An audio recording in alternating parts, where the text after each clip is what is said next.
Dear Wife, a novel by Kimberly Bell.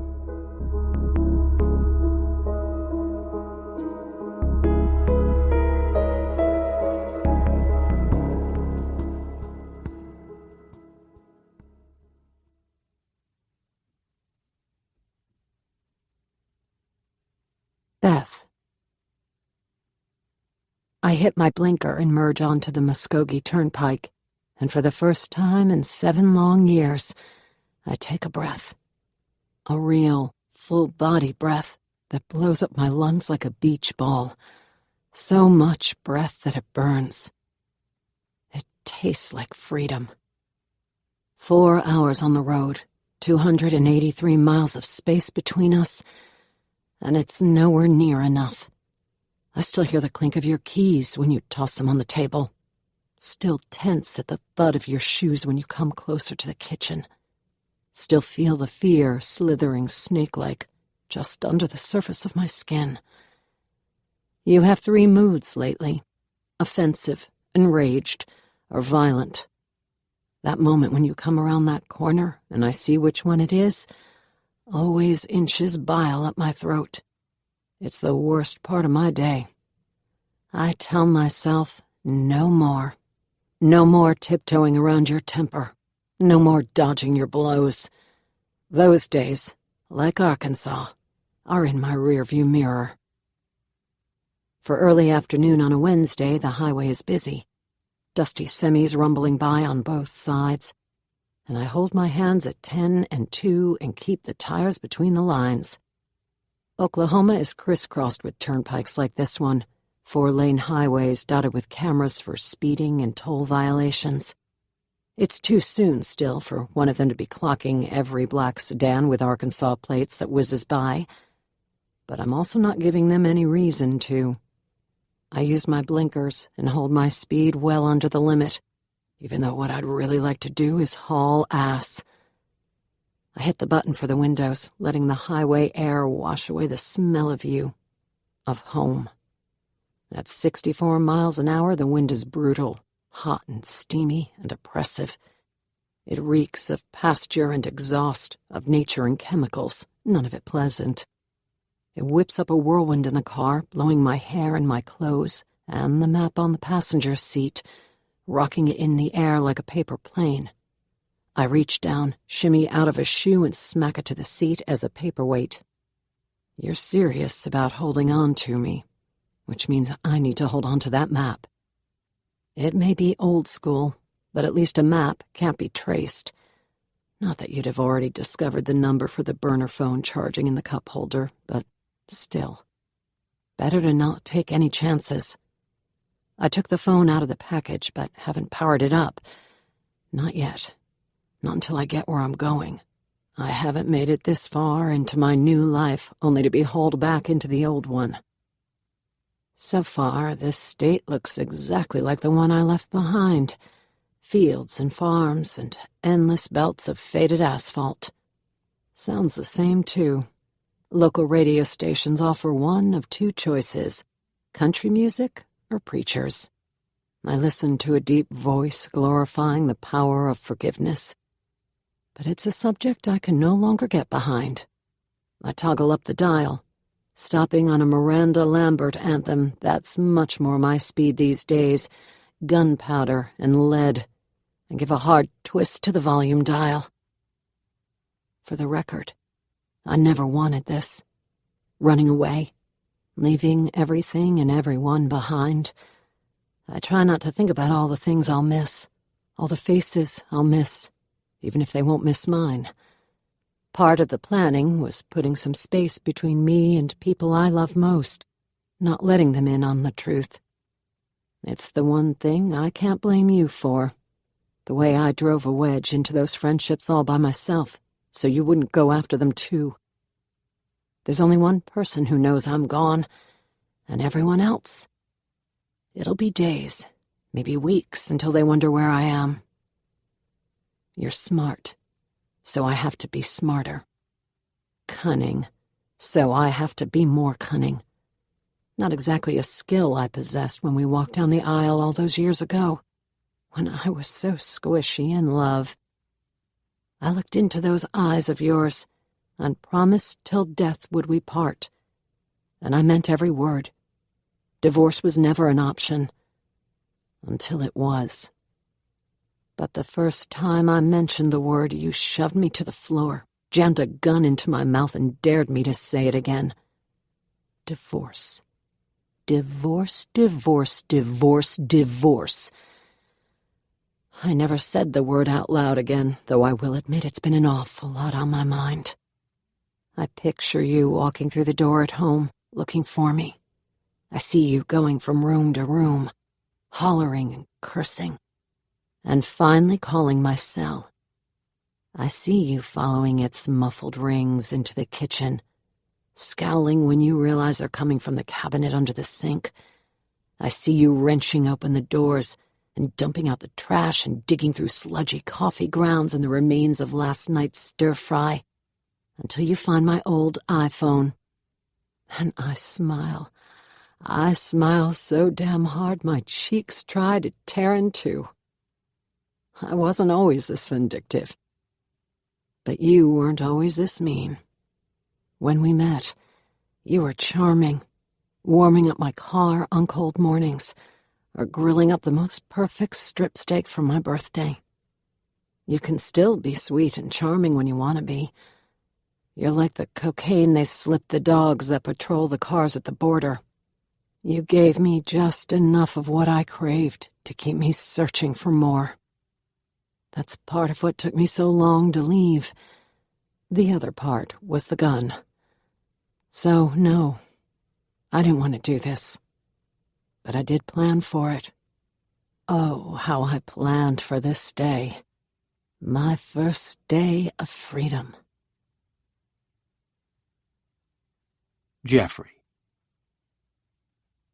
When I pull into the driveway after 4 days on the road, I spot 3 things all at once.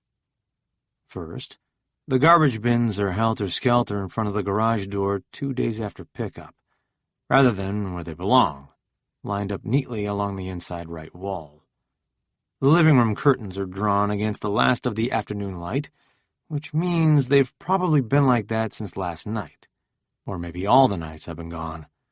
And despite the low-lying sun, the porch lights are on. Correction, one of them is on.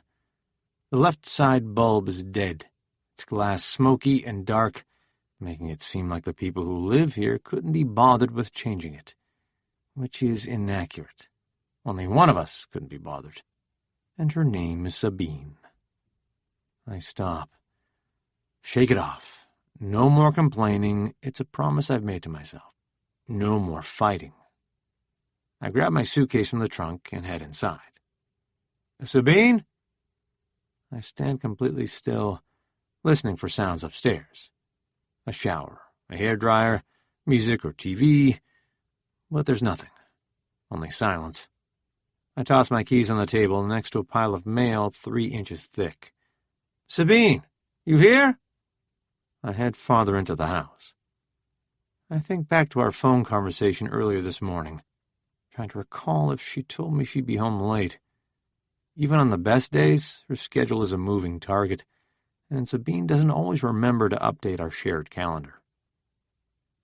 She'd prattled on for 10 endless minutes about the open house she just held for her latest listing, some newly constructed monstrosity on the north side of town.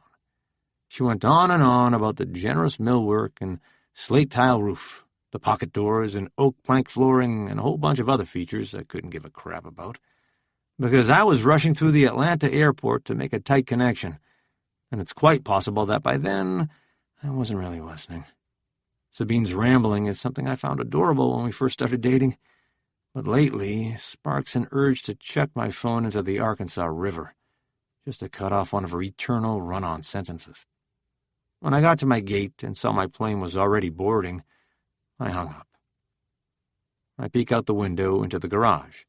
Sabine's black Mercedes isn't there. Looks like I beat her home. I head into the kitchen, which is a disaster. A pile of dirty dishes crawling up the sink and onto the countertop.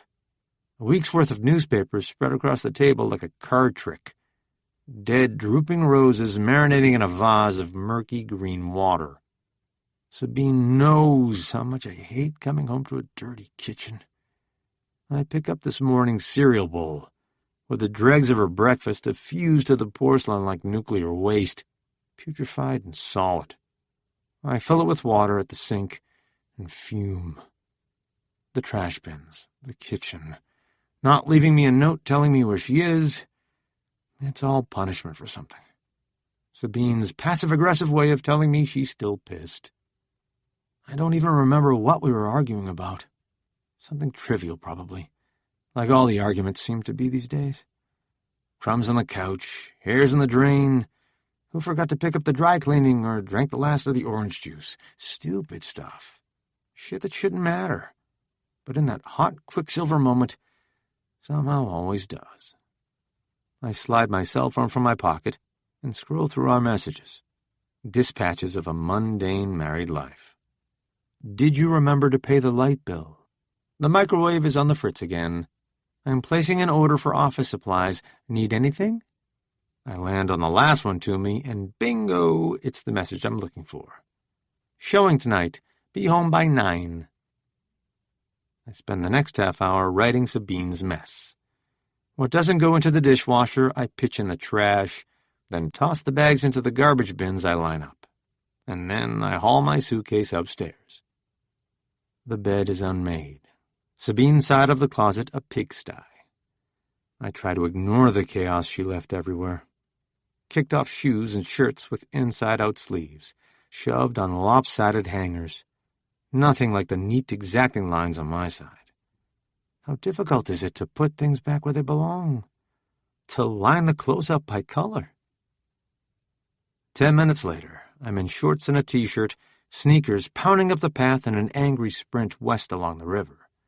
The truth is, I am perfectly aware I am not the easiest person to live with. Sabine has told me more times than I'd care to admit. I can't help that I like things the way I like them. The car is washed, the house clean, dinner hot and waiting when I get home from work. Sabine is a great cook when she wants to be, when her job isn't sucking up most of her day, which lately seems like all the time. I can't remember the last night I came home to one of her home-cooked meals, the ones that take all day to prepare. Once upon a time, she would serve them to me in an apron, and nothing else. I've spent a lot of hours thinking about how to bring us back to the way we used to be. Easy, sexy, surprising.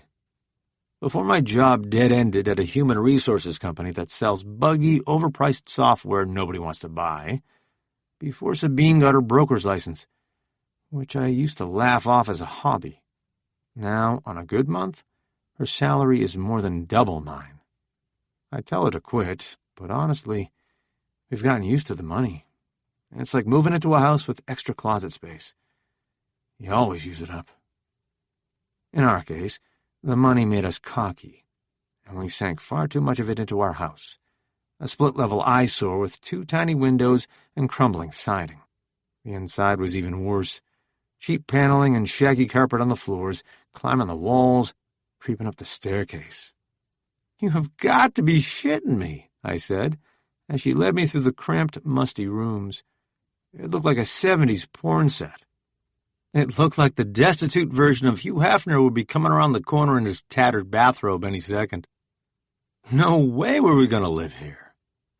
But then she took me to the back porch, and I got a load of the view. A sweeping panorama of the Arkansas River. She'd already done the math. A 30-year mortgage based on the estimated value after a head-to-toe renovation. An amount that made my eyes bulge. We bought it on the spot. So now, we're proud owners of a beautiful craftsman-style bungalow on the river, even though as children of Pine Bluff, a working-class town wedged between farms and factories, we should have known better. The house is on the wrong side of town, a castle compared to the split-level shacks on either side of the street, and no renovation, no matter how extensive, could change the fact that there aren't many people in town who can afford to buy the thing. Not that we'll ever be able to sell. Our house doesn't just overlook the river, it is on the river. The ropey currents so close, they swell up the back steps every time there's a sudden rain. But the point is, Sabine's job, which began as a fun little way to provide some extra income, is now a necessity. My cell phone buzzes against my hip, and I slow to a stop on the trail. I check the screen, and my gut burns with irritation when I see it's not Sabine, but her sister. I pick up, my breath coming in sharp, sweat-humid puffs. "Hello, Ingrid." My greeting is cool and formal, because my relationship with Ingrid is cool and formal. All those things I admire about my wife. Her golden chestnut hair, her thin thighs and tiny waist, the way her skin smells of vanilla and sugar, are glaring deficiencies in her twin. Ingrid is shorter, sturdier, less polished. The wallflower to Sabine's prom queen. The heifer to her blue-ribbon cow. Ingrid has never resented Sabine for being the prettier sister, but she sure as hell blames the rest of us for noticing. "I'm trying to reach Sabine," Ingrid says, her Midwestern twang testy with hurry. "Have you talked to her today?" A speedboat roars by on the river, and I wait for it to pass. "I'm fine, Ingrid, thank you. And yes, though it was a quick conversation because I've been in Florida all week for a conference. I just got home, and she's got a showing. Have you tried her cell?" Ingrid makes a sound low in her throat, the kind of sound that comes right before an eye roll. "Of course I've tried her cell at least 1,000,000 times. When's the last time you talked to her?" "About an hour ago." The lie is instant and automatic. Ingrid might already know that I hung up on her sister this morning, and she might not. But one thing is certain. She's not going to hear it from me. "Sabine said she'd be home by 9, so you might want to try her then. Either way, I'll make sure to tell her you called." And with that, I hit end, dial up the music on my headphones to deafening, and take off running into the setting sun. Beth. The district at River Bend is an uninspired apartment community on the banks of Tulsa's Arkansas River, the kind that's generically appealing and instantly familiar. Tan stone, beige siding, indistinguishable buildings of 3 and 4 stories clustered around an amoeba-shaped pool. There are 1,000,000 complexes like it in 1,000,000 cities and towns across America, which is exactly why I chose this one. I pull into an empty spot by the main building, grab my bag, along with the clothes on my back, my only earthly possessions, and head to the door. People barely out of college are scattered around the massive indoor space, clutching paper coffee cups or ticking away on their MacBooks. Everybody ignores me, which is an unexpected but welcome development. I make a mental note that a complex like this one would be a good place to hide. In the land of self-absorbed millennials, anybody over 30 might as well be invisible. I spot a sign for the leasing office and head down the hallway. The woman perched behind the sleek glass desk is one of them. Young, blonde, pretty. The kind with a carefully curated Instagram feed of duck-face selfies and hand-on-hip glamour shots. I pause at the edge of her desk and she looks up with a blinding smile. Hi there. Are you looking for a home in the premier apartment community in Tulsa? Because if so, you've come to the right place. Good Lord. Her Midwestern drawl, her Kardashian whine, her unnaturally white teeth. This girl can't be for real. Right. So I was looking at the 1-bedroom units on your website and... Oh my gosh, then this is your lucky day. I literally just learned there's a Vogue unit available starting next week. How does 800 square feet and a balcony overlooking the pool sound? I hike my bag higher on a shoulder. It sounds great, but I was hoping to find something that's available a little sooner. Like how much sooner? Like immediately? Her collegiate smile falls off her face. Oh, well, I have a couple of 1-bedroom units available now, but they're all smaller and they don't offer that same stunning view. I shrug. I'm okay with that. She motions to one of the upholstered chairs behind me. Then have a seat and I'll see about getting you into one of our alpha units. When were you thinking of moving in? I sink onto the chair, dragging my bag into my lap. Today, if possible. Her eyes go wide, and she shakes her head. It's not possible. I mean, the application process takes a good 24 hours, at least. My heart gives an ominous thud. Application process? I know about the application process. I've already scoured the website and know exactly what it takes to get into this place. I also know that this is where things can get sticky. The woman nods. I'll need 2 months' worth of pay stubs, either that or proof of salary on your bank statements, a government-issued ID like a driver's license or passport, and your Social Security number. The background check is pretty standard, but it takes a day or two, depending on what time of day I submit. I have all the items she requested, right here in an envelope in my bag. But as soon as this woman plugs them into her computer, one little click of her mouse will propel all my information into the ether. Background checks mean paper trails, clues, visibility. Once you spot me in the system, and you will, I'll have only a few precious hours before you show up here looking for me. She checks the time on her cell. If we hurry, I could get everything through the system by close of business tomorrow. By then, I'll be long gone. I push the envelope across the desk. Then let's hurry. I start my new job in 2 days, and I'd really like to be settled before then. She flips through the packet of papers. Her fingers pause on my bank statement, and the air in the room thickens into a soupy sludge. Apartment complexes require a minimum salary of 3 times the rent, which is why I added a couple of zeros to that statement in lieu of proof of salary. Part of the preparations for day 1 included learning Photoshop. It's not the amount she's focused on, but my former address. Arkansas, huh? So what brings you to town? I relax in the chair. I got a job at Quick Trip. It's a lie, but judging by the way her face brightens, she buys it. A friend of mine works there. She loves it. Great benefits. Way better than this place, though if you ever repeat that, I'll deny ever saying it.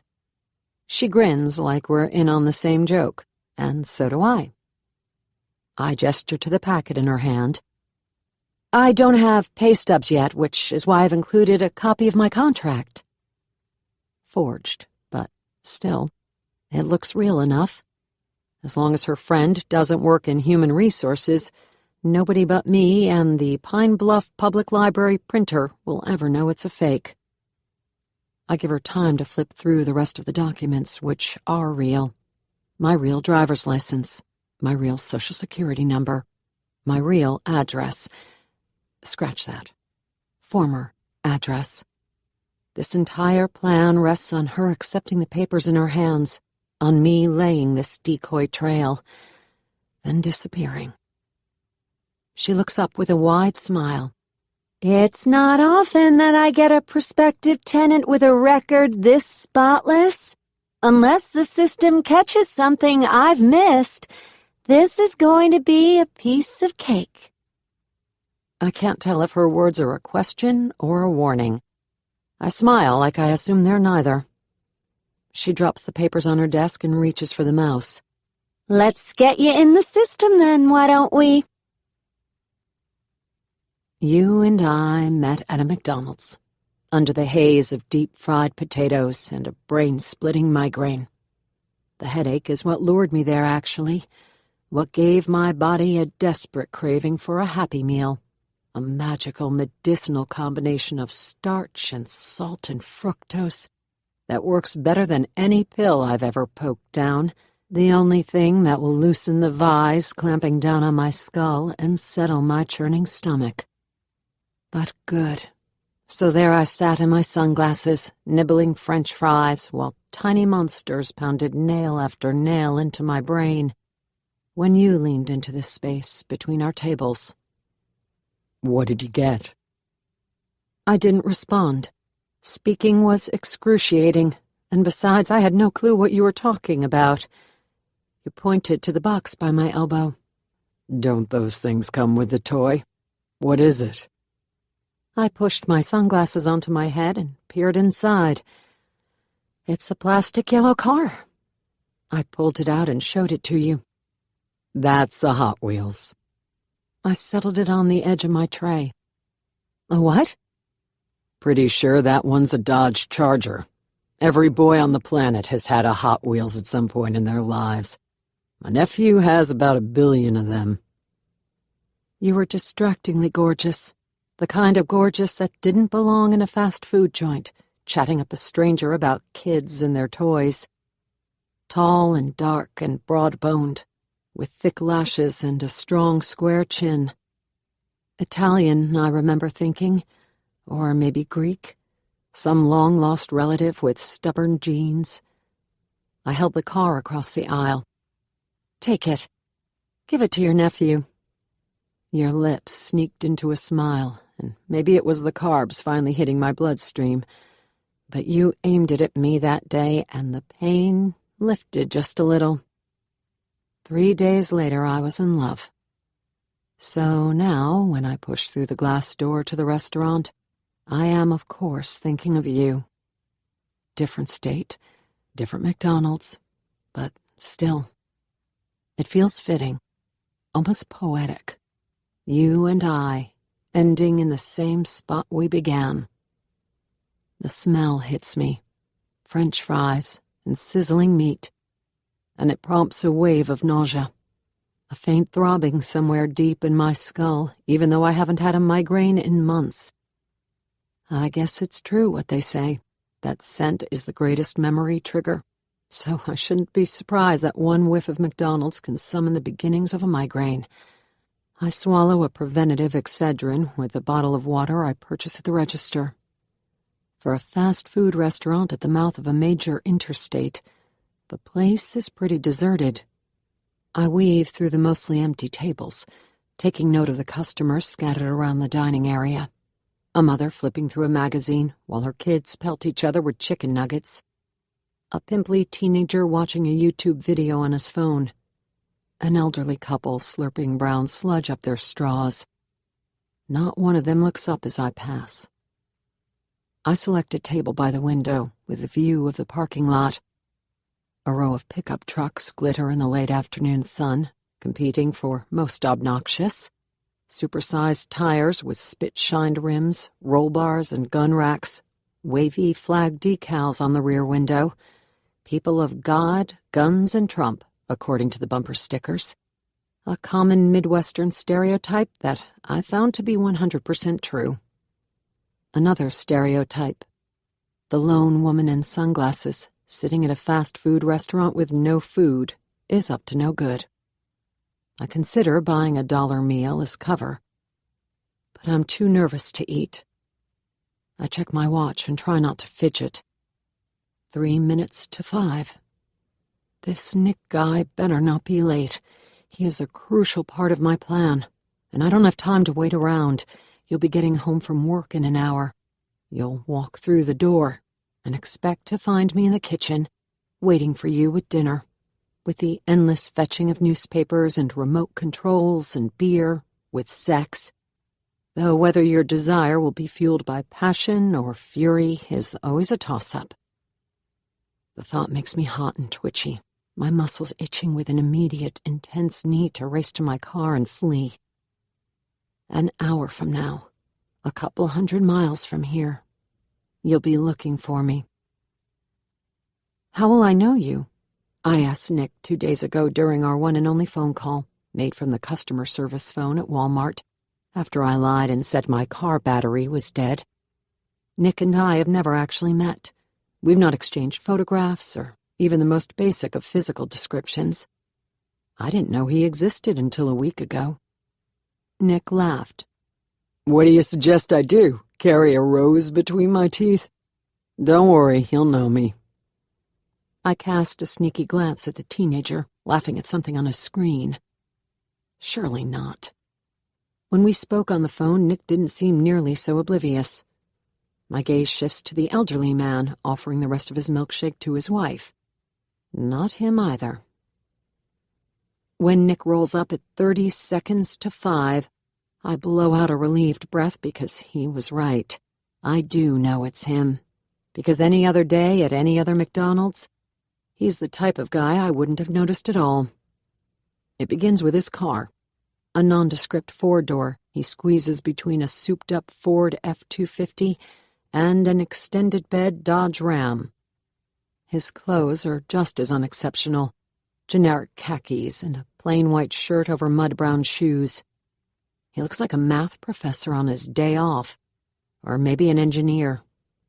He walks to the door and his eyes, shaded under a navy baseball cap, don't even glance my way. He orders a cup of coffee at the counter, then carries it over to my table and sinks onto the chair across from me. Nick, I assume? From the look he gives me, there's no way Nick is his real name. And you must be Beth. Touché. Not my real name, either. Up close, he's better looking than I thought he'd be. Wide-set eyes, angled chin, thick hair poking out the rim of his cap. In a normal world, in jeans and a rumpled t-shirt, Nick might not be half bad. He dumps 3 packets of artificial sweetener into his coffee and swirls it around with a red plastic straw. It's the only way I can stomach this stuff, by masking it with something that tastes like it was imported straight from Chernobyl. If I grow an extra ear, I'm blaming you. It's a little dig because Nick here wanted to meet at the Dunkin' across the street. He wasn't the least bit subtle about it either. If you don't mind, I'd really rather meet at the Dunkin', he said. Not once, but enough times that the old me almost caved, even though I did mind, because what I called Nick here to discuss has to be done in a McDonald's. The universe demands it. Symmetry demands it. This place has special memories for me, I tell him now. Not so much an apology as an explanation, an olive branch for the Chernobyl coffee. Not good memories, but memories nonetheless. Let's just say it's karma that we do this here. Nick shrugs, letting it go. Karma's a bitch. Best not to piss her off, I always say. He takes a sip of his coffee, then puts it down with a grimace, clasps his hands on the Formica table, waits. I understand you travel extensively for business. Nick came highly recommended to me exactly because of this qualification. Must travel extensively for business. The other qualifications, must be dependable and discreet, were something I mentally checked off as soon as I clocked him walking through the door, on time, and in clothing that might as well make him invisible. I'm on the road more often than not, yes. Long trips? It varies. Sometimes I need to stay put for a day or two, but even then I'm never sleeping in the same bed 2 nights in a row. I like to move around, just in case. He leaves it at that, just in case. And I don't ask. Whatever he means by it, I honestly don't care to know. For the job I called him here to do, it makes 0 difference. But sure, he continues, shrugging again. In a typical month, I'll log 3,000 to 4,000 miles, so I guess that qualifies as long trips. Do you have a home base? Multiple home bases, but like I said, I'm hardly ever there. Perfect. He grins. Tell that to the missus. I'm pretty sure he's joking, or maybe he's saying it to try to throw me off his tail. Men like Nick aren't the marrying type, or if they do marry, it's more for convenience or cover than for love. Never for love. That's funny, I say, twisting the cap on my water. I always liked it when my husband traveled for work. As soon as I say the words, I want to swallow them back down. The skin around Nick's eyes tightens, just for an instant, but long enough I catch it. Unlike his joke, harmless words about a wife that doesn't exist, mine revealed too much. That the husband is real. That life was better when he was gone. Nick is not my friend. He's not someone I should be joking with over a cup of crappy coffee. This is a business meeting, and the less he knows about me, the better. I slide a shiny Wells Fargo card from the side pocket of my bag and push it across the table. I want you to spend my money. He doesn't say anything, but he picks up the card, running a thumb over the shiny gold letters across the front. My real name, definitely not Beth. When he looks back up, his expression is unreadable. For the record, I don't mean spend it as in booking a first-class ticket to Vegas and going nuts at the roulette wheel, but spend it as in $10 here, $20 there. I want you to move around a lot. Never the same ATM or even the same city twice. The farther away the withdrawals are from each other, the more varied the locations, the better. Think of me as your ATM fairy godmother. You want me to lay a trail? I tip my head, a silent confirmation. Assuming you don't withdraw more than $100 a week, which you can't because I've set up the card with a weekly limit, you'll get 5 weeks of money off that card. And my fee? His fee is $500, an amount he made very clear on the phone is non-negotiable. Whatever it is I'm hiring him to do comes on top of that, which means this is a job that comes with a hefty cash bonus. One that's double his fee. Probably the easiest money he's ever made. Your fee is on there too. You can withdraw that today. The weekly limits kick in as soon as you do. He hikes up on a hip and slips the card into the front pocket of his pants. You want me to go east or west? I know why he's asking. Because he assumes I'd want him to head in the opposite direction. Or at least I think that's why he's asking. But I'm still stinging from my slip-up, and thanks to the card in his pocket, Nick now knows my real name.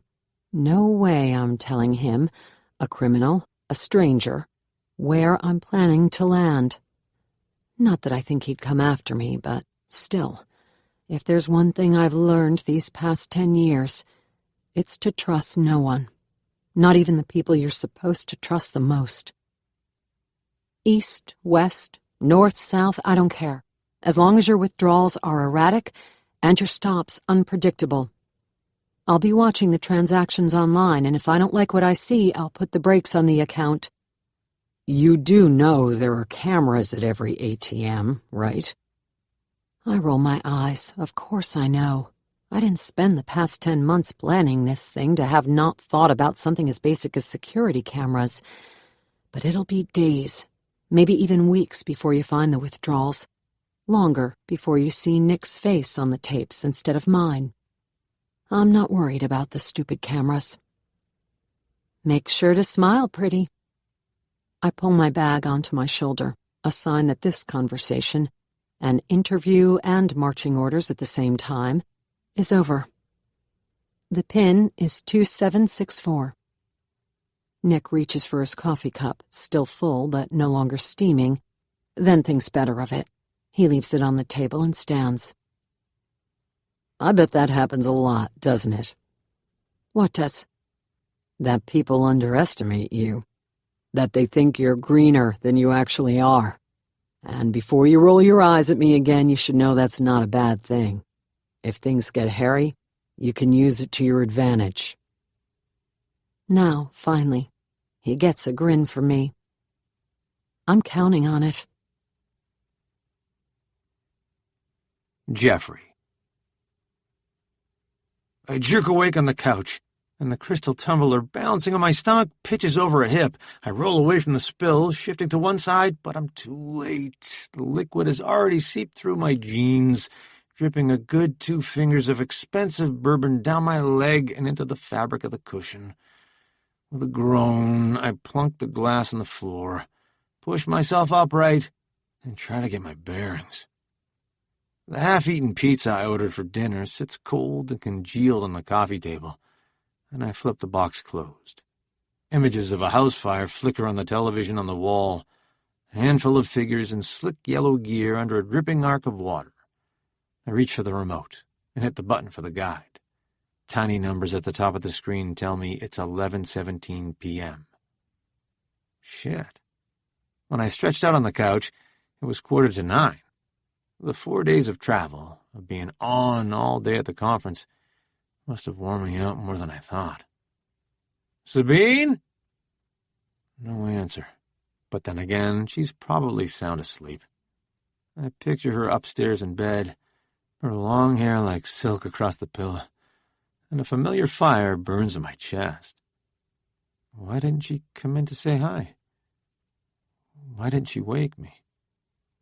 I click off the TV and stand. The downstairs is quiet, the lights still burning bright in the hallway. I flip them off on my way to the stairs, pausing at the doorway to the kitchen. The counter is still spotless, and the 3 matching pendants over the island light the air with a golden glow. Sabine might be a slob, but she hates wasting money as much as I do. If she were here, if she'd sneaked past me on her way upstairs, she would have turned off the lights. Unease tightens the skin of my chest. I jog across the kitchen tiles and yank open the door to the garage, getting a faint, heady whiff of gasoline. My car, right where I parked it. In Sabine's spot, nothing but an oil stain on the concrete. My heart gives a painful kick. I take the stairs by 2s and 3s, sprinting down the hallway runner and into the bedroom, even though I already know what I'll find. The comforter, still unturned from where I'd made it. The pillows, still stacked and fluffed. The bed, empty. Beth.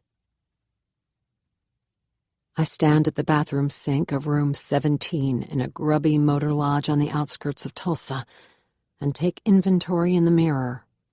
Chalky skin, eyes shaded with purple circles, hair too long, too thick to style. You're always telling me never to cut my hair. You say you like it long. Dark, thick strands streaked with shiny ribbons of bronze, with just the right amount of curl. It's the kind of hair you see on commercials, the kind women pay hundreds of dollars a month for. But it's more than just hair to you. It's a plaything, a turn-on, something to plow your fingers through or moan your orgasms in whenever we have sex. But this hair you claim to love so much, you also love to use it as a weapon, to drag me by it from room to room, to pin me down. Hair is so much stronger than you think it'd be. The roots like barbed hooks in your skin. The scalp will rip open sooner than a hank of hair will break. I know this from experience. I pick up a handful and a pair of shears and slice it in an uneven, stubby line. It's a lot easier than I thought it would be. A hell of a lot less painful than when you grab me by the ponytail and lift me clear off the bed. The strands tumble down my chest, sticking to the white cotton of my shirt. I feel lighter, unencumbered, free. I keep chopping, brushing the strands into the sink to toss later, not because I think you'll track me here, but because I believe in karma. One day very soon I'll need a job, and it's not unthinkable I'll end up in a hotel room like this one, scrubbing someone else's hairs from the drain. Not exactly what my parents were hoping for when they paid for my college, but a better-paying job, a job I'm actually qualified for, would send up a smoke signal you might spot. I've never cut my own hair before, and I don't do a particularly good job of it. I was going for a pixie cut, but it's more of a walk-in salon hack job, or maybe a sloppy bowl cut from the 70s. I pick up random chunks, pull them between my fingers like a hairstylist would, and slice in asymmetrical layers. When I'm done, I fluff it with my fingers and study myself in the mirror. With a bit of hair gel, it might not be half bad. You are not who you used to be. You are Beth Murphy now. I'm Beth, I say, trying on the name like a questionable shade of lipstick. It's the name I gave Nick, the one I signed on the hotel register, but only after forking over $2.20 so the man behind the counter didn't ask for my ID again. My name's Beth Murphy. Beth with the crappy haircut. I dig the box of hair dye from the CVS bag and mix up the color. In my previous life, I was one of those brunettes who never longed to be a blonde. Blondes are louder, bolder, more conspicuous, flashy and competitive, like sorority girls and cheerleaders. Not good traits when your goal is to disappear. The picture on the box advertises an ashy blonde, the least in-your-face blonde of the blonder shades. Blonde for beginners. I paint it in lines across my scalp with a plastic bottle, then slip off the gloves and check my watch. 10 minutes until we find out if what they say is really true, that blondes have more fun. While I wait for the color to set, I flip on the television. It's past midnight, and I'm 300 miles away from Pine Bluff. Too late for a local broadcast, and too soon for news of my disappearance to have spread across state lines and made it to cable. Still, I sit on the edge of the bed and flip between CNN and Fox, watching for the tiniest sliver of my story. An empty house. A missing woman. My face hidden behind dark sunglasses, spotted heading west. But there's nothing. And I'm torn between relief and dread. You'll be looking for me by now. I shower and dress in the clothes I bought earlier at Walmart, a dowdy denim skirt and a shirt 2 sizes too big. The duffel on the bed is stuffed with clothes just like them, synthetic fabrics and Easter egg colors, cheap and outdated items I'd normally turn up my nose at. In my former life, I would have turned up my nose at Beth, too, with her baggy clothes and dollar store hair. Beth is a frump. I leave the key on the nightstand, gather up my things, and step outside. Sometime in the past few hours, clouds have rolled in, a dark and threatening blanket hanging over muggy, electrically charged air. The wind is still, but it won't be for long. I've lived in these parts long enough to know what a wall cloud looks like, and that they often swirl into tornadoes. A bolt of lightning rips the sky in two, clean as a knife slash. Time to either hunker down or get the hell out of Dodge. I choose door number 2. My car is exactly where I left it, at the far edge of the lot next to the dumpster, though my is a relative term since the car doesn't officially belong to me. It belongs to a Marcia Ann Norwood of Little Rock, Arkansas, a woman who seemed as eager for a discreet, all-cash transaction as I was. I bought it 2 weeks ago, then moved it from lot to lot in a neighboring town, but I never transferred the title to my name. I peek inside, and things are exactly as I left them. The keys dropped in the cup holder, the title folded on the front seat. The doors unlocked. I cast a quick glance up the asphalt, taking in the other cars, jalopies like this one. My car is no prize, but it's an easy target, a jackpot for any wannabe thief. No, Marcia Ann's car won't be here for long. I turn, head to Dill's Auto Repairs and Sales across the road. You can't buy a car, you told me once when it was time for me to trade up. Just keep your mouth shut and let me handle it. Dill might disagree, seeing as I'm able to sweet-talk more than 10% off a 1996 Buick Regal. It's a rusty old pile of junk, but the motor runs, and the price is right, especially once I discover that Dill likes it when I call him Sugar. He forks over the paperwork and the address for the nearest Oklahoma DMV, which I promise to visit first thing in the morning. If I hurry, I'll be in the next state by the time the office doors open. He hands me the keys, and I fall inside and crank the engine, right as the skies open up. Jeffrey. The first number I call is Sabine's, even though I know before I dial the first digit it's a waste of time. If Sabine is pissed, if she's punishing me for something, she's not going to pick up. And if something's happened, my stomach twitches, and I push the thought aside. Her phone rings, 4 eternal beeps, then flips me to voicemail. Sabine, it's me. Did I forget you were going somewhere tonight? Because I got the message where you said you'd be home by 9, but now it's almost midnight and you're still not here. Call me back, will you? I'm at home, and I'm starting to get a little worried. Okay, bye. I hang up, think about calling 911.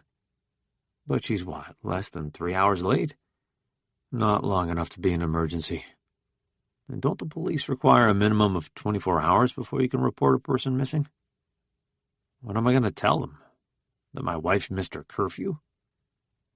I slip my cell in my pocket and pace the length of the upstairs hallway. Okay, so I know she had a showing. A late showing. Even if it ran over. Even if it were all the way on the other side of town and she decided to grab a bite to eat before coming home, she would have been here by now. And it's not like Sabine to ignore her phone. It's one of her least desirable job requirements that she's always, always available. From the moment she wakes up until the time she goes to sleep, there's a device either in her palm or pressed to one of her ears. If her car broke down on the way home, if she's sitting on the edge of the highway with a flat tire and no clue how to switch it for the spare, she would have called roadside assistance. And then she would have called me. Assuming she's conscious. My skin snaps tight at the thought of her bleeding on the side of the road, or worse, floating face down in the Arkansas River. I picture her bobbing in the currents or caught in the reeds that line our backyard. I see some sicko dragging her into the show house, her heels digging into the brand-new hardwood floor, screaming into the empty house. I've never loved the thought of her showing houses to complete strangers. It was one of the sticking points between us when she took this job. The idea that anyone could come by pretending to be a prospective client. What if a prisoner escaped from Randall Williams? What if he had a knife or a gun? She might as well put a sign out front and a target on her back.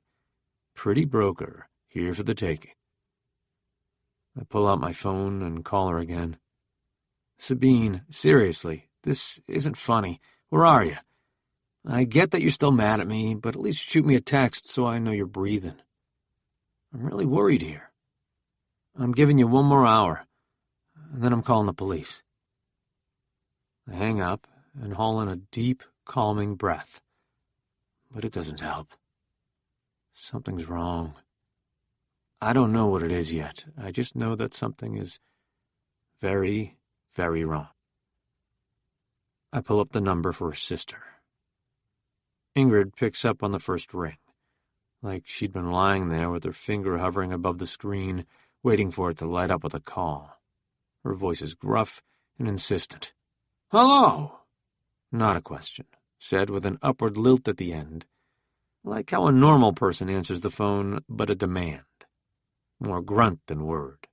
How these two women share the same DNA is one of God's great mysteries. Ingrid, it's Jeffrey. Sorry to call you at this hour, but I have caller ID, Jeffrey. Put Sabine on the phone.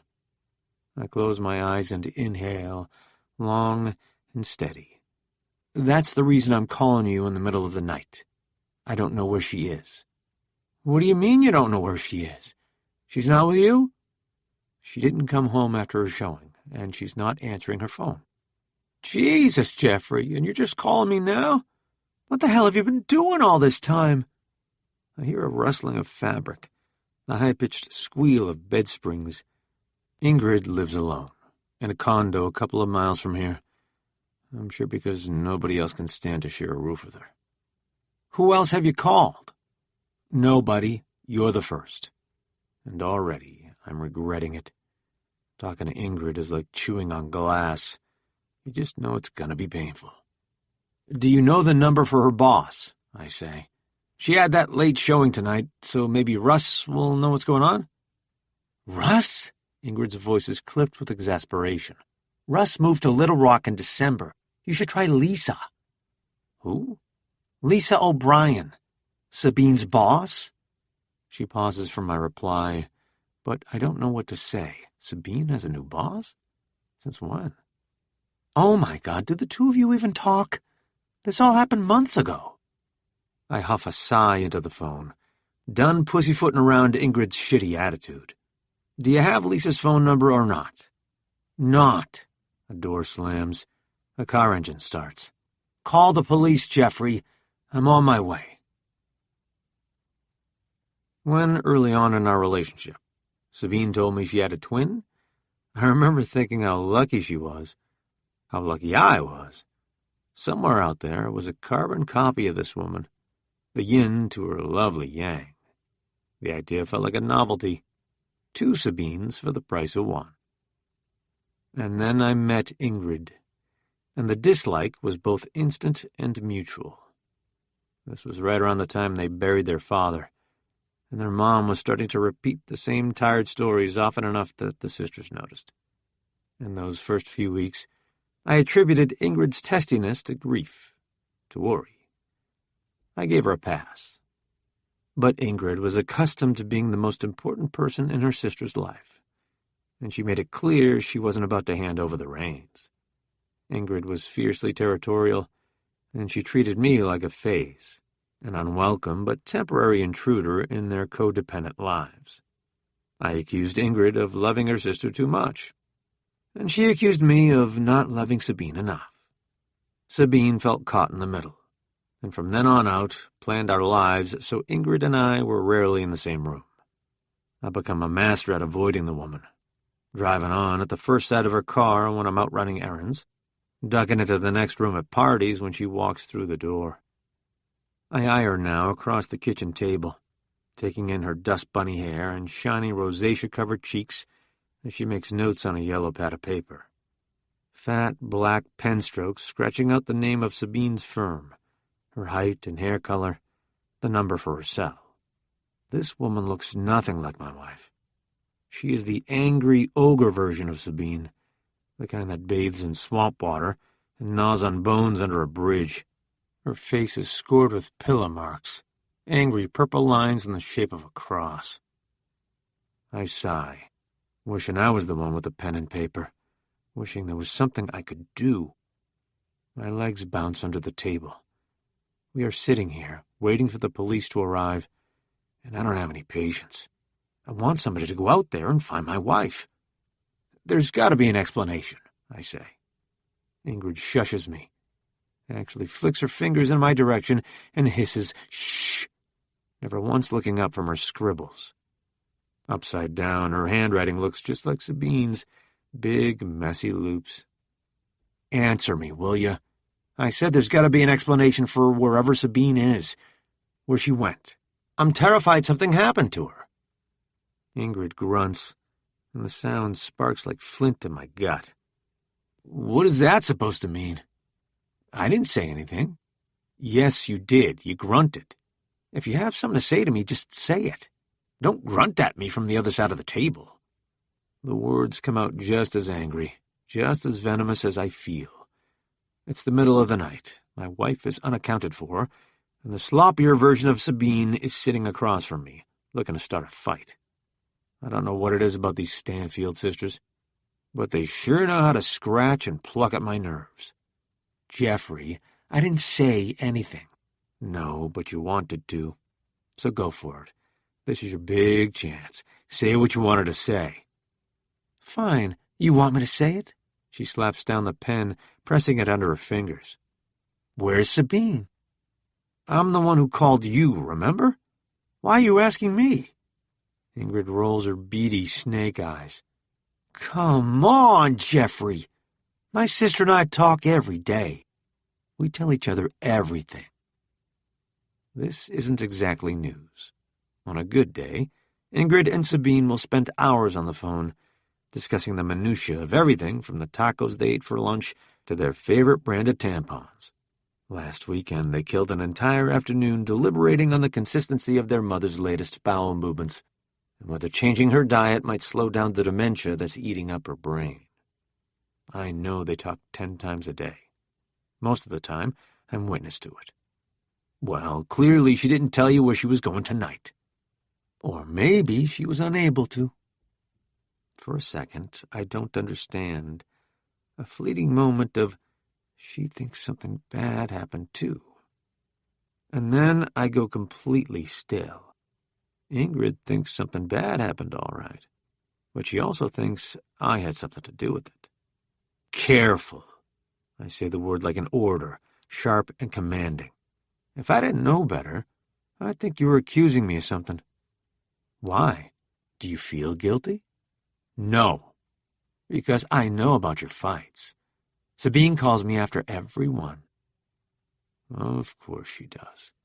The two are always on the same page, always of the same mind. They use the other both as a sounding board and a tuning fork. As long as the other sister agrees, then their opinions are vindicated. Two like-minded twins can't be wrong.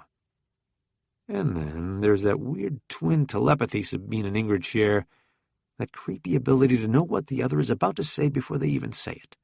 Last year for Christmas, they bought each other the exact same gift, a hideous beige purse in the shape of a takeout bag. The two of them squealed like they'd both won the lottery. I don't know how to compete with that. So? All couples argue, which you would know if you could ever hold on to a man long enough to be in a relationship.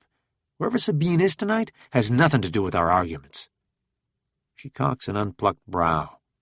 You didn't even know she had a new boss, and that happened ages ago.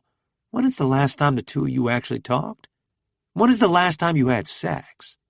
None of your fucking business, that's when. And don't you ever ask me that again.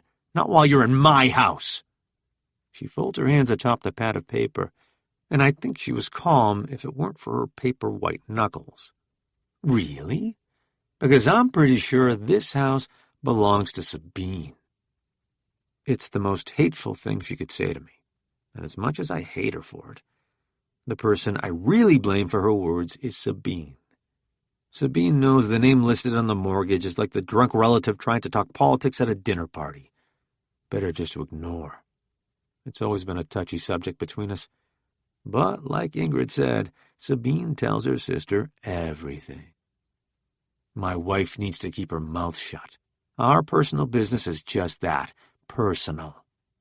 Sabine shouldn't be sharing every little thing that happens with you, just like I shouldn't have to tell you that wherever she is right now, I had nothing to do with it. Ingrid goes silent, and I can tell she has more to say. She stares at me, chewing her lip, weighing her options. I see the exact instant the decision is made. Her eyes, Sabine's eyes, ice over. She told me what you did to her. She says it just like that, her voice low and deceptively calm, like I'll know what she's talking about.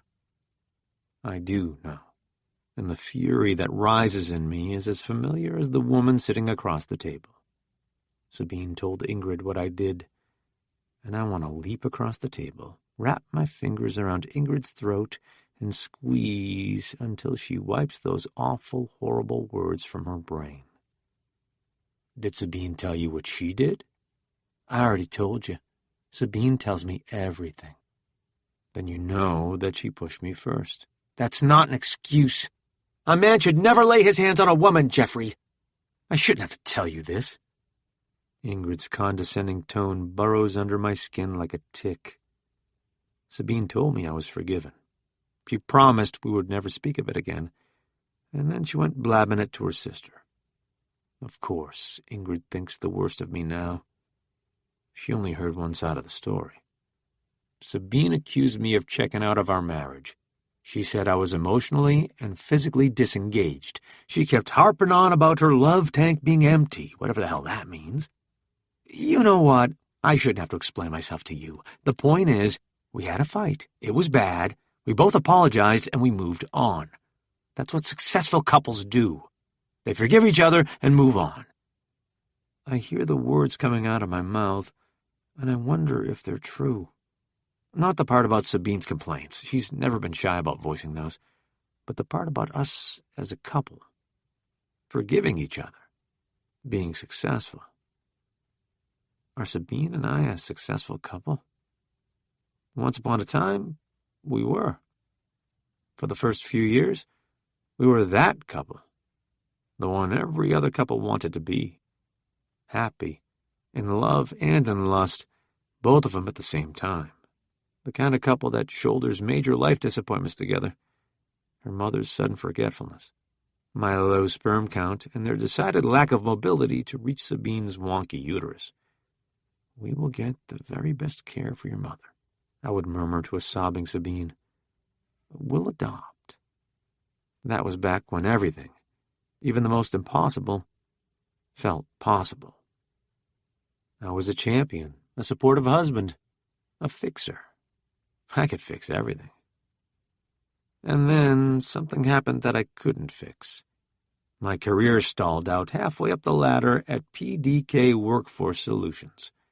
Account executive may sound impressive, but it's a mid-level slog that entails sucking up to needy, curmudgeonly customers so they'll buy crap they don't actually need. But even more limiting, there's nowhere for me to go. The next rung is my boss's job, and he's blocking the ladder like a king-of-the-hill linebacker, with no plans to retire, change industries, or move to Toledo. I've put out some feelers, even talked to a couple of headhunters, but the only companies hiring are all the way in Little Rock, and Sabine wouldn't hear of moving. So yes, I may be bitter, but I'm not oblivious. I'm fully aware how unfair it is to blame Sabine. But her success makes it so easy. I'm 40 and washed up, and she's just getting started.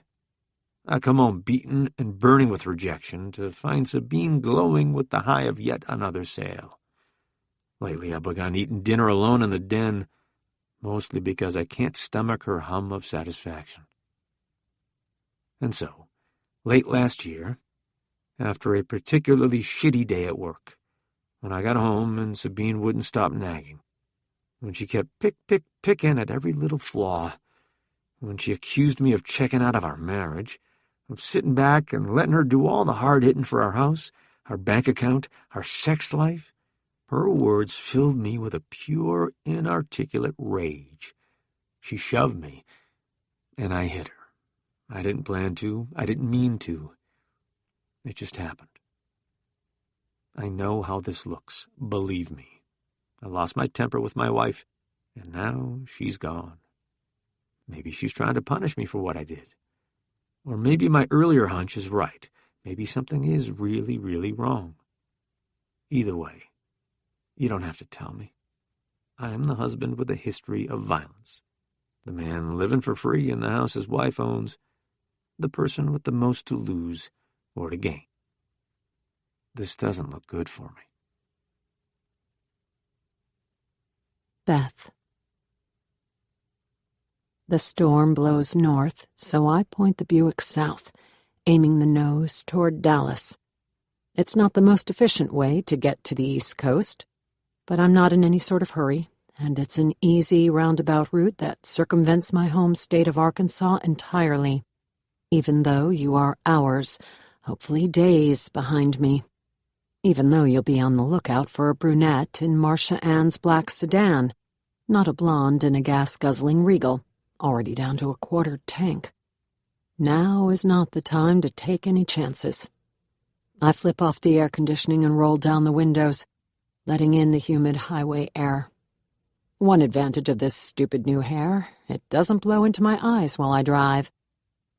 My eyelids are dangerously heavy, and I stop often to grab another coffee and some snacks, to splash cold water on my face, to load up on gas, and an IHOP breakfast platter. Eggs, biscuits, sausage, the works. It's not my normal kind of meal. You like me thin and waif-like. But ever since leaving Pine Bluff, I've been ravenous. Maybe it's the relief of finally breaking free. Or maybe it's that I'm no longer my normal self. I'm Beth now, and Beth eats whatever the hell she wants. I'm nearing Atlanta when the sun comes up, streaking the sky with a spectacular orange and pink, so psychedelic bright that I reach for my sunglasses.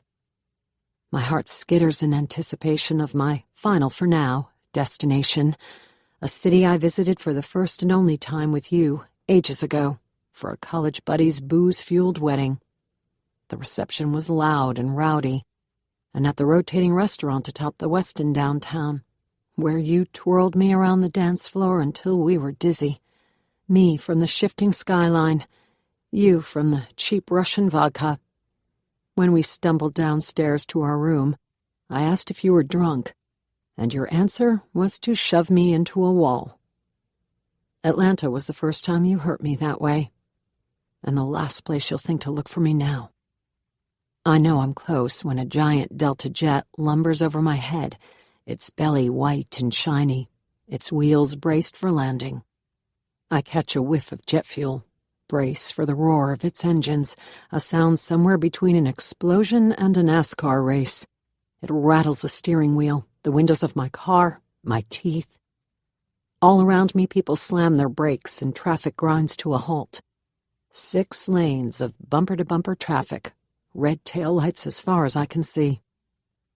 I study the map so I know where I'm going. Merge onto the downtown connector, follow it to I-20 East, then take a left on Boulevard to Cabbagetown. Eclectic and edgy is how the internet describes the East Atlanta neighborhood. But what sold me on it is its affordability, especially the Wiley Street Lodge, where one can rent a small but fully furnished room for a whopping $22 a night. I'll have to share a bathroom and kitchen, but still, I've already prepaid for the first week. An eternity later, I pull to a stop on Wiley Street and climb out. The road under me might as well be on fire, a steaming, sizzling furnace melting my tires and the soles of my sneakers.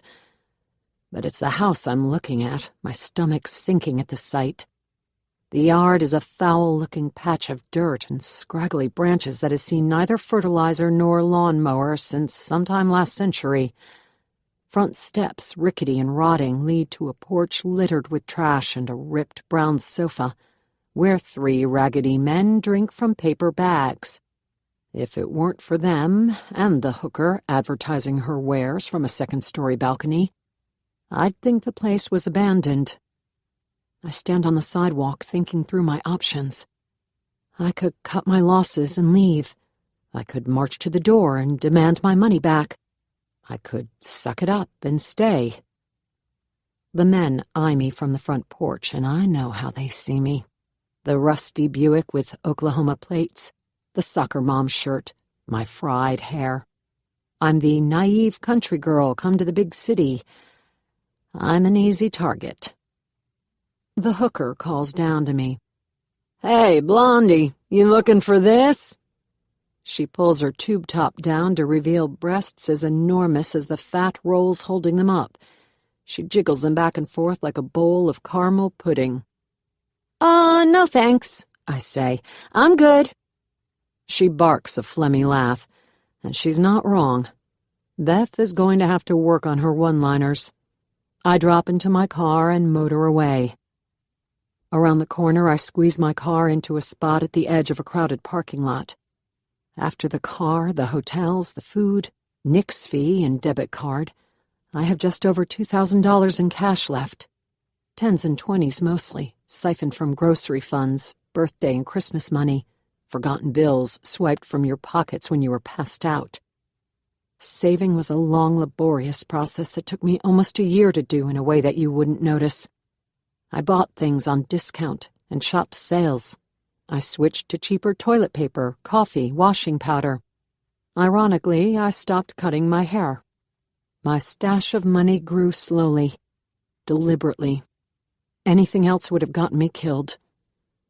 But $2,000 won't last long, not even with a strict budget. Hotels are expensive, and most require ID. Even if I got a job tomorrow, staying in one would blow through my cash. For a city of 6 million souls, Atlanta has an astonishing lack of beds for abused or homeless women, of which I am both. I could sleep in my car, but it doesn't feel safe, and I probably wouldn't do much sleeping. A better option would be to find another lodge, one that is cheap and won't ask for identification, like the ones I found before settling on Wiley, rooming in boarding houses, a hostel or two, some seriously sketchy motels. If only I remembered their names. And no, I didn't write any of them down. I couldn't. If you'd found anything even remotely suspicious, the search parameters on my laptop, a new number on my phone log, a faraway address scribbled on the back of a receipt, you would have confronted me. That was the hardest part of this past year, staying one step ahead of you. I'm reaching for the burner phone to start my new search when I spot a sign at the far end of the lot for a Best Buy. Best Buy means computers. Banks and banks of computers. The internet at my fingers, free and with no tracking. Unlike the data on this piece of crap prepaid phone. I crank the key and head farther up the lot. The store is packed for a Thursday morning, people everywhere, jamming the aisles and forming lines a dozen people deep at the MacBooks display. I push past them to a lonely, unmanned Dell at the end of the counter. I navigate to the internet and pause, stare at the blinking cursor. Check behind me to make sure no one is watching. Old habits are hard to break. 2 seconds later, I'm typing in the address for Pine Bluff's local news website. I hold my breath and scroll through the headlines. Arkansas man accused of killing wife for changing TV channel. State police investigate Monticello murder. Pine Bluff officer shot in ambush attack. Nothing about a missing woman. Nothing about me. And yet I've been gone for almost 24 hours now. Why is there nothing on the internet? Is the police department sitting on the story? Are they holding out on the press? Or has the media just not sniffed it out yet? The Pine Bluff Police Department website doesn't make me any wiser. Their homepage is as generic as ever, the last item on a long list of to-dos for the department, updated almost as an afterthought. The most recent post on their newsroom page is from 2016. On a whim, I surf to Facebook, and I'm in luck. Gary Minoff, a middle-aged man from Conyers, Georgia, forgot to sign out. No one will think anything of him nosing around on the Pine Bluff Police Department Facebook page, which is much more current than their website. I scrolled down their wall, past posts about robberies, murders, a deadly hit-and-run, and the knot between my shoulder blades tightens. Maybe something happened and you haven't yet figured out I'm gone. Maybe I have more of a head start than I think. I can't decide if the old adage applies here. Is no news really good news?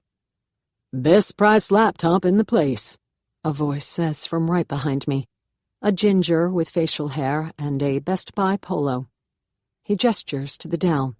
Intel Pentium dual-core processor, 2 megabyte cache, up to 2.3 gigahertz performance. All that and more for only $349. I have no idea what any of that means. I give him a smile that is polite but perfunctory. I'm just looking, thanks. For a few bucks more, you can upgrade.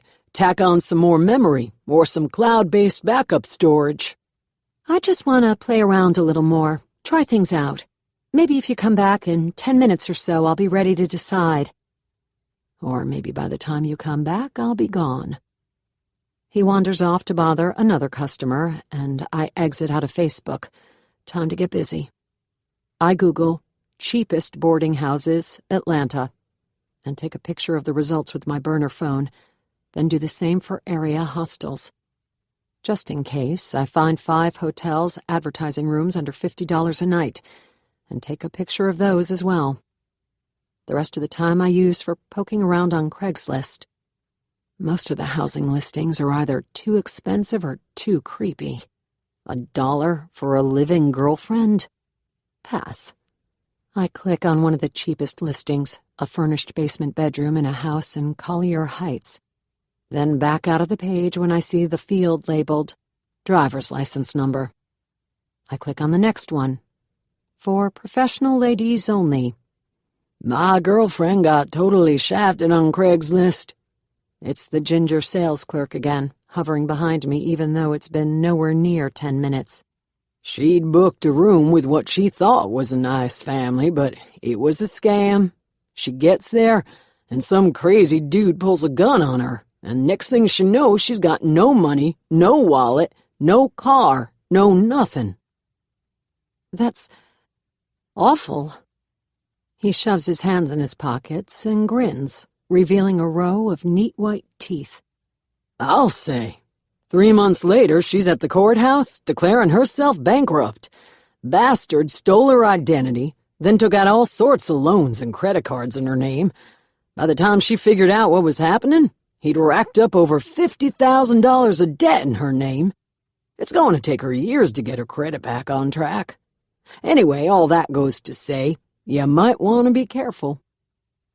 His gaze wanders to the picture on the laptop screen, and he's not wrong. This place is a dump. I click the X to close the screen. He starts in on his sales pitch again, something about a LED backlit screen and HD camera, and I'm about to tell him to back off when something occurs to me. His girlfriend's wallet was stolen.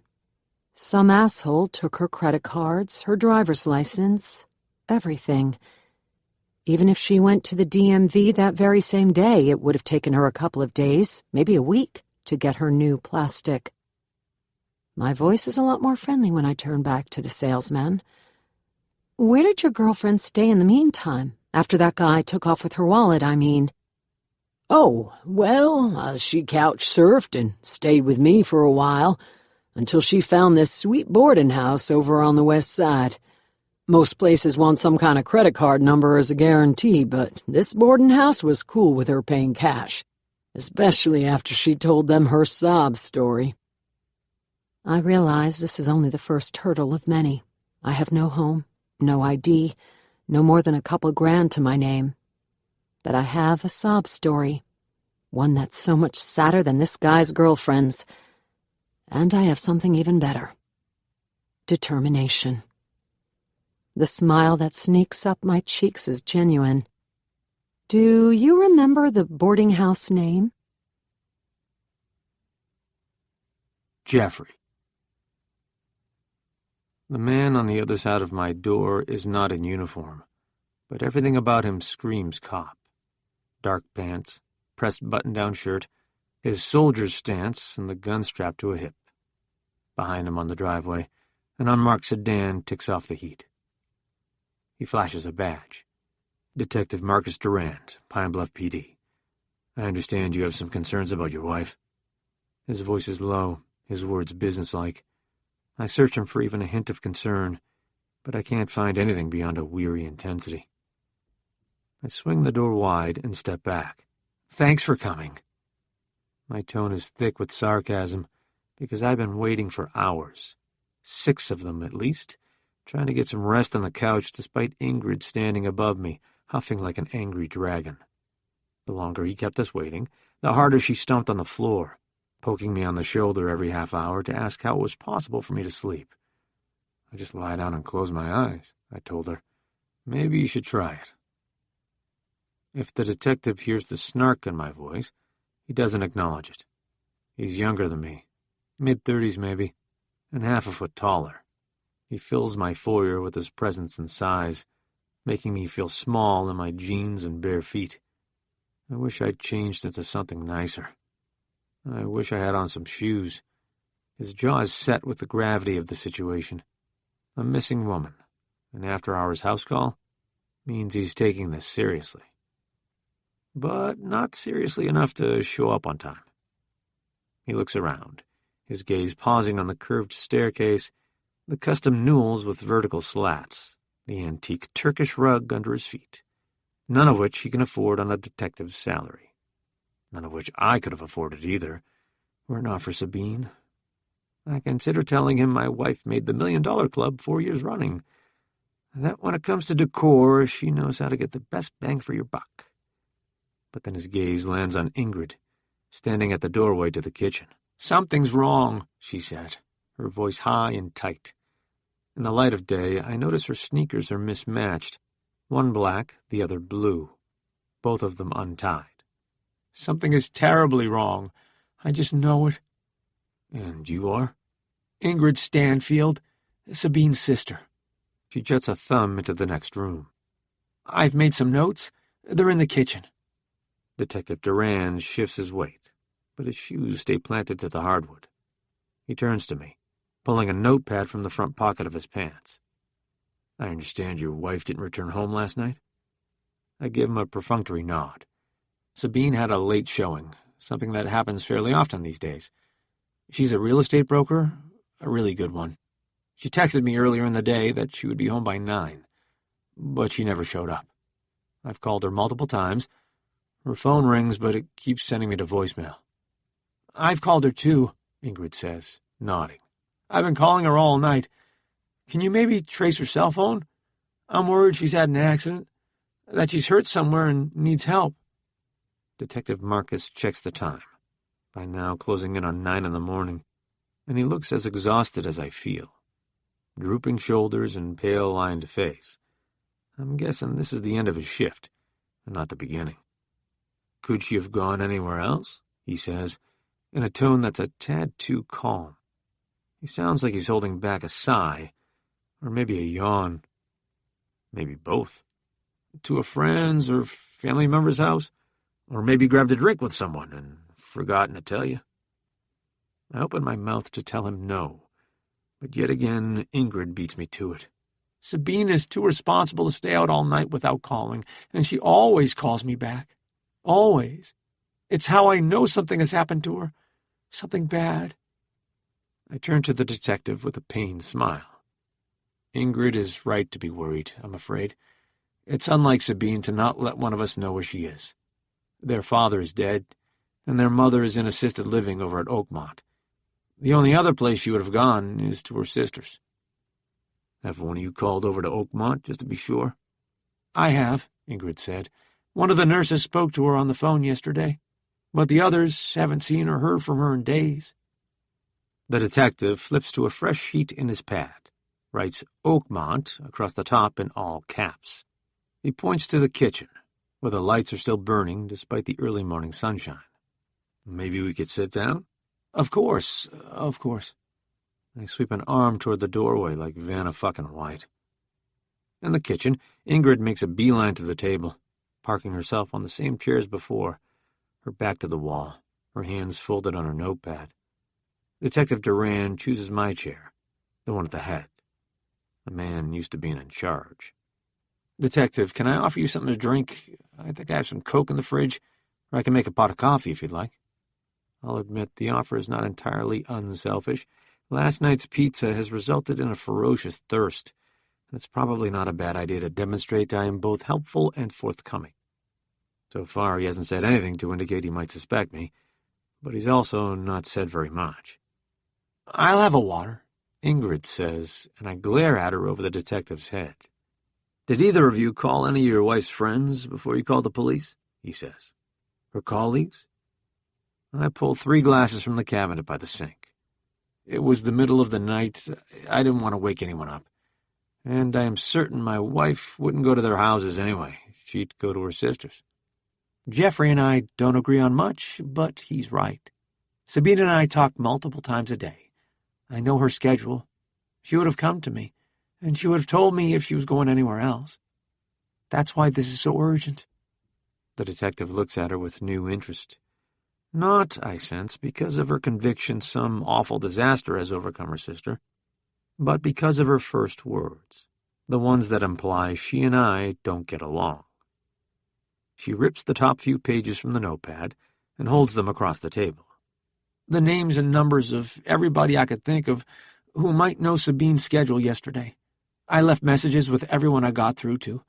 I also wrote down Sabine's description, the make and model of her car, her email, and cell phone number. If you give me your number, I can text you her picture. Detective Durand takes a few seconds to scan the pages, then looks up with a nod. This is all very helpful, ma'am. A great start. His voice is as earnest as his expression, and I get the sudden and sinking feeling that Ingrid is showing me up, making me look unprepared, that I'm uncaring when I'm anything but. I'm the one who sounded the alarm in the first place. Leave it to Ingrid to make me feel defensive in my own house. which she so kindly pointed out is actually Sabine's. Leave it to her to make me feel like a bum, a mooch.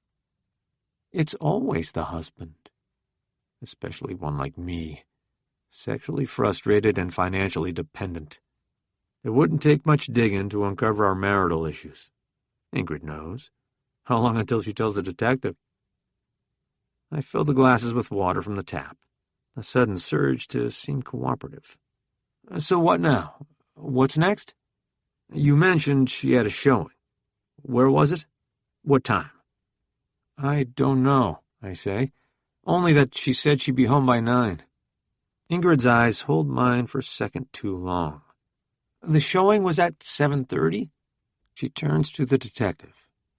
Sabine is the lead broker at that new development on Linden Street? You know, the one with the stone columns at the entrance and the big colorful sign? I don't have the address for the house she was showing, but it was in that development. Her boss, Lisa, can tell you which one. Lisa's name is at the top of the second page, but you'll have to track down her number. Unfortunately, I don't have it.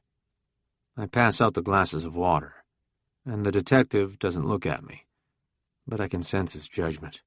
The husband and sister are not friends. The sister is better informed than the husband. Neither reflects well on our marriage. When is the last time either of you talked to Sabine? He says. I talked to her twice yesterday morning, Ingrid says. The last time was at just before 11. She was on her way to the office, but Jeffrey spoke to her later in the day, in the afternoon. The lie comes back to me in a flash of icy hot. Ingrid interrupting my jog, asking to speak to Sabine, me telling Ingrid I'd spoken to Sabine only an hour earlier so I could get back to my run. If I repeat the lie now, it would take the detective all of 2 seconds to catch me in it. One look at my call log would prove me wrong. I sink onto the chair across from Ingrid and shake my head. No, I didn't. I said I talked to Sabine yesterday morning, right before I boarded my connection in Atlanta. I turned to the detective, explaining. I've been in Florida all week at a sales conference. Ingrid's head whips in my direction, and she glares across the table. When I called you at just before 5, you said you talked to her an hour ago. So around 4. You must have misunderstood. She presses both hands to the wooden table, and they're shaking. I heard you loud and clear, Jeffrey. I asked when did you talk to her last, and you said an hour ago. Do you want to see my call log? I didn't say that, and I didn't talk to her. The detective raises both brows, taking a long breath through his nose like a parent might when he's had it with 2 squabbling toddlers. Okay, let's just back up here for a second. Am I to understand that neither of you talked to her since yesterday morning? Is that correct? I nod. Yes, that's correct. Apparently so, Ingrid mumbles.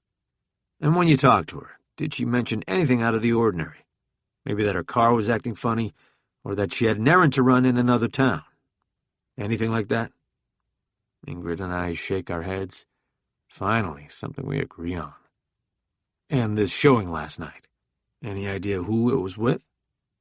She waits until I shake my head again, then jets a triumphant chin. I don't know his name, but he was from out of town. Some executive who just started at the Tyson plant. Sabine had found him temporary housing while he searched for a house, an apartment just off 530, but now his wife was coming to town. This showing was more for her than for him. He already loved the house. I'm silent, and also a little shocked. Ingrid's knowledge of her sister's business, all the particulars and detail. Sabine didn't tell me any of this. Or maybe she did. Maybe I just wasn't listening. What else have I missed? Detective Durand consults Ingrid's notes, taps the page with his pen. This Lisa O'Brien will be able to tell me his name? He's no longer directing his questions at me. I'm sure she can, Ingrid says. In fact, if I had her number, I would have already called to ask. Can you, I don't know, look her up in your system or something? I'll contact Miss O'Brien, absolutely. I'll also drive by the development and see if anything looks out of the ordinary. I'm not saying it will be. I just want to be sure, to cover all the bases. If I do find any signs of foul play, the words make me twitch like a spider, I'll put a trace on her phone and contact you immediately. Can you do that now? Trace her phone, I mean? Because if something's happened, if she's hurt, or... Ingrid shakes her head, swallowing. I just don't think we should waste any more time. I'm not going to waste any time, I assure you. A missing person is about as high priority as you can get. And I'm sorry to have to ask this, but has your wife been receiving any threats? Is there anyone out there who might have wanted to hurt her? No. I beat Ingrid to the answer this time, but I can't look at her. I keep my gaze, sure and steady, on the detective. Absolutely not. Everyone loves Sabine. She goes out of her way to be friendly to everyone, partly because that's her job, but mostly because that's just how she is. Friendly and helpful. She's never met a stranger. Ingrid clears her throat. It's true. Sabine is a lovely, lovely person. The detective offers up a smile, but it's neither friendly nor comforting. Okay, I'm going to start by checking the standard places: hospitals, medical centers, jails. I want the two of you to take a look at anything that might give us some insight as to her movements yesterday. Emails, texts, social media pages, mutual bank statements and credit cards, things like that. Compile a list of everything you find and send it to me. Detective Duran slaps a card to the table, pointing to the number at the bottom. Call me the second Sabine shows up, or if you think of anything else that might be relevant to where she could be. We'll regroup later today. I nod, mainly because I don't know what else to do. That's it. Interview over. The detective lets himself out, and the two of us sit stunned, staring at each other with wide, horrified eyes. Across from me, Ingrid starts to cry. Now that the detective is gone, I shove Ingrid out the door and put on a pot of coffee. I make it extra strong, the kind that bubbles out opaque and as thick as molasses. Not that I think I'll need the caffeine. Despite my sleepless night, I'm not the least bit drowsy, my veins humming with adrenaline and purpose. If Sabine doesn't show up soon, if somebody doesn't figure out where she went and what happened to her, Ingrid won't be the only one who thinks I had something to do with my wife's disappearance. The detective told me to comb through Sabine's social media and bank accounts, but I was one step ahead of him, already thinking about where Sabine left her laptop. It's an ancient Acer, a thick chunk of plastic and metal as manageable as a cinder block and just as heavy. Its bulk is a big part of the reason why she doesn't usually lug it to work. The other part is that she's got a slick new desk computer at the office, and her iPhone is permanently attached to her palm. But in order to see what she's been up to, I need her login credentials, the ones she keeps in an unprotected Excel file on her desktop. Usernames and passwords for pretty much anything you need a username and password for. Email accounts, bank records, credit card statements, things that will give me a roadmap to wherever she is, or at the very least, which way she's gone. I start upstairs and work my way down, moving from room to room, looking for her computer, double and triple checking everywhere I can think of. The problem is, Sabine is not logical. She treats her laptop like an old sweater or a pair of shoes, as an afterthought, an item to leave lying around wherever she pleases, half hidden under the bed or the couch. I concentrate my search around the places where Sabine tends to sit. On our bed, the laptop resting on her stretched-out thighs. The left end of the couch, her legs curled under her like a cat. The desk in the study, and the chaise by the window in the den. I peer on shelves and under tables, sift through stacks of papers and books, lift bed skirts and blankets. No laptop. Typical. In each room, before moving on to the next one, I stand in the middle of the floor and call her cell, even though wherever she is, chances are her phone is with her and not here at home. I hit her number, and then I hold my breath and listen for the familiar melody. Or if it's on silent, the muffled buzzing of it vibrating under a pile of pillows or some clothes. But the only sound is the 4 lazy beeps, right before it goes to voicemail. I hang up and move to the next room. After an hour, I end up back where I started, in the kitchen, empty-handed. I pour myself a cup of thick black sludge and sink onto a bar stool. Maybe I'm wrong. Maybe yesterday was one of the rare work days that Sabine needed her computer to search the MLS system or draw up a contract from a coffee shop between showings. in which case I'll have to go to her office to fetch it. That is, assuming she left it there, and it's not sliding around her trunk or on the floorboards of her car. I often see it sticking out of that canvas tote she lugs around, the one I'm forever tripping over when she chucks it by the garage door to search for her keys. I pop off the stool, race to the garage, and there it is, the tote, on the cool cement floor. I snatch it by a handle and carry it inside. The laptop is completely dead. No surprise there. Sabine has needed to replace the battery for ages now, though what she really needs is a new laptop, one that doesn't require almost constant charging. I plug it in under the island counter and turn it on, topping up my coffee while I wait for the thing to power up, which takes forever. I think about Ingrid across town, doing much the same thing, hunched over a laptop in her lonely kitchen, combing her files in search of her twin. I see her red and swollen nose, her hair still frizzy from the pillow, her squinty eyes when she said those ugly words to me. I know what you did to Sabine. And I feel a momentary spurt of fury. And Ingrid thinks I had something to do with this, that I am behind my own wife's disappearance somehow. And the idea makes me want to strangle her. The Acer gives a metallic beep, then lights up with a login screen, a blinking cursor. But there are only so many things her password could be. Sabine's birthday, or mine, our anniversary, combinations of the dates with our names. With every try, the password dock shimmies, but it doesn't let me in. She would choose something that's easy to remember. She doesn't have hobbies, and we don't have pets or children. I tried the other people in her life, her mother, followed by her dead father. Still nothing. And then I sigh and type Ingrid's name and birth date into the bar. The one I should have started with, honestly. And voila! The screen dissolves into her desktop. I email myself the password file from Sabine's email program that is a giant honking mess. More than 20,000 unread messages. Everything from stores to spam to requests for viewing. Automatically generated emails from the MLS and REMAX systems. It would take days to search through the chaos for anything remotely relevant, especially since I'm not even sure what I'm looking for. Instead, I flip to the sent messages and start at the top. Contracts, sales pitches, the usual stuff.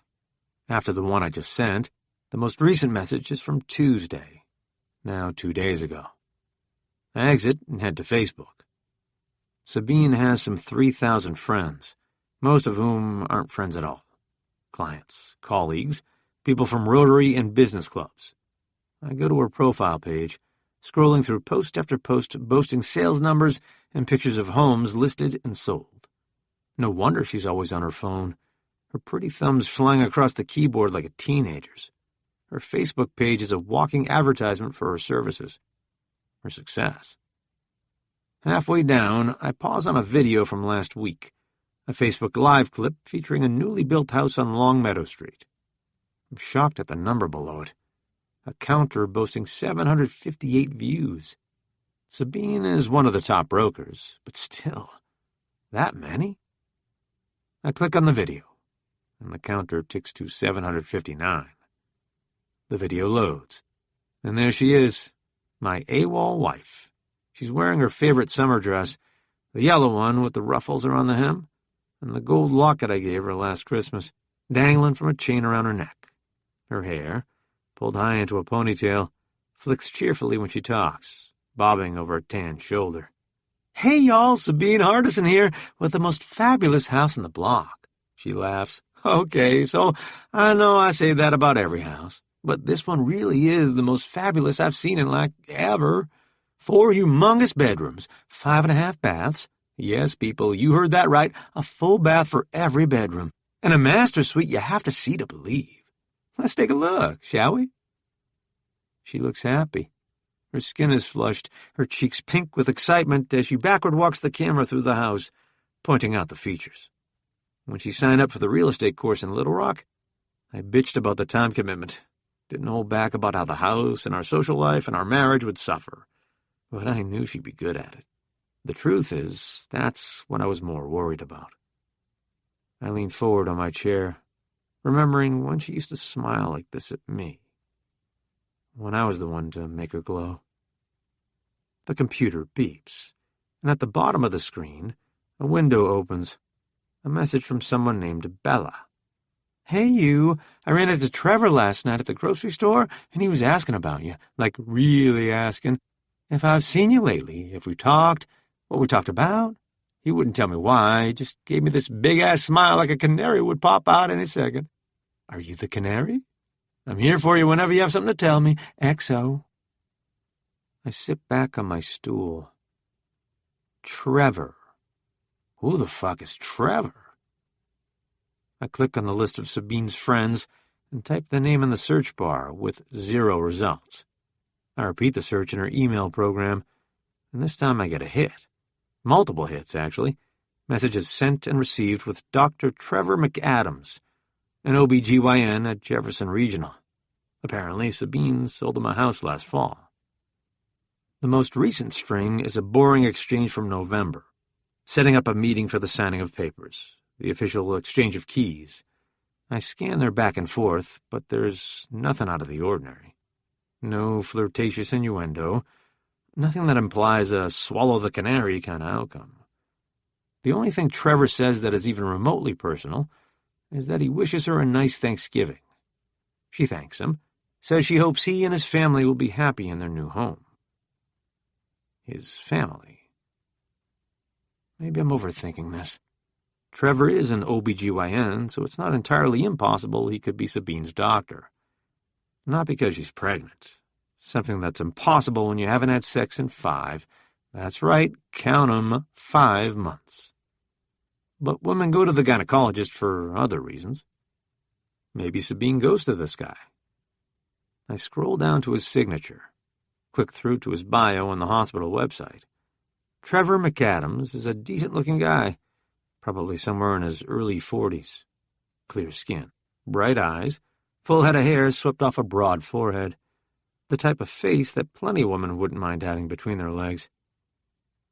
Is my wife one of them? I return to the emails and open one of the attachments. 8 months ago, Trevor plunked down just over $300,000 for 4,572 square feet of newly renovated house on a quiet street overlooking Pine Bluff Country Club. That's a lot of square footage, and an address in the swankiest area of town. No mortgage, which means he earns a hell of a lot more than Sabine and I do added together. I jot his address on a sticky note, 1600 Country Club Lane. I open Sabine's calendar and search for the address for last night's showing.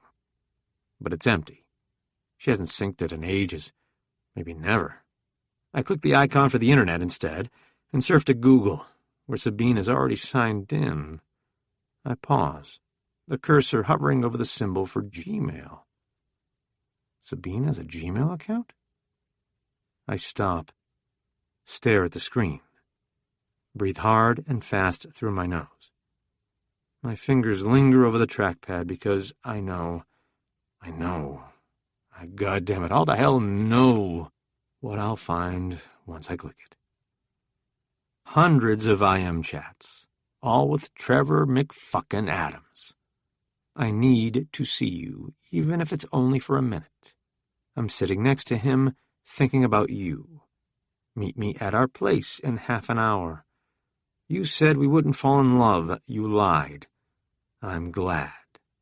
I'm ready to tell them, Sabine. I'm ready to take that step whenever you are. OMG, are we really going to do this? Can we? Yes, damn it. All you have to do is say the word. I love you. Let's tell them this weekend. The coffee turns to oil in my stomach, and I shove the cup away. It skids across the counter and into the sink, and it's a good thing Sabine is not here, because if she were, I would fucking kill her. Nah, first I would hurt her, and then I would hurt Trevor, and then I would kill them both. No wonder he swallowed the fucking canary.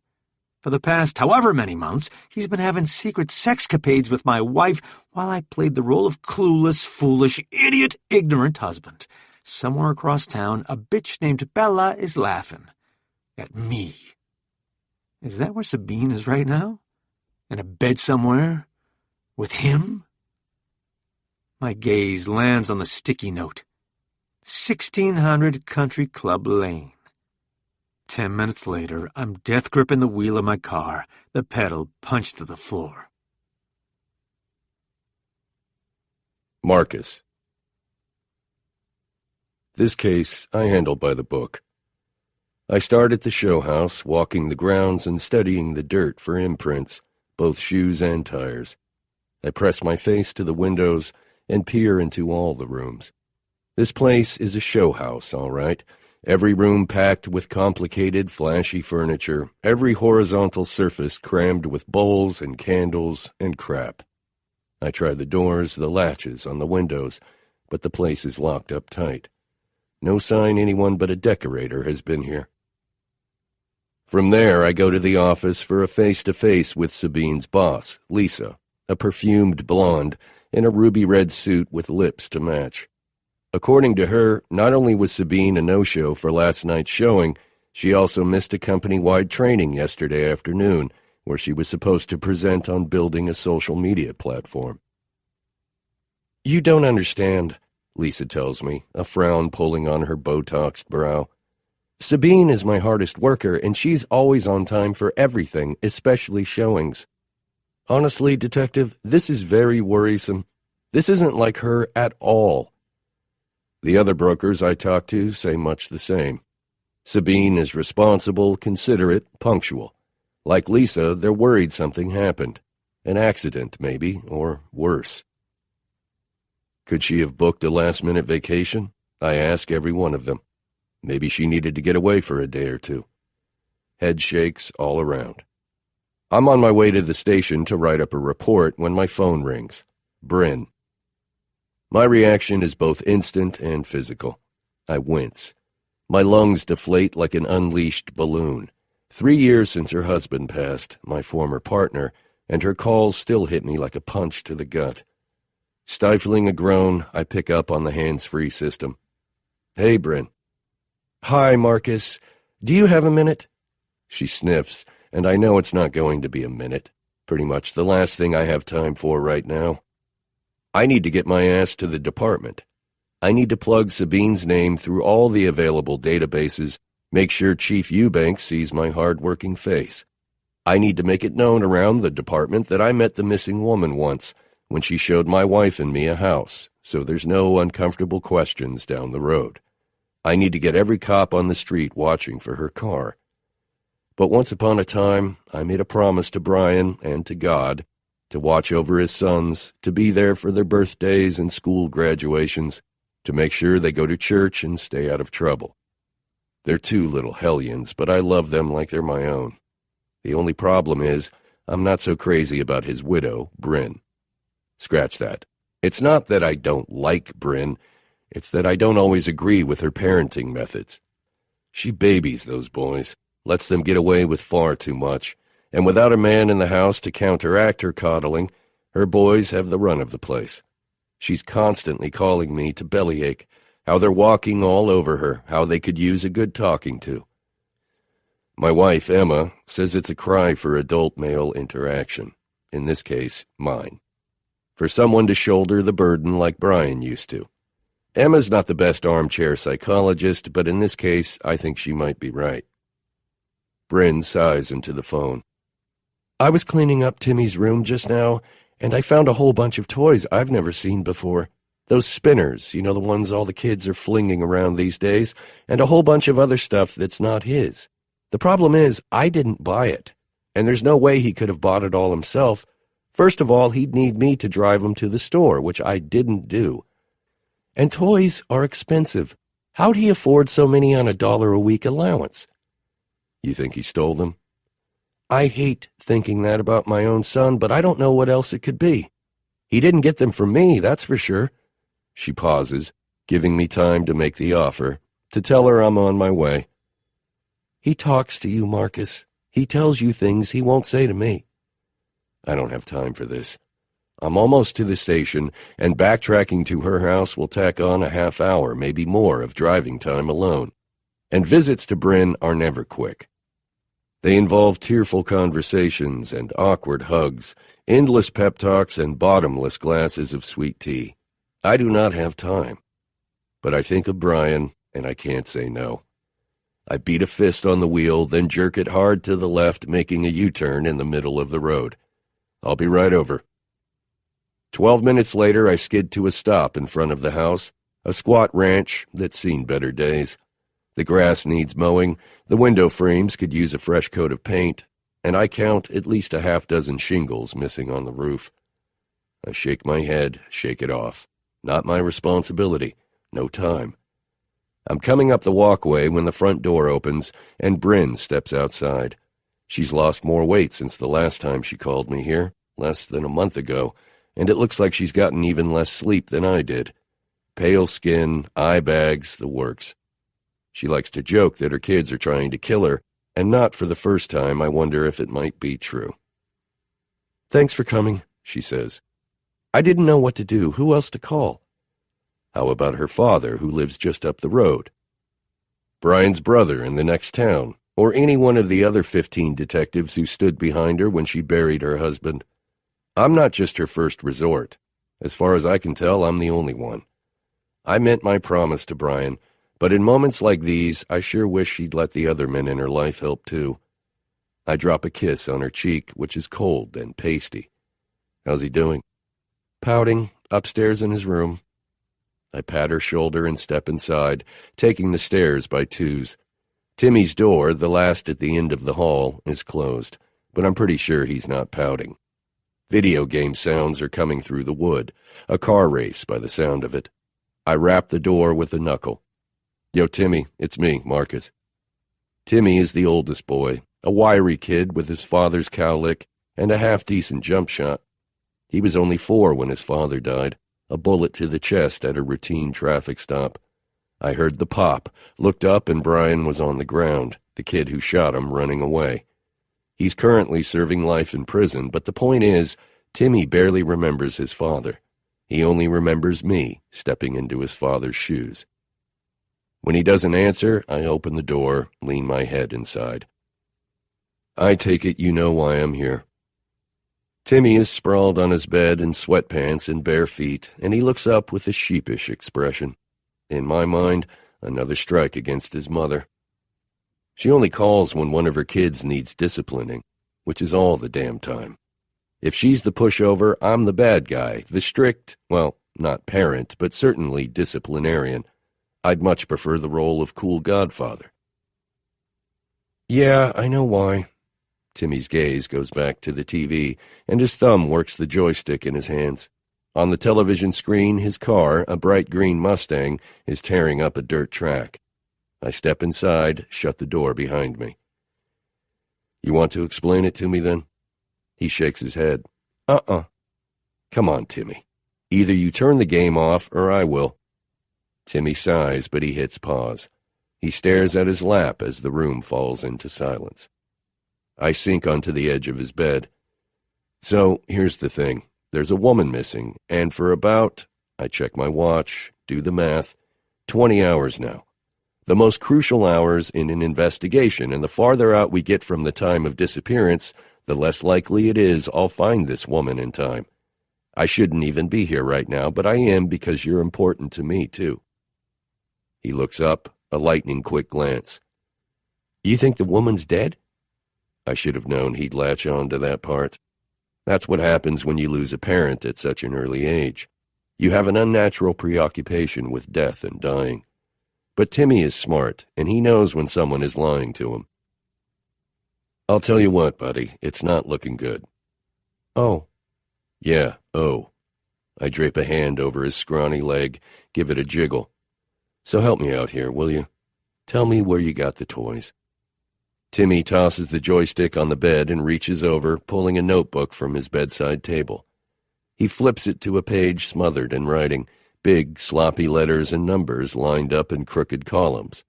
I scan the page, taking in the list of names and toys. A logbook. "You've been trading your toys and games?" "Yeah, but only for a little while. We were going to trade back after we're done playing with them, only Mom took everything and now I can't. That's why I kept a list, so I wouldn't forget where all my stuff went. I tossed the notebook to the bed, biting down on a grin. This kid may be a hellion, but he's not a thief. In fact, he's actually kind of brilliant. Whether he realizes it or not, this kid just created a co-op. Okay. But you do realize if you just told your mom all of this, you could have saved me a trip. Timmy frowns, folding his scrawny arms across his chest like I said something wrong. I'm trying to figure out what when my cell buzzes, and I check the screen. A text from Rick, another detective on the force. Hospitals, med centers, jails, and morgues, all clean. No sign of car, no activity on phone either. I type out a reply, on my way, be there in 15, and slide it back into my pocket. Listen, I need you to promise me 2 things. Timmy, look at me. I wait for him to meet my gaze, then I stick a thumb in the air. First, that you'll tell your mom the truth about the toys. Explain it to her like you did me. Show her the list. Your mom's a smart woman and she loves you. She'll think you're as smart as I do for coming up with such a plan. Do you think you can do that? He gives me a reluctant nod. I uncurl a finger, hold it alongside my thumb. And second, next time you want to see me, just pick up the phone and call. It's a hell of a lot easier for everybody involved. Way better than getting yourself in trouble just so I'll come over. The look he gives me tells me I was right. His mother is not the only one in this family looking for a little male influence. The boys need it just as much. I resolve to be better, to do better. I ruffle his hair and stand. As soon as this case is behind me, we'll do something fun, just you and me, okay? A movie, a ball game, you pick. Does that sound all right to you? Timmy looks up from his bed and smiles. That sounds awesome. Now get up here and give me a hug so I can go. It's the fastest hug on record, as is my trek down the stairs. Bryn is waiting for me at the bottom, her expression hopeful and disappointed at the same time.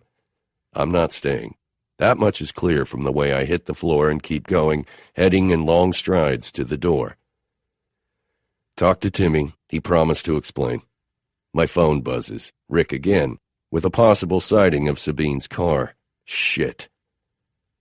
Are you sure you can't stay? Bryn says. Call you later, I say, and then I'm off like a shot, jogging across the front yard to my car. Beth. I roll up at a 2-story cottage on the west side and double-check the address. 1071 English Street. I take in the salmon-painted siding, white picket fencing, the neat manicured front lawn lined with a cheerful border of impatiens. On the outside, at least, Morgan House is a dream. 100 times better than the shithole on Wiley Street. And that's without even taking into account the hooker. I park at the curb, sling my bag over my shoulder, and head for the door.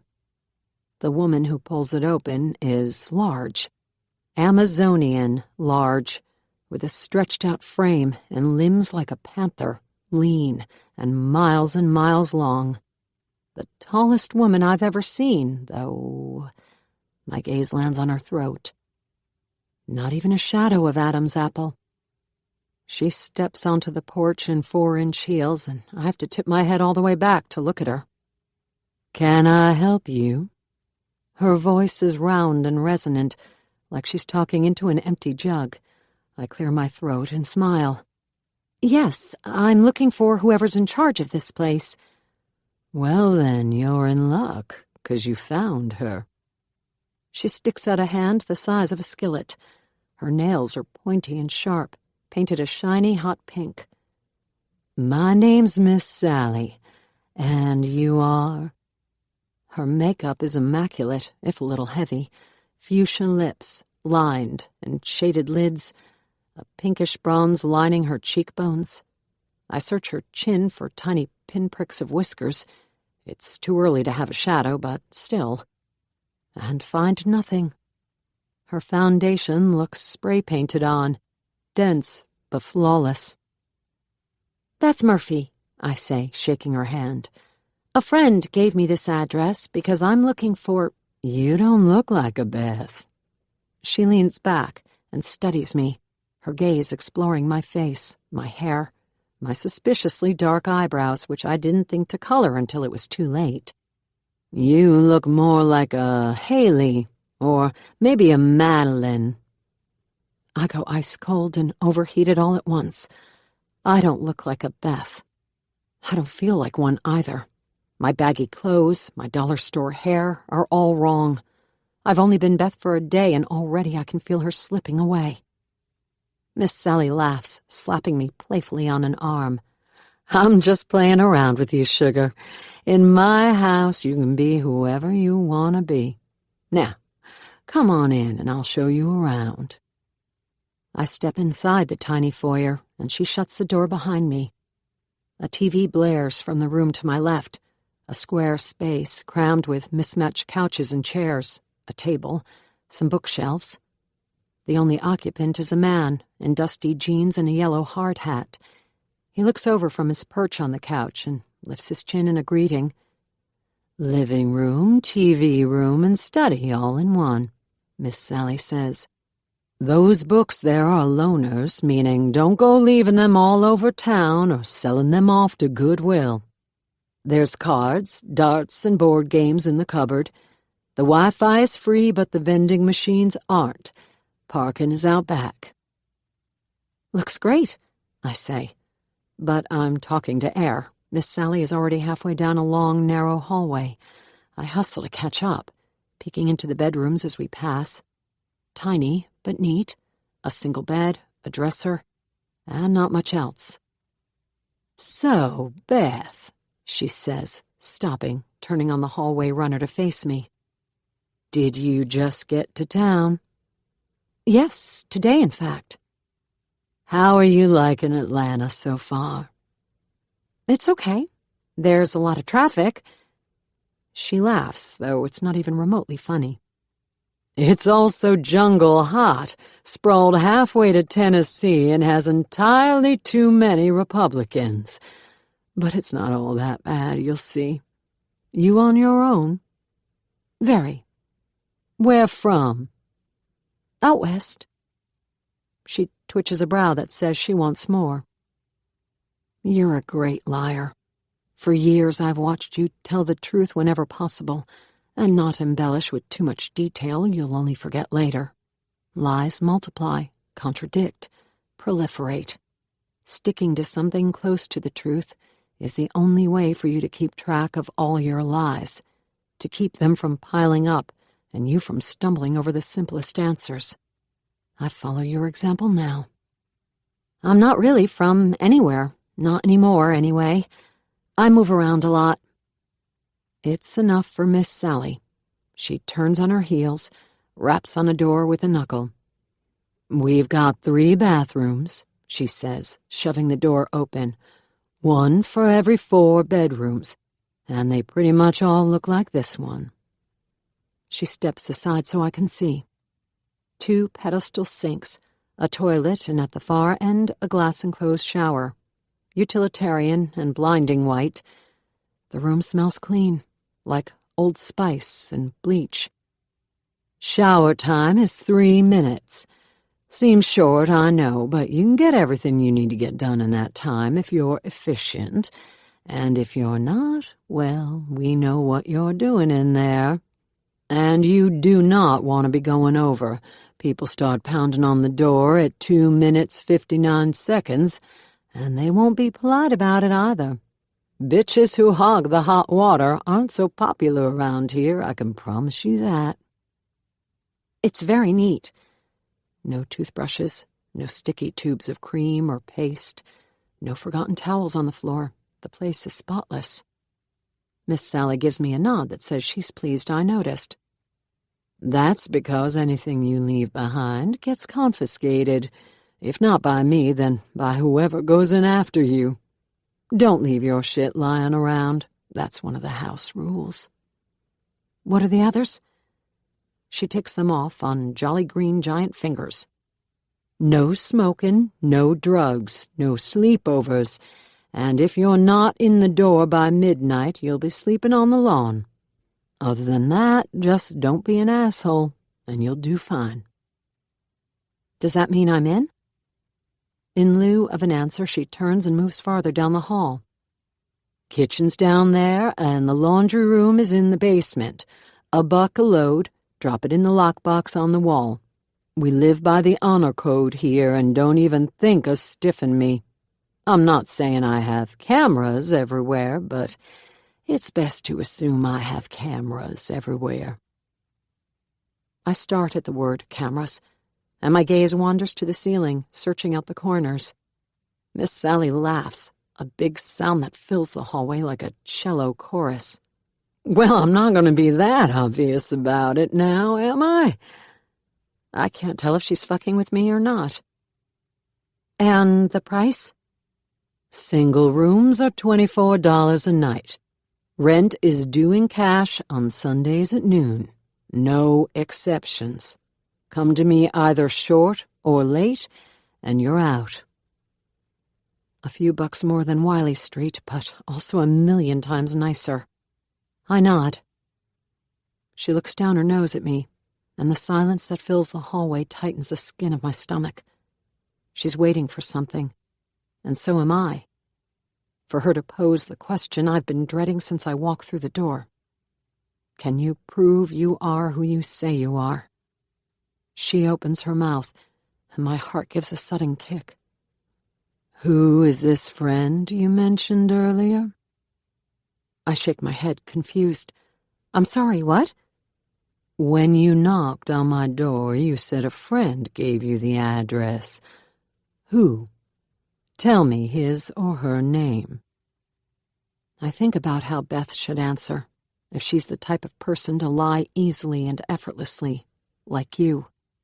The opposite of old me, who's never been a natural liar, though I've certainly sharpened my skills some. Don't change your voice, don't fidget or become too still. Hold a steady, confident gaze, and whatever you do, don't look up and to the left. But now I've waited too long to answer, the dreaded too-telling pause. It's too late to blurt out a name and hope for the best, and my gut tells me this is some kind of test. That Miss Sally, with her third-degree tone and squinty eyes, would see straight through me.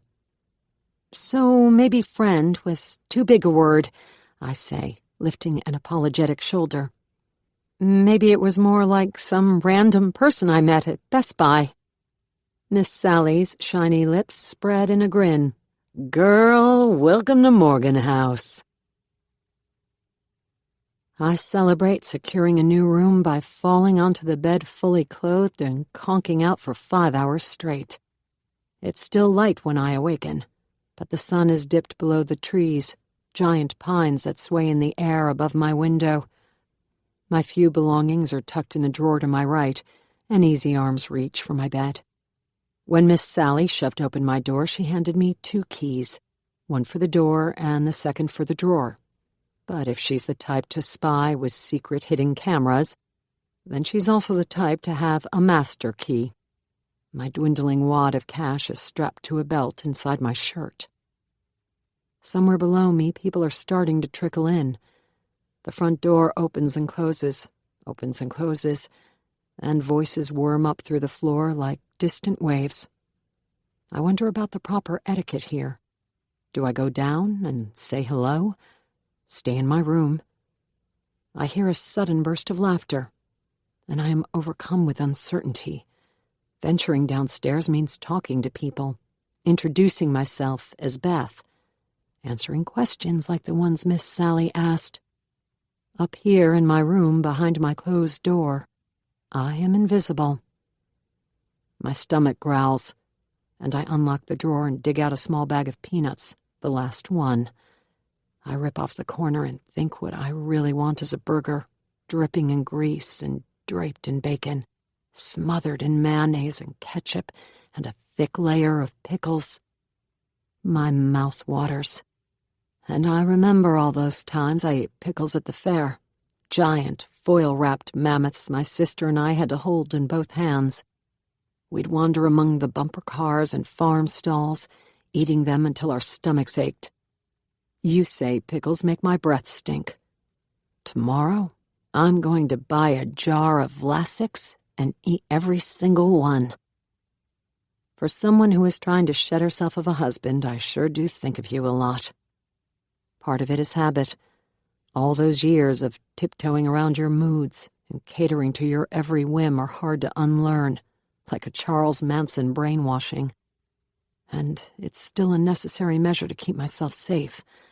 I have to think of you, to imagine the steps you're taking to find me in order to stay one step in front of you. But I can't stay up here, hiding in my room forever. I reach for my phone, pull up the calculator. At $24 a night, my $2,000 stash will last me only a couple of months. And that's assuming the pile of crap car Dill sold me doesn't blow a fuse or a tire. And Beth has to eat, which means Beth needs to do some seriously creative thinking. Even a job slinging burgers requires some sort of identification. I turn the peanut bag upside down over my mouth, but all I get is crumbs. I toss the bag on the bed. Groceries and a job. That's on the agenda for tomorrow. I think about what you're doing now, some 30 hours into my disappearing trick. I wonder if you found my car, my cell phone, the clues that will lead you to Tulsa, the opposite direction of here. I picture you searching through my things, calling my sister and my friends, combing through the files on my computer, and my senses go on high alert. I listen for the rumble of your car, the scrape of your key in the door, the tremor of your heavy shoes coming down the hallway floor. I shoot a glance to the window, half expecting to see the pale moon of your face peering in, the flash of your gotcha smile, before you point your gun at my head. My heart taps a double time and I take deep belly breaths, trying to calm my nervous system. Post-traumatic stress is no joke. Flashbacks and nightmares and anxiety attacks like this one are the product of years of abuse. It'll take more than a couple days of freedom for my body to uncoil. Freedom. I'm not there yet. Not even close. I'm more in danger now than that time the waiter accidentally brushed his fingers against mine when refilling my water, or any one of the times you came home after a particularly bad day at work. Leaving does not stop the violence, and it doesn't guarantee freedom. Why doesn't she just leave? Gets asked in living rooms and courtrooms across the country, when a better question would be, why doesn't he let her go? It took me a while, but I've finally figured out the answer. You'd sooner kill me than let me go. Jeffrey. On a long stretch of Stick Straight Road, 1600 Country Club Lane is tucked behind a thick tuft of trees and bushes. I don't see it until I've already blown past. Then I slam the brakes and screech to a stop in the middle of the road. Because what the hell? Nobody's on this street but me. And with any luck, the squealing of my tires lets them know I'm here, that I'm coming in.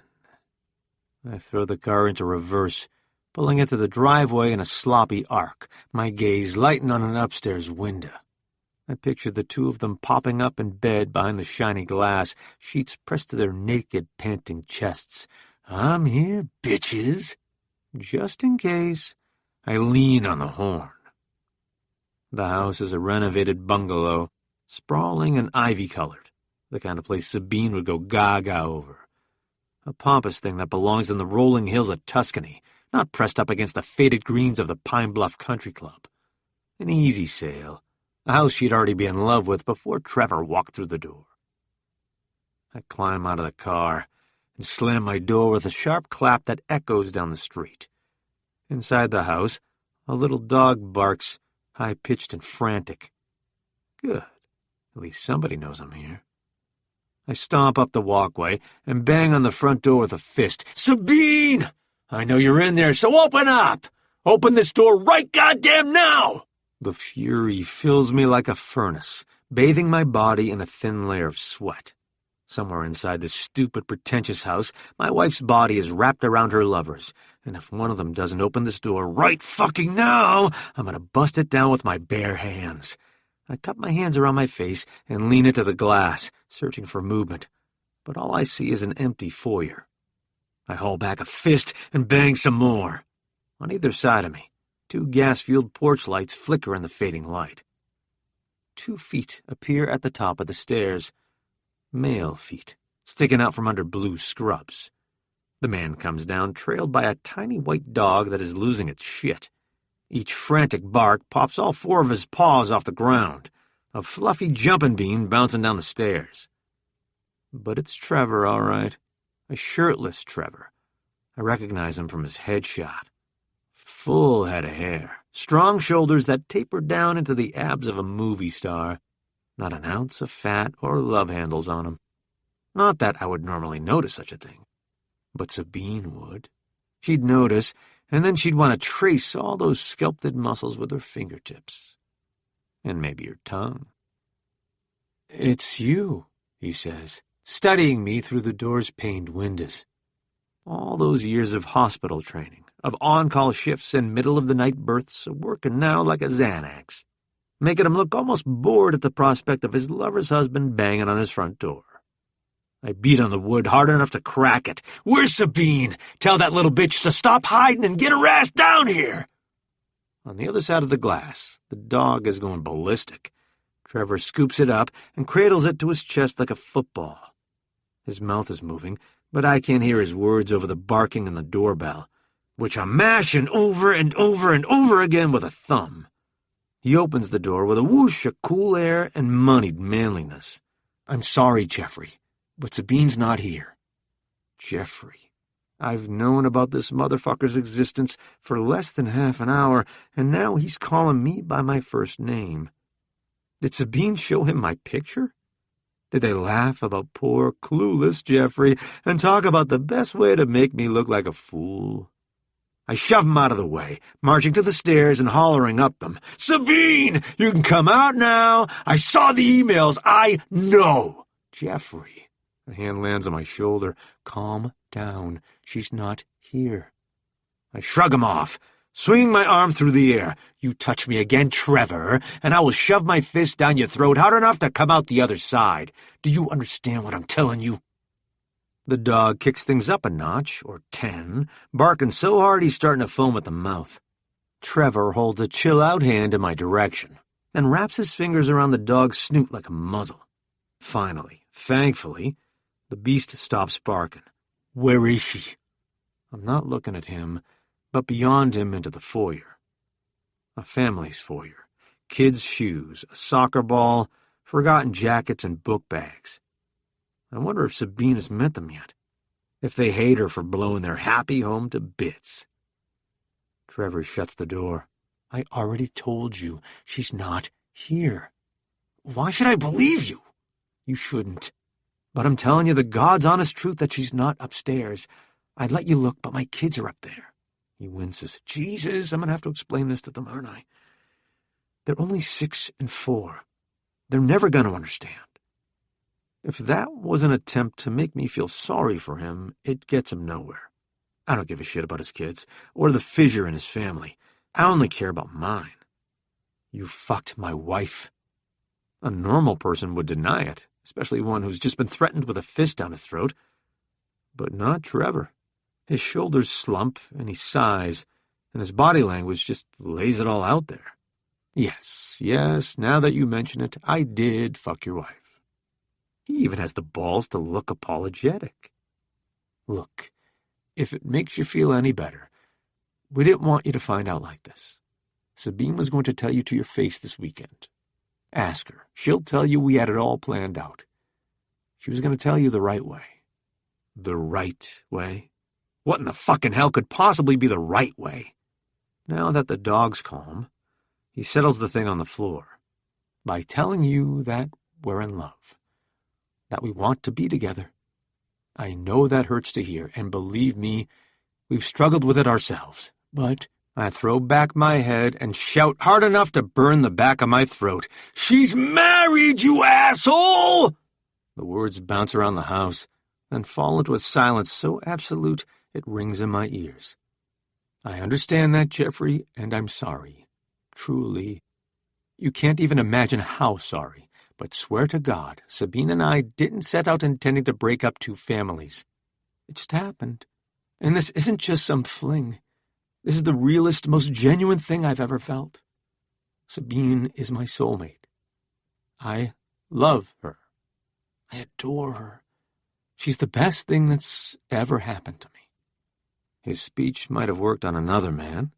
His words might have been a balm on a brittle, broken heart. Sabine will be loved, cared for, cherished. He's not stealing her out of greed or spite, but because he has no choice, because their connection is too great to ignore. Only an asshole stands in the way of soulmates. But we've already established that I'm a bitter, bitter man. Well then, Trevor, I feel obliged to tell you that this woman you cherish so much, your soulmate? The fur bag sniffs at my shoe, and I push it away with a foot. She's missing. Trevor makes a face like I punched him in his perfectly sculpted abs. What do you mean, Sabine is missing? Missing? I nod. She had a showing last night with Corey Porter and his family, I know. The doctor stops, waiting for me to continue, but I'm still processing the fact that he knows more about my wife's business than I do, than even Ingrid does. As much as I'd love to leave him hanging, I need to know what he knows. I fix him with a defiant stare. She never came home. She never? He swallows the rest, but his expression is screaming the words. Came home. Sabine never came home. She didn't show up, and neither did her car. Okay, let's think about this logically. I mean, she was pretty sure Corey would pull the trigger on the house. Maybe he did. Maybe they went out after to celebrate. Maybe. But now it's the next day. Did you call her? I sigh, roll my eyes. Of course you called her, but... Trevor runs a shaking hand through his hair. What about Ingrid? Did you call her? Did you call the police? Yes to both. Ingrid was at my house when the detective got there. He was going to check out the show house, see if he saw anything out of the ordinary. That was hours ago. Trevor's eyes go wide with fear, with horror. Oh, my God. Oh, my God. He stumbles into the kitchen, and I follow behind. I step on one of the dog's squeaky toys, and the beast comes running. Trevor leans against the kitchen counter, tapping numbers into a cordless phone with his thumb. He presses the phone to his ear, muttering, "Come on, come on, come on." And then his shoulders slump, and he curses. "Babe, it's me. Jeffrey's here, and he said you never came home last night. Wherever you are, please call me, okay? The very second you get this. I need to know you're okay, that you're... I'm scared shitless. I love you. Call me." He hangs up, and I almost feel sorry for the bastard. He begins pacing, his bare feet slapping the hardwood floor. Now what? Under the kitchen can lights, his face is green and shiny, sweating despite the air conditioning. What are we going to do now? I shake my head, battling a rush of disgust at his use of the word we. You and I are not on the same team here. We do not share Sabine. She's my wife. She's nothing to you. He stops, takes a long, slow breath. When is the last time you talked to your wife? Yesterday morning, and then she texted me later in the day that she had a showing, but she'd be home by 9. When's the last time you talked to my wife? Has anybody confirmed that she actually made it to the showing? Did she meet Corey and his wife at the house? I shrug. Like I said, I haven't heard anything from the detective, so I'm guessing so. What time did anybody call Corey to ask? You're the first person I've talked to who knows who the showing was with. The most I could tell the detective was the name of Sabine's boss. He turns and races from the room, his footsteps crashing up the stairs. While he's gone, I take a look around, try to see the place like Sabine would, like she did when she showed it to her soon-to-be lover. I picture her leading him through the empty house, pointing out all the features. Open, rambling rooms with French doors and generous windows. A spacious kitchen with new stainless appliances.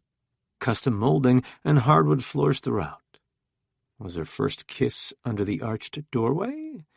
Did he push her up against these granite countertops? The visions burn like acid in my eyes, and I rub them away. The floor creaks above my head. I open the fridge and study the contents. Definitely a doctor's refrigerator. Milk, fruit, yogurt, enough vegetables to stock a produce department. Nothing even remotely unhealthy except a lone IPA shoved to the very back behind a container of organic pineapple. I'm digging it out when Trevor returns with a shirt, thank God, and his cell. Corey's not answering his phone, he tells me, and neither is Lisa. I shut the refrigerator and wave the beer in the air by my head. Where do you keep your opener? Trevor ignores me, staring at the phone in his hand. The first drawer I try is stuffed with pencils and Post-its, so I close it and keep going, moving down the island, opening and closing drawers in search of a bottle opener. On the third try, I find one, a golf-themed piece of plastic that makes a cheering sound when I open the cap. I toss it back into the drawer mid-hurrah. You never answered my question, I say. When is the last time you talked to Sabine? He looks up, and his eyes are liquid. She came by the hospital yesterday afternoon. She wasn't there very long, only 15 minutes or so. She left around 1:30. I stare at him across the island. At 1:30 yesterday afternoon, I was in Little Rock, fretting about the canyon that's cracked down the middle of my marriage and plotting the steps I can take to win my wife back, oblivious to the fact that she was more than likely being fucked by her lover in a hospital supply closet. Would you stop looking at me like that? He says. Sabine is missing. It's just that I'm having trouble letting go of the fact that she made time in her day to go to the hospital for 15 minutes with you when she can never squeeze in a lunch with me. She's hardly ever home for dinner. Trevor sinks onto a stool at the counter, shoving aside a coloring book and a solo cup packed with colorful markers. What about her car? Has anyone seen it? Not that I know of. Ingrid gave the detective her license plate number, though, so I'm assuming he's on the lookout. I take a long pull from the bottle, then make a face. It's one of those snobby IPAs, bitter and aggressively hoppy. I check the label and see it's also organic. Do you have any normal beer? Trevor plucks a blue marker from the cup. What's his name? Whose name? The detective. What's his name? Oh, something Durand. Mike or Mark or something like that. I pour the rest of the IPA down the drain while Trevor calls 911 and demands to be put through to the detective. He uses his doctor's voice, polite but overly self-important, each word delivered in a tone that commands attention. He introduces himself. Dr. Trevor McAdams, chief obstetrician at Jefferson Regional, romantically involved with Sabine for the past 5 months. Then rattles off Corey's name and number. Sabine's schedule until the moment she left the hospital, at some time around 1:30. Her cell, plus another number I didn't know existed, for a phone I didn't know she had. The entire conversation lasts no longer than 5 minutes. He thanks the person and hangs up. I slam the bottle onto the counter with a clap, and the dog, who'd curled into a sleepy ball on its bed by the table, looks up with a start. 5 months? Trevor frowns. You told the detective just now that you and Sabine have been romantically involved for 5 fucking months. Those were his words. Romantically involved. The beer turns to acid in my throat. Like I said, this isn't the way we wanted you to find out, but can we drop the guilt trip for a minute?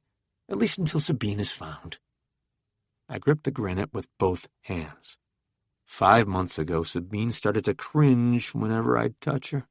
She started turning her head when I kissed her, and complaining about headaches any time I reached for her in bed. I thought it was me. But it was you, wasn't it?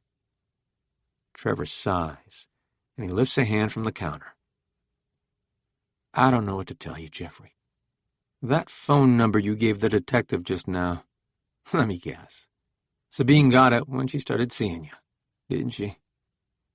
He doesn't answer, but his expression tells me it's a yes. Sabine has a secret phone. She got a separate device so she can talk to Trevor without me knowing. A Trevor hotline. He opens the coloring book, scribbles across a smiling Dumbo in bright purple marker. Corey lives in those gated condos on Old Warren Road. He must know something. I need to know what it is. He rips out the sheet and holds it across the counter to me, waiting for me to take it. Please, Jeffrey, my kids are upstairs. I can't leave them. My wife... He shakes his head. She's already taking me to the cleaners. I can't ever take them too. Please. I sigh, a hard huff filled with resentment and something sharper, something that gnaws at me like hunger, but for revenge. When I get home, I'm going to look up the number for this guy's wife and volunteer as a witness. You do realize that Sabine leaves her shit all over the house, right? If you actually lived with her, if you spent time with her on a regular basis, you'd know she's demanding and forgetful and selfish. That she pees with the door open, and she hogs the couch, and she never bothers cleaning up her own dishes. You don't want her because she's your soulmate. You only want her because she's not yours. He gives the paper a shake. Please talk to Corey. Don't do it for me. Do it for Sabine. For our... He stops himself just in time, but it's too late. I already understand. I heard the words he didn't want to say. You motherfucking fucker! I pause, the realization lighting me up from inside. Hot, smoldering coals that seethe in my stomach and spread outward until my limbs feel like they're on fire. One good spark and I'll blow. She's pregnant, isn't she? He doesn't nod, but his eyes are glassy in the dim light. Finally, after all these years of wishing and wanting and eventually giving up entirely, Sabine is pregnant. With Trevor's child. His gaze dips to the paper. Please, he says, and his voice breaks on the word. I take the paper, but then I stalk around the island and punch him in the face. Beth. That night, you come to me in my sleep, a blur of lightning limbs and shouted curses tearing through the house, opening and slamming doors, whipping off pillows and bed covers, flipping couches and tables, ripping pictures off the wall. You are searching for something. For me. I teeter on the edge of awake. I see you gaining speed, moving closer, and my stomach clenches into a spiky knot. You puff your big chest and scream, and that lock of hair I used to love to run my fingers through falls flat on your sweaty forehead. You push it off with the back of a fist, and that's when I see the gun. Wake up! I pinch the skin of my arms, smack myself on the cheeks, but my legs, tangled in the sheets, are like lead. They won't move. Suddenly you're here, stomping down the hallway at Morgan House. The hollow thud of your footsteps trembles the floor, the walls, the lining around my heart. The noise stops in front of my door, and I am frozen with fear, with pure terror. My doorknob rattles, then goes still. I hold my breath, wait for the gun to go off. The door explodes, wood splinters showering down on me like a million deadly spikes. The hallway sconces light you up from behind, glowing underneath your skin like blood. I scream. You grin and aim the gun. I shoot upright in my bed, the scream ringing in my ears. I clamp a hand over my mouth and stare into the dark room, trying to get my bearings. My room. My bed at Morgan House. I'm safe. You're not here. It was only a dream. And yet, was it? The back of my throat burns in a way that tells me the scream might have been real. But the ache could also be from the sobbing. My cheeks are slick. The hair at my temples damp with sweat or tears. I mop my face with a sheet and take several deep breaths, willing my hammering heart to slow. I check the time on my cell phone. 4 a.m. Somewhere above me, a male body is snoring loud enough to rattle the floorboards. And I wonder what this says about my housemates, that they are either deaf or sleep like the dead. Or maybe they are immune to a stranger's scream ripping through their slumber. Miss Sally runs a tight ship, but this place is an oasis in a questionable neighborhood, one where the houses sport bars on the windows. This doesn't bode well for me if my nightmare turns to reality. What will they do if you find me here? Sleep through the screams? Hide behind the locked doors of their bedrooms? Suddenly the room is too hot, the four walls shrinking around me. I kick off the twisted sheets and reach for my shorts in a wadded pile on the floor. I need a glass of water. Or maybe a cup of tea if I can swipe a tea bag from somebody's supply. Mostly, I need to get out of this room. I strap my money belt around my waist, pluck my keys and phone from the nightstand, and creep into the hall, locking the door behind me. The hallway is dark, lit only at the far end by a street lamp somewhere outside the window. I move, breathless and on tiptoe toward its golden gleam, the pads of my bare feet silent on the polyester runner. The stairs are trickier, sagging and creaky in the middle. I hug the side instead, my fingertips skimming the walls, following them to the kitchen. A single bulb above the stove casts faint light on the scuffed linoleum floor, but otherwise the room is a black hole. I power on my cell, use the light of the screen to guide the way to the cabinets on the far wall. The first one is dinnerware, neat stacks of plates and bowls and plastic cups. I shut it and move down the line. Cleaning supplies, pots and pans. But not a single crumb of food. No box of dusty tea bags. "You must be the new girl," a female voice says from behind me. A grenade erupts in my chest, and I whirl around, searching for her face in the darkness. The shadows shift, and the ceiling lamp buzzes to life, blinding me with sudden light. I cover my eyes, squinting through my fingers at the woman sitting cross-legged atop the kitchen table. Caramel skin and big brown eyes, and the body of a 50s film star, petite but curvy. She watches me with barefaced curiosity. "What are you looking for? Maybe I can help you find it." She's as pretty as her accent, a South American cadence slowed with a southern drawl. 2 silver discs hang on delicate chains from her neck, each of them engraved with something I can't quite make out from this distance. Names, I'm guessing. I wasn't expecting to find anyone here, not when the money belt hanging from my middle is about as subtle as a third breast. I pull on my too-tight t-shirt, fold my arms across my waist. "You scared the shit out of me. Was that you upstairs?" She pauses. "I heard somebody scream just now. Was that you?" Shit. So that part wasn't a dream. My face goes hot, thinking of all the sleeping bodies upstairs. Sorry, did I wake you? How many others did I rouse from their slumber?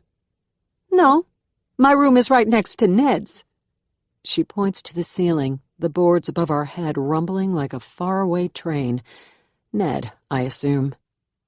"Anyway, tell me what you came down here looking for, and I'll tell you where you can find it. Though I will warn you, Miss Sally keeps the good stuff locked in the pantry."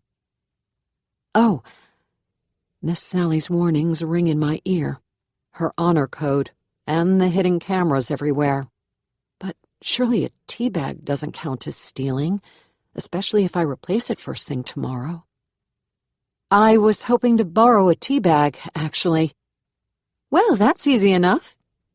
She hops off the table and pads on bare feet across the room. Her shorts are the kind a cheerleader would wear, skin tight and Daisy Duke short. "I've got a box of Lipton. Hope that's okay." You once hurled a full cup of piping hot tea at my head because it was Lipton. You said if you'd wanted a cup of hot piss, you would have asked for some. I smile. Lipton is perfect, thank you. She pulls a yellow box from a drawer by the microwave, flips on the electric kettle. drops the bags and 2 mugs she finds in a cabinet. "So what were you doing down here?" I say, gesturing to the table.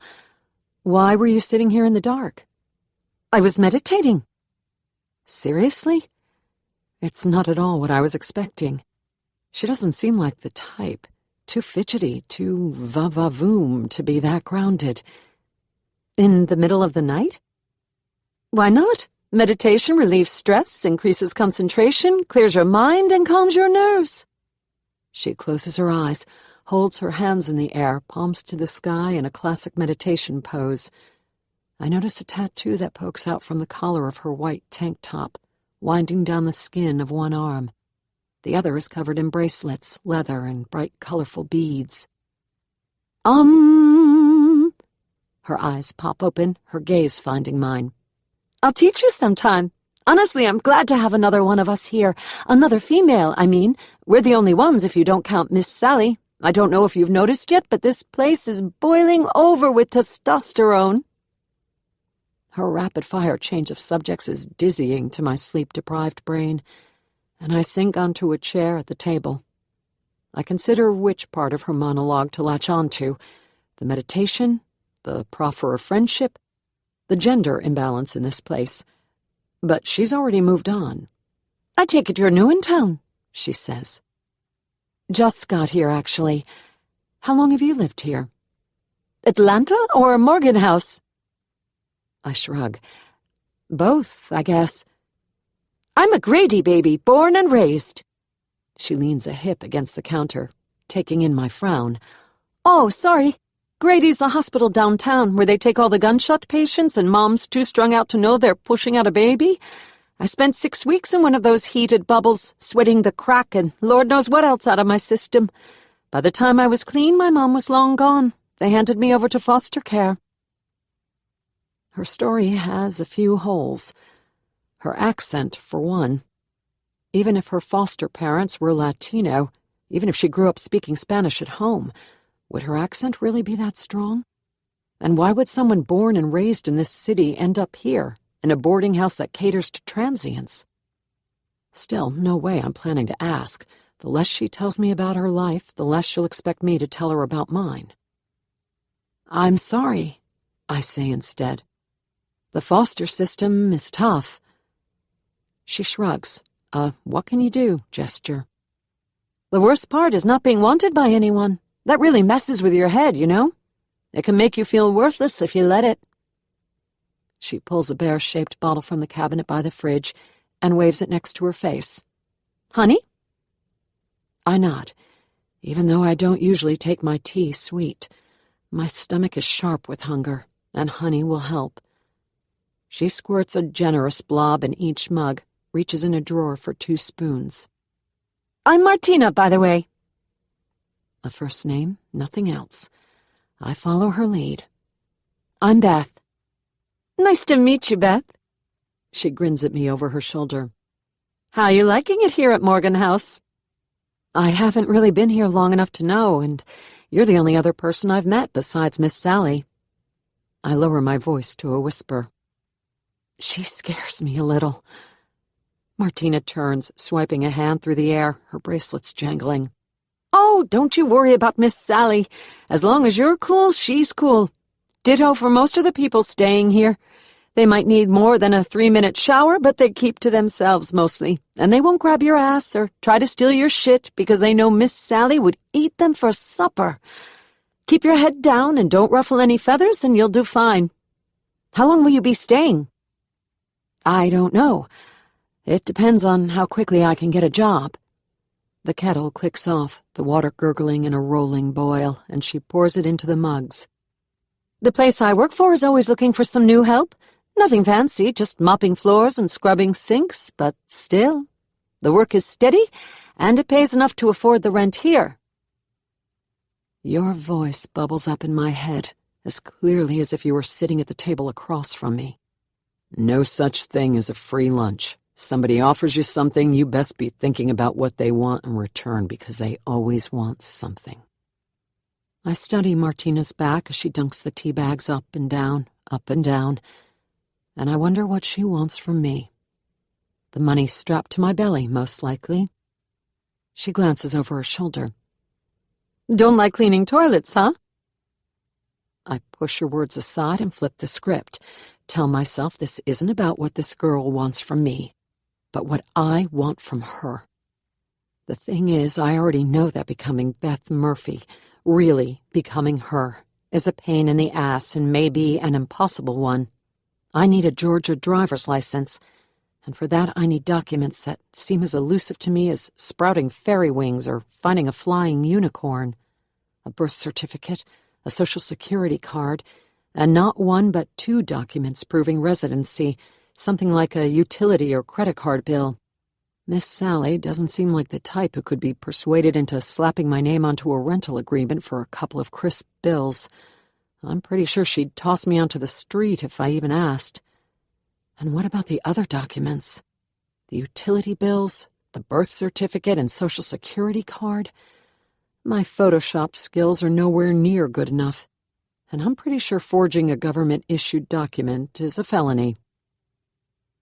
It's not that I mind cleaning toilets, I say. It's just that I lost my ID. Martina gives me a look. You lost it, huh? That happens a lot around here. She carries the mugs to the table and holds one out to me. You don't have anything? Not even an old, expired one? Especially not that. My Arkansas license is a charred lump at the bottom of a hotel trash can 4 states away.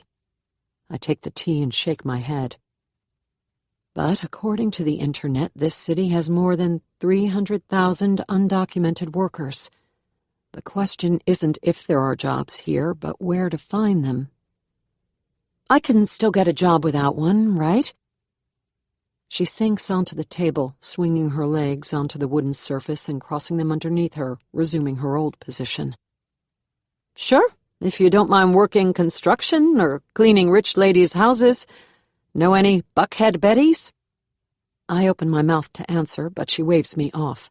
Never mind, you do not want to work for one of those bitches, I can promise you that. What I meant was you'll need a roster of regular customers, people with big houses who don't mind paying you cash under the table. My stomach sinks. The only people I know in this city are you and Miss Sally. Miss Sally can maybe help you, but I can't. I try to stay out of the northern suburbs. She blows over the surface of her tea, regarding me with a thoughtful expression. How much money you got in that bag strapped to your waist? The hand I press to the bag is automatic, as is the expression on my face, a mixture of distrust and defiance. Don't even fucking try it. Martina laughs. Come on, chica. I already told you people here don't try to steal your shit, and that includes me. Though it's probably not a bad idea to keep your cash on your person at all times. What I'm asking is if you would be willing to part with some of it. Because if you are, I might know where you could find an ID. I lean back on my chair, eyeing her with suspicion. My hand is still on my money belt, my legs still ready to pounce. I'm bigger than Martina, and thanks to you, I know the most effective places to land a punch. Kneecap, face, solar plexus, throat, temple. I'll be back upstairs, barricaded behind the door of my room before she stops writhing on the floor. But an ID would solve a lot of problems. How much? I say warily. Last I heard, Jorge charges somewhere in the neighborhood of $300. You can probably talk him down some if you find him in a good mood. The hard part is finding him in a good mood. Is he any good? The best. The Rolls-Royce of fake IDs. That's why he's so expensive. I sip my tea and do the math. $300 is a lot of cash, almost 2 weeks' worth of rent and 15% of my rapidly dwindling stash. But if Jorge is as good as Martina says he is, it might be worth the money. Finding a job will be so much faster and easier if Beth is legit. And you?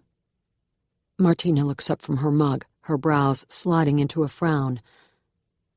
And me what? How much do you charge for telling me where to find this Jorge person? Martina looks at me for a moment, letting the silence linger. Her expression is that of someone making a hard decision, and I know what she's thinking. How much is the information worth to me? How much is too much? Your words run through my head. No such thing as a free lunch. And I hate you even more for being right.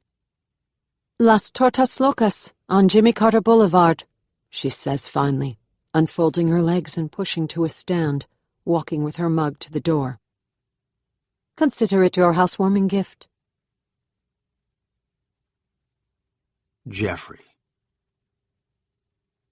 A pounding on the front door lurches me out of a dead sleep. I sit up on the couch and rub my face, blinking into the room. The only light comes from a thin slice of morning sunshine where the curtains don't quite meet, blanching a strip of carpet. I check my watch. 11 a.m. I've been asleep for all of 2 hours. The past 2 days have been a shit show. Coming home to find Sabine missing, discovering she's been screwing around, my surprise rendezvous with her lover, Trevor accidentally spilling the beans about the pregnancy. By the time I drove across town to Sabine's client, then did the same with her boss, every muscle in my body was knotted up, my skin vibrating with fury. Corey and Lisa told me exactly what they told the detective, that Sabine never showed up for the showing. There's another pounding at the door, followed by 3 rapid-fire rings of the doorbell. I push off the couch and stumble to the door. Ingrid doesn't look like she's slept much either, but she's cleaned up since the last time I saw her. She's fresh from the shower. Her hair is still damp, the ends gathered in wet clumps, dripping onto her dress, some awful blue and white thing. She barrels into my foyer, and I catch a whiff of her perfume, cloying and sweet. She takes in my t-shirt and rumpled sweats, the same ones I was wearing the last time she was here, and frowns. "Why aren't you dressed? Didn't you get my messages?" I wince, pressing down on my throbbing temples with a thumb and middle finger. Ingrid's volume, louder than usual, isn't helping what's pounding in my head like a hangover. And then there's that constant edge to her voice. I can't take much of her on a good day. Now, after 2 bad days in a row, she's chipping away at my last threads of civility. Clearly not. "Well, go upstairs and change. We're due at the police department in 30 minutes. The detective has an update." My heart bangs a slow, heavy beat. An update could be anything. Her car, found wrapped around a tree. Her body, found rotting to feel the soybeans. Her killer, on the loose or locked behind bars. What kind of update? "I don't know, Jeffrey. He wouldn't tell me anything other than he had some news." She chews on a corner of her lips, which are already red and cracked. Her eyes are fat pink pillows. "What if he—" She stops herself before she can finish, and I don't touch it. A detective calling with news he wouldn't share over the phone can't be good. I turn and head upstairs for a quick shower. 9.5 minutes later, I'm crammed into the passenger seat of Ingrid's Acura, barreling south toward the police station. Traffic is light, but on the other side of her windshield, it's gearing up to be another blistering day. I turn the air conditioning to high and aim the vents at my face. Trevor's news last night lit me on fire, and I've been burning up ever since. "I suppose you knew about the baby." Ingrid stares straight ahead, hands at 10 and 2, but she nods. "Sabine and I tell each other everything. I know." I glare out the side window at the storefronts flashing by. I wish I'd thought to bring sunglasses. "What else have the two of you been keeping from me?" "She's been talking to a lawyer. She was going to ask you for a divorce this weekend." The news hits me like an anvil. Not that Sabine was planning to leave me. Trevor already told me as much. But at the implication she saw a lawyer. Something that's easy to verify. I don't need to be a detective to know how it makes me look. Like I have a motive. I snort. That's convenient, isn't it? What is? The timing. Sabine disappears, pregnant with another man's child, right as she's about to file for divorce from a husband who once, and only once, so help me God, lost his temper. If I were the detective, I'd be calling me in for questioning too. I twist on my seat, turning to face Ingrid. Is that what this is?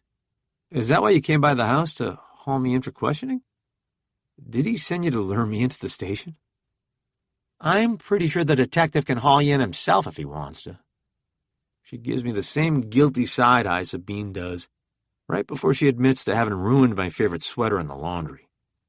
But to be perfectly honest, I came to get you because I can't do this alone. Sit in some sterile room at the police station while the detective tells me something awful has happened to my sister. I'm terrified. And I couldn't bring Mom. She wouldn't understand. And even if she did, I can't deal with her and bad news at the same time. As much as I hate to admit it, I need you there. Why didn't you call Trevor? She presses her lips together. You did call him. He wouldn't come. He's a mess. She punches the gas to make it through a light, then merges into the far left lane. And he was right. Having him there would only make everything worse. At least I won't have to take care of you. I'm not quite sure how to take that. Her mother would be too clueless, Trevor would be too emotional, and I would be my usual asshole self. I choose to focus on the words she doesn't say. That I'm strong, solid, sensible. No matter what the detective has to tell us, at least I won't go apeshit. But is she right? I think about what I'd do if the detective tells me Sabine is dead, or asks to swab the inside of my cheek. What will my reaction be then? I look over at Ingrid, at her pointy features and shiny profile, and think I really don't want to do this alone either. It's ironic, I say, turning back to the traffic. What is? That it took Sabine disappearing to make us actually want to be in a room together. Beth. For a boulevard named after a former peanut farmer turned president, it's nothing like I expected. A magnolia-lined avenue, maybe, or a winding country road slicing through rolling green fields would be fitting. Not this 6-lane thoroughfare that packs the Buick Regal on all sides with bumper-to-bumper traffic. I cling to the far right lane, keep a safe distance between my car and the guy riding the brakes in front of me, and search the storefronts for Las Tortas Locas. I spotted up ahead a giant margarita glass jutting above the rooftops like a crown jewel. I swerve into the turn lane and head toward the building, a riot of flashing neon lights squeezed between a strip mall and a drive-through bank. I pull into the lot, and mariachi music rattles the Buick's tinted windows. The inside is even worse. Music blares from the ceiling speakers, mixing with the din of a full house of diners and the hard chinks of porcelain and glass. The hostess has to cup a palm around her ear when I yell at her who I'm here to see. And then she points me to a table at the far end of the restaurant. "Are you sure?" I shout, squinting at the man across the room. Even from here, from clear across the room, the man doesn't match the name. "I'm here for Jorge. Jorge!" She leans on the hostess stand with an elbow, and I catch a slight roll of her eyes. "That's him, and I heard you the first time." I wind my way through the tables to Jorge, 400 pounds of a milky white man eating a burrito the size of his forearm. I hover at the edge of his table, waiting for him to stop shoveling food long enough to notice me. This Jorge guy may not be Latino, but he's no stranger to churros. He looks up, and his eyes are thin slits, part genetics, part his cheeks squeezing them shut. It looks like he's glaring at me, and maybe that's exactly what he's doing. Martina said he was in a perpetually bad mood. He picks up a hard-shelled taco loaded with meat and cheese and dunks it in salsa. "Martina gave me your name," I say finally. I lean closer, across what looks to be a bucket of refried beans smothered with cheese. "She said you could help me get an ID." "What kind?" His accent sounds Asian. A driver's license, for Georgia preferably, and maybe a Social Security card, if you're able. He gives me a look, and I don't know if it's to say he does or doesn't have one. $400. He shoves the taco, the whole entire thing, into his mouth. For both? Yep, he says around a mouthful of meat. But Martina told me 3. The slits all but disappear. I give him time to swallow some of the food bulging in his already swollen cheeks. 300 for license only. 400 for both. Barter, you say in my head. For you, haggling is a sport, a competition. You will hold up the grocery store line to bicker about the price for dented cans and boxes torn at the edges. Say it like you mean it. You tell me now. There's always wiggle room in a price. Always. 350, I say. 375.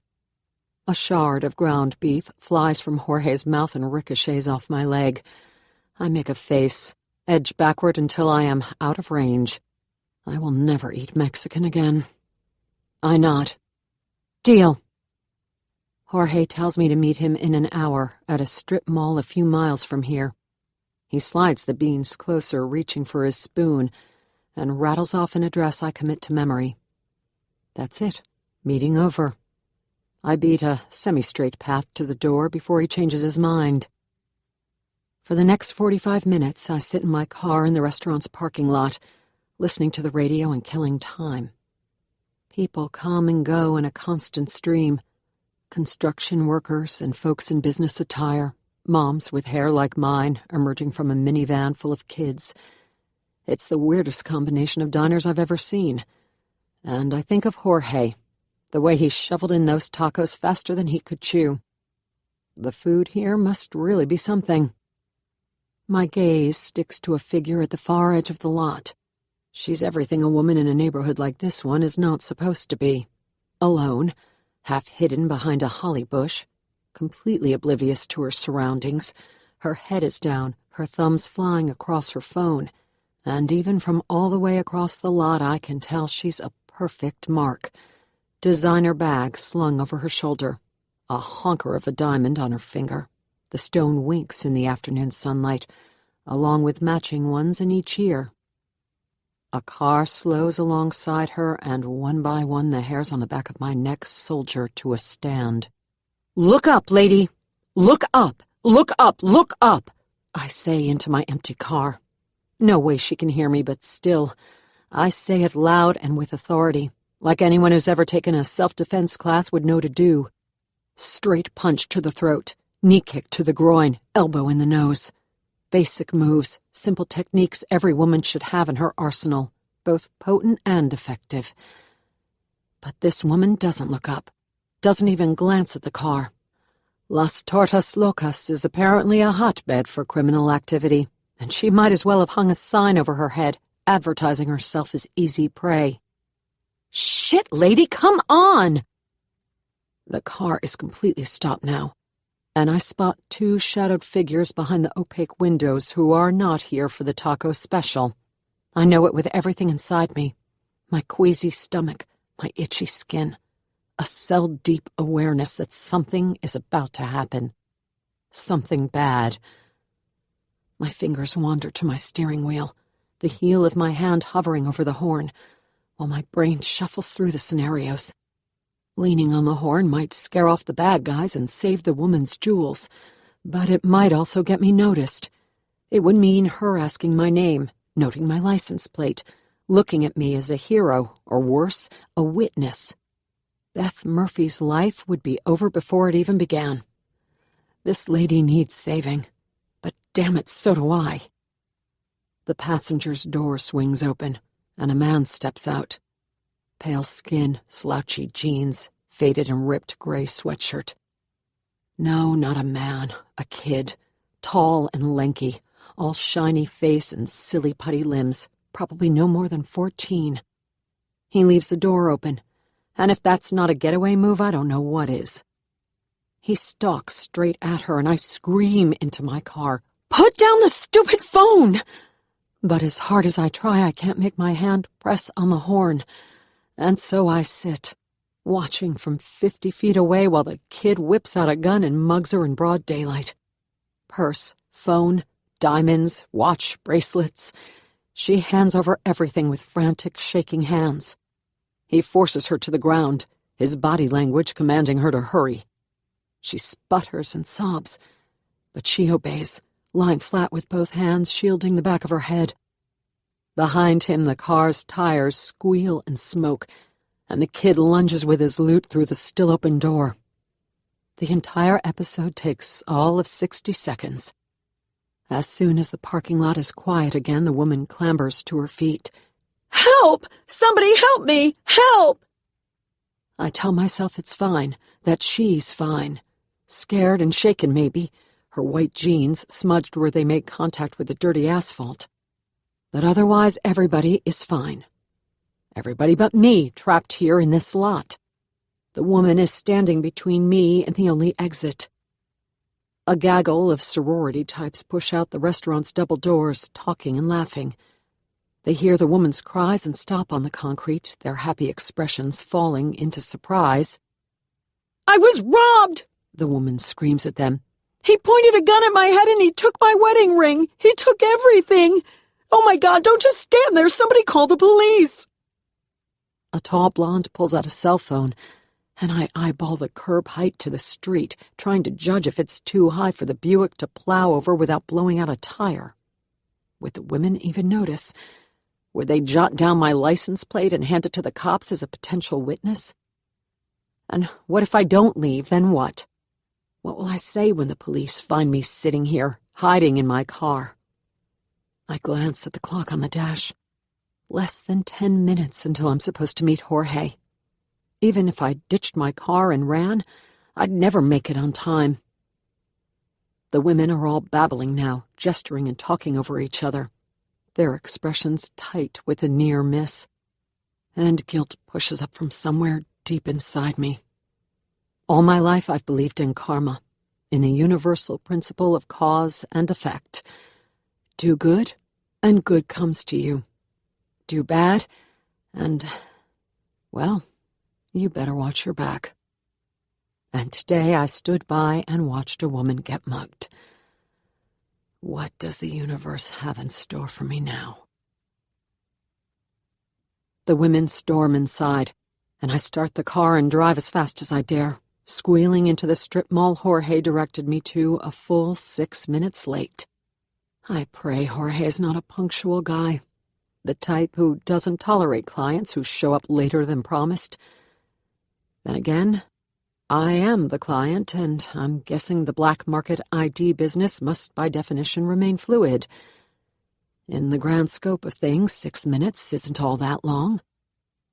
I step out of my car and scan the half-dozen storefronts.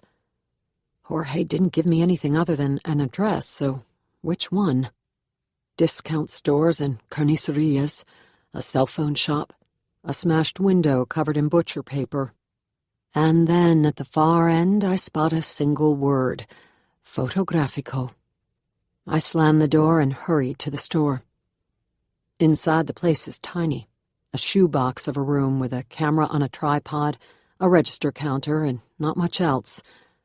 Jorge is waiting for me by the register, beside a man he introduces as Emmanuel, no last name.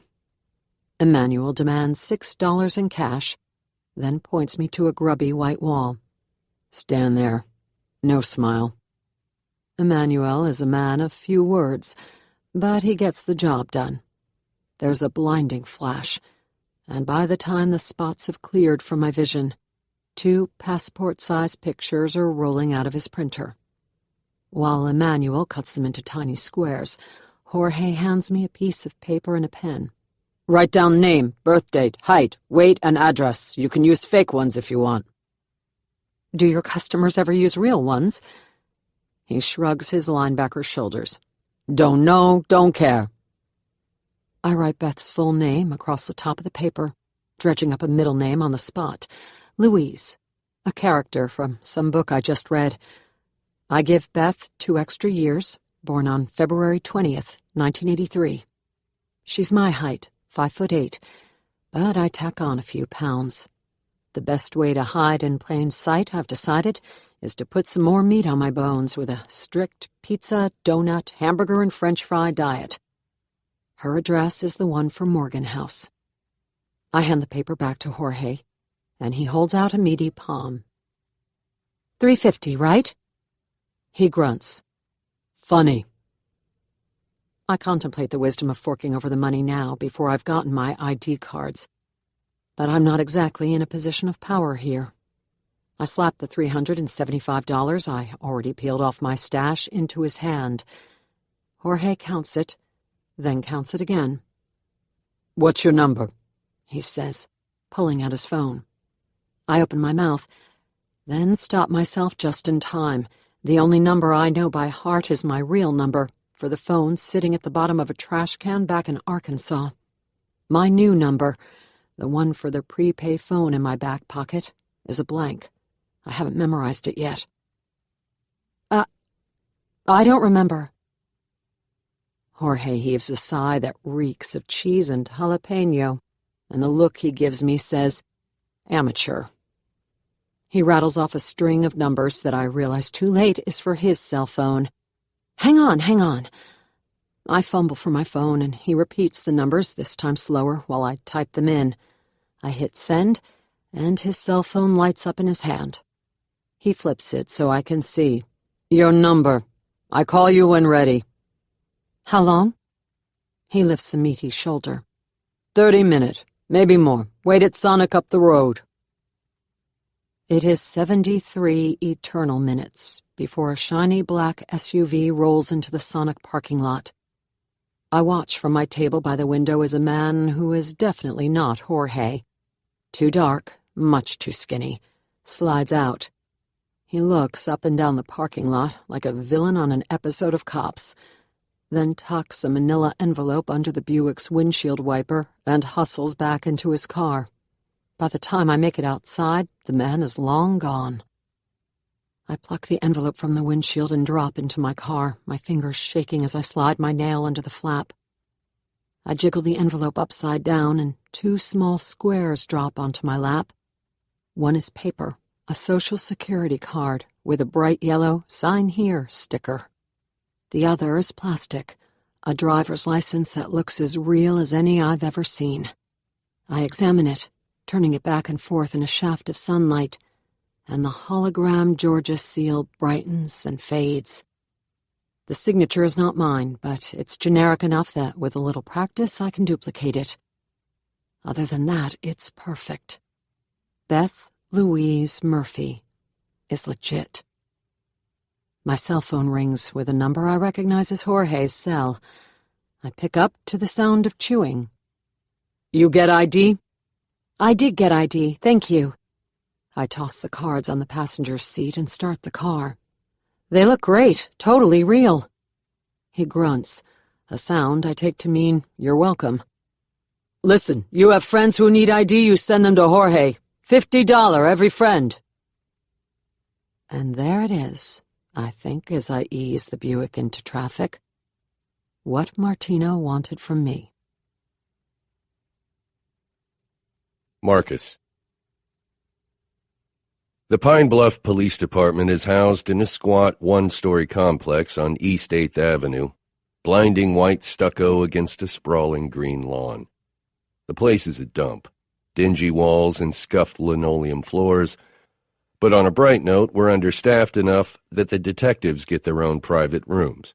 They're cramped and stuffy, but they're a million times better than a desk in the bullpen they surround. Jeffrey and Ingrid arrive a full 12 minutes late, and just like yesterday, the two are practically vibrating with animosity. He opens the door for her, but only because I'm watching, prompting a thanks she doesn't want to give. These two people detest each other, and I want to know why. I gesture for them to follow. This way. I usher them through the rowdy bullpen to the open door of my office. Have a seat, I say, gesturing to the twin chairs across from my desk, but only Ingrid sinks into one. Jeffrey is frozen just outside the door. He pokes his head into the room, and his relief when he sees it's an office is palpable. The sucker thought this was going to be an interrogation room. I raise a brow, and reluctantly he steps inside, sinks into a chair. I round my desk and drop into mine. We found Sabine's car. What? The two say in unison, their voices high and wild. Oh my God, where? Ingrid says. When? And that's good news, right? It means you have some idea which way she went. I don't shake my head, but I don't nod either. A car is not necessarily good news, especially one like Sabine's, undamaged and untouched. So far, the only DNA we found on it is hers.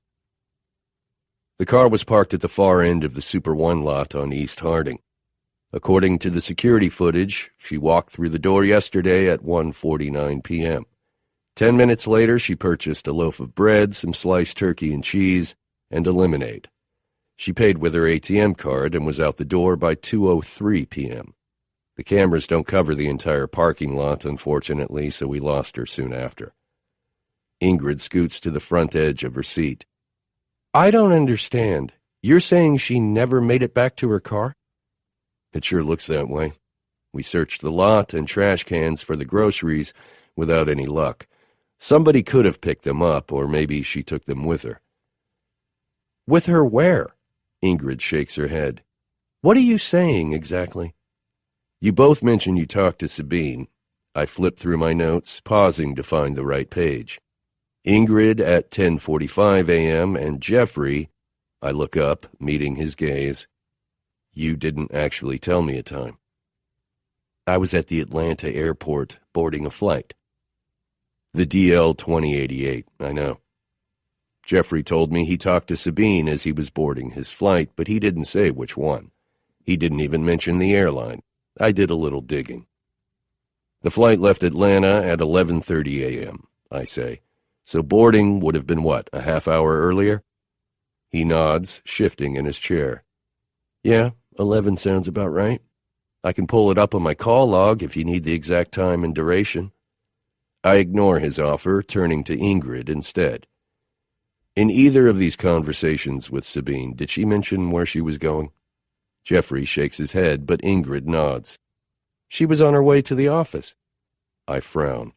Not the answer I was expecting. This particular Super One is nowhere near her work. I checked with her office, and she didn't have any showings that morning, only a staff training later in the afternoon at the office, which she missed. Oh, she had a showing, all right, Jeffrey says, his voice thick with sarcasm and something else. Anger, for sure. Disgust, too. And more than a little pain. Ingrid looks over with a frown. Sabine was coming from the hospital. His lip curls into an ugly sneer. Her lover told me she dropped by for a little conjugal visit. I lean back in my chair. By now, I know about the affair. Dr. McAdams already told me, tripping all over himself in his hurry for a face-to-face, a million questions disguised as a statement. The poor guy is desperate for answers, almost too desperate to be believable. Well, if she was coming from the hospital, the route makes more sense. She could have stopped to buy herself a late lunch. And then what? Ingrid squirms on her chair, clutching her hands. Where did she go next? Well, it's certainly not out of the realm of possibility that Sabine left on her own accord, that she got into a car with a colleague or a friend, but my gut says no. For one thing, she wouldn't have left her cell phone behind. We found it in the car, charging in the cup holder. I was hoping one of you could identify it for us. I pull an evidence bag from my desk drawer, holding it up to show the Samsung smartphone inside. Ingrid releases a loud, relieved breath. That's not Sabine's. Are you sure the car you found is the right one? Maybe you made a mistake. Again, not the answer I was expecting. The phone was found in Sabine's locked car. Who else's could it be? Are you positive? We haven't been able to check it, not without the code. 100%, Ingrid says. Sabine has an iPhone, a white one, the newest model. I look to Jeffrey for confirmation. It's true, she does have an iPhone. He stabs a finger at the Samsung. But that's probably her burner phone. Ingrid's face whips to his. What the hell are you talking about? Sabine doesn't have a burner phone. Don't be ridiculous. Yes, Ingrid, she does. The one that for the past 5 months she's been using to talk to her lover. Ingrid twitches, and his smile is a mix of mean and condescending. Looks like she doesn't quite tell you everything, does she? Ingrid slumps in the chair, and Jeffrey turns to me. Dr. Trevor McAdams, Chief Obstetrician at Jefferson Regional Hospital. I believe you spoke with him last night. I'm guessing if you crack the code on that phone, every number on the call log will be his. Try 826-637, Ingrid mumbles. It's the one she uses for her iPhone.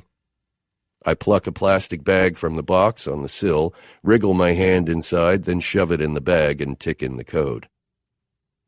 The login dissolves into a colorful home screen with neat columns of apps. The icon for phone has a bright red number in the top right corner, 23 missed calls. I tap it, and they're all from the same number, which matches the one scribbled on my pad. You were right. It's the number for Dr. McAdams' cell. Ingrid shifts in her chair with a huff. I reseal the bag, peel off the glove, and drop both in my desk drawer. This doesn't explain where the iPhone is, though. We've put out a trace on that number, but we're not finding anything. Looks like wherever it is, she's turned it off. And according to her bank, the transaction at the Super One was the last purchase she made. She hasn't used her credit card or ATM card since. There were also no big withdrawals in the weeks before, which tells me she wasn't planning on making a run for it. Of course she wasn't, Ingrid says. Sabine wouldn't run, not without telling me. Sometime in the past few minutes, she started to cry. Her face is messy with it. Red eyes, mottled cheeks, swollen, dripping nose. She sniffs and swipes at it with a sleeve. So, what now? Where do we look next? Well, we've begun questioning Super One staff who were working Wednesday's shift. We're hopeful that one of them saw something out of the ordinary, or maybe someone out of the ordinary. I've also put out an APB for anyone matching Sabine's description, which means we've got a lot more than just our eyes looking for her. We're going through her bank records, her credit card usage, anything that will help us trace her movements. We'll be interviewing her friends, her colleagues, all the people in her life, and before you ask, that includes Dr. McAdams. And we'll be asking them the same question I'm asking you. Where were you Wednesday afternoon from 1 p.m. on? An alibi. I'm asking them for an alibi. The two exchange a look. Ingrid folds her arms across her chest, her expression a mixture of insult and concern. I work at home. I'm a virtual assistant. People pay me to arrange their schedules, type up reports, handle their social media, things like that. Was anyone there with you? I ask. I live alone. Okay. Is there anyone who can verify your whereabouts? A neighbor, maybe, or a client who called on the house line? No, she says, then brightens. But I was online all day. I can prove I was there with the IPs from websites I visited, and the emails in my sent folder. You know how to do that. Jeffrey sounds dubious, like he doesn't think she's that capable. Yes, she says, slow and satisfied. I have a degree in computer science. Mentally, I shuffle the sister to the bottom of my list. Ingrid is a spinster, the kind of woman who lives alone, works alone, stays alone. But so far, everything I've seen and heard from her seems sincere. As suspects go, she's not a strong one. Jeffrey, on the other hand, he checks all the boxes, every single one. He clears his throat, folds his hands atop his lap. Well, let's see. I landed at just after noon or so. I nod. At 12:05 p.m. Surprise flashes across his face, though it shouldn't. I already told him I looked up his flight number, which means I'll also know when he landed. I'm not a small-town cop, and I've done my homework. Your plane arrived at the gate at 12:11, I say without consulting my notes. By 12:24, everyone but the crew had deplaned. Okay, he says, thinking. But I was all the way in the back, so one of the last people off the plane, and then it took forever to get my bag. The Little Rock airport is notoriously slow. After that, I grabbed some lunch. At the airport? No, at a little Italian place near the airport. I don't remember the name. Ingrid makes a sound. Convenient. What time was this? I ask. I don't know. After 1 for sure. Maybe closer to 1:30. Did you use a card? I paid cash. Ingrid gives up all pretense. She blows out a sigh, long and loud, and sits up straight in her chair. She's ready for me to arrest him, to slap some cuffs on him, and cart him downstairs.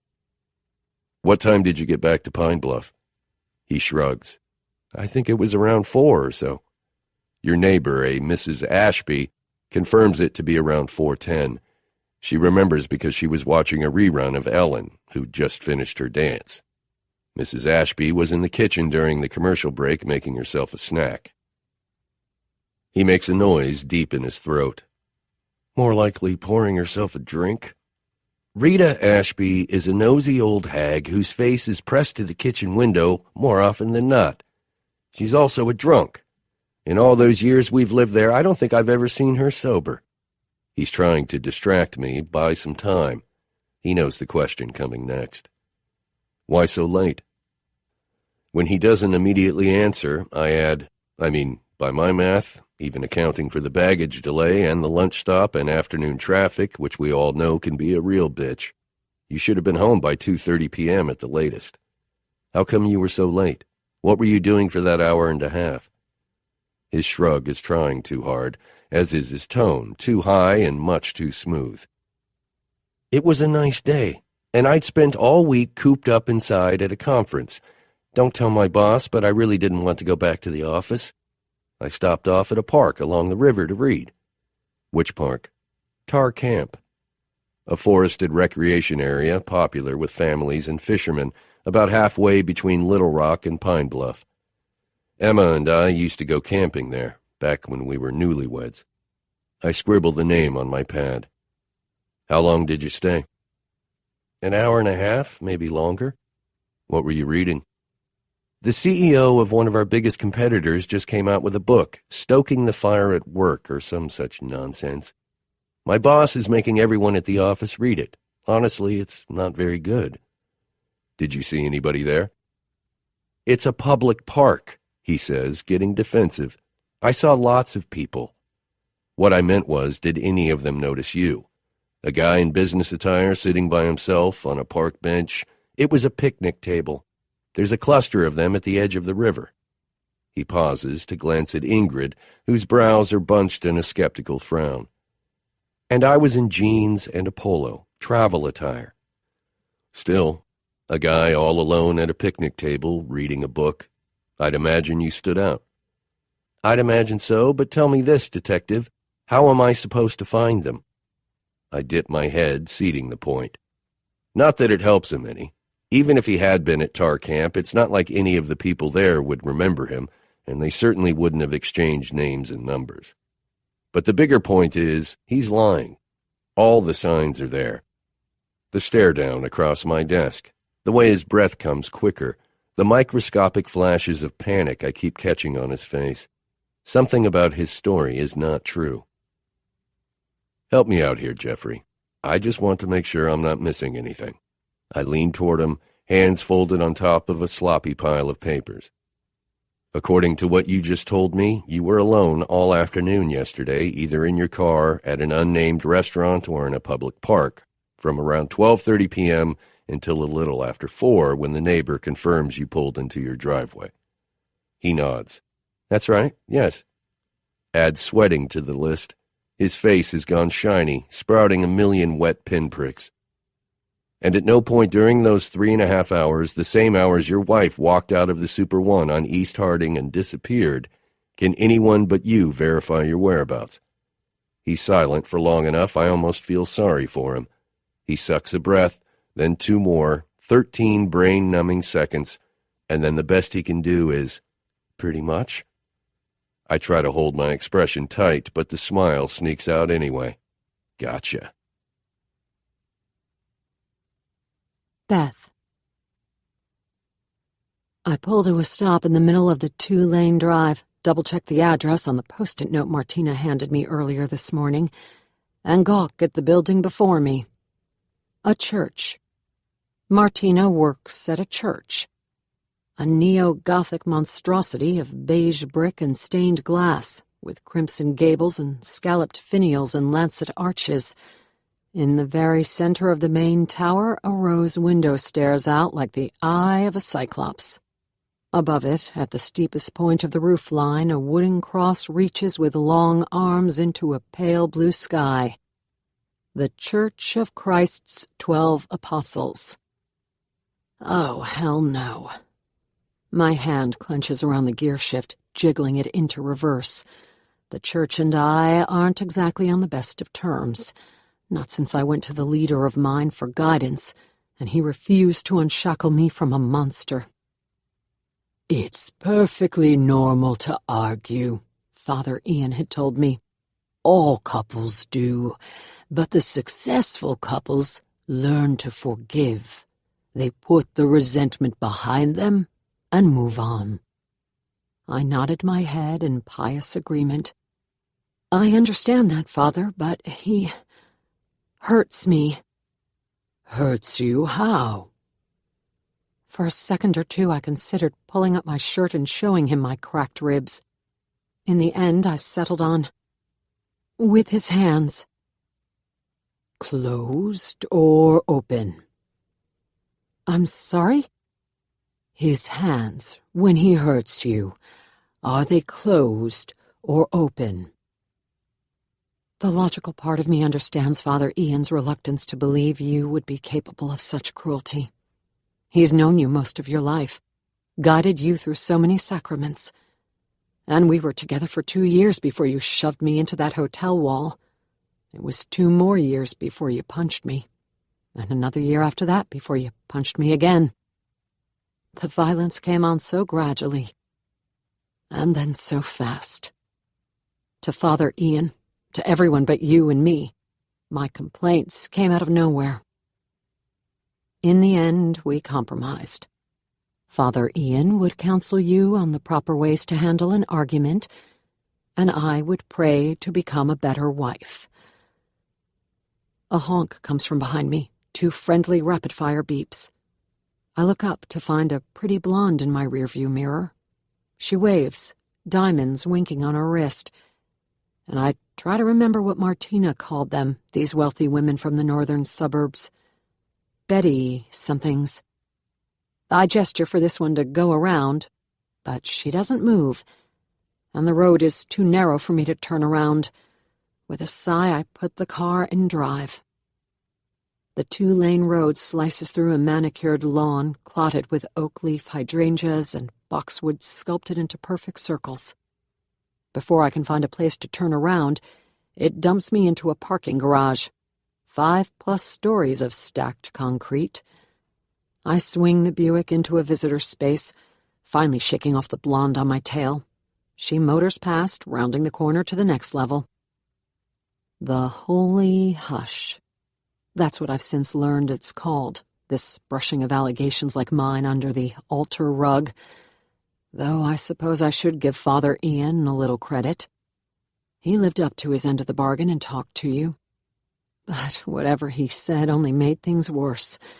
You came home looking for a fight, one that ended with a concussion and a week-long ringing in my ears. That Sunday, Father Ian pressed the communion wafer through my split lips like nothing had ever happened. As soon as I turned away, I spit the thing into my hand. I realize that not every church operates this way, that ignorant and willfully blind priests like Father Ian are, for the most part, a dying breed. I once read an article about an abused woman who claimed church was the only thing that kept her going, the 1 hour each week she allowed herself a glimmer of hope. And yet I stare out my windshield at this one, and I feel nothing but dread. Martina all but guaranteed they would hire me on the spot. She said she told them that I clean like she does, powering through 6 toilets in the time it takes others to scrub 1, even though she's never seen me work so much as a sponge. I have no idea why she has taken up the role of my protector, but I'm not exactly in a position to turn her down. I do a mental count of the bills strapped to my stomach. After Jorge and groceries, It's a whole lot lighter than it was just yesterday. It would take me days to find another job, which means, church or not, I can't afford to walk away from this one. I brace myself and climb out of the car. The garage stairwell dumps me out at a side entrance, and I step into a hallway that smells like pine and incense. I follow it past a long line of double doors, then stop at an open one, gawking into a cavernous space 3 stories high. Rows and rows of plush crimson seats, thousands of them, are arranged in sections on a gentle slope around a podium hung with stage lights and 2 giant LED screens. And what's that? An orchestra pit? Voices come from somewhere behind me, and I continue down the hallway, following the signs to the administrative offices. Colored light trickles down from stained glass windows high above my head, painting patterns across a freshly vacuumed carpet. I can't imagine why they need another person on their cleaning staff. So far, everything I've seen here has been spotless. The executive offices are bright and spacious, and as far as I can tell, span the entire length of the church. There's a reception area straight ahead, with hallways dotted with doors on either side. A woman sits behind the receptionist's desk, one I recognize. Prim white blouse, understated pearls, diamonds at her wrist, blonde hair teased into a helmet atop her head. Up close, she's not half as pretty as she was in my rearview mirror. She greets me like she's never seen me before. Welcome to the Church of Christ's 12 Apostles. What brings you in today? I'm here to see Father Andrews. It's Reverend, She corrects, turning to her computer. She punches a few buttons on the keyboard with a baby pink nail. Do you have an appointment with the Reverend? Yes, at 10. I arrange my face into a careful neutral. My name is Beth Murphy. She tells me the Reverend had a minor emergency in the music room and asked me to meet him there, then rattles off a series of convoluted directions for what is basically a trek to the basement. I thank her, then head in search of the stairwell. A few minutes later, I step into a full-on recording studio, modern and airy, furnished with sleek black chairs and leather couches arranged in clusters around a stage. Multiple rehearsal rooms, each with their own mixing panel, are lined up along the wall, across from a soundproof recording booth. Behind its smoky glass, a spongy microphone hovers like a spaceship from the ceiling. Hello? A thump, followed by a muffled curse, drifts up from somewhere behind me. I turn, and that's when I see them. 2 stovepipes of dark denim ending in orange Nikes poking up from under one of the mixing panels. He wriggles himself out and heaves to a stand, holding out a hand. "Erwin Andrews," he says, smiling behind his clipped white beard. "And you must be Beth." I shake his hand, swallowing a flutter of nerves. It's been years since I've been on a job interview, especially one for which I am so monumentally unqualified. I know how to scrub a toilet, yes, but what if he asks about prior experience? What if he asks for references? "Why don't we sit?" The Reverend is fit despite his age, popping off the ground with surprising speed and agility.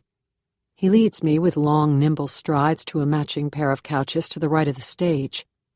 He's a runner, judging by his shoes and his build.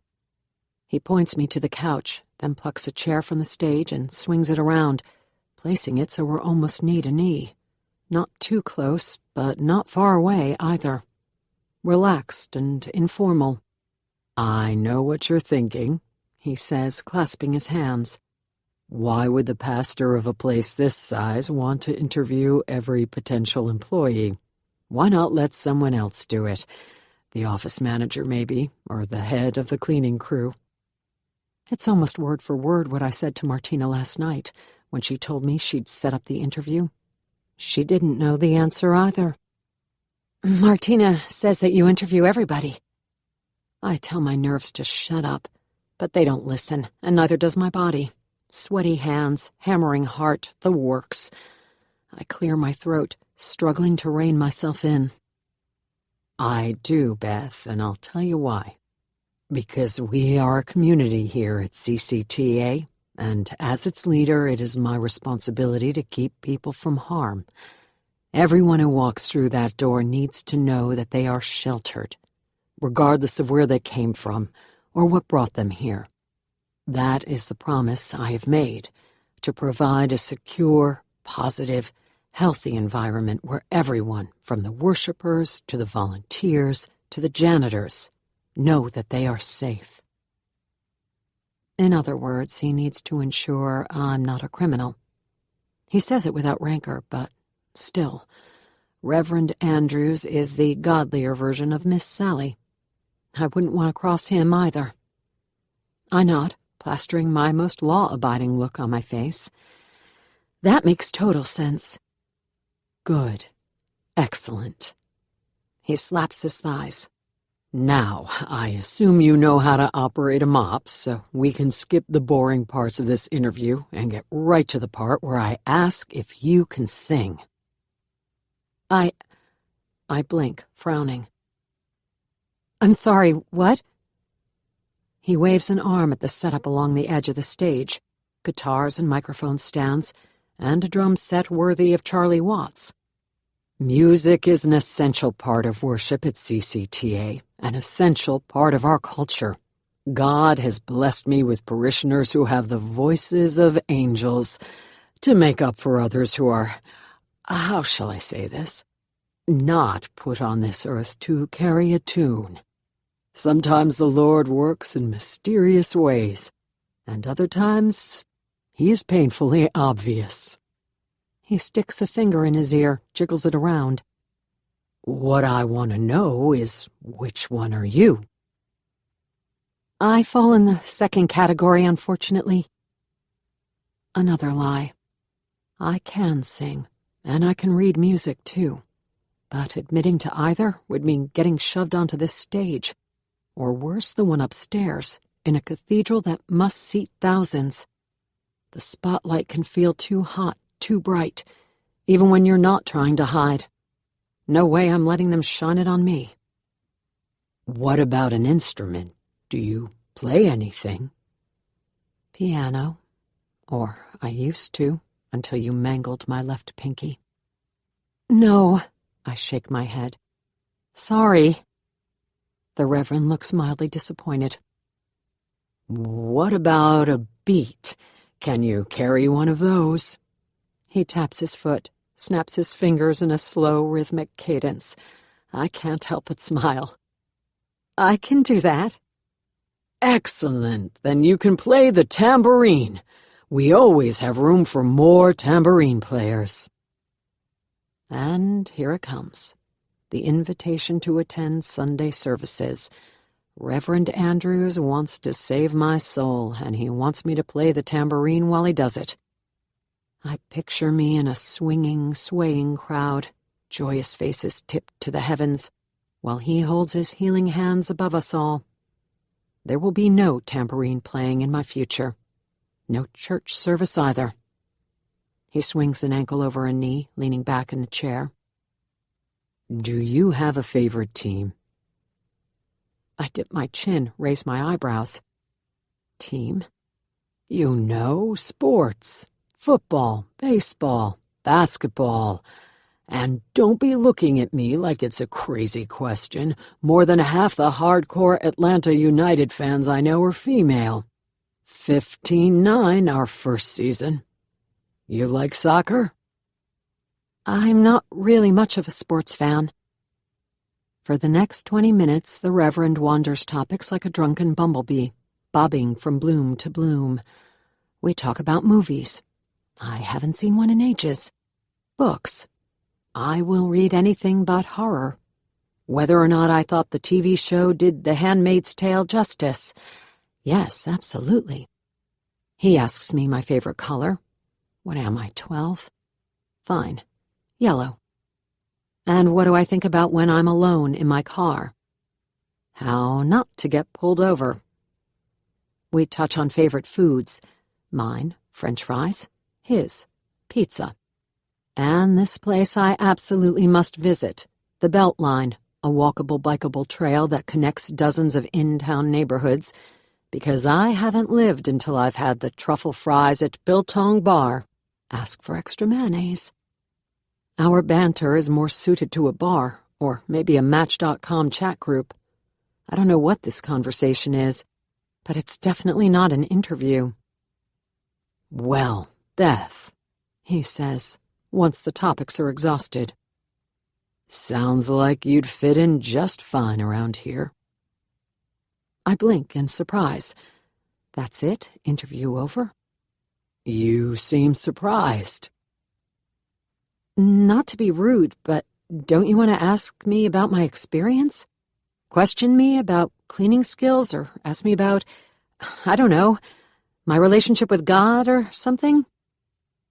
Your relationship with God is just that, yours. It's no business of mine, unless you make it that way. And Martina already vouched for your cleaning skills. Everything I've seen and heard from you so far lives up to what she told me. I don't ask what she told him, because I'm not sure I could keep a straight face when he rattled off what must have been a string of lies and fabrications. I've known Martina all of 2 days, and the longest conversation we've had was on that first night, when I bumped into her in the kitchen. She knows nothing about me other than what she's seen, and I've made sure she hasn't seen much. And yet she's told the Reverend all about me. Yet another favor. Yet another reason for me to question her motivations. What does that girl want from me? "There's some paperwork that needs filling out upstairs," he says, standing. "The official application so we can process your paycheck, and another one so the USCIS doesn't come banging on my door with a big fat fine. I assume Martina told you to bring some identification." Trotting out my new ID feels as precarious as walking the ledge of a cliff, but I pat my bag with a nod. "Not a problem." "Then welcome to Church of Christ's 12 Apostles, Beth." He sticks out a hand, and we shake, mine pressed between his 2 warm palms. "We're glad to have you join our ranks." "Thank you, Reverend. Really, this means a lot to me." To my absolute horror, my eyes grow hot, the tears welling so quickly it's impossible to blink them away. I choke on a small but audible sob. "I can't even tell you how much." The Reverend takes me in with a kind expression. "Are you all right, child?" I wipe my cheeks with my fingers, but new tears tumble down before I can mop the old ones away. "Thank you, but I'm fine. Or I will be. I don't even know why I'm crying."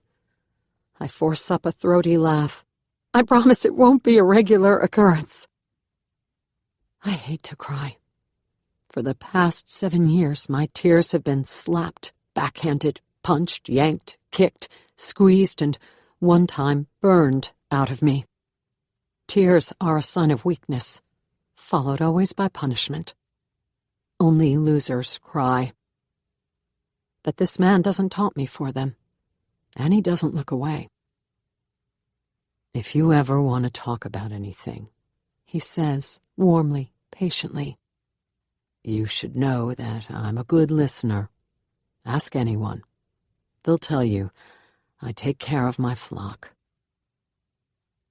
I murmur another round of thanks, for the only thing I can focus on is getting out of here and into the restroom across the hall, where I can splash the splotches from my face and reapply the mascara I'm almost certainly crying down my cheeks. He lets me go, and I'm almost to the door when he stops me. "Oh, and Beth." His lips curve into a gentle smile, and I can see how it could melt a church full of people hanging on his every word. "What I said before about taking care of my flock, that includes you. Whatever brought you here, whatever burdens you think you're carrying, you can lay them down. You're one of us now." 45 minutes later, I'm back in the church basement, where Martina is busy attaching a battery-powered vacuum to my back. "Did he ask you to be in the band?" Martina says, holding up the straps for my arms. The two of us stand in the center of a room that does triple duty as a kitchen, break room, and cleaning supply closet. An old television is pushed against a wall in front of mismatched sectionals, and to its right, a workstation with multiple sinks for rinsing buckets and rags. 2 walls are lined with floor-to-ceiling shelves that belong in a grocery store cleaning aisle, or maybe an episode of Extreme Couponing. Sponges and mops, neatly stacked buckets, every cleaning product imaginable. My uniform came from the giant Tupperware containers on the bottom shelf, khaki pants and a white t-shirt with the church logo and "God Works Here" embroidered in looping navy letters across the front. The get-up looks ridiculous over the pleather Mary Janes I wore with my interview dress, but I didn't think to bring sneakers. He asked me if I could sing or play an instrument. Yeah. I shove one arm through the loop, then another, and she settles the thing on my shoulders. For a piece of machinery, it's pretty light. I knew he would. He asks everybody to be in the band. She reaches around me from behind, snaking the harness around my waist, and I stiffen. Her fingers brush over the money belt, but don't linger. She smells like bleach and peppermint gum. What else did you talk about? I don't know. Lots of stuff. TV shows and books and truffle fries. It was the weirdest job interview ever. She grabs me by an arm, turns me around to face her. Did he tell you the joke? I shake my head, and she grins. Knock, knock. Who's there? Jesus. Jesus who? Jesus Christ, open the door. I laugh, not because the joke is funny, but at the idea it originated from a man of God. What happened to not taking the Lord's name in vain? Father Ian would lose his shit. Martina hands me the vacuum hose, shows me how to work the on and off button on the side. I flip it on, and the nozzle suctions itself to the carpet. Good gear is half the work, I say, before I can stop myself. One of your favorite one-liners. I flip the switch, both on the machine and in my mind, and turn to Martina. I still don't understand. He didn't ask me one single question that was relevant to the actual job. No personal questions either, other than silly things like whether I put on both socks before my shoes or do 1 foot at a time. The whole time I'm just sitting there waiting for the bomb to drop. The Reverend says the past only defines us if we let it. He says you can let it hold you back, or you can be set free. Martina takes on that church-like expression I've come to know so well, a combination of holier-than-thou satisfaction and wondrous drink-the-Kool-Aid joy. And this is what Father Ian could never explain to me about organized religion. You are invited into the flock because you are damaged goods, and then you are expected to transform into a righteous follower, to throw out your doubts with your sins and just believe. In the end, after all that happened while going to that church, I couldn't do it. I lean in and lower my voice, even though we're the only 2 in the room. He also said they needed my ID so they wouldn't get fined by the USCIS. That's the Citizenship and Immigration Services, Martina. Her eyes narrow. What would you know about the USCIS? The accusation in her words revives my doubt of her Grady baby story. And what about that Spanish-tinged accent she tries to bury under a southern drawl? If Martina were born here, in a hospital in the state of Georgia, like she said she was, what would she know about the USCIS? I know what the letters stand for, I say, but I'm also assuming they have these things called computers, which will light up like a Vegas slot machine at my fake ID and Social Security numbers. She chews her lip. They won't, she mumbles, but I catch a flash of panic in her eyes. Jorge recycles the numbers. He only uses ones that are real. Ours won't get flagged. Whatever uncertainty I had is wiped away just like that. Martina is a Jorge customer, too. A fugitive, posing under a name she wasn't born with. Maybe I'm right to guard the cash strapped to my waist. Suddenly this room feels too crowded, too hot. I need to get away from here. Away from her. I gesture to the machine strapped to my back. So, where do you want me to start with this thing? Upstairs, she says, stepping to the shelves for a vacuum of her own. We start at the top and work our way down, like a team. But I'm not blind, and I'm no fool. I caught her glance at my waistline. Whatever Martina is after here, I'm pretty sure it's not teamwork. Jeffrey. When I wake up on Saturday morning, I shoot off a text to my boss explaining why I've been MIA for the past 2 days, then pull the pillow over my head. It smells like Sabine, like that sweet, spicy stuff in the overpriced bottles on our shower shelf, and I shove it to the floor. I stare at the ceiling and tell myself to get up, but my limbs feel hulking and heavy, like those sandbags that pile everywhere when the National Weather Service issues a flood warning. I barely slept, thanks to the constant hum of the search boats in the waters behind my house.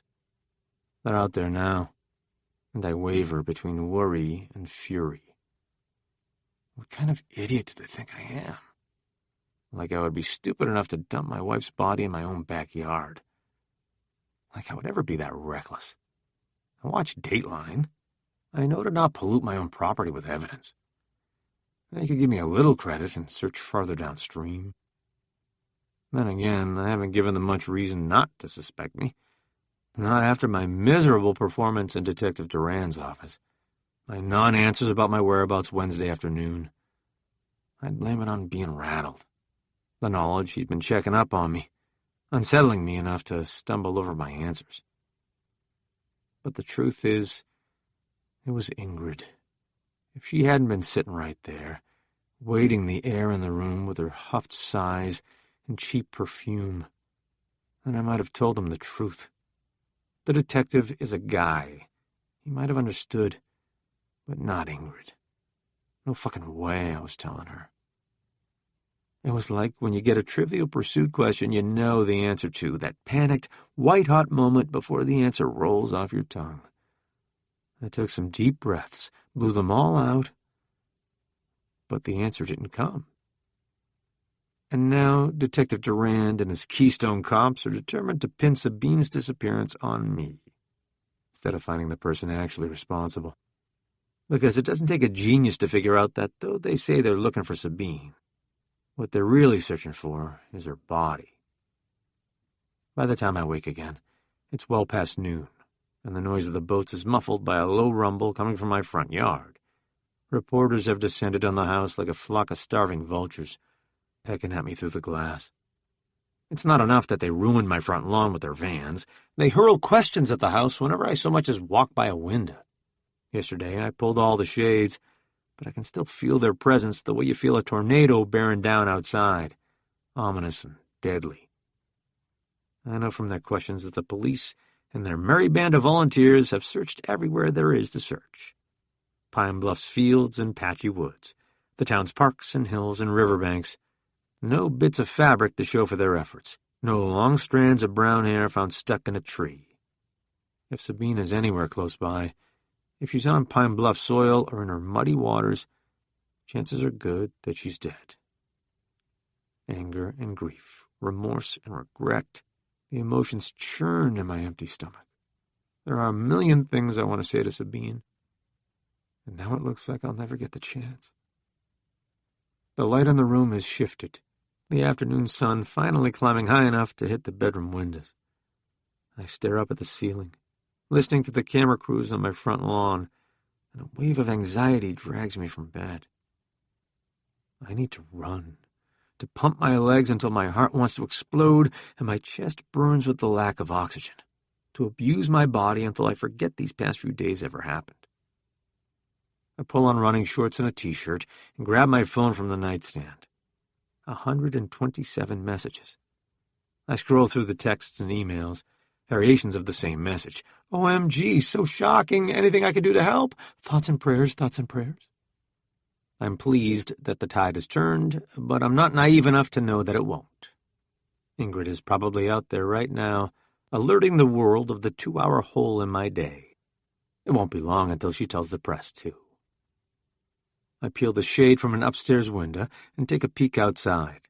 Reporters stand in clumps on my front lawn, drinking coffee and shooting the shit like my life is a fucking happy hour.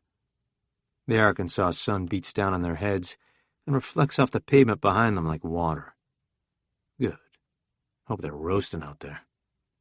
Downstairs in the kitchen, I inspect the contents of the fridge, searching for breakfast.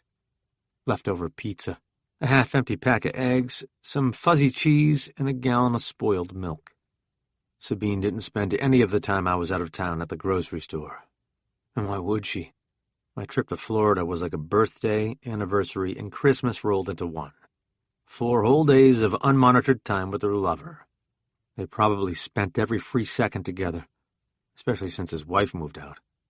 No nagging spouses at home, asking, "What's for dinner?" I grabbed the eggs and slammed the refrigerator door. If I'm going to hide out here all weekend, I need to go to the store. Tension creeps into my shoulders at the thought of backing my car through the throng of reporters. Maybe I should talk to a lawyer. Get him to chase them off with the threat of a lawsuit. And while I've got him, ask what the implications might be now that Detective Duran knows about the unaccounted-for patch on my Wednesday. Then again, what is the detective going to do? Arrest me? He can't do that without evidence, without a body. A 2-hour window doesn't make me a murderer.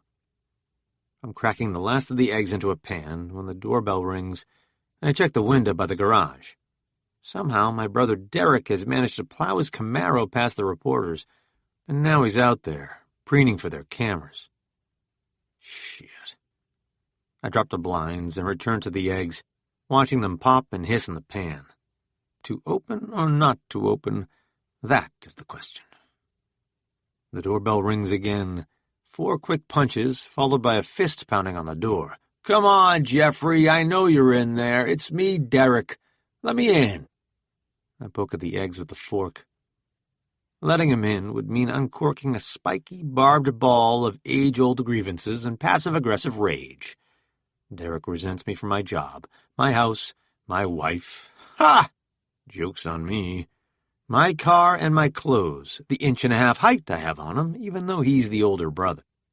I resent him for the way he tortured me at school, bullying me with taunts and ridicule, and once a wedgie delivered in front of the entire football team. We are like Mentos and Coke. Put us in a container together, and it's not long before we explode. I hear him clomping up the steps to the back door.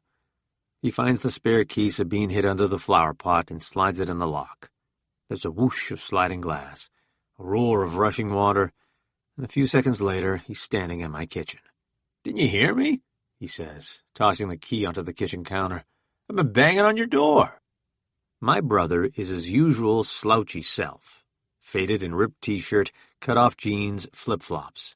Derek is the high school star quarterback who never made it off the bench in college. He flunked out sophomore year, and his life has been shit ever since. "I heard you. What are you doing here?" Not the nicest greeting, but considering our relationship, not the worst one I could give him either. "I figured you could use the moral support, but I can just as soon go back home." He hikes a thumb over his shoulder, but it's all for show. His soles are superglued to the hardwood. "So I guess your wife finally had enough of you, huh? You're a real dick, you know that, right?" "Jesus, chill out, will you? I'm only kidding." He moves farther into the room, taking a look around, kind of like that detective did in my foyer. Like he's cataloging all the things he can't afford and silently judging me for them. He whips off his shades and hangs them from the collar of his shirt. "Seriously, man, what can I do?" "Nothing." I turn back to the stove. "Though I really appreciate you coming over to gloat and all, but you can go now." Derek moves closer, his flip-flops slapping against his crusty heels. "I'm just trying to be helpful. Jeez, why do you always have to be such a dickwad?" "I don't know. I guess it runs in the family. I thought maybe we could drive around and look for her or something." I toss the fork into the pan and flip off the gas. The eggs are burned, the edges brown and papery. I dump them, pan and all, into the sink. "What, do you think she's just hanging out on a street corner or something, waiting for a ride?" "No, but maybe she drove that fancy car of hers into a ditch. Maybe she had a flat tire. Don't you watch the news, Derek? They found her car at the Super One. It was abandoned. His eyes go wide, and he leans a hip against the granite. Holy shit, bro. That sounds serious. What do the cops think happened? That somebody took her? I yank open the refrigerator, pull out the pizza box from the night Sabine went missing.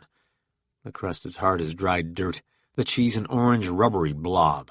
I pick up a piece and bite into it, and it tastes as disgusting as it looks. I'm pretty sure they think that I took her, I say around the pizza. You? Have they lost their minds? Why would they think you took her? I stuff my mouth with another bite in lieu of answering. Answering would mean telling him about the backhand, her affair with the doctor, the missing 2 hours in my day, none of which I plan to share with my brother. Ever. Derek likes to pocket my shortcomings and failures, store them in his basement brain like dormant Molotov cocktails. Weeks or months or years from now, when the rest of the world and I have moved on, he'll toss one into a conversation just to see the fireworks. What about Ingrid? He helps himself to a slice of pizza, which he shoves in the microwave for a minute, and pulls a beer from the fridge. What about her? Come on, man, stop being so difficult. What does she think happened? I sigh, sinking onto a counter stool. That heavy sandbag feeling is back, along with a knife point throbbing behind my eyes. I'm pretty sure she thinks the same thing. He pops open the beer and tosses the top on the counter. Well, okay. Who cares what that old hag thinks? Cops are the ones you need to convince. I roll my eyes, toss the bottle top and the rest of my pizza slice into the trash. You're a motherfucking genius, Derek. You really are. Convince the cops I didn't do it. Why did I think of that? I'm serious, Jay. I know a guy who works for Century 21, and he's always talking about the crazies who wander into his open houses. Mostly people come for the free snacks or to take a dump in the powder room. But just last month, some asshat pulled out a gun. Took my friend's wallet, his watch, the keys to his car. Sabine's hot. It's not unimaginable somebody saw her and got the wrong idea. I know, I've been telling her that for ages. The microwave dings, and he reaches in for the pizza, then snatches his hand back with a hiss. He rips a paper towel from the roll and tries again. And what about those gangs over on the east side? All those break-ins on Cherry Street aren't for nothing, you know. Those little shits are taking over the city. It's only a matter of time before they move their territory up this way. Maybe it was them. Maybe, I say. Because for once, my brother is not wrong. The gangs are taking over the city, and thanks to the soaring unemployment, the poverty, the crappy schools graduating illiterate half-wits without a single marketable skill, there are fewer and fewer people here to stop them. What used to be a hard-working American metropolis now has the dubious honor of being one of the most dangerous cities in America, second only to Detroit. The smart folks have all moved away. Maybe I should join them.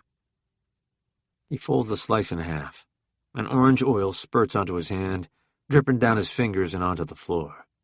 I'm just saying there are a million people it could have been. Seems to me the cops are being lazy, focusing only on you. Don't let yourself be an easy target. Show 'em it's not always the husband. He shoves half the pizza in his mouth in one giant bite.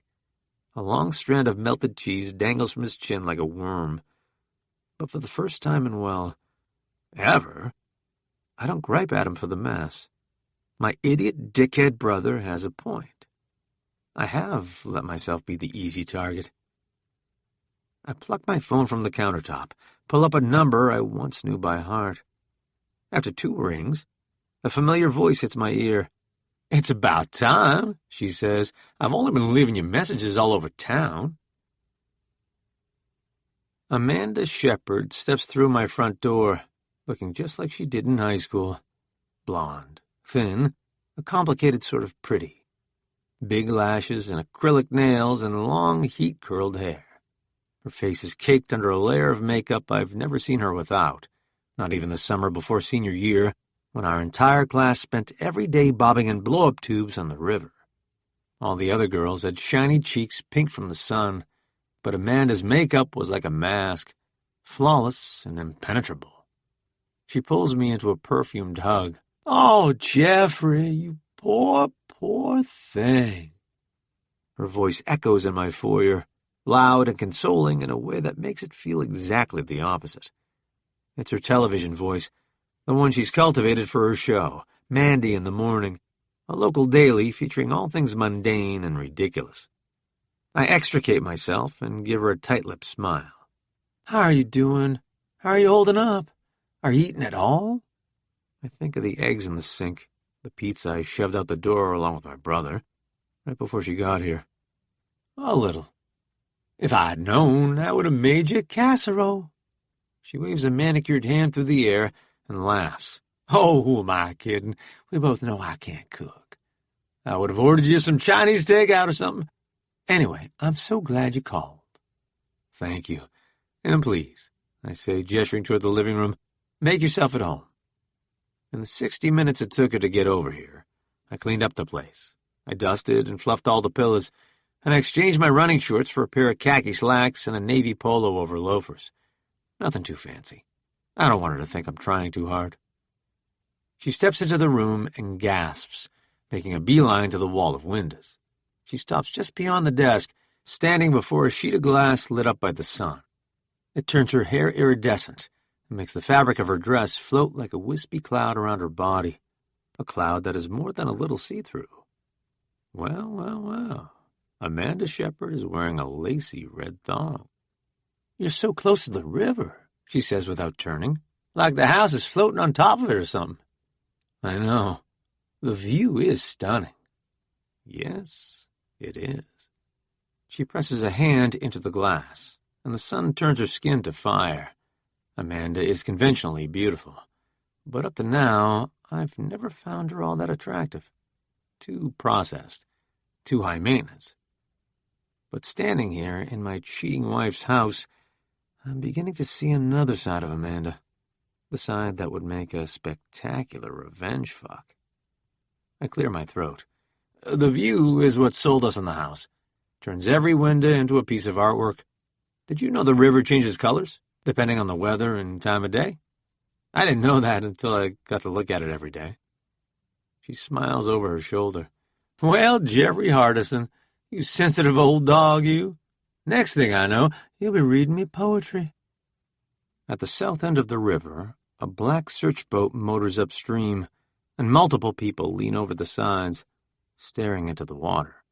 Do you mind if we get started? I say, pointing Amanda to the couch before she sees the boat. When we're done here, I need to get over to the police station and see if there's any update about Sabine. I just came from there, actually. She wrinkles her nose, stepping away from the window.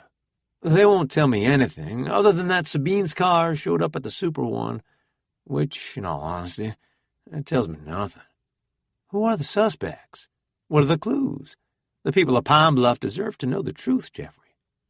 I agree.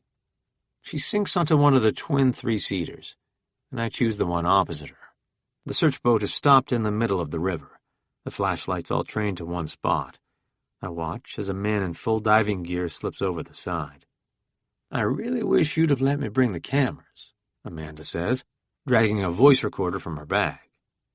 I shake my head. There's an orchid in the air between us, and I shove it to the opposite end of the table. I already told you I can't say or do anything that might get in the way of the police investigation. She freezes, one arm stretched halfway to the coffee table. So this is off the record, then? She straightens, holds up the recorder.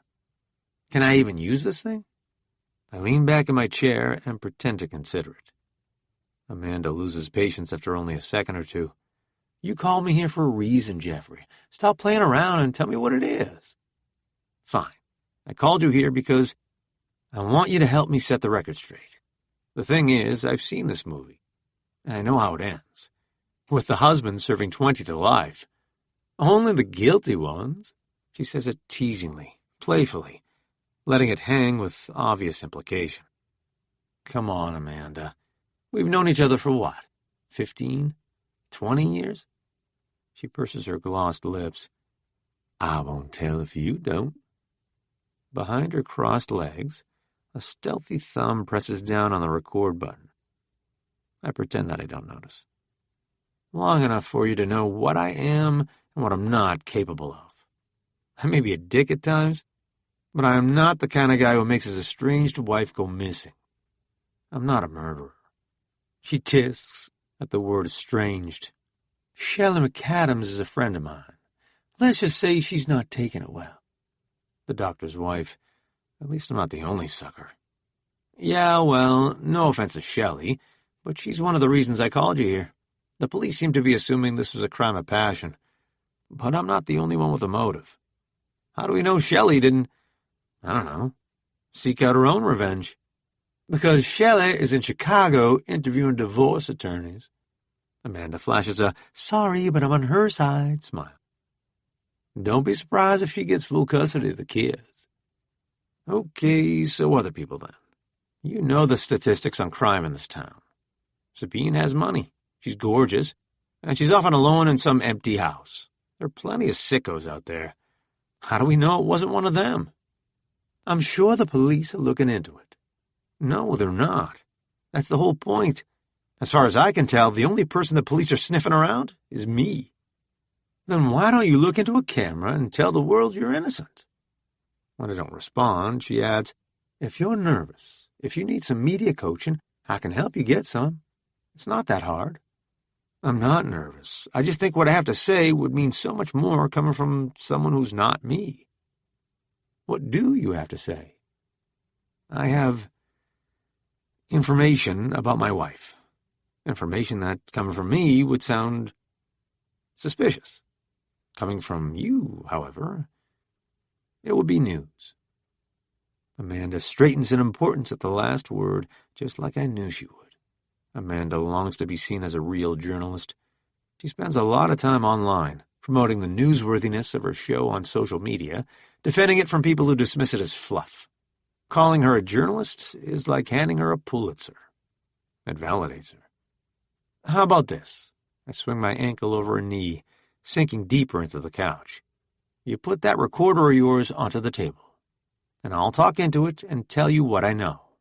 When we're done, if you like what I have to say and want me to say it all over again into a camera, we can talk about that too. By now, Amanda is like a dog with a bone. I've given her one with just enough meat that there's no way she will let it loose. But she's always been a bit of a drama queen, and she takes her time pretending to decide. Arms crossed, eyes narrowed, glossed lip working between her teeth.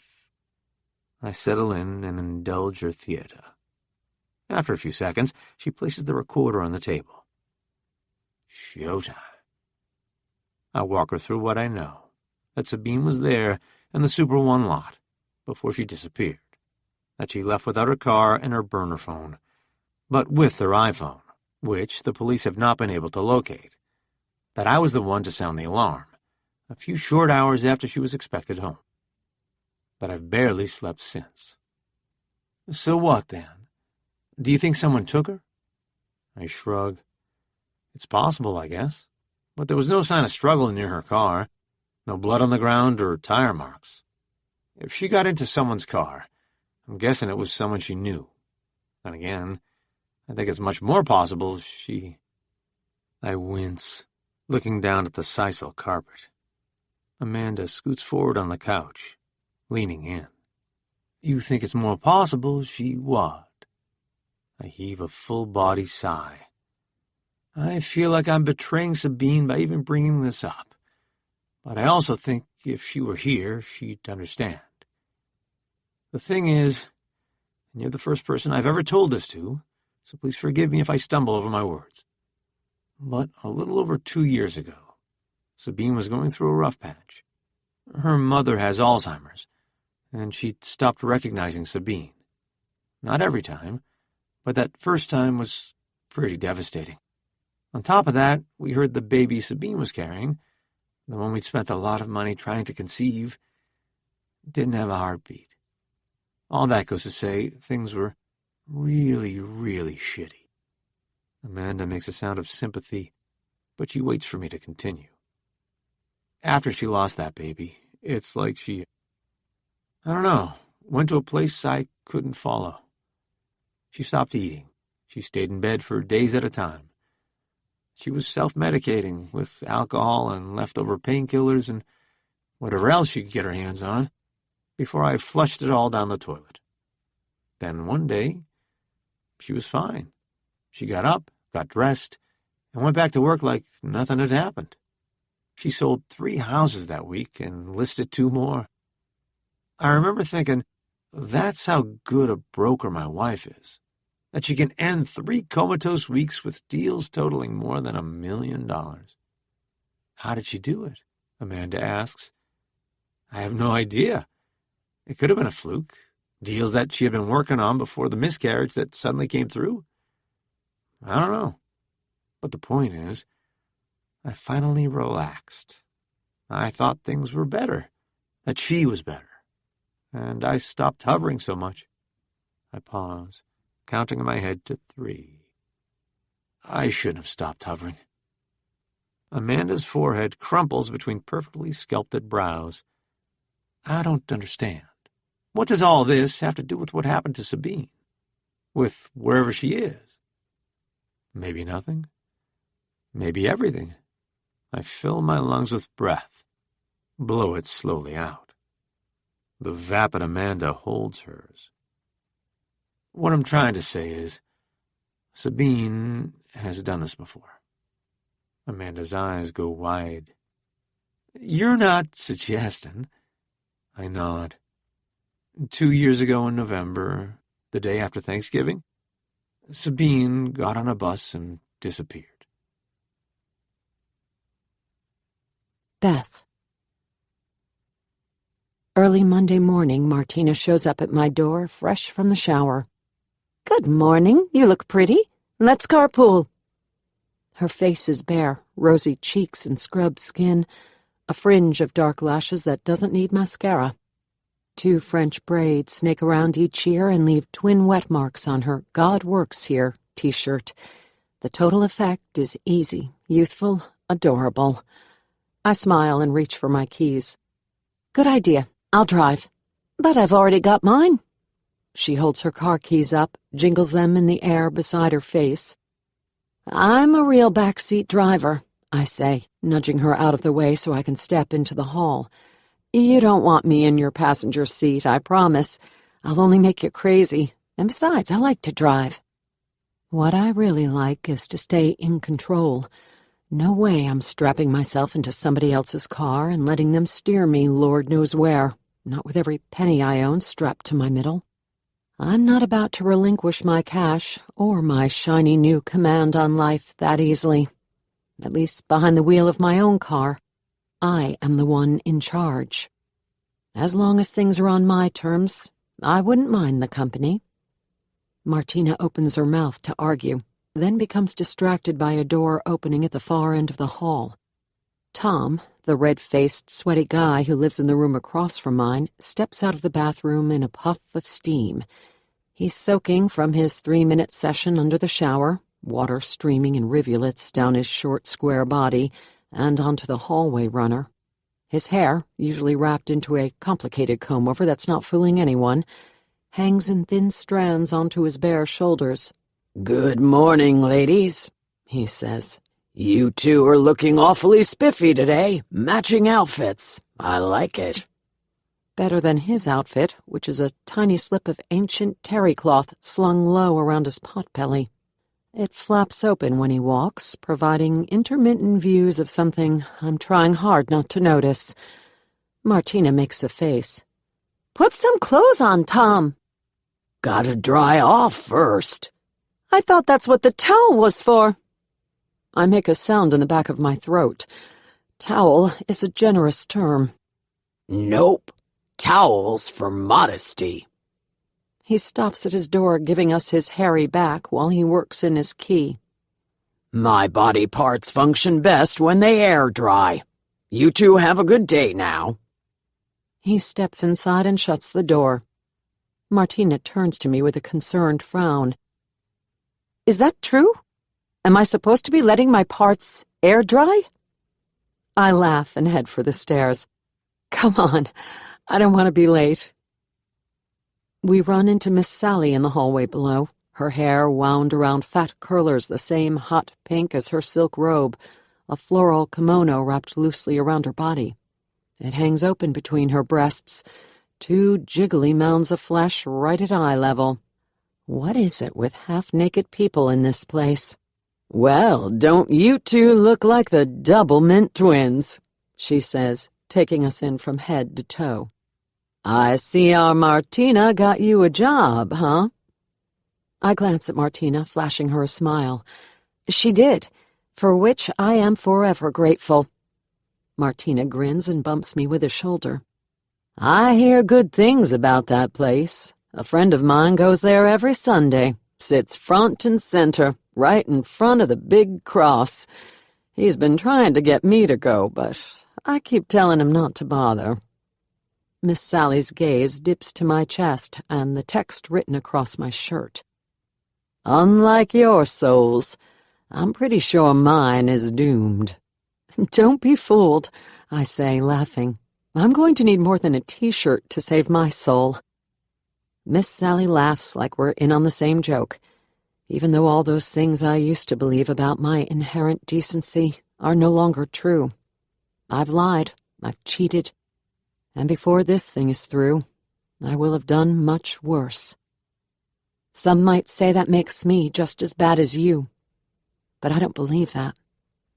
This is nothing like the times you held me down and spit in my face, punched me in the stomach so hard I stopped breathing, held my neck and tried to make me swallow a whole bottle of Ambien. "I don't want to do these things," you told me after every instance. "It must be you. You are the one who brings this out in me. I wouldn't be like this if you were a different woman." What I'm doing is self-defense. For me, this is survival. We say our goodbyes to Miss Sally and head out the door. Sometime during the night, clouds rolled in, bringing with them a humidity that makes it feel like we're walking through water. The air's so thick it has a weight to it. The inside of the Buick is even worse. The dampness has seeped through the cracks in the windows and turned the upholstery clammy. We sink onto it, and it belches up a bouquet of scents I've not noticed before, none of them pleasant. Cigarettes and body odor, and something sour and rotten, like spoiled milk. I start the engine and hit the buttons for the windows to air out the stink. "Sweet ride?" Martina says, sliding her hand up and down the armrest, and I wonder if she's messing with me.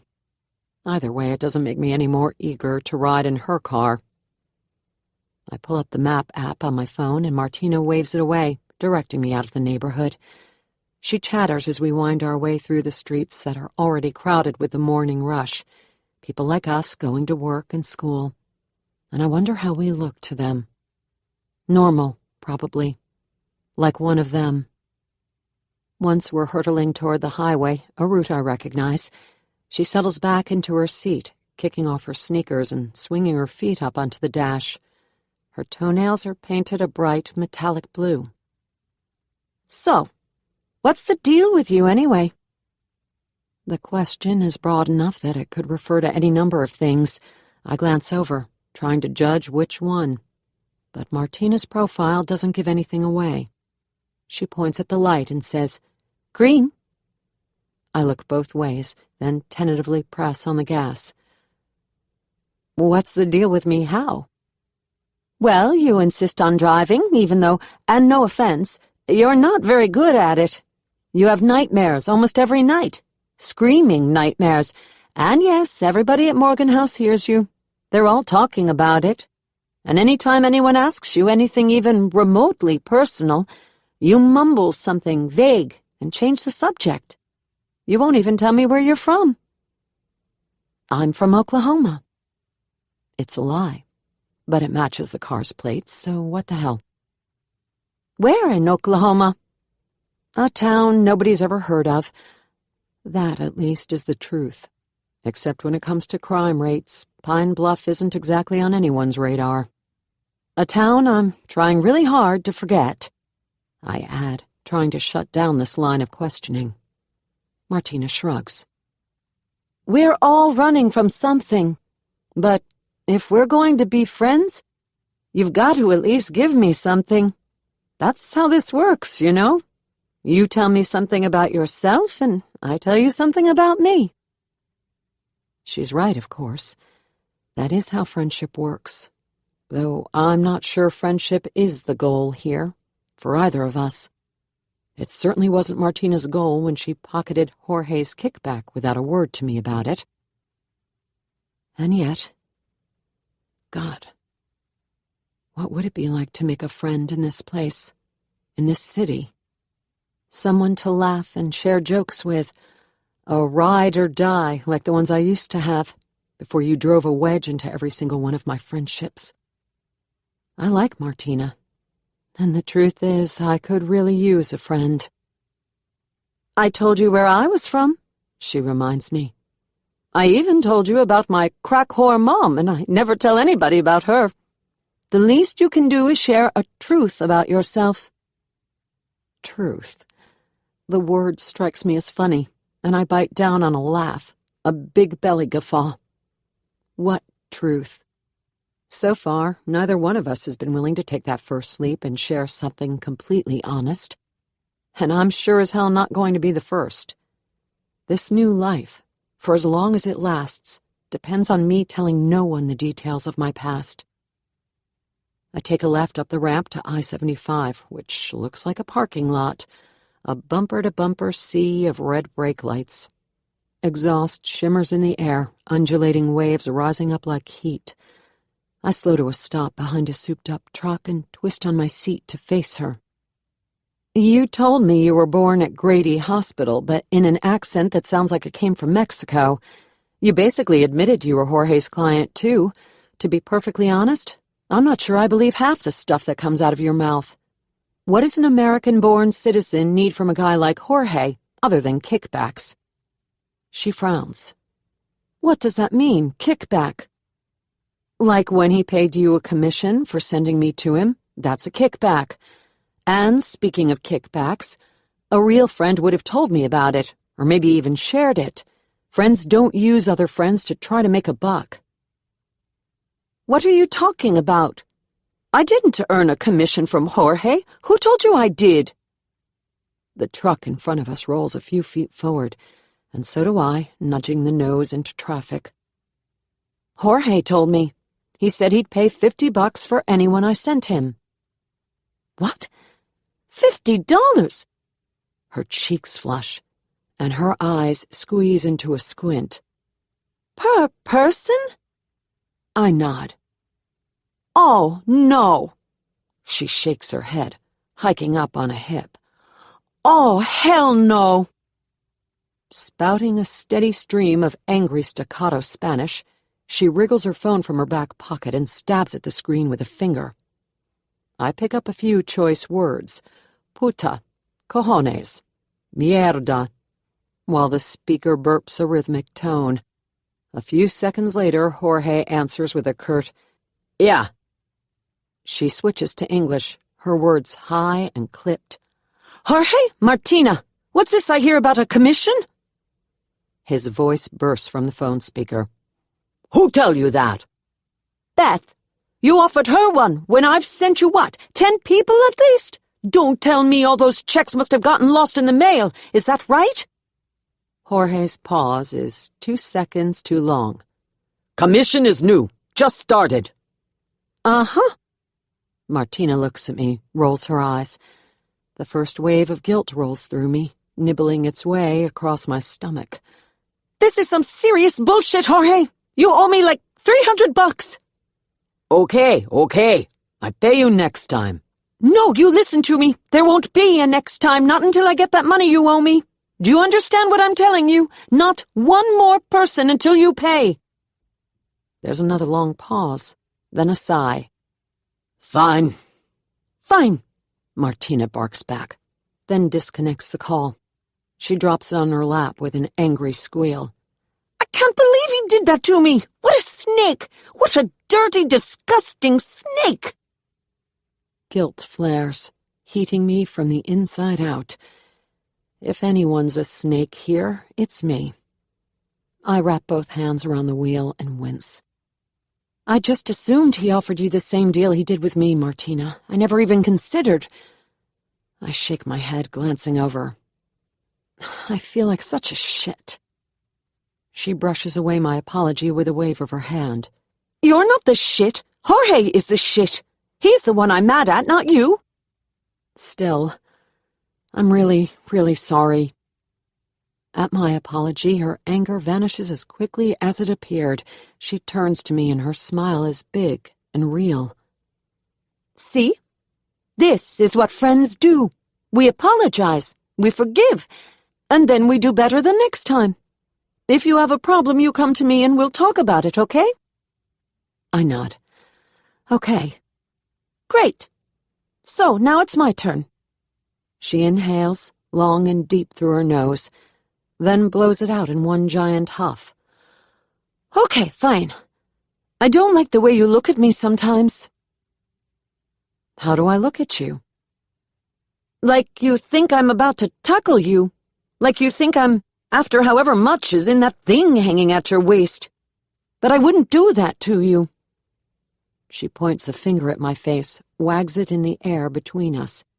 You and I, we're friends. And I wouldn't hurt a friend that way, Beth. I wouldn't. She says it just like that. Like it's decided, like it's a fact. She is to be trusted.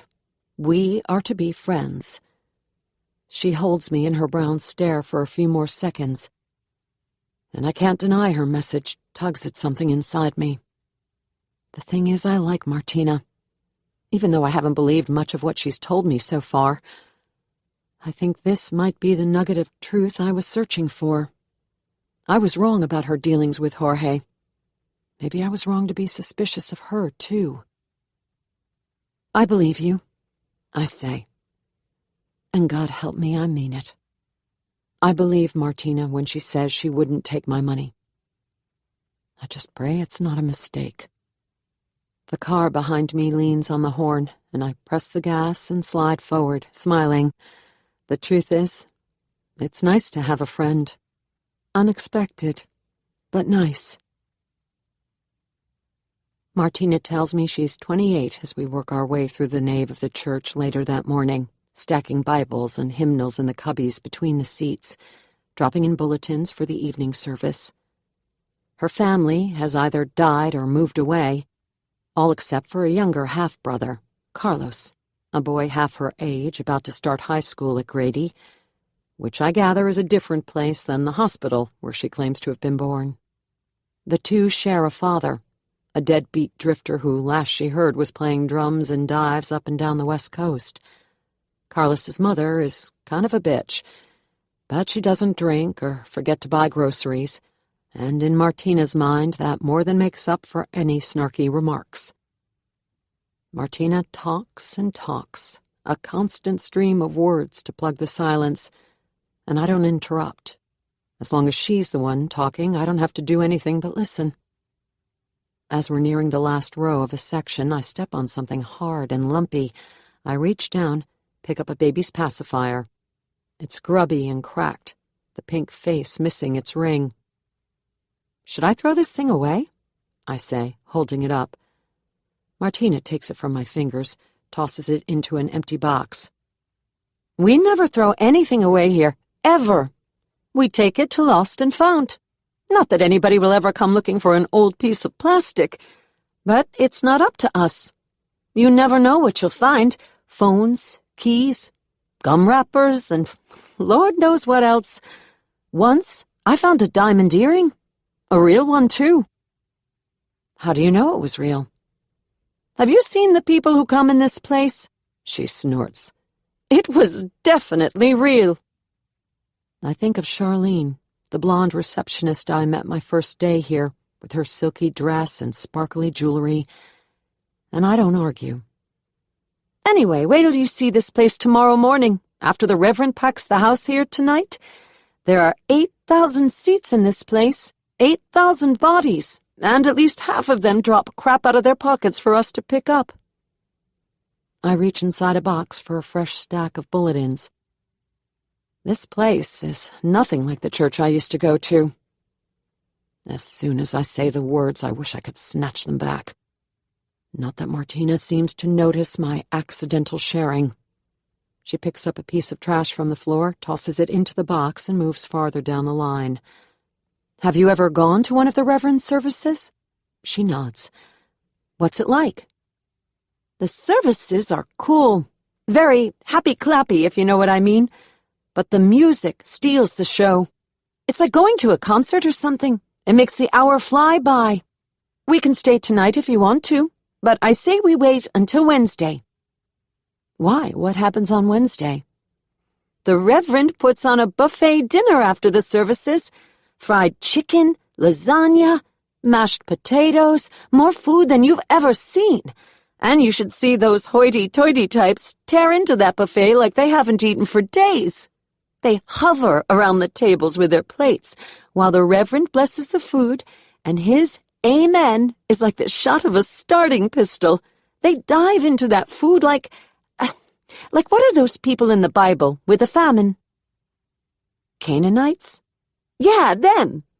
Anyway, if we stay for this service and then help clean up afterward, we get to eat as much as we want, and the Reverend pays overtime. Overtime and a free meal, the two magic words. I nod, decision made. Let's wait till Wednesday, then. I look to Martina for confirmation, but she's looking over my shoulder. Her spine straightens, and her brows slam together. What the hell are you doing here? I turn to see a woman. No, a girl, coming down the aisle toward us. She's somewhere around 16 or 17, though she's helped along by her height, 6 feet and then some. Her skin is bronze, and her hair is natural, a wild crown of curly ringlets over high cheekbones and big green eyes. She's dressed like us, in the same khaki pants and God Works Here t-shirt, only hers are skin-tight. Her shirt knotted on the side to reveal a seductive slice of coppery skin. She moves closer, and I see she's biting back a smirk. I work here. What are you doing here? Martina shakes her head, and her hands tighten into fists. You can't work here. I work here. Well, I do. The girl says it short and matter-of-fact. Here I am. Where's the Reverend? Martina pushes past, almost mowing me over in her hurry into the opposite aisle. I need to find the Reverend. The girl rolls her eyes. What are you going to tell him? That you stole my money? At the accusation, Martina does an about-face, arms slinging in fury. I press myself to the chairs and get out of her way. I already told you, she shouts. I didn't take your goddamn money.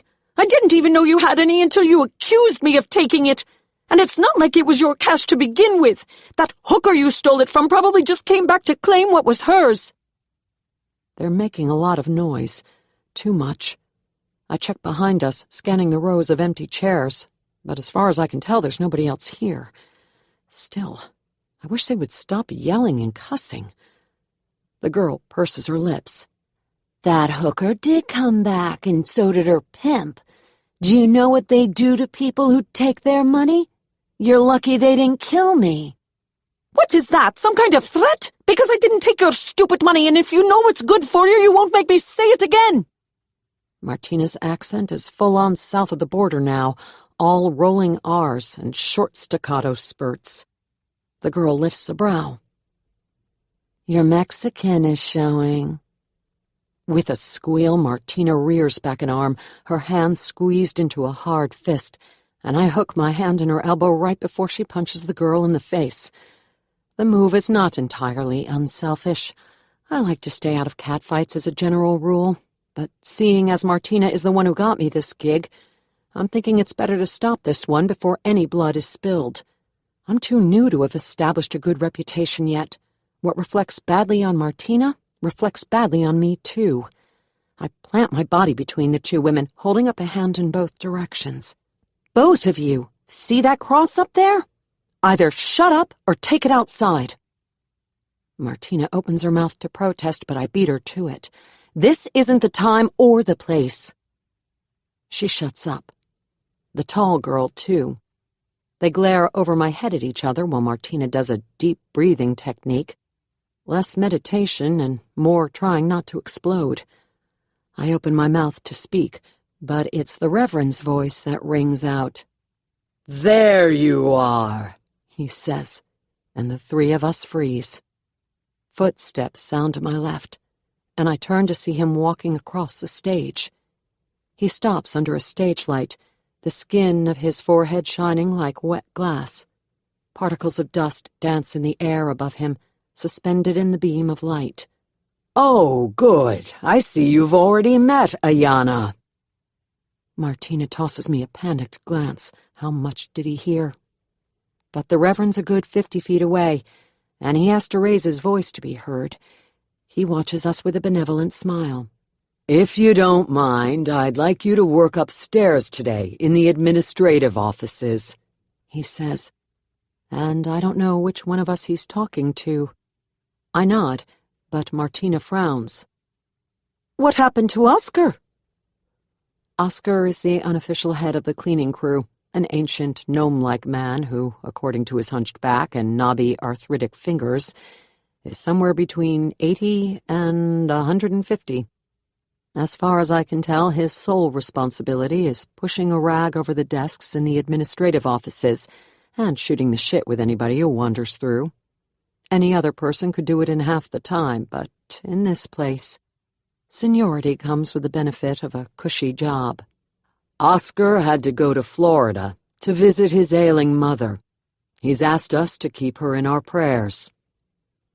I make a sound of sympathy, even though I'm thinking, Oscar's mother is still alive? "Do you think you could take over just until Oscar returns from his trip?" "Of course, Reverend," Martina says, volunteering in her best Southern Belle accent. "Beth and I will be happy to help." The Reverend leans back on his heels, his gaze flitting to Ayanna, looking at her like she's a child who wasn't chosen for the party. "Maybe you can take Ayanna, too. Introduce her around. Show her the ropes." Martina falls silent, and an angry flush climbs up her neck. I smile up the stage at the Reverend. "Not a problem. We'd be glad to." "Excellent. Well, see y'all upstairs, I guess, and thank you. I'm so happy that God brought the three of you to me. I am blessed beyond measure." He drops his hands in his pockets and wanders off, leaving the three of us standing in the aisle. As soon as he's gone, Martina swirls to face Ayanna. "Swear to God, if you so much as look at me wrong, I'm telling the Reverend what you did." "What did she do?" I say. I can't help it.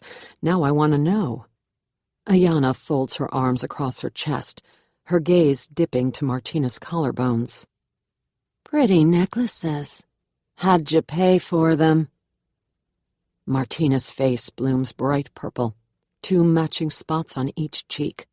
She sputters something that would make Jesus blush, then turns and stalks up the aisle. I look at Ayanna, and she's smiling. Jeffrey. PDK Workforce Solutions is housed in the center of a shabby strip mall on Sheridan Road, sandwiched between a consignment shop and a serve-yourself yogurt place on the brink of bankruptcy. The parking lot is mostly empty. I'm one of the first ones here, thanks to the early bird reporters who dragged me from a dead sleep, rumbling up in their noisy vans and calling out greetings like miners punching in at the quarry. So far, they haven't followed me here, though I figure I've only got another day or two before they line up on the sidewalk outside. My boss, Eric, will lose his mind. Inside the glass door, Florence is parked behind the receptionist's desk, slurping from a foam jug of Diet Coke she refills at the donut shop across the lot a couple of times a day. I have no idea what she does here. Up until a few years ago, she was more than happy being a housewife. And then her husband died, and she needed something to keep her busy. She actually used those words on her application. I know, because I've seen it. Eric is such a slouch that he hired her anyway. She sees me, and her eyes go wide. "Oh, Jeffrey, you poor, poor dear. I heard about Sabine on the evening news." She rushes around her desk to pull me into a hug. What is the proper amount of time to stand here while a colleague holds you in her wrinkly arms? I count to 3, then extricate myself. "Thank you, Florence." She smells like cigarettes and oil of Olay, and now so do I. "I appreciate your concern." "I just can't believe it. She's really gone? Do the police have any leads at all?" It's the question I tried to ignore all weekend. From the reporters swarming outside my windows. From friends and neighbors who blew up my phone. From my boss who texted me late last night suggesting I take the week off. Every time, the questions hit me like a brick. Are there any leads? I have no fucking idea. The search for Sabine has fizzled. The volunteers have washed the mud off their shoes and returned home to their families and their lives. For police, the investigation has morphed from find her to solve the case, though they're holding developments tight against their Kevlar chests. If there are any leads, if Detective Durand has found so much as a hair from Sabine's head, he's not shared the information with me. I haven't spoken to him since Saturday afternoon, when he stopped by the house to pick up Sabine's computer. Part of me wonders if he's keeping me in the dark because I am a suspect, and the other part already knows the answer. And so I spent the weekend on the couch, monitoring news of the search on my laptop, while a constant stream of Netflix blared on the TV. Most of what I found was a rehashing of old facts or tabloid hacks spinning rumors into conjecture, into motive. That Sabine was taken, that she was killed by a stranger or her lover or me in a fit of jealous rage, that she made a break for it, sneaked out of town on purpose. That last rumor was the result of my calling Amanda, of parking her on my sofa for an uncensored airing of Sabine's dirty laundry. The reality of last year's disappearing act was only a little less dramatic than I made it sound. Sabine really did board a bus, headed west, I later learned. But she didn't make it very far. Halfway to the Oklahoma border, she received a call from the nursing home that her mother had suffered a fall. She was home before any of us noticed she was gone. But the point is, she intended to leave. She tried to sneak off, and for once without telling her sister. If her mother hadn't tripped over her own 2 feet, who knows how long she would have stayed gone. So now the seed has been planted. Sabine is unstable. She has a history of running off. The husband is innocent. All I can do now is sit back and watch it grow. I sneak a quick glance at my watch. Mandy in the morning starts in less than an hour. I'm starting to think the police are not very competent, I say to Florence, shaking my head. She makes a face, and she swats my bicep with a crepey hand. Well, of course they're not. My house was broken into last year, and they did nothing. They didn't even come by to see the busted-up door or dust for prints. I had to go all the way over to the station just to file a police report. Their excuse was that the gangs on the east side were keeping them too busy for common house thieves. But I was like, well, who the hell do you think did this? Of course it was the gangs. I make a sympathetic sound, even though she's spouting nonsense. The gangs are a problem, yes, but they're slinging dope, not breaking into old ladies' houses to steal their tchotchkes. But Florence has always been brilliant at this, at flipping any conversation back to her and her own piddling problems. I mumble some excuse about a conference call and head down the hall. The office is quiet for a Monday morning, a few minutes before opening time. No phones ringing, no clacking keyboards, no voices muffled behind cubbies and walls. Eric must not be here yet. Otherwise, he'd be shouting out orders from his office at the end of the hall. "Make some calls," he'll yell, whenever the office gets too quiet. "Send out some emails." As if selling his crappy software is as easy as making first contact, but I guess he's right to complain. A silent sales office is not a productive one. I slip into my office and shut the door, going through my normal morning routine. Power up the computer, plow through my email inbox, delete, delete, delete, ignore. A knuckle raps against wood, and a second later, the door pops open. Eric's head pokes around the corner. What are you doing here? I lean back in my chair, eyeing him over the top of the computer screen. Eric is dressed in his usual gear. Pastel button-down, lightly rumpled khakis, suede saddlebucks. He looks like a frat boy playing boss man. Working? His brows slide into a frown. I thought I told you not to come in. No, you told me to take however much time I need, but I don't need time. I need to work. That mailing I did last month is finally starting to bear fruit, and I have a million things to do. This place is set up for a roving sales department, with company-issued laptops and a VPN that can be accessed from the road. Both of us know I could just as easily work from home as from here. Easier, probably, because I could do it without ever leaving my bed. He glances into the hallway, and I catch a flash of something in his expression. Surprise? Annoyance? Before he looks back at me and steps inside. He shuts the door behind him. Jeffrey, people are starting to talk. What people? He makes an "are you kidding me" face, a minuscule lifting of his shoulders. The point is, who, Eric? What are they saying? I know what they're saying. Sabine cheated. She was in love with another man. Jeffrey Hardison is a fool, a stooge, a sucker. My desk phone buzzes, and I tap the "Do Not Disturb" button. The system flips the call through to voicemail. People are worried about your wife, Jeffrey, Eric says evenly. They're worried about you. His words toss yet another coal onto my belly fire. I slam both fists onto my desk and lean in. They're worried? How do you think I feel? Today is day 6. 6 days since Sabine went wherever she went, and there's still no sign of her. The police think... I stop myself just in time. I inhale long and slow, trying to put a damper on my tone, on my temper. This whole situation is crazy intense. I've barely slept. I've lost my appetite. You can't even imagine the stress I'm under. I can imagine, which is why I suggested you take some time off. Nobody expects you to be here, least of all me. I choke up a chuckle, an attempt to laugh it off. I gotta tell you, Eric, I never thought I'd hear you tell me I'd done enough work. I thought your motto was more is more. I barely know what to do with this laid-back version of you. He doesn't share my joviality, not even a little bit. The silence stretches, long and painful. He leans a shoulder against the door. Are you really going to make me say it? I cross my arms, lean back in my chair. Wait. He sighs, stepping to the edge of my desk.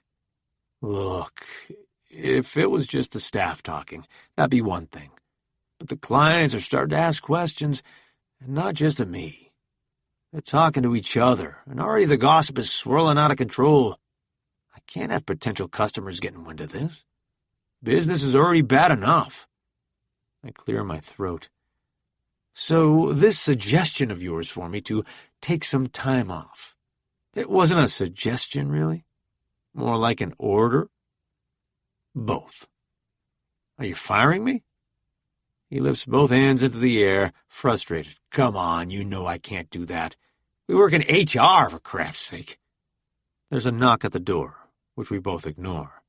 I'm placing you on paid leave so you can go home and worry about your wife in private, just until this thing blows over. I take a deep breath. Sit here calmly, at my desk across from him, while his words boil under my skin until this blows over. Meaning what? Until Sabine is found safe and sound, and I'm proven innocent? Or that I'm carted out of here in handcuffs and he has reasonable grounds to fire me? Which one? There's another knock, this time louder, more forceful. Florence's voice works its way through the wood. Jeffrey, I tried to call, but your phone is on D&D. I roll my eyes, but Eric's gaze doesn't waver. Are we agreed? He says, his voice low and filled with meaning. I give him a brisk nod. Fine. In fact, fuck this place. A paid vacation sounds like just what the doctor... Nope, not going there. Fuck Trevor. And fuck Eric, too. Eric steps back and opens the door, and Florence swipes the air with a knobby fist. She sees him, and her arm falls to her side. Oh! Her gaze bounces from Eric to mine. I didn't mean to interrupt. Sorry. My jaw aches from the pressure creeping up my neck and shoulders, from keeping my molars clamped together. Of course she meant to interrupt. Every time she banged on my door, as well as however many times she tried to call. The Do Not Disturb button exists for a reason. It's fine, Florence, Eric says. Jeffrey and I were done. Florence's gaze cuts me like a knife fresh from the freezer. There's a detective here to see you. Marcus. Jeffrey's office smells like coffee and expensive cologne, but it can't disguise the stink of his panic when I step through his door. I thank the receptionist and his boss, close the door in their faces. I picture them standing on the other side, pressing their ears to the wood. A detective dropping by an office for an unexpected visit is always a showstopper. They were equal parts captivated and horrified. He watches me sink into one of the chairs across from his desk, trying to read my expression, but I don't give anything away. Let him sweat. I toss my bag and keys on the chair next to me, settling in like I'm planning to stay a while. Thanks for squeezing me in. I'm sure you must be very busy. I take in the PDK poster on the wall, his whiteboard messy with sales numbers and scribbled reminders, the "Every Day I'm Hustling" desk plaque on the edge of his desk. What is it you do here exactly? PDK Workforce Solutions provides an interactive human resources management software that helps grow your business. Recruitment, performance management, workflow, things like that. Honestly, he lowers his voice to a stage whisper. Don't buy it. It's a little buggy. I watch him without even a shadow of amusement. Do I need a lawyer? He blurts out before he can stop himself. His nerves are making him restless and blunt. Do you want one? Now I'm amused. A smile sneaks out before I can stop it. That depends on what you're here to ask me. You want to see my list of questions? I point to the pad balanced on a thigh.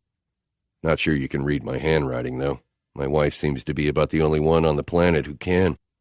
He doesn't respond, and I drop my hand. How about I just read them off to you one by one, and you tell me when I hit the magic button. Whatever remnants of the smile from his mocking of PDK's buggy software disappears. Why don't you just tell me what I can do for you, detective? I flip through the pages of my notebook.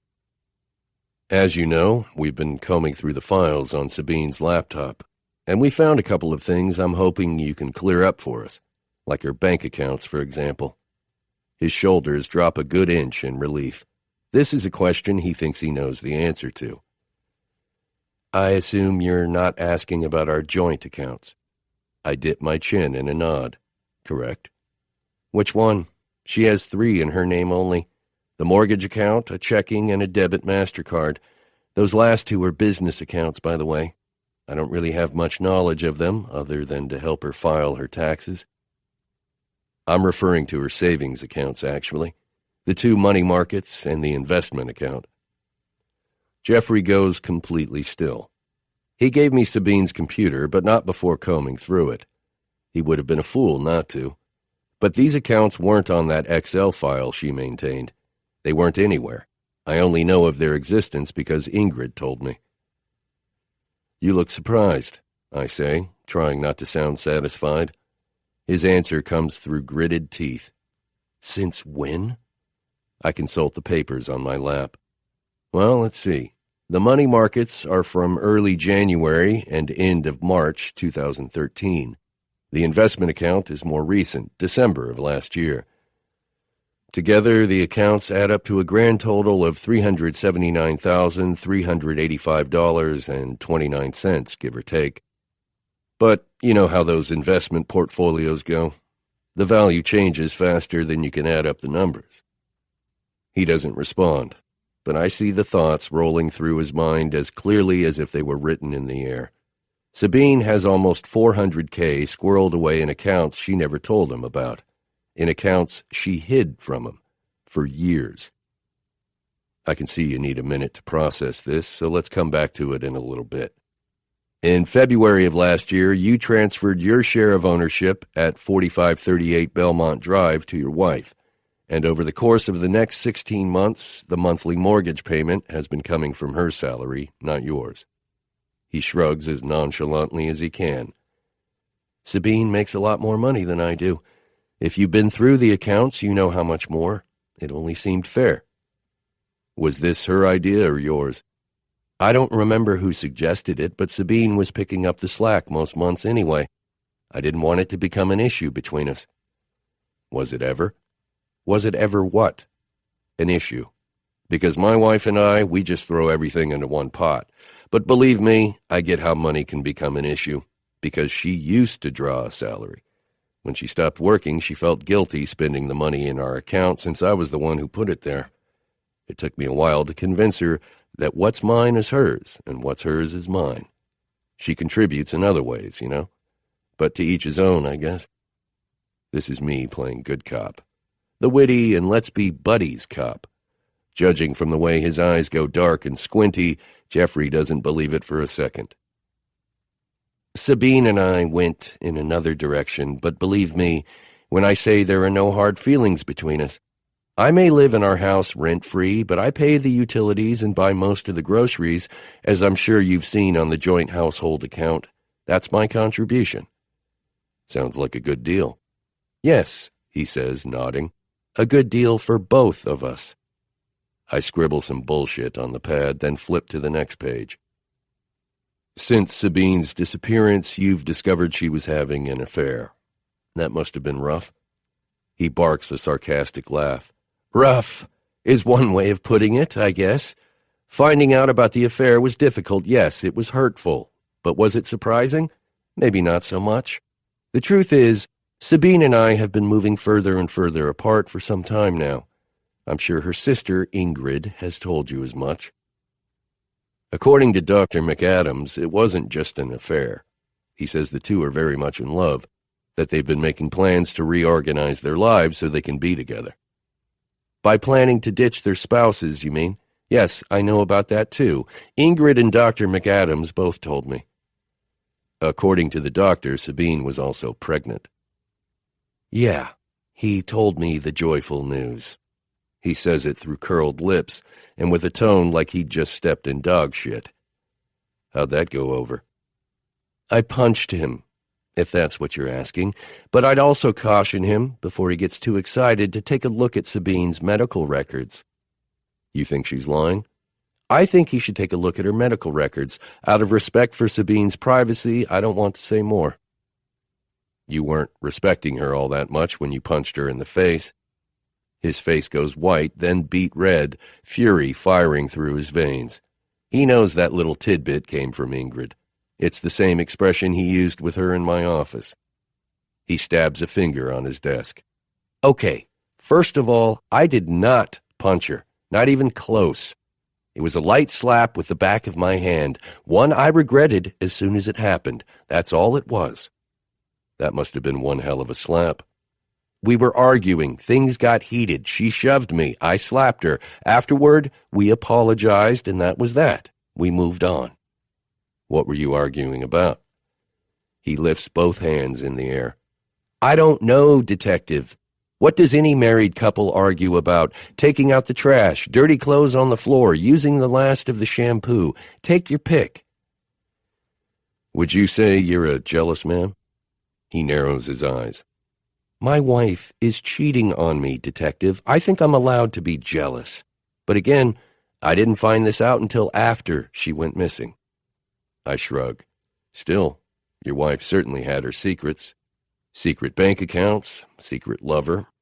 I wonder what else she was keeping from you. I leave the question dangling, and he doesn't pick it up. It's something he's probably wondered 1,000,000 times since finding out about the doctor. But what is it they say? Never ask a question you don't want the answer to.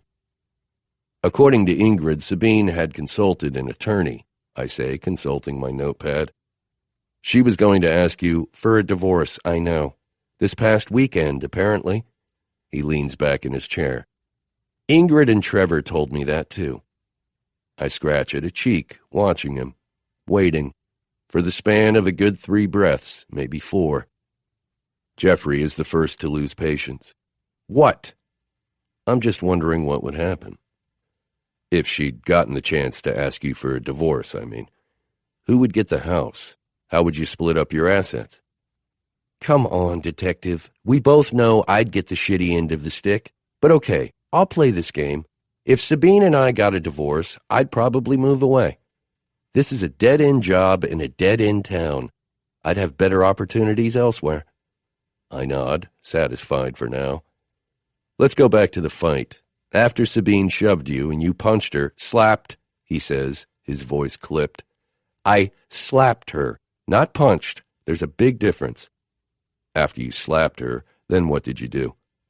I apologized, of course. So did she. We put it behind us and moved on. But not before you had another heated exchange via text. He pales, his body twitching before he can stop it. What happened? Did she lock herself in a bathroom and refuse to let you in? My wife does that sometimes, drives me up a tree. I can see how that might make you do things you might not otherwise do, say things you might not otherwise say. A smart guy wouldn't have put it in writing, though. I pause, 2 seconds of silence that add weight to my next words, give them extra meaning. Unless, of course, you meant what you said. A smart guy wouldn't have put it in writing, but hey, maybe he's that much of an idiot. I take in his expression, all slack chin and wide, wild eyes, and I'm pretty sure he thinks he's that much of an idiot, too. I flip through my notepad until I find the single sheet of paper I tucked there, and then I slide it out and slap it to the desk. A printout of a text exchange, his and Sabine's. I flip it around so he can see, but he doesn't glance down. He doesn't need to. He already knows what it says. He's the chump who wrote the damn thing. Come out of there or I will fucking kill you. Mr. Harnison, do you own a weapon? Jeffrey owns a .357 Magnum, licensed and registered in his name. If he lies now, I'll have a warrant by the end of the day. He looks sick, like he might actually throw up, and my chest goes tingly and hot. Victory. I think it's time I get an attorney. Beth. Like the rest of the church, the administrative offices were designed to impress. Solid and thick walls, generous molding, banks of ornate windows hung with gleaming double glass. But they were furnished with the donors in mind. The decor is straight out of an IKEA catalog, functional, minimalist, Scandinavian sleek, as out of place in this neo-Gothic house of worship as a prostitute, which I'm pretty sure Ayana is, or at the very least was. Despite the bucket of cleaning supplies dangling from her finger and the vacuum strapped to her back, her hips wag in invitation, her head swinging back and forth like she's scrounging up clients on Fulton Industrial Boulevard. A hooker, a thief, and a fugitive walk into a church. Except this is a joke without a punchline. "Would you stop?" Martina hisses. Ayana's spine straightens, and she frowns over her shoulder. Stop what? I'm not doing nothing. "The hell you're not! Show some respect for this place. You're not going to find any customers here." Ayana snorts. Right, 'cause church people ain't freaks. Martina rolls her eyes, but she doesn't argue, and neither do I. With the exception of the Reverend, the people I've met in this place might be freaks. As far as I can tell, he's the only normal one here, the leader of the Land of Misfit Toys. The hallway dead ends into a spare but bright kitchen, and Martina starts doling out orders. "Every single inch in this place needs to be either dusted, wiped down, or vacuumed. Give extra care to the things people touch most. The telephone, computer mouse, keyboard, drawer pulls, and don't be stingy with the cleaning products. If one person gets the stomach flu, we all get the stomach flu." She nudges Ayana into an open doorway. "You start in the kitchen." Ayana tries to strike a contrary, hands-on hips pose, but the vacuum hose gets in the way. She settles for a scowl and a jutted hip. "What are you gonna do?" "Not that it's any of your business, but Beth and I are going to start in the Reverend's offices." "How come y'all get to work together and I have to do everything on my own?" Ayanna says it in a way that makes me subtract a couple of years from the age I'd originally guessed. If this girl is legal, it's barely. "Stop bitching and get to work, will you?" Martina says. "Work your way down the hallway and we'll meet where we meet." We leave Ayanna pouting in the hallway and backtrack to the Reverend's offices at the opposite end, which is a mini complex unto itself. A private workspace overlooking an English-inspired garden, a conference room with a projection screen and a table that seats 14, a living area with kitchenette and twin three-seater sofas arranged on either side of a low table. The flat-screen television on the wall is tuned to Fox News on mute. Bronzed and powdered journalists lined up on a couch in bright ties and floral dresses, their lips moving without sound. "I called dibs on the living room," Martina says, plunking her bucket onto the coffee table. "Really? You're not even going to explain?" "Explain what?" She leans down to pull a spray bottle from the bucket, and the gold discs swing on their chain around her neck. Bought with Ayanna's money, if I'm to believe it. And I just might. I try to make out the letters on the engraving, but the charms won't stop dancing around. "What's up with you and Ayanna, of course? You clearly hate each other. Why?" Martina lurches upright, her eyes flashing with anger, with accusation. "I didn't steal her money, okay? I didn't know anything about it, and who tapes money to their toilet tank, anyway? Like, isn't that the first place a thief would think to look? If anyone's a thief here, it's her. She just admitted to taking that other hooker's money. You heard that part, right?" I nod. "Right, but that's not what—" "And excuse me for trying to help a bitch!" She slings an arm through the air. "I mean, who wouldn't feel sorry for a girl her age, out there all on her own? I met her when she was 14. I fed her. I found her a place to stay. I thought I was some kind of mentor to her. Though silly, stupid me, all that time she was taking my money. And she was also taking money from all those men she was spreading her legs for. And never once did she say thanks." She whirls around and douses a side table with cleaning solution. "Not that I needed a thank you card, but it would have been a hell of a lot better than accusing me of being a thief. Because I'm not. I'm not a thief." I watch her wipe down the table with sharp, angry strokes and wonder what to say. The thing is, I'm pretty sure Martina is a thief.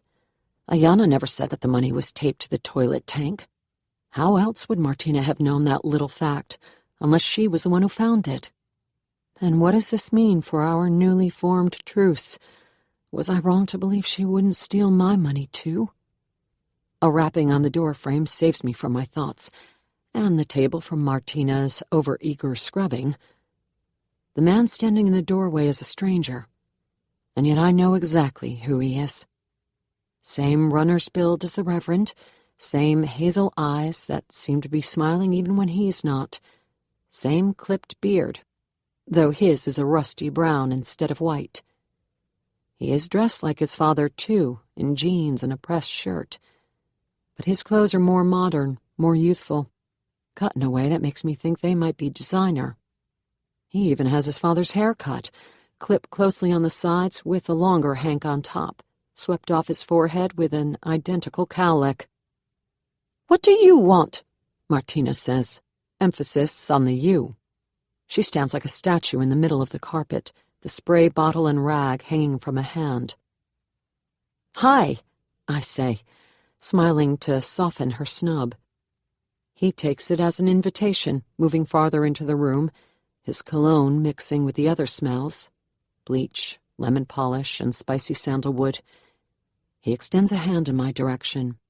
"Irwin Jackson Andrews IV, otherwise known around this place as Irwin IV, the esteemed Reverend's firstborn and only son, and last living carrier of the family name. The pressure is enormous." I laugh and shake his hand. "Beth Murphy, and this is—" "Martina and I have met many times, haven't we, Martina?" He gives her a good-natured smile. She doesn't return. She doesn't answer either. He turns to me with a shrug. Have you seen— Your dad's not here, Martina says. He looks at her, goading. What if I was about to say Oscar? Oscar's in Florida, I offer, at the same time Martina asks, Were you? Erwin aims his smile at me, then Martina. No, he was not. It's a light-hearted teasing, but Martina isn't having it. She gives him her back, attacking the console on the far wall. I don't know where the Reverend is. Last I saw him, he was on stage in the church, but that was a half-hour ago. He could be anywhere by now. On the other side of her body, the television flickers a Cialis commercial, an older couple holding hands before a setting sun. Erwin drops his hands in his jeans pockets, and a platinum watch band gleams on his wrist. If you see him, tell him I fixed his email issue. The last update messed up the syncing between his computer and his phone, but it's working now. I run the IT in this place.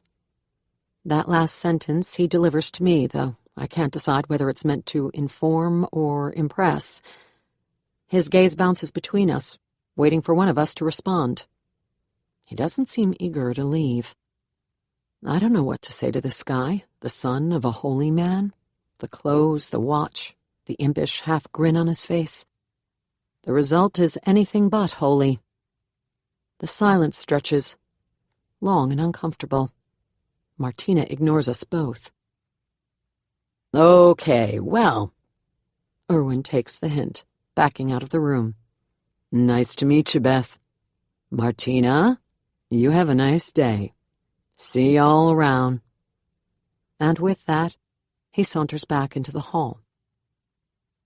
What is wrong with you? I say as soon as we're alone.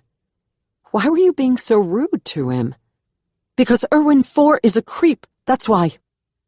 She sprays down the television screen with Windex, and I don't tell her she shouldn't. Something about how the chemicals eat away at the delicate film and distort the pixels. You told me so, right before you backhanded me in the temple for doing it to yours. He's your boss's son. It wouldn't hurt you to be nice. She exchanges the Windex for a fresh rag, begins wiping down the screen. I tried that once. It didn't work out that great. If you know what's good for you, you'll stay far, far away from him. I mean it, Beth. He's bad news.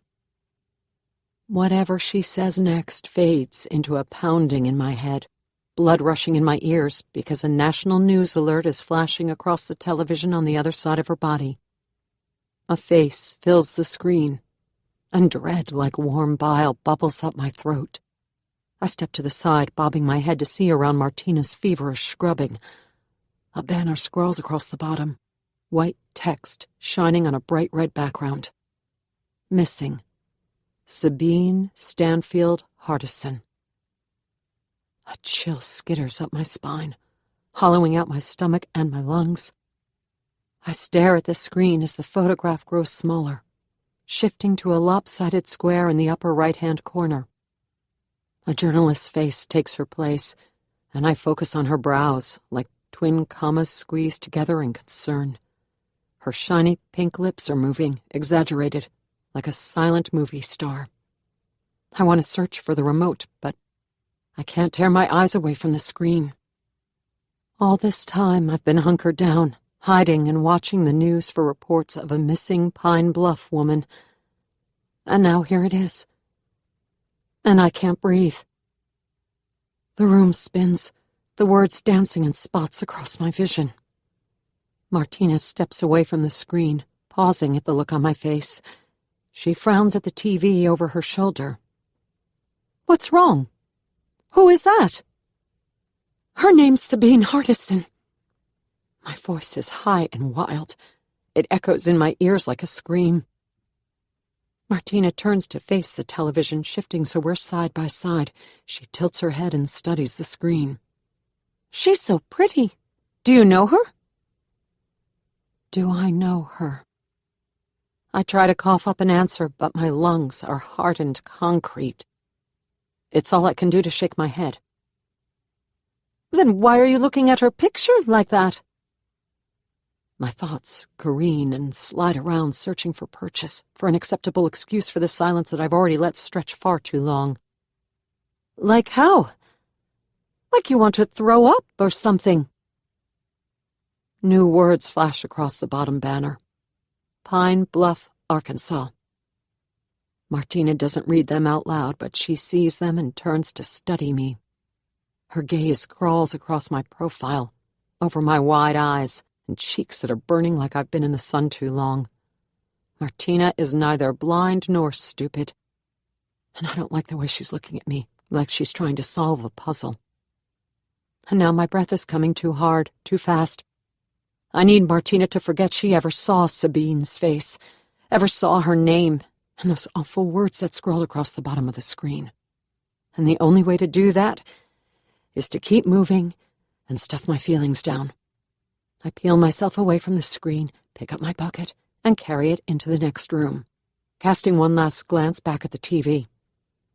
The reporter has moved on to the next subject, and Sabine's picture has been replaced with that of a politician, some old guy with beady eyes and a smarmy smile. Still, just because the image of Sabine's face has been erased from the screen doesn't mean it's not still burned across my vision. I won't forget. And I'm not naive enough to think Martina will either. One false move, one dubious answer, and she'll start up with the questions again. Already her questions are circling the outer rings of a bullseye. It's only a matter of time before she flings one that hits dead center. People don't just fall off the face of the planet. They run, they hide, or they are taken. I should know, because I am one of them. Marcus. Uncle Marcus! The voice comes from somewhere behind me, a couple octaves higher than the racket of the other 10 people crammed into Ma's tiny brick house. From my niece, Annabelle, the birthday girl. She's the reason for this get-together and why we've all gathered here when normal people are supposed to be working. If Annabelle wants her birthday supper at 3 in the afternoon, Annabelle gets her birthday supper at 3.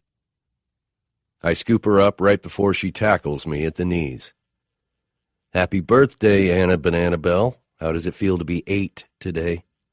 Her eyes go comically big. I'm 9. You are? I smack myself on the forehead with a palm. Silly me. Annabelle giggles. My niece may be 9, but she weighs practically nothing, the after effects of a scary bout with leukemia that left my sister traumatized and dropped Annabelle off the bottom of the growth charts. I grab her by the waist, flip her upside down, and carry her by her skinny ankles to the kitchen. We pass my mother on the way, and I drop a kiss on her cheek. Stop flinging her around like that, Ma calls out after us. You're going to pop something out of its socket. I swing Annabelle around in the air and deposit her feet first onto the kitchen linoleum. Her eyes are shining, her cheeks pink with happiness, and maybe the blood rush that comes with being flipped ass over heels. She's smiling with her mouth closed, which is a shame because that hole where her 2 front teeth used to be is the cutest goddamn thing I've ever seen. Did I pop something out of its socket? She shakes her head, bouncing her pigtails around on either side of her ears. Annabelle's hair used to be brown and straight as a pin. After the chemo, it grew back in spiral curls the color of flamin' hot Cheetos. She plants her sneakers and holds up her arms. Again! I grab her by the wrists, and she climbs me like a monkey, popping me in the chin as she executes a flailing backflip. I catch her before she can hit the ground and carry her under my arm like a giggling sack of potatoes. She has you wrapped around her little finger, you know that, right? My sister Camille says, watching from the other side of the breakfast bar.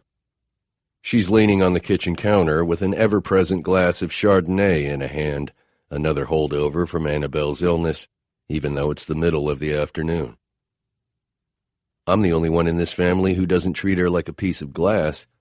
I put Annabelle down and point her in the direction of the other kids, her 2 older brothers and their cousins currently tearing up the den. Kids are supposed to roughhouse Cam. Let her be a kid. Camille makes a sound in the back of her throat, examining me over the rim of her glass. You look tired.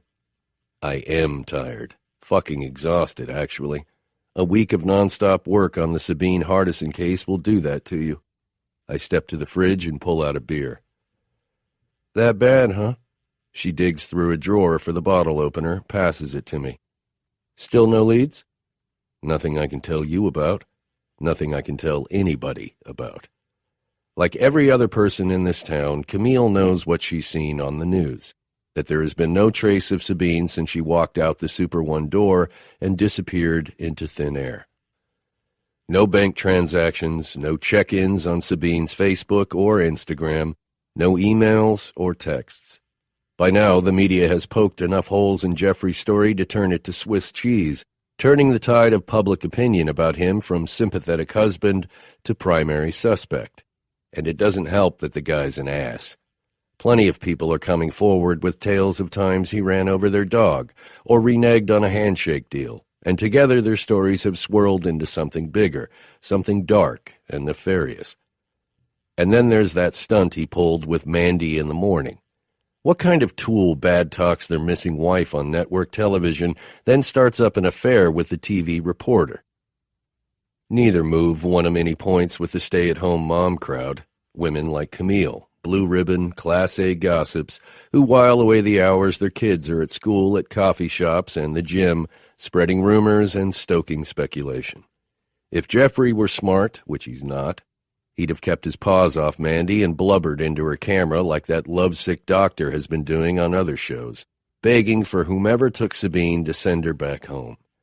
Thanks to Trevor's tears and Ingrid's tenacity, the national news caught wind of the story last week. Camille refills her glass with a bottle from the fridge door and drops in 2 fresh ice cubes. I still think it's the husband.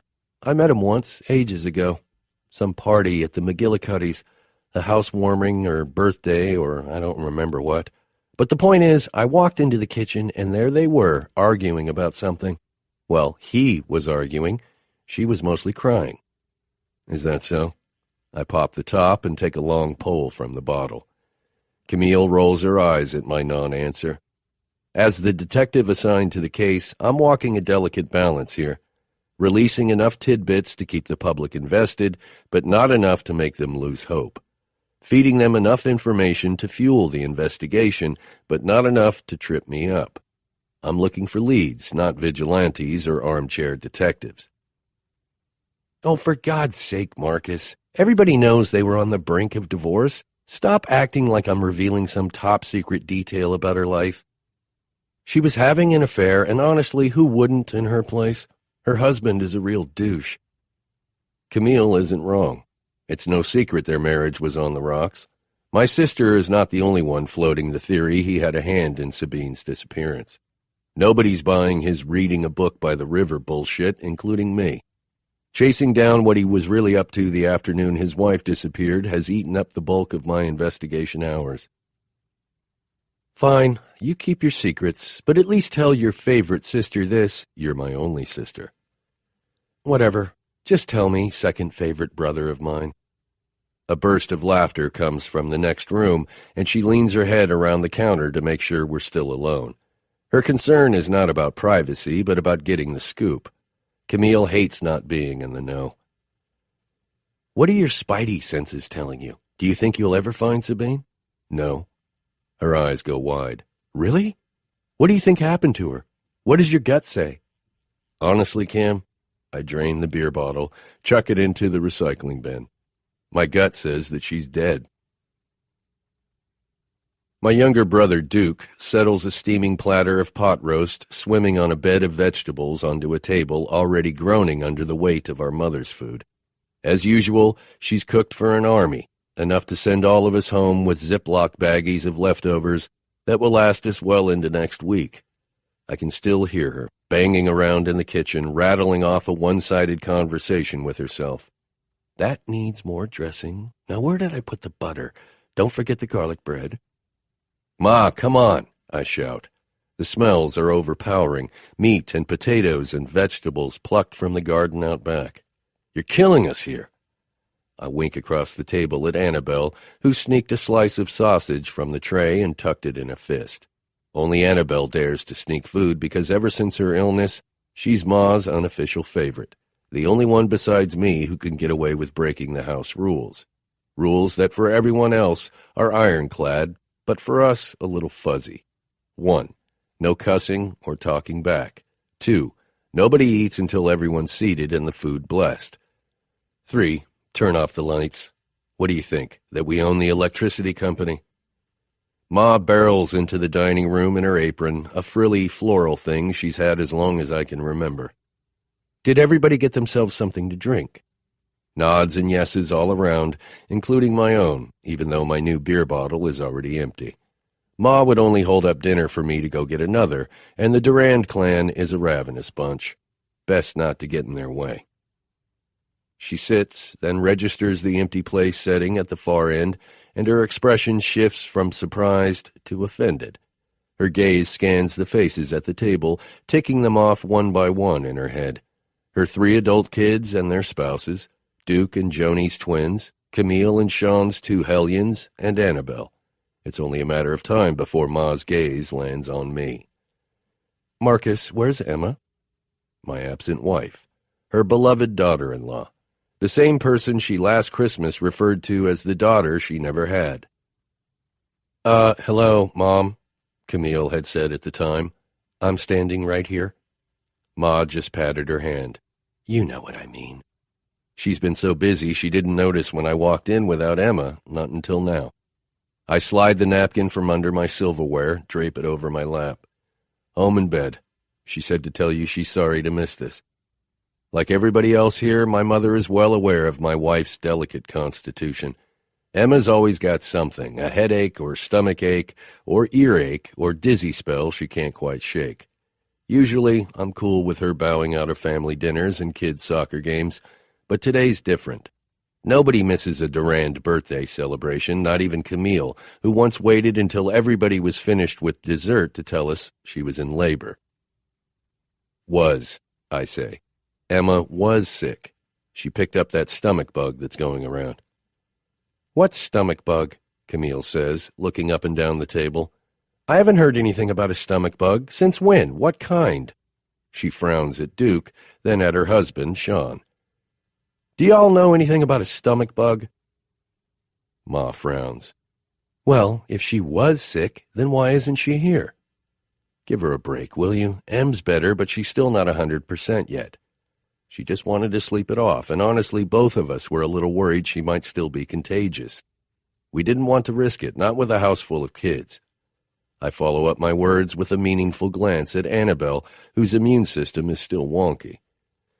For Ma, that does the trick. She lets it go, pushing back her chair. I think I have some homemade chicken soup from the freezer. Later, she ignores me, pressing to a stand. I'll just get it out so it can defrost. It'll only take a second. Someone groans, Camille's oldest, I think, down at the kids' end of the table. My mother's freezer is a black hole. Food that gets shoved into its icy belly rarely ever makes it out, except for the one day every year Ma loads everything into shopping bags and takes it to the homeless shelter downtown. If there's chicken soup in there, it'll take her weeks to dig it out. Camille widens her eyes at me, a not-so-subtle sign to stop this train before it runs off the tracks.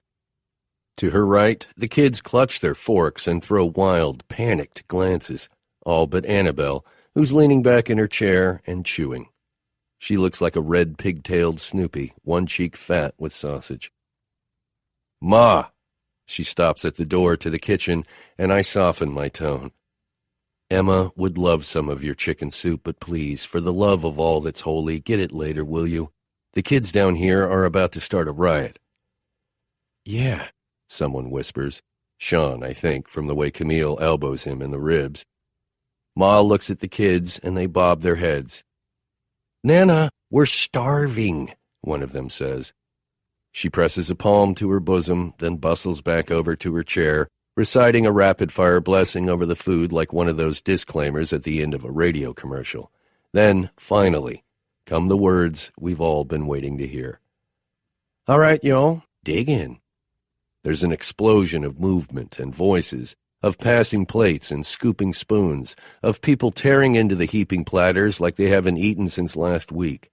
The Durand version of a food fight, Emma calls it, a complete free-for-all. So much commotion that I almost miss the buzzing at my hip. I see the name, and a shot of adrenaline hits my veins like liquid fire. There were a dozen reasons for me to become a cop. My firstborn's need for order and control, our jailbird father who dropped dead halfway through his 14-year sentence, the way I had to work 2 jobs to supplement his non-existent life insurance. But this feeling when something breaks, punch-drunk with energy and a pulsing in my chest, that's the reason I stay.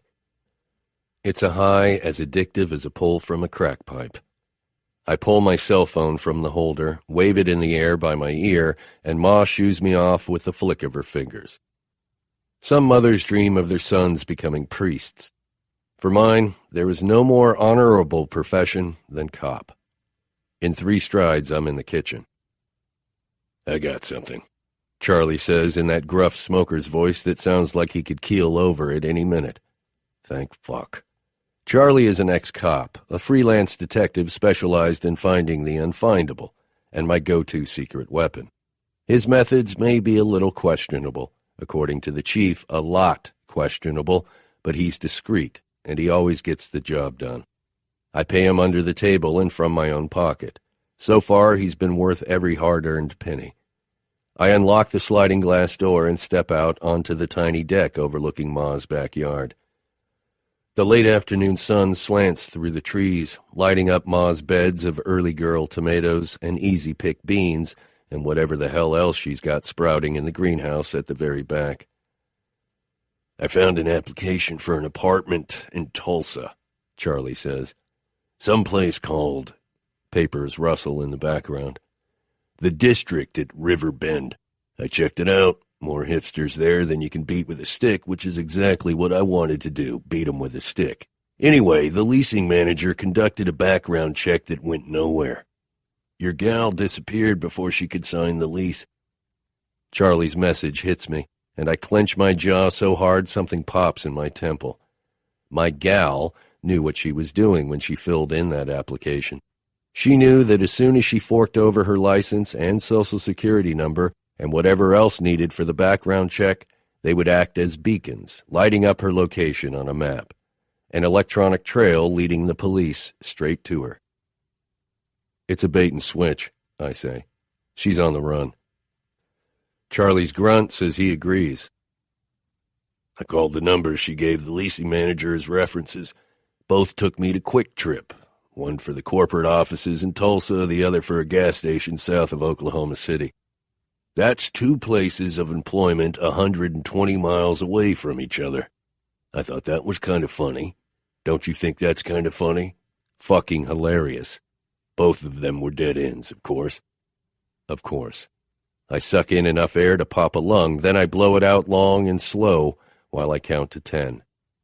A ridiculous technique I learned from the department psychologist. And just like when Chief Eubanks sent me to the shrink under threat of administrative leave, it doesn't do anything other than piss me off. If she laid a trail to the west, that means she probably went east, I say. She'd stay in the south so her accent wouldn't stick out. Memphis? Nah, too close. I'm guessing she'd put at least a day or two's drive between us. Start with the cities. Got it. And Charlie? Yeah? She'll have dropped some balls by now. I don't know what yet, but find them. Roger that.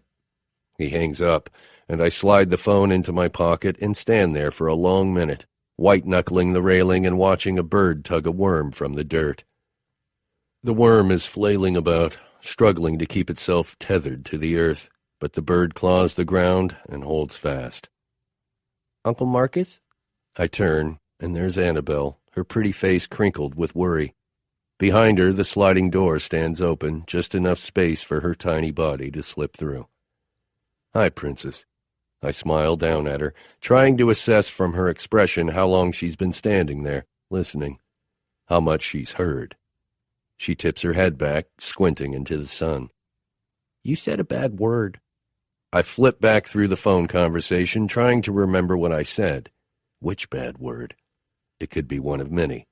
I crouch down, putting us face to face. I did? She nods. You said Don't you dare. I clap a hand over her mouth. Your mother will string both of us up if she hears you say that. Speaking of your mother, didn't she ever tell you not to eavesdrop on important police business? Annabelle wriggles away from my hand, and she's grinning. She's the one who told me to come out here and find out what you were talking about. I laugh, the muscles relaxing in my neck, releasing the tight lines across my back. Is there any food left on the table, or did you savages eat it all? She smiles. Nana made you a plate, a really big one. I snatch Annabelle off her feet, swing her around, and carry my squealing niece to the door. Good, 'cause I'm starving. Beth. I spend the rest of the day obsessing about the missing person report on the TV and thinking about the first time I tried to leave. We'd been married a handful of years by then, long enough for me to know your apologies and promises to change would turn up empty again. But short enough I still thought I had some sliver of control. In a moment of daring recklessness, I threw some things into a bag, shoved it in the trunk of my car, and drove across town to my sister's house. The week prior, after seeing the bruises across my back and ribs, she'd pressed her house key into my hand and told me to use it any time, day or night. My freedom lasted for all of 4 hours. Just thinking about my sister stirs up a wave of fresh sorrow, a bittersweet churning in my chest. I remember her face when you showed up on her doorstep, with flowers and that diamond necklace I still don't know how you paid for. The disappointment that curled on her lips when I followed you out to the car. Do you remember what you said to make me go with you? Do you? Because I remember every single thing. Your hands gripping my arm, your hot breath in my ear, my sister hollering at me to come back inside. Either get in the motherfucking car, you said, as calm as could be, or I will slice your sister into a million bloody pieces and I will make you watch. I got in the motherfucking car. After that, my sister and I didn't speak for months, because I couldn't tell her the truth of what you said, and she couldn't understand why I would go back to someone who kept breaking my bones and my heart. She accused me of being too proud, too blinded by love, and I couldn't tell her that love had nothing to do with it. I went with you that day because I believed you. Unlike all your other promises, that you were sorry, that you would get help, that you'd never ever raise a hand to me like that again. The threat to my sister, I knew, was not an empty one. You'd slice her to pieces, and you'd do it without blinking an eye. I learned another lesson that day, one that in the end was much more sinister. My leaving was not just about me. You would mow down anyone who got in your way. Hello, Beth? The Reverend's voice comes from right behind me, but it takes 2 more attempts before I realize he's talking to me, that I'm Beth. I startle, and my head whacks against the upper shelf of the cabinet I'm hunched under. Stars burst across my vision. I slap a hand to the throbbing spot and back out of the cabinet on my knees. The Reverend presses his hands in prayer and gives a little bow. Whatever you do, work at it with all your heart, as working for the Lord, not for human masters. Colossians chapter 3, verse 23. I don't know how to respond to this. What to say to this godly man who I've put in danger by the simple act of accepting a job. He's one of the people you'd mow down to get to me. Collateral damage, that's what you'd call it. I try to focus on the Reverend's smile, not the spiky ball of dread gathering in my gut. Can I borrow you for a little bit? He says. I could use your help upstairs with the bookshelves in my office. I push to a stand, brushing crumbs and dirt off my pants. Of course, what's wrong with them? Well, for one thing, the books are just shoved in there, willy-nilly. There's no rhyme or reason to them, and I can never seem to find the one I'm looking for. I need somebody to organize them, come up with some kind of a system. It's a big job. It will probably take you the rest of the day." I don't understand. Up to now, Martina, Ayana, and I have been a team, scrubbing our way through the church like locusts through a field, and now the Reverend seems to be singling me out. I flick a glance at Martina, frozen on the other side of the daycare room. She frowns, and the look she gives me makes me tense. I wave a casual hand in her direction. "Should I bring some reinforcements?" "That's an excellent idea, but this room needs to be ready for the kids tonight." The Reverend turns to them with a smile. "Why don't you ladies finish up down here, then join Beth when you're done? In the meantime, I'll walk her up and explain what's what." Martina's brows dip even farther, but I have no choice other than to snag my bucket and follow the Reverend up the stairs, trying to tamp down my heightened sense of paranoia. Why has he called me upstairs alone? Does he know about the fake ID, the fake Social Security card, the fake everything?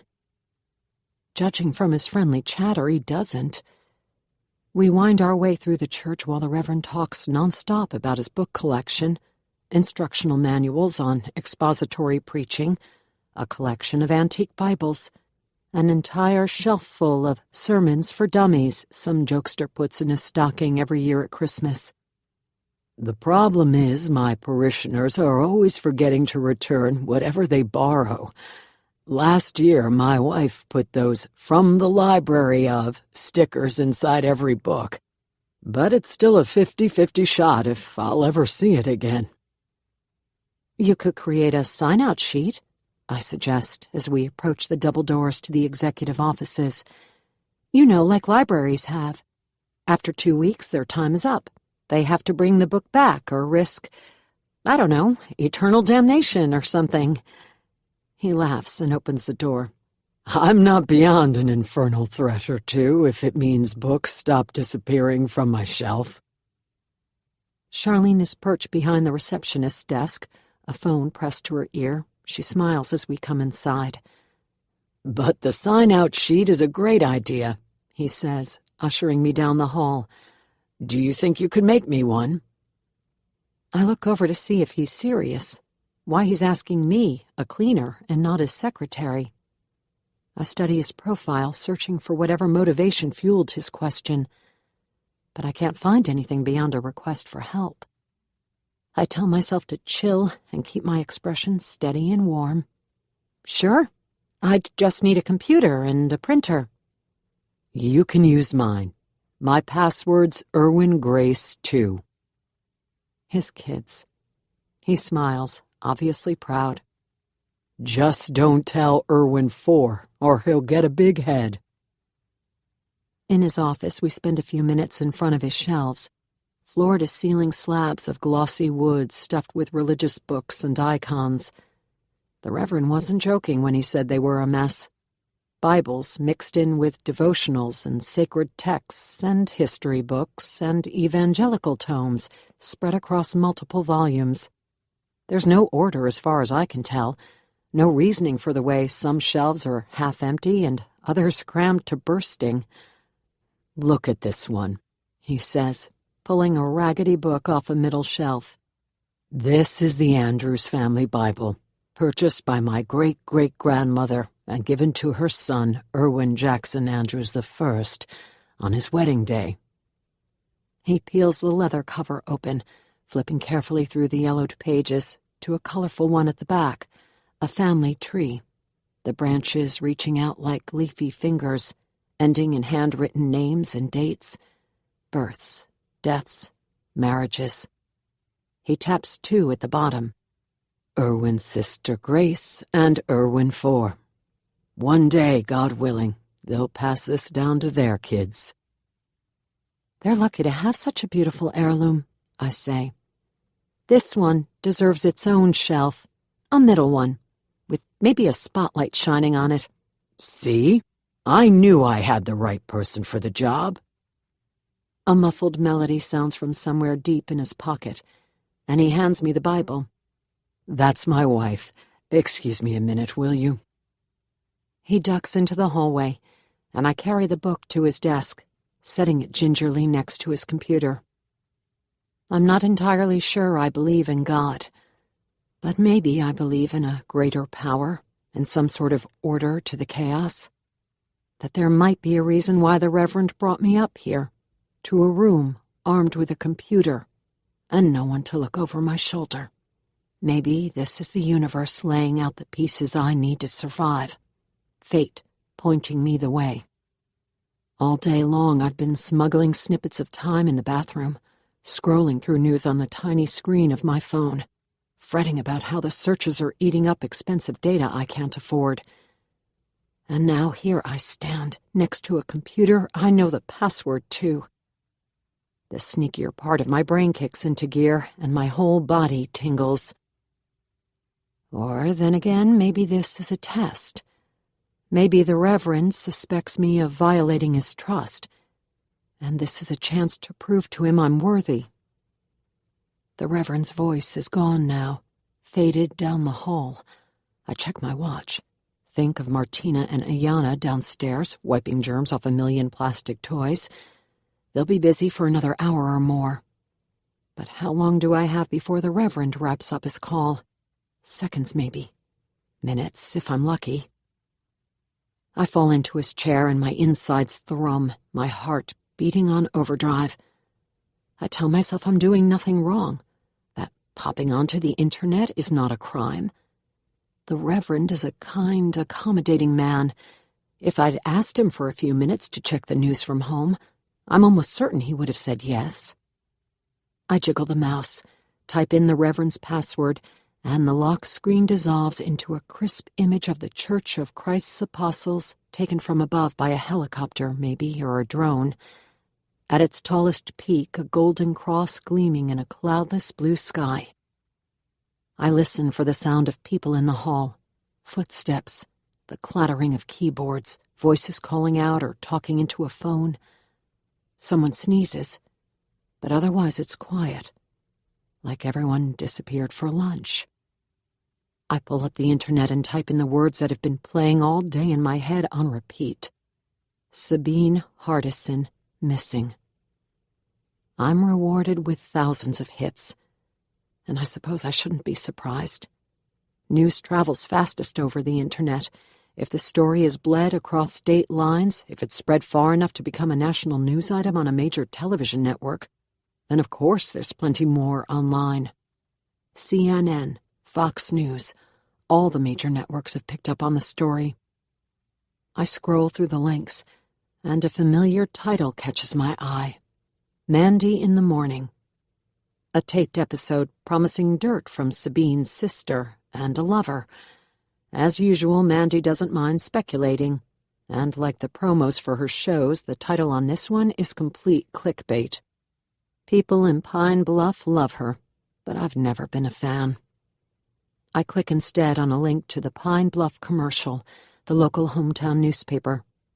The article's title, Police Search for Clues in Case of Missing Pine Bluff Woman, swims on the page. A wave of nausea pushes up from the deepest part of me, and I breathe slow and steady and wait for the sensation to pass. I surf around a little more, casting panicked glances at the empty doorway. As far as I can tell, the news sites are all reporting the same meager facts. Last seen on Wednesday. Car abandoned and unharmed. No clues. Zero evidence or leads. After a few more articles, I realize I'm getting nowhere, learning nothing new. I need to go straight to the source. With shaking fingers, I type in the address for Facebook, and the Reverend's personal wall fills the screen. Inspirational Bible memes, pictures of food and vacation snapshots, an ad for an expensive pair of running shoes. I lean back in his chair, chewing at a thumbnail that reeks of bleach, chastising myself for prying into his private business. Maybe I should sign out of his profile, create a new fake one for Beth. But I shove the idea aside as soon as I think of it. I don't know the Reverend's Facebook password, which means there's no way I could sign him back in. No, Better to leave the computer just like I found it, and with no trace I've been here.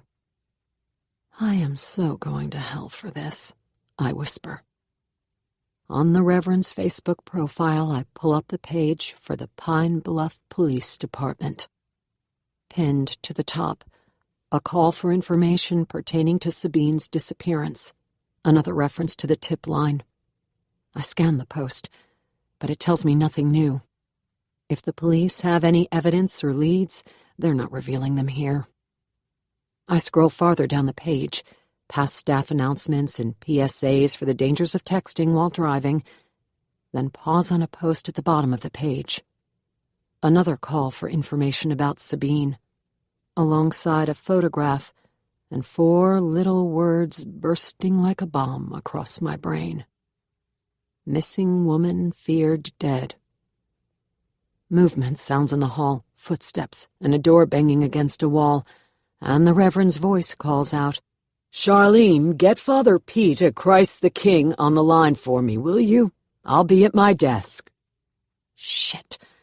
I fumble for the mouse and back frantically out of the site, closing down Explorer and returning to the desktop image of the church.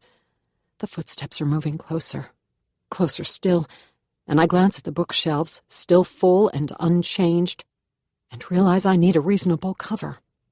I double-click the icon for Microsoft Word, and underneath the desk, the computer churns and whirs. Shit. I spring up from the chair, pluck a spray bottle and rag from the bucket, and give the desk a dousing right as the Reverend walks in. "You make any progress?" he says, glancing around at an office that is just as he left it. The bookshelves still stuffed with books, the printer still quiet. The answer, I'm thinking, is obvious. I point at the screen with the bottle.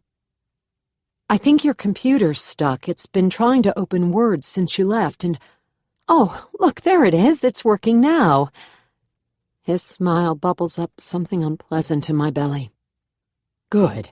But can I ask you to start on the shelves so I can get behind my desk? I'm expecting a call any second now, and I need a file on my computer." Just then, right on cue, his desk phone rings. With one last flourish of the rag, I step away from the desk. "All yours." He sinks into his chair, and I move to the shelves, my heart banging in my chest like a war drum. I stare at the books and pretend to come up with a plan, trying not to eavesdrop on his conversation. Something about a joint day of service at a downtown soup kitchen. I concentrate on the sound of his voice, the way it rises and falls when he talks, so I don't have to think about my guilt for betraying his trust. "I've still got the notes from last year somewhere," he says, as I'm emptying the first shelf, piling the books in neat but lopsided stacks across the floor. "I'll dig them up and send them to you. Just give me a minute." Behind me, his fingers click across the keyboard, and that's when it occurs to me. I didn't clear the browser history. Marcus. The Pine Bluff PD's computer forensics unit is crammed in the lower back end of the building, in a windowless room that could do double duty as a broom closet. Jade, the unit's sole employee, can barely move around the computers and monitors, and the giant industrial-strength air conditioner, shoved in one corner, blowing icy air over the overheated electronics. If Jade minds the cramped quarters or the frigid temps, she doesn't complain. This job is 1,000,000 times better than prison, which is where she was headed after she hacked her way into a national security program run out of Little Rock. I rap a knuckle on the doorframe, and Jade swivels in her chair. "Move some shit around and have a seat," she says, gesturing to a chair piled 3 feet high with files and unopened mail and a ratty pair of rain boots covered in mud. "I'm almost done here." Jade's dishwater hair is shoved into a neat ponytail I've never seen her go without, her bangs hanging in frizzy chunks over glasses that were purchased last century. She's wearing her usual uniform, a holdover from the 80s, mom jeans, an oversized sweater, and giant neon earrings made of plastic. If I stopped her on the street, I'd think she was a school teacher, or maybe a librarian, until she said something. She has the mouth of a sailor and the speech patterns of someone half her age. I dump the junk on the floor and pull the chair closer to the desk. 6 monitors are stacked up the wall on the other side of Jade's head, and I try to make sense of what I'm seeing. Long lines of computer code crawling across the screens. Jade called me down here with promises of news of Jeffrey, but now that I'm here, I'm going to need a little additional help. What the hell is all this? Magic, Jade says, tapping the enter key. Somewhere under her desk, a printer whirs to life. She spins around, and her lips, coated in an unflattering coral, widen into a smile. Okay, so first of all, we totally lucked out that Jeffrey's cell phone account is with Verizon. Compared to all the others, they're a breeze to get into. Legally, I assume. Well, duh. Arkansas, remember? No warrant necessary, especially once the folks at Verizon heard Sabine's name. They didn't push back, not even a little bit. There's a but coming. I wait. Before you get too jazzed, I want to warn you that geographic location isn't always 100% accurate. Like, if we see your guy in a strip mall, for example, we won't know if he's in the coffee shop on one end or the dollar store on the other, or maybe even in the apartment complex next door. I think about the scenario Jeffrey stitched together for the afternoon his wife disappeared. Lunch at an Italian restaurant in Little Rock, followed by an hour, maybe more, of alone time on the river. I don't need Jade's pings to be exact, only close enough to verify he was where he said he was. Or not, and I'm betting on not. Jeffrey doesn't strike me as the introspective type. $100 says he was somewhere else entirely. How close can you get? Jade shrugs. Depends on the phone. Not all GPS chips are created equal, if you know what I mean. But even with an older model phone with a crappy chip, if your guy was, say, reading a book on a park bench by the river, we might get a ping that makes it look like he was standing knee-deep in the water. But at least we'd know he was where he said he was. Was he? She grins. No, he was not. That little shit. A familiar heat pulses in my chest, and my hands tighten into fists. This case might turn out to be a hell of a lot easier than I thought it would be. Are you familiar with microcells? She asks, and I shake my head. A microcell is a little box the cell phone companies install in order to augment service in busy places. Places like parking garages and shopping malls and office high-rises. Think of it like a mini cellular tower inside a building where you otherwise wouldn't have the best reception. Microcells record highly precise location data. As long as your phone is on, I can see where you are, down sometimes to a few feet. Are you saying what I think you are? I don't know. Do you think I'm suggesting he was in a building with a microcell? She gives me a saucy smile. Because he was.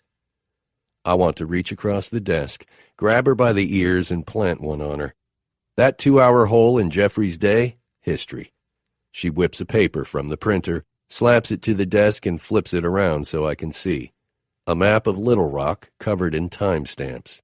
She taps a finger to one, smack in the middle of the airport. I started at 12 o'clock, right before his plane landed in Little Rock, and tracked him until 6 p.m., 2 hours after the neighbor said she spotted him pulling into his driveway in Pine Bluff. The timestamps on this map are every 10 minutes, but if you need me to narrow the time gap, I can do that. It'll just take me a few minutes to print you a new one. Walk me through this one first, and then I'll decide. I scan the paper, taking in the timestamps. Looks like he was at the airport until 1:45. Correct, 12:48 p.m. to be precise. He gets into a car, then heads west on 440 to 30 north. Just over the river, he takes exit 141B. She taps the spot with a short clipped nail. The next ping is a block away. I squint at the letters on the page. What's on Olive Street? Vinny's Little Italy. This isn't the microcell yet, by the way. These are all pings from a cell tower. I nod, studying the map. So lunch at an Italian restaurant, at least, was true. Vinny's must be a pretty special place, seeing as he went all the way across the river. That's what, 20 minutes out of the way? Something like that, but it's a dive. A 76 on the latest health inspection, which is basically like putting your life into their hands. A one-way ticket to a 24-hour puke fest. He was there until just before 2. Don't tell me that's where he went next, clutching a toilet all that time. Possible. She locates the 2 p.m. dot on the map, then follows the ping south, back across the river, then due west. At 2:10 p.m., he veers off another exit, heading north on University Avenue. Her finger stops at another cluster of timestamps, all within a square block. What's this? I say, looking up. Why are these dots so spread out? Bigger building. That whole block is CHI St. Vincent, a hospital with a microcell. He walks through the doors at 2:23 and heads to the southwest corner of the building. This is where things get dicey. The hospital is 10 stories, including the basement. I can see where he is, but not which floor. I had to do a bit of sleuthing. Again, legal sleuthing. She rolls her eyes. Do you want to know where he was or not? Just tell me. I held the pings up against the building plans and then used process of elimination. 4 stories I could cross off right away. Supply closets, bathrooms, the morgue. I crossed off the floors with patient rooms next. The rooms are too small, and the timestamps would have meant he was moving through the walls. It had to be a larger space, and there was only one floor that had one big enough, the second. Suite 203, specifically.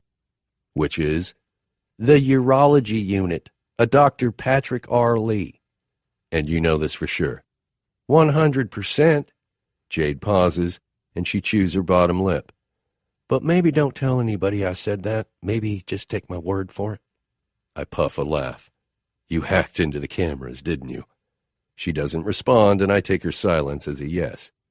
To tell the truth, I could give a shit how she got the information. The point is, Jeffrey has an alibi, and it's not food poisoning, but a problem with his plumbing. So why lie?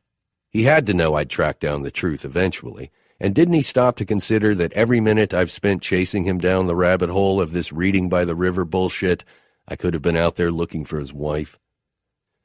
Have you checked his finances? Jade says, blowing back a chunk of bang. Could have used a hired gun. That's what I'm thinking. I'll take another look, but the accounts are mostly hers. Her salary is more than double his, and she squirreled a lot of it away. With her out of the picture, he'll be a very wealthy man. Even the house is in her name. Jade raises an eyebrow. Want me to keep digging? I could track his movements since Sabine went missing, see if there's anything out of the ordinary. There won't be.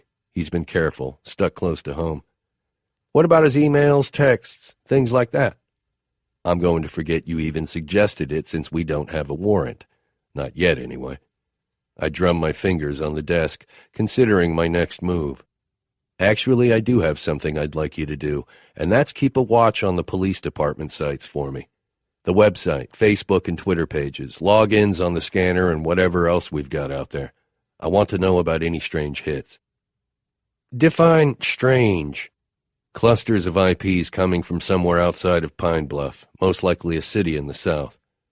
She gives me a skeptical look. You think Sabine is on the run? Maybe. Jeffrey said some things that made her seem like she might be unstable, and, oh, come on, you don't believe that bullshit story he fed to Mandy in the morning, do you? Not necessarily. But the sister confirms Sabine has tried to leave before, and I have reason to believe she had some medical issues that may have been in play here as well. I don't mention that last little tip came from Jeffrey and his carefully placed suggestion that Sabine might not have been pregnant. I found some old medical records on her laptop that indicate a string of failed pregnancies, along with correspondence with a local pharmacy about some prescriptions. All leads I'm still chasing down. I push up out of the chair. Just keep a watch on the sites, will you? Let me know if you see a bunch of hits coming from the same location. Call me the second you find something. You got it. Jade scribbles something on a sticky note, then turns back to the monitors. Now, get out of here, will you? I got shit to do. I slide the map from her desk and duck into the hall, my cell phone buzzing with a message from Charlie. I swipe and read the text, which is terse and to the point. Bingo. Charlie is a man of few words, but it's one I want to hear. I step into the stairwell and give him a call. I found a bank account, he says by way of hello. Wells Fargo, opened a little over 3 years ago at a branch in Texarkana. Her first deposit was $1,000, which it looks like she made in cash. Since then, no more money flowing in. My throat clenches in excitement, followed by a surge of something a lot less pleasant. $1,000 is a hell of a lot of cash, an amount that doesn't just go missing overnight, not without raising some red flags. An amount she would have had to have been squirreling away for months in order to not get noticed. And the withdrawals, I say from between clenched teeth, because for fucking sure there are withdrawals. A 500 withdrawal last week, followed by withdrawals of 20 or 30 bucks a pop. And they're all over the place. North Platte, Nebraska, Lexington, Kentucky, Amarillo, Texas, Boise, Phoenix, Charlotte, Pittsburgh, Columbus. She's trying to throw us off. Sure looks that way, Charlie confirms. At this pace, she's got another 3.5 weeks before the account runs dry. You want me to keep following the transactions? I drop my head and stare at the stairwell floor, grimy linoleum that looks like it hasn't been cleaned since the last century, and try not to scream. My pulse jumps, ticking away in my temples. Charlie can follow the transactions, but no way in hell it's her at the ATM machines. This is a ploy to throw me off, to send me scurrying down an opposite road, in an opposite direction. Good thing I'm not that stupid. Keep an eye on the account, I tell Charlie. But don't get excited until there's a deposit, and then I want eyes on that camera footage. In the meantime, focus on what else she's got up her sleeve. Because there's more coming, that's for damn sure. Call me when you find it. Roger that, he says, and the line goes dead. I spend the rest of the day chasing leads. From a search of the prescription drug database, which the Arkansas Department of Health tells me I don't need a warrant for as long as I have a case number and probable cause. From Sabine's doctors, her general practitioner and OB-GYN, neither of whom were as forthcoming. Both demanded a warrant before saying the first word. And from Dr. Lee, the urologist from Suite 203, where Jeffrey was pissing in a cup when 51 miles away, his wife walked out of a Super 1 and disappeared. Dr. Lee wouldn't tell me anything either. Which leaves me with Jeffrey. I pull to a stop at the curb and take in the stone and cedar siding, the neatly manicured lawn, the decorative woodwork around the dormers on the upstairs windows. What is this place? 4,000 square feet? 5? Even before Sabine went missing, it was more house than two people could ever need. Soon, this big fancy house and everything in it will be all his. I ring the bell, and his pleasant expression clouds over when he sees it's me. Good thing the reporters have packed up and gone. I hike a thumb over my shoulder in the general direction of the trampled grass at the edge of his lawn. Pine Bluff detective questions Jeffrey Hardison in broad daylight, news at 9. Talk to my attorney. He moves to shut the door, but he doesn't get far. I put out a foot, stop it with my boot. Riddle me this, I say, leaning against the doorframe with a shoulder. Why would a guy give the detective investigating his wife's disappearance a bogus alibi when he already has an alibi, a real one that's easily verified? I just can't figure it out, not unless he has something to hide. I catch a flash of "oh shit" pass over his face before he blinks it away. Are you always this cryptic, detective? He says, but his sarcasm falls a little flat. This would go a lot faster if you just say what you came here to say. Dr. Lee. Jeffrey pales at the name, and I know I hit the bullseye. I know you were at his office in Little Rock on the afternoon Sabine disappeared. How come? Got problems with the plumbing? A red flush rises up his face like a rash. That's none of your goddamn business. I can get a warrant, you know. Take a little look-see at your medical chart. A warrant is the only way you're going to get your hands on my records, and unless you happen to have one in your back pocket for this address, I suggest you move your foot from my doorway and back the hell off my porch. In fact, get the hell off my property. The "or else" hangs in the air between us like a bad smell. I inhale it long and slow, letting the silence stretch. The truth is, I don't care what his medical issue is, other than its ability to get him good and riled up. A cornered rat makes mistakes. There are a lot of ways to skin a cat. I step back, planting my soles at the edge of the porch. Just because you weren't there to wrap your hands around her neck doesn't mean you weren't the one to kill her. Who'd you pay? How much did you pay him to kill Sabine? His face is purple and shiny now, like an overripe plum. He slams the door in my face. Beth. The work at Church of Christ's Apostles is hard, the hours long, mostly because this place is always bustling.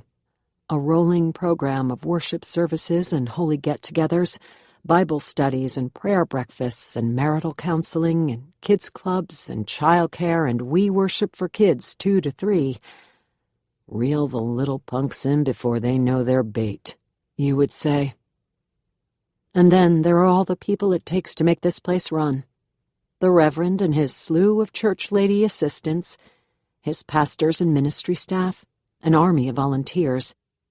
And everywhere these people go, they leave traces of themselves, fingerprints and shoe prints and keys that tumble from their pockets. We spend the day picking up and wiping away. But in the short time I've been here, the faces have become familiar. Their smiles as we pass in the hallways, more relaxed and instant. The Reverend was right. I am one of them now. The realization pushes a new worry up from the pile, that I will become too comfortable here, or maybe that I already am. When I walked through the doors, I was so scared, so worn down from running, that this place felt like something of a relief, a much-needed calm after the shitstorm. But already the relentless peacefulness of this place is getting to me, lulling me into a sense of security I can't afford. Now that Sabine's story has crept across state lines, now that it's stretched from a tiny Arkansas town to Georgia and beyond, I know what it means. It means you're closing in. The fear comes on strong and out of nowhere, and I sit back on my heels and swallow. Take a deep breath. Tell my heart to settle. I can't afford to be lazy because you are stealthy and cunning. I won't see you coming until you're already here. I drop my sponge in the bucket and whirl around, feeling ungrounded even though the carpet is grinding into my knees. Sleep has been hard to come by the last few nights, and my exhaustion is doing a number on my head. Too much up there to sort through. I can't get a grip on any one solid thought. There's nobody here. I'm alone. The Reverend's office is an oasis of quiet. I spend all day up here now, ever since Oscar called to say he was staying in Florida, and the Reverend gave me his job. Martina rolls her eyes whenever he brags about the brilliant job I did with his bookshelves, the way I grouped the books by subject, alphabetized them by author, and created a checkout system that any idiot can monitor. She thinks there's something else going on, some other reason he's taken me under his wing. And I don't disagree. Maybe it was my tears that first day, or my internet search history on his computer. Maybe he feels protective and wants to keep me close, or maybe he's suspicious. I don't know. I study his face for clues when he thinks I'm not looking, but I can't find anything but kindness. Martina accused me of abandoning her, and she's not wrong about that either. Without me running interference between her and Ayanna, the two in the same room are like a pressure cooker. The tiff I witnessed that first day only scratched the surface of the animosity between them, and 8 hours of scrubbing the same floors each day has not improved the situation. I try to stay out of it, but Martina is like a middle schooler, badgering me to choose a side on the car rides to and from Morgan House. "Yours," I told her just this morning behind the wheel of the Buick. "Of course I'm on your side." And I am, mostly. Probably. Even though we haven't had any heart-to-hearts, she still feels like someone who has my back. The least I can do is return the favor. So now I spend my days much like Oscar did, wiping down desks that are already spotless and shooting the shit with Charlene and the 6 other church ladies in the offices lining the hall. I haul drinks and snacks to staff meetings and the late afternoon huddle in the kitchen. I empty their trash cans and pick up the bits of paper that flutter from their pockets. The women are a chatty bunch. And in the dull patches of the day when they're not blabbing into their phones or clacking away at their keyboards, their questions come like gunfire. Where are you from? Out west. Are you single? Very. What brings you to Atlanta? It seemed like a nice place to settle. I don't detect any agenda to their questions other than curiosity, but I always shift the conversation back to one of them. I'd much rather hear some long-winded discussion about a sister's money troubles or how to choose the right private school for the twin 4-year-olds. I feign shock when they tell me that Atlanta's public schools are not godly places, nor are the people who let their children go there. I shake my head in dismay when they say the standardized test scores from the students who attend public school are barely high enough to squeak out an acceptance letter to DeVry. What I don't do is bring up Martina's half-brother at Grady High, or tell them that even if he has the grades to get into private school, he probably couldn't afford it anyway. But I'm not fooled by their friendly get-to-know-you inquiries and water-cooler conversations. When lunchtime rolls around, they hook their bags over an arm and file out the door, arguing about whose turn it is to drive or whether they want salads or sandwiches, but not one of them ever thinks to ask me to join. There's still a hierarchy to this place, and I'm still the maid. Or maybe they wonder if I'm not who I claim to be. It's Thursday afternoon, and I'm standing in the doorway of the Reverend's office, looking for something to clean. I've scrubbed all the floorboards and organized his desk, color-coded the file cabinets and polished all the picture frames, unknotted every paper clip, and thrown away every empty pen. How did Oscar do this job? Unlike him, I was not made to piddle the day away, scrubbing at spots that are already spotless. I need somebody to turn a briefcase upside down or dump a full pot of coffee onto the Reverend's carpet. Until something falls or spills, there's nothing left to do. A commotion comes from behind me, from somewhere down the hall. Hurried footsteps and voices talking all at once, frantic words tumbling over each other in urgency, in alarm. One word sticks to the air like glue. Money. I turn and collide into a cluster of church ladies, a knot of panicked women gathered around a pink-faced Charlene. I take in her wide, worried eyes, the 2 red spots that glow on the apples of her cheeks like a rash. "Where's the Reverend?" she says, her voice breathy and taut. "I need to speak to the Reverend this instant." "He had a meeting, but he should be back any minute. What's wrong? What happened?" "It's gone," she wails. "The collection money is gone." "Are you sure?" one of the church ladies says. "Maybe you just misplaced it." "Well, of course I didn't misplace it." Charlene punches a fist into her bony hip. "It was there in my top desk drawer, and now it's gone. Somebody took it. Somebody stole it." The words fall into the hallway like a dirty bomb, and 2 things flash through my mind at once. First, that I've never seen the normally perfect Charlene like this, all wild hair and smeared lipstick, not even when 2 birds flew into the chapel and began dive-bombing the women's Bible study group. Charlene had calmly fetched a couple of oven mitts from the kitchen, plucked the birds out of the air, and released them outside without ruffling a feather, theirs or hers. And second, that I'm surprised it took this long.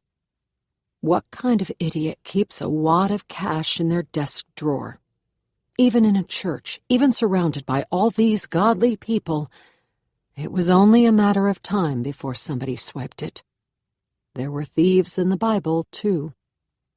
The ladies gathered around Charlene clutch at their pearls. They may hold titles more impressive than Charlene's: head of youth programming, volunteer coordinator, manager of a whole squad of counselors. But Charlene runs this place. When she says the money was stolen from her desk drawer, the money was stolen. Maybe whoever took it, I don't know, moved it to a safer location. Like a bank, I think, but don't say. Behind them, at the other end of the hall, the Reverend steps through the double doors. He's wearing a suit today, and a paisley tie so tightly knotted I wonder how he can breathe. He waves at me, cordial and cheerful as ever. and I hate what this is going to do to him. My desk drawer is perfectly safe, Charlene says to me. Her back is to the Reverend, so she hasn't seen him yet. Doesn't know he's sped up at the cluster of church ladies. It's locked, and only 2 people have a key, me and the Reverend. What about me? He says, and the church ladies suck in a breath. Any other day, any other situation, I would laugh at how their eyes go wide, how they pivot to him as one. He takes in their expressions, and his friendly grin disappears. Good gracious, what's wrong? Charlene fills him in on the missing money. The more agitated she becomes, the more the Reverend remains calm. He cups his chin in a hand and listens. How much are we talking about? He says when she's done. Charlene turns a pale shade of green, grimacing like she might throw up. Somewhere around $2,000, a little more. The Reverend takes it like a champ, barely even wincing. Okay, well, that's a lot of money, isn't it? When is the last time you saw it? Charlene presses a finger to her lips and thinks for a moment. Well, I added Monday night's collection money to the bag this morning, along with the 220s you borrowed from Petty Cash. The bag was still in there, closed and zipped, when I checked after lunch. But I didn't look inside. I just assumed. But just now, when I went to get it ready for the bank deposit, it was all gone. The bag was empty. So, if I'm understanding you correctly, the Reverend says, the last time you know for sure the money was still there was this morning. Is that right? Well, yes, when I added in the 20s. And you're sure you locked the drawer afterward? I always lock the drawer. It's as much a habit as brushing my teeth in the morning. I don't even think about it. I just do it. There's no way I would have forgotten. Charlene's answer is immediate, but her tone doesn't sound all that certain. The Reverend turns to me. Is Charlene's key still in my desk drawer?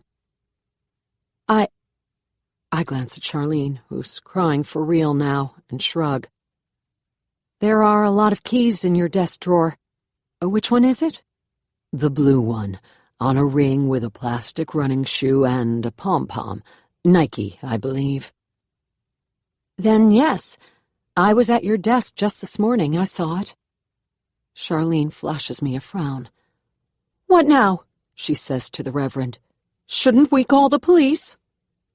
At the last word, my heart stutters, and the skin of my face goes hot. If the Reverend says yes, I will be in my car before he can even pick up the phone. The instant his chin even dips in the direction of a nod, I'm out the door. What? You thought leaving me would be easy? Your voice whispers in my ear. You're not just running from me. You're running from the police now, too. How far do you think you'll get now that everyone is hunting for you? Who do you think will find you first? Them or me? As much as I hate to admit it, you're right. If I run now, if anybody here decides I'm worth chasing down, one problem turns into 2, and this becomes a whole different paradigm. And what about the money belt strapped to my waist? What would they think if they found it? What would the Reverend think? I wait for his response, and a trickle of sweat runs down my back. People do not despise a thief if he steals to satisfy his hunger when he is starving. Proverbs, chapter 6, verse 30. Let us assume that whoever took that money has a hungry soul. Charlene nods, then frowns. You're just going to let them keep it? Not exactly. What I'd like to do is for you to stay away from your desk for the next day or 2, and to leave the top drawer open. That'll give the thief time to rethink his or her actions, and opportunity to return the money where they found it. If the money is back in the envelope by close of business tomorrow, we'll forget this ever happened. But what if it's not? Charlene says, the question on everybody's tongue. What if they don't put back the money? The Reverend looks around at the people gathered in the hall, his gaze pausing on each woman's eyes. When he gets to mine, my heart explodes. Let's just pray that they do. Marcus. Dr. Trevor McAdams lives in one of those houses on Country Club Lane that's trying too hard. 4 sides of brick crawling with ivy. Sprawling rooms, topped with slate-roof tiles. A view of the golf course, where men in prissy shorts whack balls and slap each other on the shoulder as they discuss where to outsource Pine Bluff's jobs next, Mexico or Asia. At least they'll never be able to outsource mine. The more this city gets steered into the gutter, the more bad guys there are for me to catch.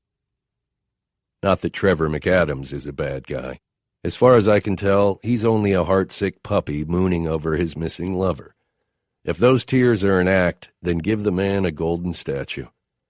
I ring the doorbell, one of those sleek high-tech devices with a camera picking up every pore on my skin. Inside, a dog goes ballistic. Along with Sabine's sister, Trevor has grabbed hold of the search for Sabine like a single-minded pit bull, transforming the story into a primetime media shit show. It's got all the right ingredients for tabloid fare. A local heroine who's young, attractive, and moneyed. A handsome lover pitted against a brooding and unpopular husband. Enough mystery to fuel a Twitter following of amateur detectives, all of them chatty and opinionated, filling his social media feeds with a million unanswered questions. The blood-sucking, schadenfreude-loving people of America are captivated. But I don't like it, and neither does my boss. The chief thinks the constant media attention is fucking with the investigation, and I don't disagree. Before Sabine went missing, the Pine Bluff police force was already overworked and understaffed. Her case is not the only thing on my plate. I've got better things to do than pander to the press. The door opens, and there he is, our story's hero. Though standing here in rumpled scrubs and bare feet, he doesn't look the part. He looks dingy, like he hasn't slept in days. Hasn't showered, either. His face is pale and thick with scruff, and his hair is flat, stuck to his head in greasy clumps. "Good morning, Detective. Please come in." He gestures with his arm that's not holding the dog, a white, fluffy thing bearing its fangs. I step inside. "Thanks for seeing me. I know you're very busy." He shuts the door, then puts the dog down, and it scurries off into a bright modern kitchen overlooking the 7th green. Remainders of breakfast are spread across the granite countertops. A loaf of bread, a half-empty package of eggs, butter, and 2 types of organic jam. The doctor pulls a couple of glasses from the cabinet and pours from a giant jug of orange juice. "Can I offer you something to drink?" "No, thanks. This shouldn't take long." "Please tell me you're here to share some news." "I've got some news to share, but not the news you're hoping for, unfortunately." "It's been 8 days, Detective." Like I don't know that. The doctor has only been phoning me daily, halting my work to hound me for information. Have you put a trace on her phone? Have you dusted for prints? Have you questioned her clients, her colleagues? What does he think? That I'm new at this? That I'm incompetent? Of course I've traced and dusted and questioned. This isn't the movies, and I'm not some dumbass small-town cop. He picks up the glasses and motions for me to follow. We pause at the door to the den, a room along the back of the house with a flat screen as big as the wall. 2 kids are parked on an overstuffed leather couch, a boy and a girl with the doctor's face, 2 miniature, doll-eyed yuppies. He settles the drinks on the coffee table. "Guys, I'm going to be out in the sunroom talking to the detective. I need you both to stay here until we're done, okay?" The kids nod in unison. The boy returns his attention to the television screen, but the girl's gaze sticks to me, wandering down my frame, zeroing in on my holster. Her eyes go wide, and she sinks deeper into the cushions. Great. The doctor is one of those parents, teaching their kids to be scared, not respectful of guns. We end up on a screened porch where the sun beats down on the slate roof and turns the room into a furnace. The doctor digs through a giant clam filled with remotes until he finds the one he's looking for, then points it at the wicker fan above our heads. From out on the green comes an occasional whop of metal whacking a ball. Sorry about the heat, but this is the only room the kids can't sneak into and hear us. They're having a really tough time with this. The separation, I mean. I'm sure you've heard that their mother and I are divorcing. She wants to move them to Salt Lake City, where her parents live. Things are about to get ugly. I'm sorry to hear that. The fan stirs the air, sending down a breeze that feels like Emma's hairdryer after she's just come out of the shower, hot and humid. Already a steady line of sweat is dripping down my back. Your daughter looks a lot like my niece, Annabelle. Well, like she used to look before the chemo. Her hair grew back in red and curly. He nods, sinking into the chair across from me. It's called chemo curls. The color change isn't uncommon either, though I don't think I've ever heard of it coming back red. But hair often picks up pigment as it grows back in, so I suppose it's possible. Who's your doc? Annie Capilouto. Annie's the best in town, but Pine Bluff isn't exactly the center of the medical universe, you know. If your niece ever needs anything, give me a call. I did my residency at Northwestern and still have some pull there. Chicago's not all that far. And that right there is the problem with outsiders like Dr. McAdams. People who swoop into town with their money and their fancy degrees, acting like the people of Pine Bluff should be grateful they've come to this podunk town. I never asked for his help. Dr. Capilouto already saved Annabelle once. Who's to say she can't do it again if the worst happens and the cancer returns? He swipes his palms down his thighs.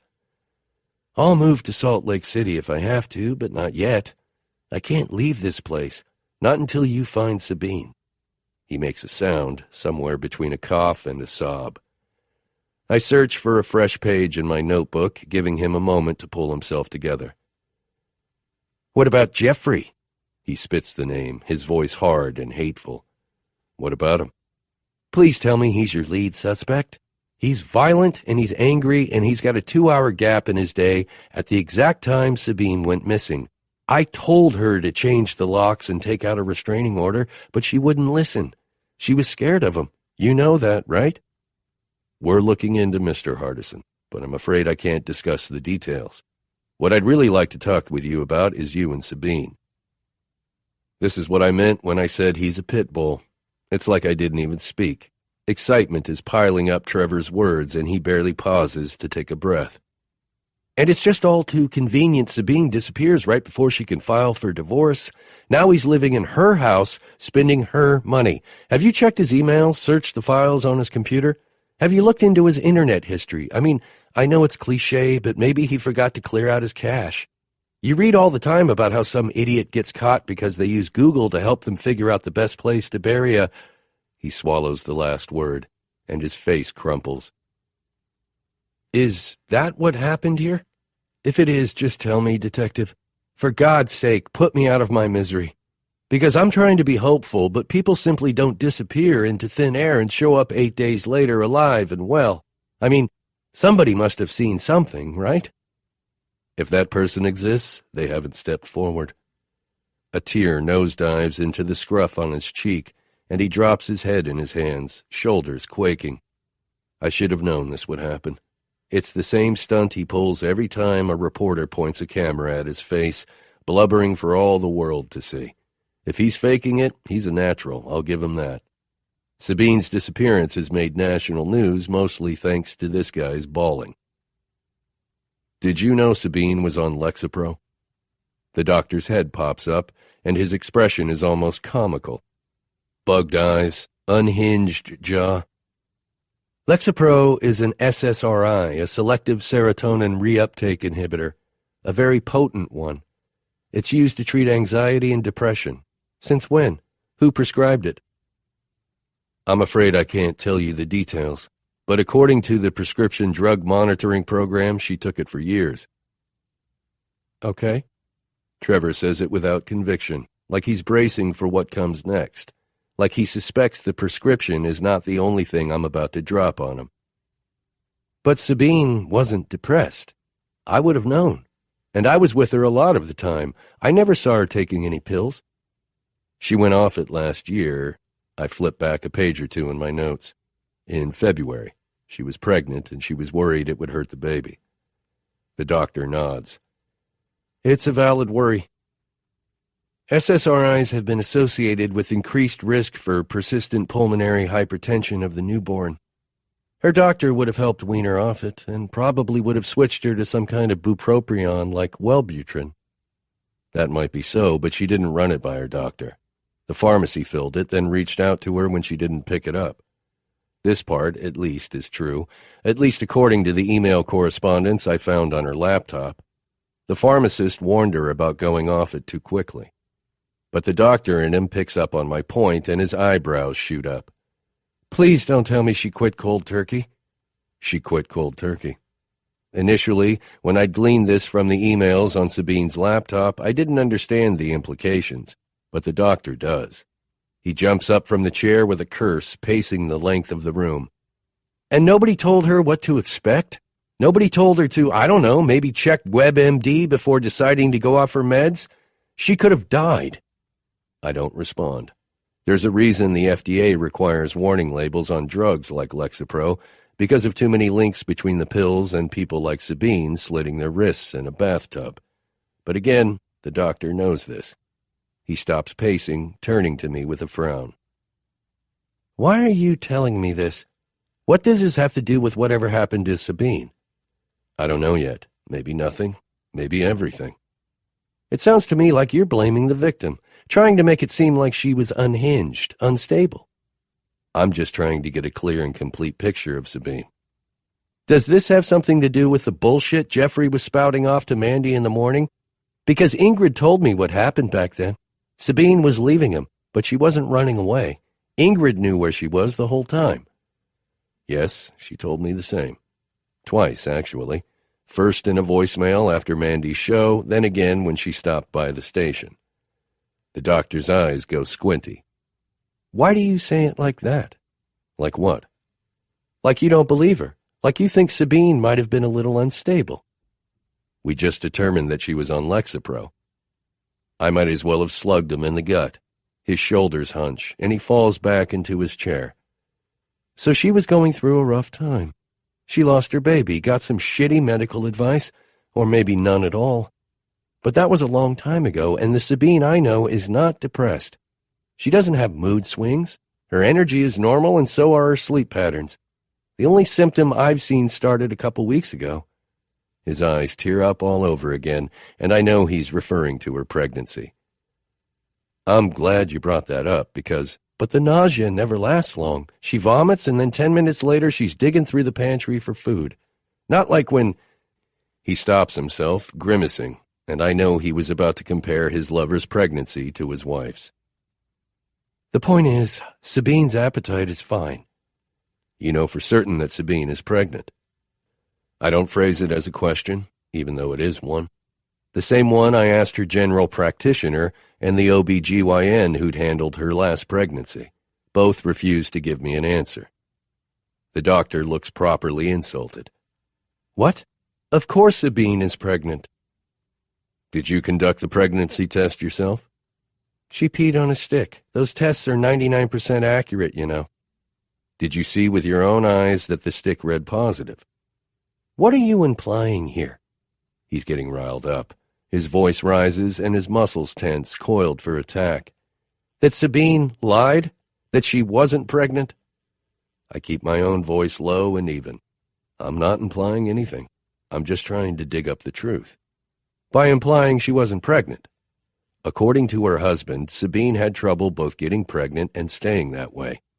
Over the course of their 9-year marriage, she lost some 7 pregnancies, and that's only after going through multiple rounds of IVF. Maybe the problem was with him, with his sperm. Or maybe she's had enough false starts to know how this pregnancy will end. If she's pregnant, chances are high that she'll miscarry. And if the past is any indication, somewhere between 10 and 14 weeks. If she's pregnant, why would she lie about something like that? That's what I'm trying to figure out. He leans forward, elbows on his knees. Let me get this straight. You don't want to ask me about my relationship with Sabine, when it started, or what our plans are, or to talk about any one of the million messages Sabine and I exchanged over these past 5 months. Instead, you want to put doubts in my head as to her sanity and fertility. It's almost like you're trying to make me think that the woman I know and love is someone else entirely. All I'm doing is trying to fill in some blanks. In order to find a person, I need to know who she was. He pales, his cheeks draining of blood. Was? Is, I say with all the conviction I can muster. It's a blunder I won't make again. I am working under the assumption that Sabine is still alive, but in order to find her, I need a complete picture. You want a complete picture? Well then, here it is. Sabine Hardison is a kind, loving, funny, honest, loyal, caring woman, and I love her with everything inside of me. No, she didn't tell me about the Lexapro or the miscarriages, but that doesn't make her a liar. It makes her a human with a past. Okay then, let's talk about your wife. His spine straightens. Shelley? What about her? I understand she's in Chicago. Since when? Since last He stops himself, shakes his head, grows an inch in his chair. He was about to say Wednesday, the day Sabine disappeared. No, she wouldn't. She couldn't. Shelley may be hurt and angry, but she's not a monster. She is the mother of my children. No way. Still, I'd love to talk to her in person, hear her say those words to me herself. When is she back? I don't know. I've been leaving messages on her cell. Maybe you could give her a little nudge, ask her to call me back. He blasts me with a cold, sharp stare. Look elsewhere, detective. My wife has been through enough. My wife. I let the words linger in the steamy air long enough that the doctor looks sheepish. He's the possessive type, another strike against him. And if he thinks I'm going to overlook his wife just because he wants me to, he's crazy. The door behind him opens, and a gust of cooler air sweeps across my sweaty skin. Not enough, but still a relief, and for both of us. The doctor looks beyond grateful for the interruption. Daddy, I'm hungry, his daughter says, but she's looking at me. He stands and moves to the door, reaching for his daughter's hand, but his gaze never leaves mine. Detective, what are you currently doing to find Sabine? What steps are you taking? What leads are you exploring? I'm sorry, sir, but I can't discuss the details. I know. Fine. He picks up his daughter, hoisting her onto a hip in one smooth move. How about instead of sitting here wasting my time with this baloney line of questioning, you get out there and find Sabine? He stops there, but his words, his tone, they both carry the unmistakable weight of a threat. I hope you're not implying what I think you are. Did you just threaten an officer of the law? Do your job, detective. Do your job, or else I will find someone who will. Beth. For the rest of the day, all anyone can talk about is the missing money, where it is, when it went missing, whether or not it's going to magically reappear in Charlene's desk drawer before the deadline tomorrow. But mostly, which one of us took it? It doesn't take a genius to know I am the main suspect.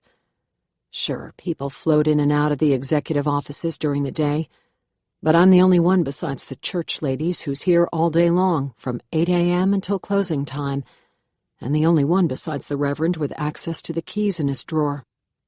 They all look at me differently now. Their formerly friendly smiles have turned pinched around the edges, and they've closed ranks, stopped being so nice. They wouldn't put it past me. Everybody steers clear of Charlene's desk, presumably to give the thief, me, opportunity to repent my sins and return the money to the bag. But they haven't thought their strategy through. All afternoon they linger in the offices lining the hall, pretending to discuss church business while one of them keeps an eagle eye on the reception area.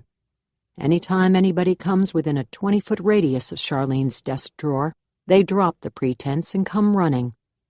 It's probably the most excitement this place has seen in ages. Maybe ever. The news has spread through the church like a deadly virus. infecting the staff with a Hunger Games kind of fear, the sinking knowledge that one person will take us all down. I know because Martina has been texting me all afternoon, saying that things downstairs have turned ugly. The rest of the cleaning staff is pointing fingers, and their fingers all seem to be pointing to me. They're convinced that you took it. Well, everybody but Ayana, but she's never been the brightest votive in the chapel. They want me to tell you to put it back before you get us all fired. I try not to be hurt by their easy assumption of my guilt. I tell myself the only opinion I care about is Martina's. The others don't know me, don't know my situation or my thoughts, but the accusation still stings. And you? I type back. What do you think? Her answer lights up my screen. IDK. I'm still trying to decide. A thunk comes from the double doors, and a foot kicks one of them open. The Reverend shoulders his way through, carrying a cardboard box half his size, concealing his upper body, his face, all but the tips of his hair. But I know it's him from the shoes, the well-loved sneakers he changed into earlier under his navy suit pants. I slip my phone in my back pocket and rush to hold the door. "Oh, thank you, Beth," he says, flashing me a smile around the side of the box. "That's very kind of you."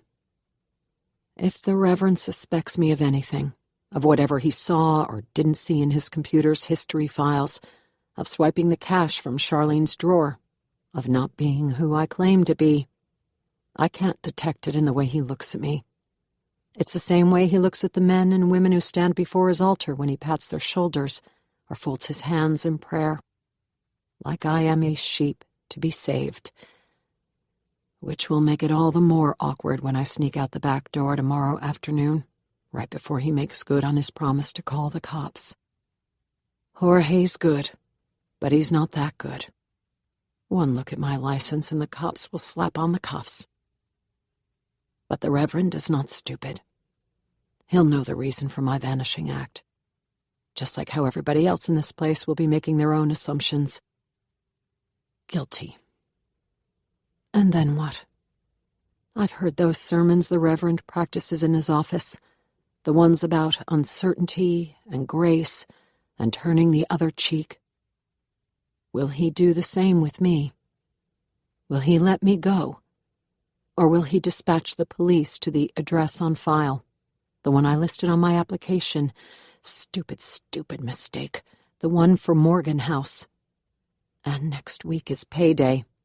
I picture my paycheck languishing in the bottom of Charlene's drawer like catnip. A whole week's worth of salary down the drain. I need that money, every cent. "Come with me, will you?" the Reverend asks.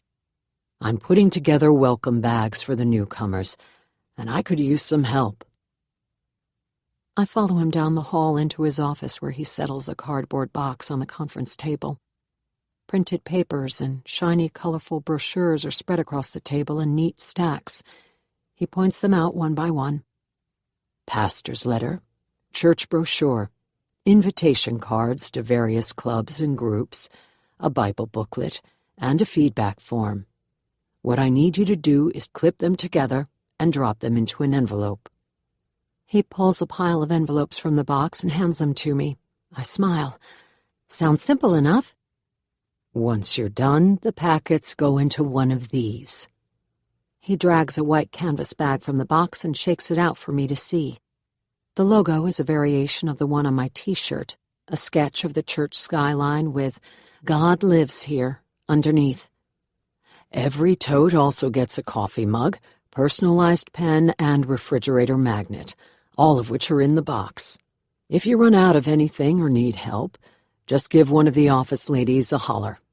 I have to dash to visit a sick parishioner on the other side of town. While the Reverend gathers up his things, I sink onto a chair and get started. Pile, fold, clip, stuff. The work is slow and monotonous, but it beats scrubbing floors, and at least I can do it sitting down. I think of Martina and Ayana downstairs, sterilizing toys and bonding over their shared distrust of me, and I wince. I'd hate me too if I were them. See you tomorrow, the Reverend says. I look up and he's standing at the door, his suit coat folded over an arm, his leather wingtips dangling from his fingers.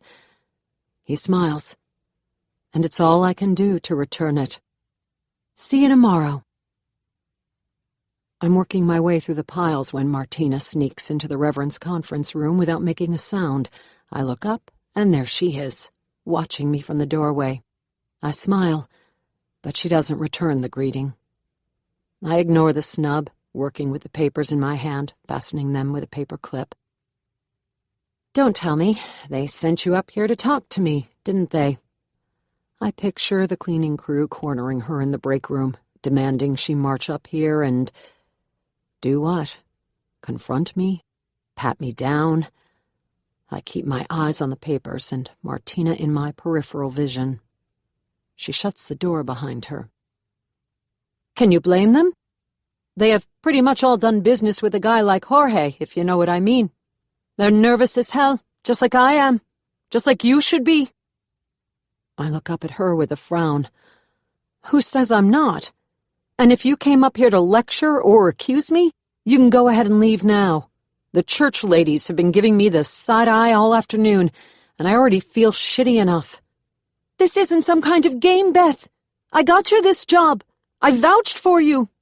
If the Reverend finds the $2,000 in that thing strapped to your waist, what do you think is going to happen to me? So you think I took it too? Great. I lift both hands, let them fall to the table with a smack. The church ladies had Bible study this morning. So? So the offices would have been empty? You would have had an opportunity. And we both know how you like to hoard money. Her eyes stray to my waistline. How much is in there anyway? I push to a stand, make myself loose at the knees. One wrong move and I'll mow her down on my way to the door.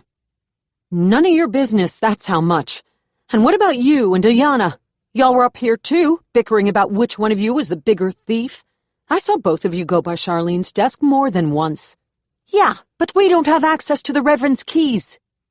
She pauses, and I brace for what I know is coming next. You do. I shake my head to hide that I'm squirming inside. I'm not going to stand here and defend myself when I haven't done anything wrong, especially when it sure looks like you're the one who took Ayana's money. Well, did you? Martina squints. I already told you, I'm not a thief. Then who took it? She tosses up her hands. Who the hell knows? There were always a million people going in and out of her apartment, and her hiding place wasn't exactly subtle. If I found it, others would have too. I reach for a stack of envelopes and think about Martina's answer. Her tone is sincere, but that still doesn't explain why she was searching behind Ayana's toilet. Who goes looking for money they're not planning to steal? Martina sighs and slumps against the wall, looking around. What is it you do up here all day, anyway? Die of boredom, mostly. Why does the Reverend want you up here? What made him ask you? I don't know. The bookshelves, I guess, and you know how the Reverend is. He likes to take care of people. I think of my sudden tears that first day, the way he told me I was safe here. In the days since, he's certainly made good on that promise. He's never taken care of me like that. A question lingers in the air between us, but I don't touch it. Martina wants to know what makes me special, and to answer is to acknowledge she's right. The Reverend has singled me out, and for reasons I don't understand, and would rather not think about. Why me? Why not her? She pushes off the wall, stalking straight at me. Automatically, my hands move to the belt at my waist, my palms spread out, my fingers curling around the edges. Tell me you didn't take the money, Beth. Look me in the eye and tell me it wasn't you. I can't believe you're even asking me that. Say it! Panic flutters like a swarm of bats in my chest, but I park my expression in neutral. I'll tell you if you tell me who Rosa and Stefan are. The names. the ones written in complicated curly script on the silver discs hanging from her neck. Her face pales at the accidental bullseye. My heart kicks, then stops completely, as does my breathing. If she looks me in the eyes and answers me honestly, if she trusts me enough to tell me this truth, then I will do the same with her. I will sit her down and tell her mine, the whole sad, sordid story. She leans in so close that her features go out of focus. Put it back, Beth. You're not the only one who's going to pay if you don't. Put the money back. Marcus. There are a few dozen authorized cell phone retailers in Pine Bluff proper, wireless franchises like AT&T and Sprint, along with a couple of big box stores like Walmart. Places lawful people go when they're shopping for a cell phone, the kind that have customer service departments and surveillance cameras. And then there are the unauthorized outlets, repair shops and mini-marts where cell phones are bought and sold on the sly. I start there, on the north side of town, and work my way south. And every time, it goes a little something like this. Me, flashing badge. Detective Marcus Durand, Pine Bluff PD. I'm looking for a female, early 30s, brown hair and eyes, 5'8", slim build. Store manager. I'd love to help you, detective, but that's half the women who come in this place. Me, holding up a photograph. I'm thinking you'd remember this one. Manager, whistling. She's pretty, all right. Me. She would have purchased multiple prepaid cell phones, and she would have paid in cash. The transaction would have been in the past month or so. Manager. Sorry, detective, we have dozens, 50, hundreds of transactions a day. It's impossible for me to remember every one. Me, slapping down a 50. How about you check your computer? If her transaction is in there, it won't take you that long to find it. It would have been bigger than usual, and all cash. Him, pocketing the 50 and slinking off to the back. Sometimes it takes him a couple of minutes to search, sometimes longer. But every time, when he returns from whatever back office he disappeared into, he's shaking his head, and every time, I leave the store empty-handed. Except for this time. This time, the manager walks out, grinning like a fool. May 24th at 10:24 a.m., she bought 4. 2 new LG K8s and 2 refurbished Motorola's. Total, including tax and minutes, was $407.73.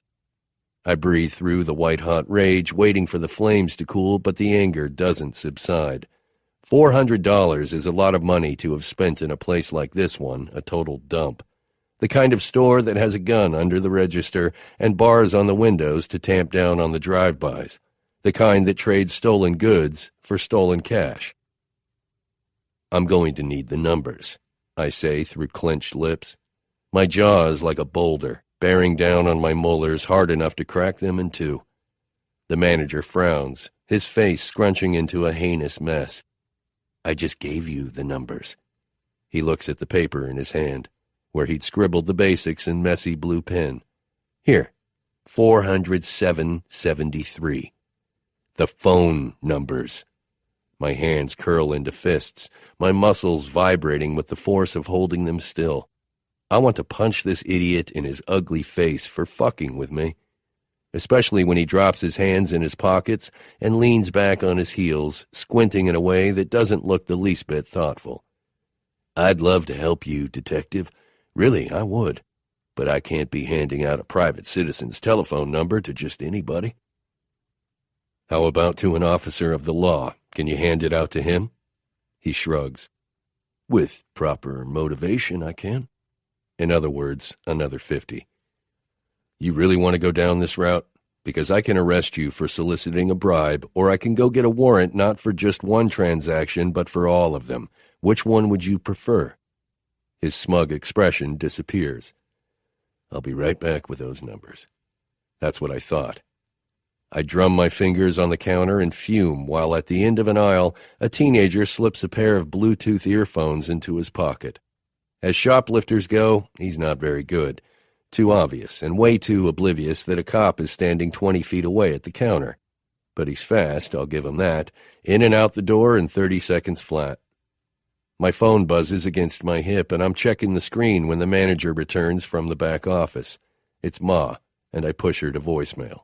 With a grunt, the manager shoves 2 sheets of paper my way, still warm from the copy machine. I smile at what I find there. 4 receipts, each with a cell phone number. By now, she'll have burned through 2, maybe 3 of them, but if I'm lucky, 1 of them will still be trackable. I only need 1 to lead me to her. I spread the papers on the counter and take a picture of each. I'm attaching them to an email when my mother calls again.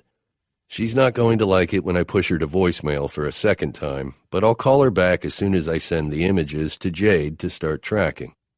I hit send, then gather up the papers, carry them to my car, and pull up my mother's number on the screen. She picks up on the first ring, and she's pissed. "Marcus, what the hell is going on here?" I stifle a sigh. Tough to feel self-righteous when you're getting scolded by your mother. What's going on is I'm in the middle of a missing person case. I'm a little busy. I fall into the car, where it's easily 100 degrees, even though I parked in the shade.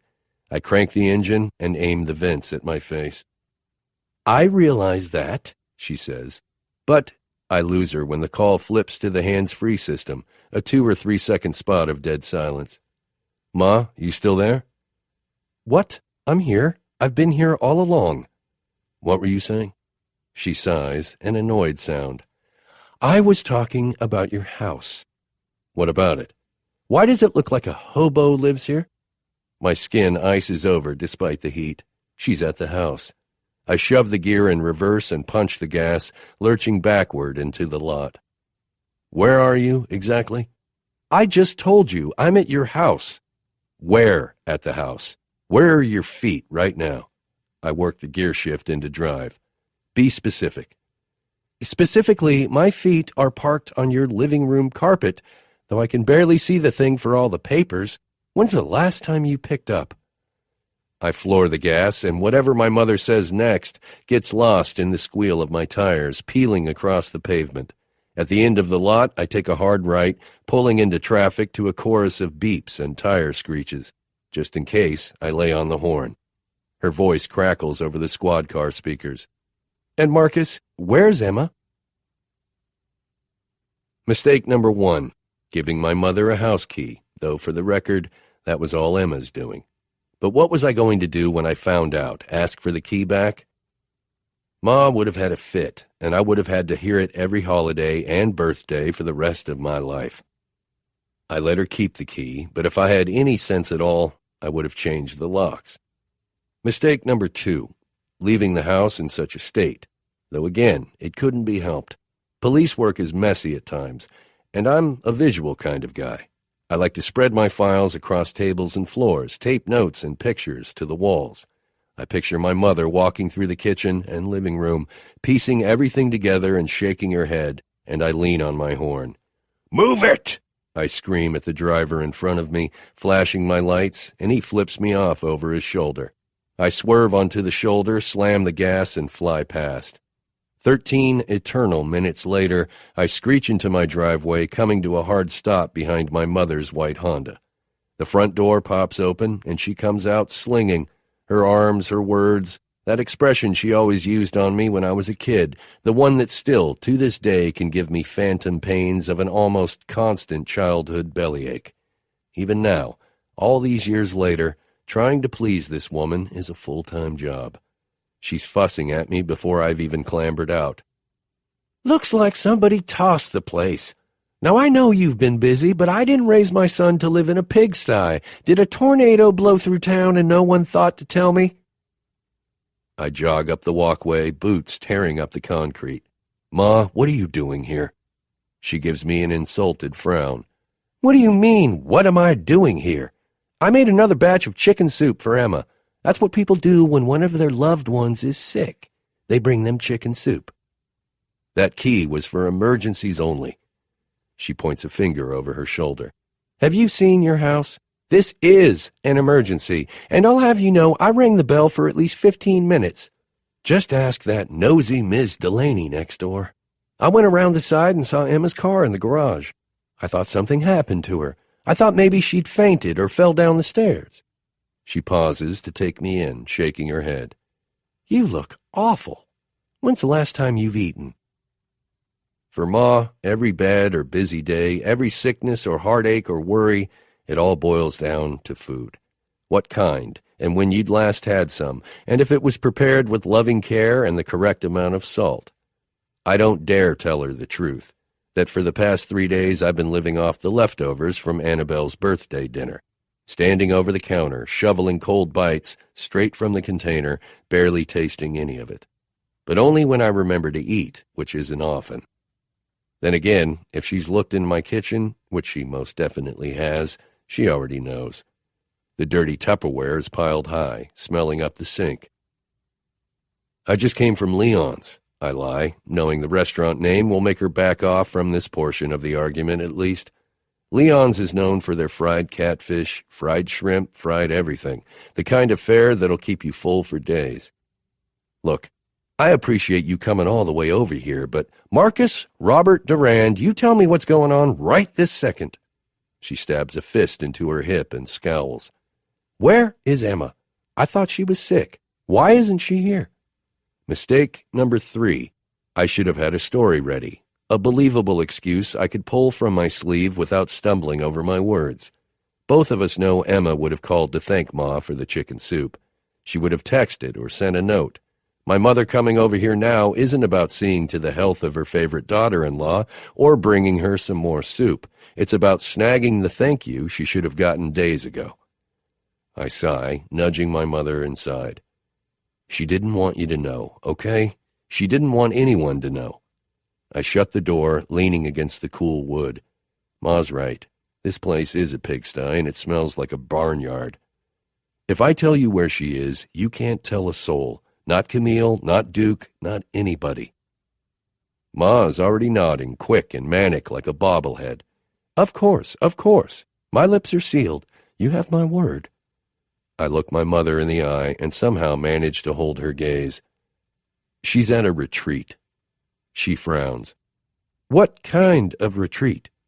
The kind that makes her better, less depressed. My mother squints, folding her arms across her chest, closing herself off. She always knew when I was lying as a kid, and she knows it now. I kick things up a notch. The thing is, it's just, Em cries all the time, Ma. You know what? I don't want to get into the ugly details. What? Why are you looking at me like that? Because this story makes no sense. If your wife is depressed, the last thing you do is send her away. You definitely don't send her off with a bunch of strangers. You keep her here, under your own roof, and you fix things. Above all else, you hold your family together.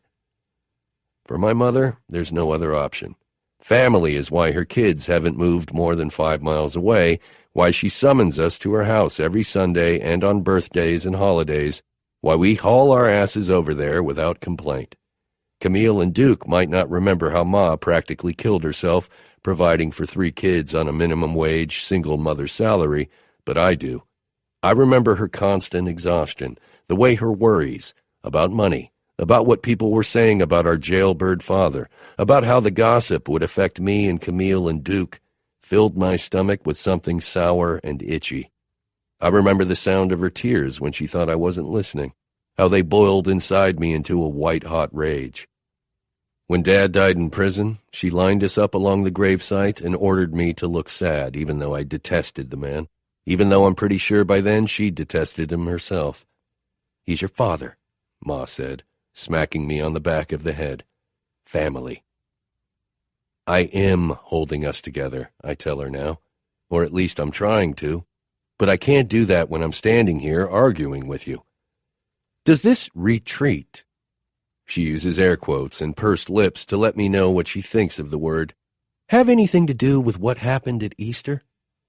I wince, wishing to all hell that she hadn't brought it up. I don't know how else to explain that it was nothing, the product of too many of us crammed into her tiny kitchen. I tossed Emma a pack of napkins, but all she saw was something coming at her head. She let out a scream so blood-curdling it froze everybody's shoes to the linoleum. We all tried really hard to laugh it off, especially Emma, but I saw the way Ma looked at us after that, like she was worried, like she's looking at me now. Ma, I told you, that was nothing.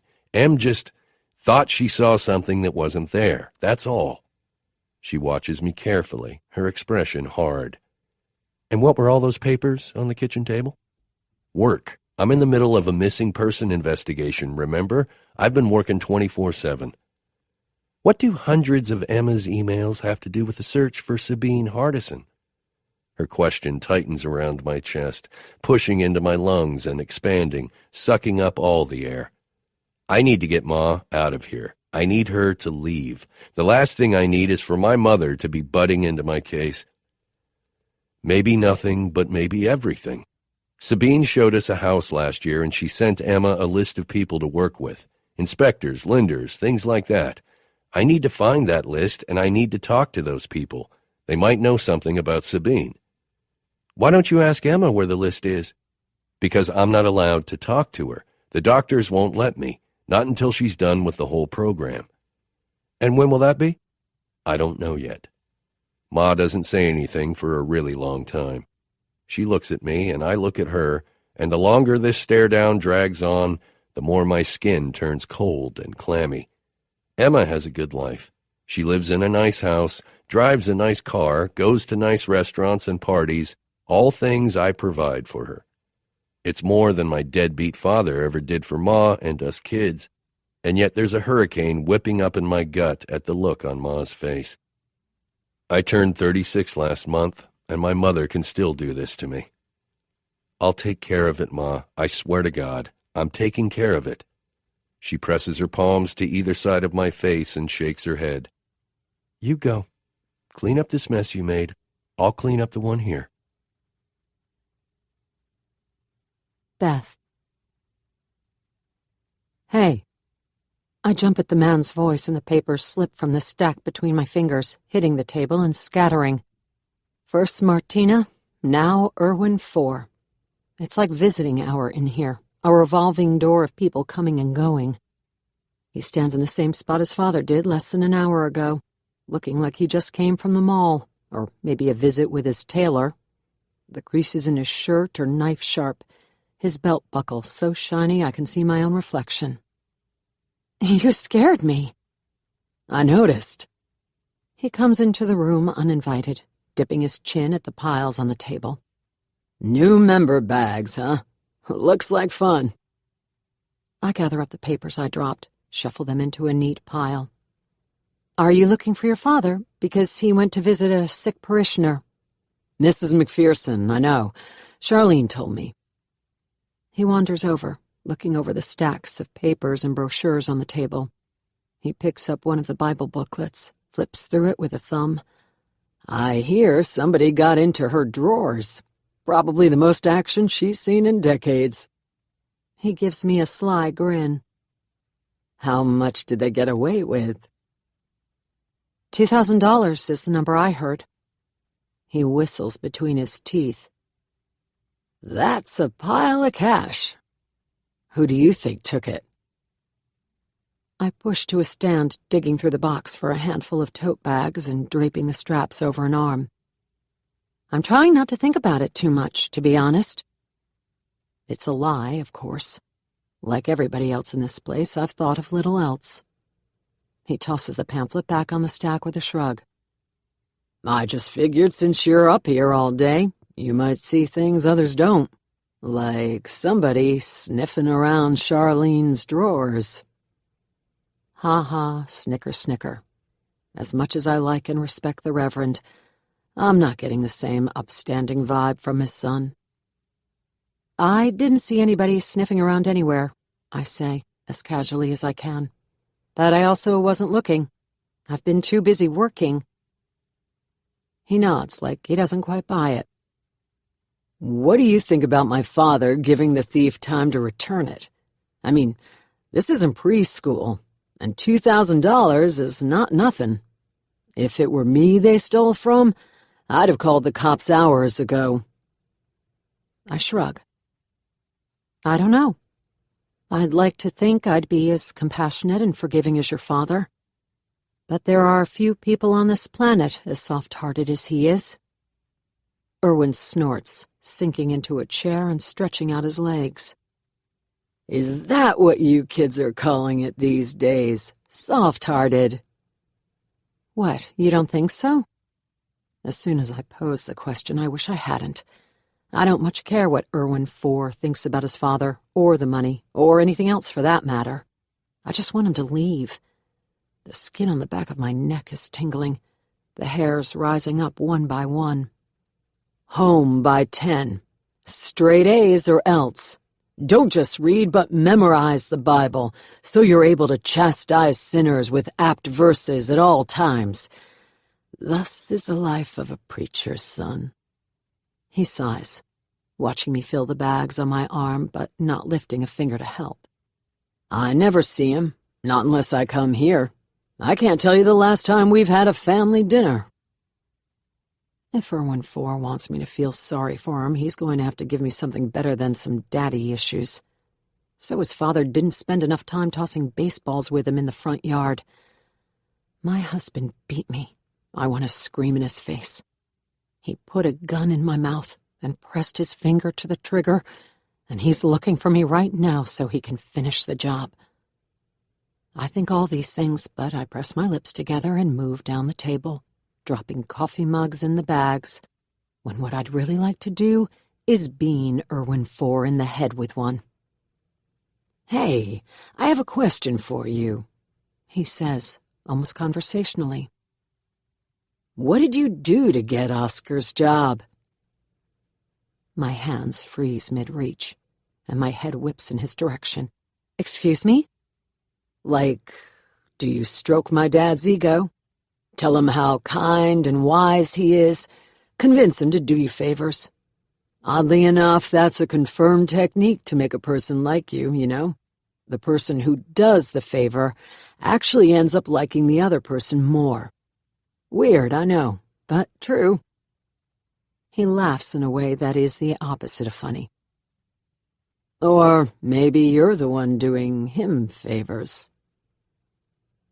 It's not just his words, but the way he's looking at me. Like I'm some sort of puzzle to be put together. Like I'm slightly dirty. A phone rings out in the hallway, but distant, at the far end. Martina's warning floats through my mind. Erwin IV is a creep. Stay far, far away. I hope you're not implying what I think you are. I'm not implying anything. I'm trying to figure you out. What my dad sees that the rest of us can't. And while we're at it, if you have any tips on how to win some affection for me and my sister, I'm all ears. How about stop acting like a spoiled brat? Maybe don't be an asshole? I get that the pressure on a preacher's kid must be enormous, but Erwin IV should be able to see the bigger picture. That he has a father who cares enough to hold him to a higher moral standard than others in his flock. That should count for something. You and your sister are hardly unloved, I say. Your father talks about you all the time. You're even his computer password. The Reverend asked me not to mention it, but I'm pretty sure if he heard this conversation, he'd say something similar. Erwin Grace, too, I know. What, you don't think IT has access to the computer passwords around here? I don't answer. If Erwin IV runs the IT, if he knows how to log on to his father's computer, he'll know how to pluck Sabine's story from the history files. I study him for clues. But then again, maybe him cornering me here is the biggest clue of all. The first pinpricks of understanding burn like hot ice on my skin. He raises both hands, lets them fall back to his lap. Do you believe what my dad preaches? That marriage is a holy covenant between 3 people, a man, a woman, and God. I almost laugh. Almost. Not just because this conversation is ridiculous, but also because if God had been anywhere near my marriage, he wouldn't have just stood by and watched you slap and punch and kick me. He would have shielded me. He would have taken one for the team. Another thing I've never really given much thought, I say carefully. Well, I have. And let me tell you, it's yet another reason for me to never tie the knot. That is a threesome I am not the least bit interested in. He stands, and at that moment right there and then is when I feel it. Something stark and obvious. Something not right. I put some space between us, scooping items from the table into the bags, hurrying farther down the line. What about sin? What are your feelings on that? Why are you asking me? I'm hardly an expert on anything biblical. Because you're not one of Dad's mindless sheep. You're not going to parrot his words back at me. I get enough of that at home. I'd like to hear an honest answer from someone like me, someone who's bitten into more than a few apples. His gaze wanders south. Alarm zips up my spine. I turn away, tugging on my t-shirt. I've made mistakes, hasn't everybody? Yes, but according to my dad, sin is preordained. The Bible tells us not to sin. At the same time, it tells us we're destined to lie and cheat and steal.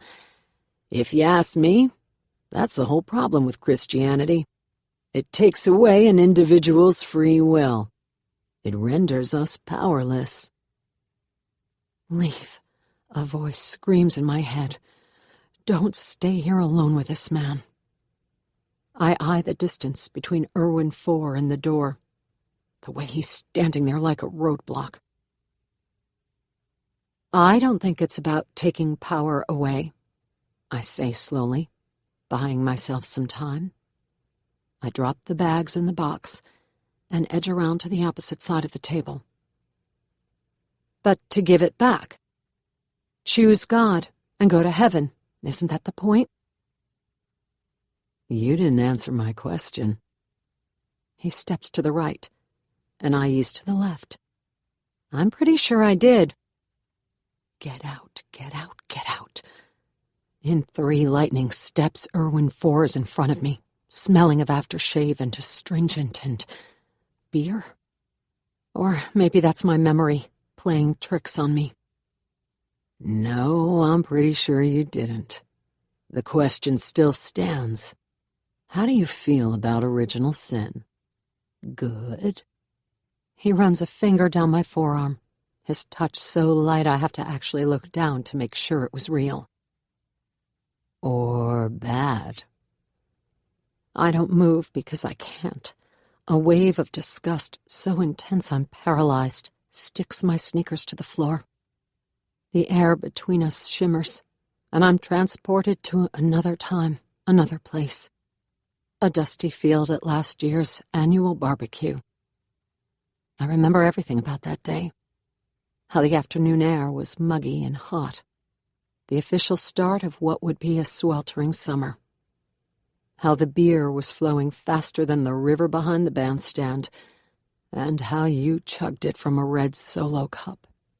How when I made a joke saying you might want to switch to water, you laughed and ran your finger down my forearm, soft and light as a feather, like Irwin IV did just now. But only because people were watching.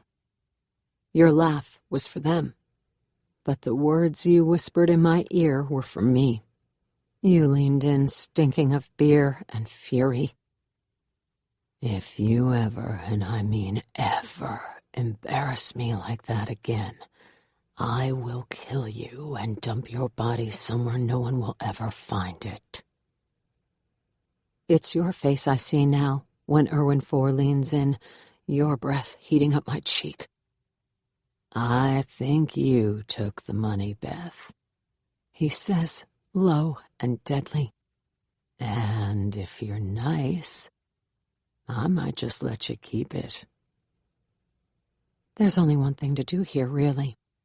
Only one way to satisfy both my temper and my terror. I look Irwin IV in the face and knee him hard in the balls, and then I'm off at a dead run. Marcus. Ma starts upstairs while I gather up the files I'd spread across the living room and kitchen, unpin the papers from the wall, and toss everything in a basket I fetch from the laundry room. I can't stay in the house, not with Ma's weighted sighs and worried stares. I haul the basket to the car, dump it in the trunk, and drive to the station. The place is changing shifts by the time I arrive, beat-weary cops trudging out the door, nodding to their fresh-faced replacements like an unspoken passing of batons. I don't want to think too hard about how long I've been on the job, or how little I slept last night. I'm running on fumes and adrenaline, like I do every time I'm nearing a break on a case. Something big is about to happen. I can feel it. The papers with the 4 phone numbers are burning a hole in my pocket, excitement vibrating in the deepest part of my bones. I park at the edge of the lot and head to the door. "Hey, Marcus," another detective says, nodding at the basket in my arms. "Rick's gym clothes are stinking up the office if you're doing a load." "Har. Get the door for me, will you?" He backtracks a couple steps, pulls on the handle. "Oh, and Chief was looking for you earlier. Watch your 6, he's on the warpath." Great. A grilling from Chief Eubanks is the very last thing on my agenda. He's the kind of cop who was born to wear a uniform, an eternally grumpy guy who barks out orders in a tone that makes grown men shake in their buffed boots. I take the long way to my desk, sneaking up the back staircase and looping around. I don't relax until I step into my office, where the chief is sitting in my chair, looking through a pile of papers I really wish he wasn't reading. "Oh, hey, Chief." He doesn't look up. I settle the laundry basket on the floor, kick it so it's half hidden under the desk. "Can I help you find something?" He stabs a finger to the top page. "Yeah, you can tell me what this means. Charlotte, Louisville, Jacksonville, Raleigh, Atlanta." He looks up over his half-moon reading glasses. "You have some reason to believe Sabine Hardison is on the run?" It's the assumption Jade made as well. I sink into the chair across from the chief, the one I normally offered to guests, and swing my ankle over a knee, relaxed and casual. "Just covering all the bases, sir. The husband said it wouldn't have been the first time. She has a history of antidepressants and wasn't exactly stable." Chief peels off the glasses and tosses them on the desk. "Yeah, well, funny you should mention the husband. I received a call from Olivia Spinella. I'm sure you know who that is." I shake my head, the name squirming in my belly. I don't know who Olivia Spinella is, but the fact Chief's bringing her up can't be good. "Not familiar, no." "Ms. Spinella is Jeffrey Hardison's attorney. She claims Jeffrey has an alibi for the window of time his wife went missing, and she also claims you knew about it when you showed up at her client's house 2 days ago to harass him." I wasn't harassing him. I was questioning him. There's something fishy about his alibi. Why not be straight about where he was? Why not just say what he was doing in Little Rock? "At 2:30 p.m., Mr. Hardison checked in at the offices of a Dr. Lee, a urologist at CHI St. Vincent in Little Rock. His appointment took about 40 minutes, after which he got his prescription filled at the hospital pharmacy downstairs. The prescription was for Viagra, and his attorney has offered up the still full bottle as evidence. It seems Mr. Hardison had plans to reinvigorate his marital relationship with Mrs. Hardison that night, but he never got the chance." His words are like a punch to the gut, and I try my damnedest not to wince. "Oh. Yeah. Oh." He heaves a heavy sigh, never a good sign. "Ms. Spinella and Mr. Hardison would like to know what we're doing to find his wife, and to tell you the truth, I'd like to hear the answer too. Where are you looking? What leads are you exploring?"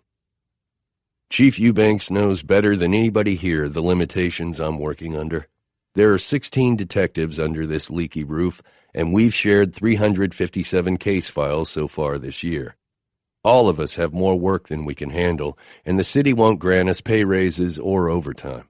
We're the most necessary workforce in a city that doesn't appreciate us. It's no wonder that every year our rank shrinks. And yet, it sure feels like the chief here is accusing me of not doing the legwork. Come on, Chief. You know I work harder than anybody in this place. Everything I've done has been by the book.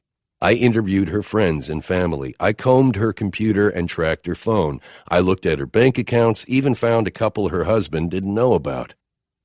He gives me a slow nod, and a pounding starts up in the base of my skull. I also received a complaint from Trevor McAdams, he says. I take a deep breath, blow it out long and slow. Is that so? He claims you came to his house with all sorts of accusations about Sabine, that she's unstable, that she faked a pregnancy test. You want to explain yourself? She was unstable.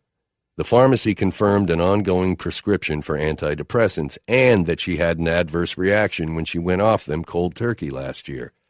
She has a history of difficulty getting pregnant as well as a long string of miscarriages. I haven't been able to confirm she was actually pregnant or if she had some sort of irregularity that made it impossible to stay that way. So you think what? That she had some kind of a breakdown and took off? I lift both hands like, maybe. Like I said, sir, I'm just covering all the bases. And Shelley McAdams skipped town the day her husband's lover disappeared.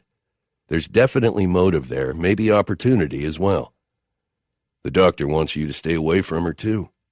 I puff a laugh. I'll bet he does. Did you question her? She's in Chicago through the weekend. Do you have enough to haul her back? I'm working on it. In other words, no. Chief shakes his head. This McAdams guy is a doctor, Marcus. He's smart, respected. Determined as hell. He's not some guy off the street. I bite down on a scowl, clear my expression. I'm aware of that, sir. He knows his rights, and he's not playing around. He's got a shitload of folks on Twitter who think you're incompetent, or at the very least, dragging your feet.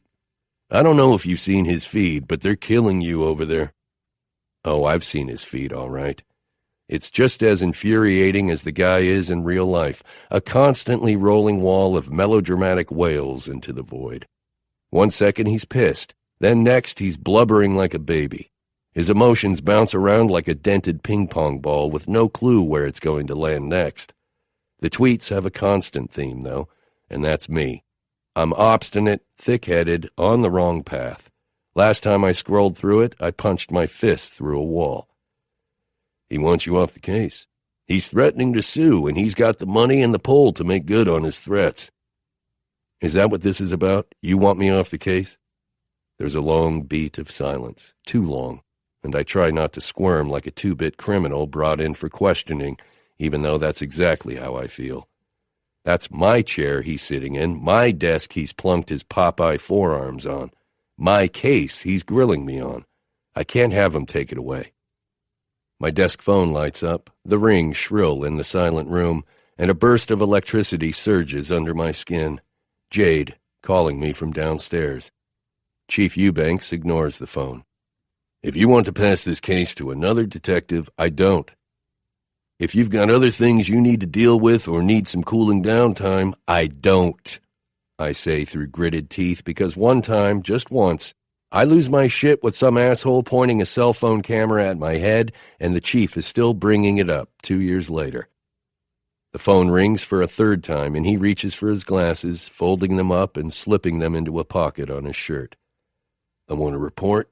I want to know what leads you are following, what people you are talking to, what you are doing with my hard-earned tax dollars to find Sabine Hardison, and I want it on my desk by the end of the day. The chief leaves, and I sit here, breathing through my rage. Fucking Jeffrey Hardison and his fucking attorney. Fucking Dr. McAsshole. The footsteps fade into silence in the hall, and I punch in the number for Jade. Please, tell me you have good news. That depends. Atlanta's kind of a hike, and I hear it's really hot this time of year. She snorts, but I'm in no mood for joking around. I shove the door closed with a foot and edge around my desk, holding the cord high so it doesn't snag. Tell me. Okay, so I found a cluster of check-ins, and from a whole slew of IP addresses. They're kind of all over the place, which means they're most likely coming from a cell phone. Any of the burner numbers? I can't see the cell phone numbers, only the IP of the carrier, and a carrier's IP address changes all the time depending on the cell phone tower it's pinging. The only exception is when the cell hops onto a Wi-Fi network and then it becomes static. My head is pounding. I yank open my top drawer, reach in for the bottle of Excedrin, industrial-sized, because of all the moments like this one. I don't give a shit about IPs and cell phone towers, only where they point. So did you find her or not? Hold your horses, Sparky. I'm getting there. I've got 2 addresses for you, each of them with dozens of hits, both of them coming from inside Atlanta city limits. One for a boarding house on English Street and the other for a church. She rattles off the addresses, and I scribble them onto the pad. And the burner numbers? The manager gave me 4, all of which I passed on to Jade less than an hour ago. Those are up next. I'll call you as soon as I've got something. Now go out there and get her. I'm already on my feet, already thinking about the fastest route to the airport. On my way. Beth. I am packed and banging on Miss Sally's door in record time. By my calculations, a mere 27 minutes after kneeing Irwin 4 in the balls. The whole time I was hurtling through rush-hour traffic to Morgan House and stuffing my belongings into a bag, I was doing the math. 4 minutes, maybe 5 for the little shit to pull himself off the floor. Double that for him to sound the alarm. He'll spew lies and false accusations, which means I need to hurry. I lift my fist and bang on the door again. Hang on, I'm coming," Miss Sally's voice says through the wood. She pulls the door open with a smile. "Hey, sugar, what are you—" Uh-oh. Why are you so sweaty? I don't really wait for her to invite me in. I wriggle my way past. "And how come you're panting? Did you run all the way here?" She shuts the door behind me, flipping the lock with a metallic clunk, and the noise sends a sliver of panic up my chest. My gaze flicks to the windows, 2 paned sheets of glass, plenty big enough for an escape. And then I see the rest of the room and I freeze. "What's wrong?" she says, taking in my expression. "What happened?" I don't answer because I can't. I am rigid with shock, my entire body frozen at the spectacle that is Miss Sally's room. It looks like something out of a movie set, dark and blood red, with sculpted molding and carved furniture, Victorian behemoths with stubby clawed feet. There's velvet everywhere, rich maroon and burgundy lined in fringe and hung with tassels.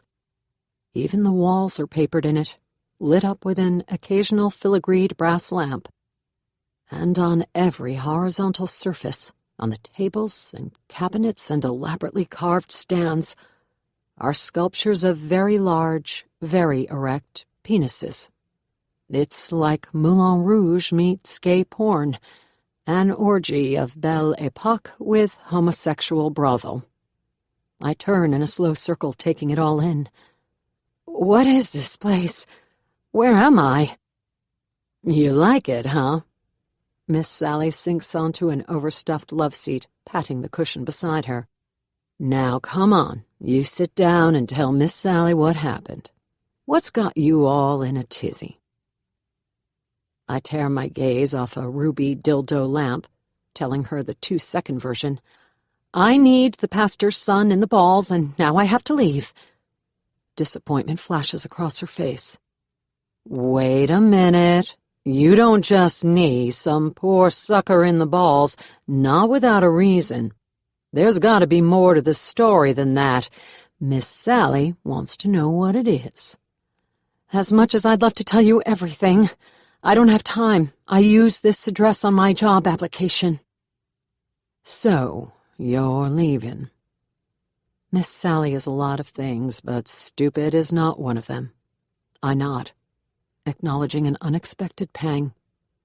I didn't realize until now how much I'll miss Morgan House, how much I've come to think of it as home, even if only a temporary one.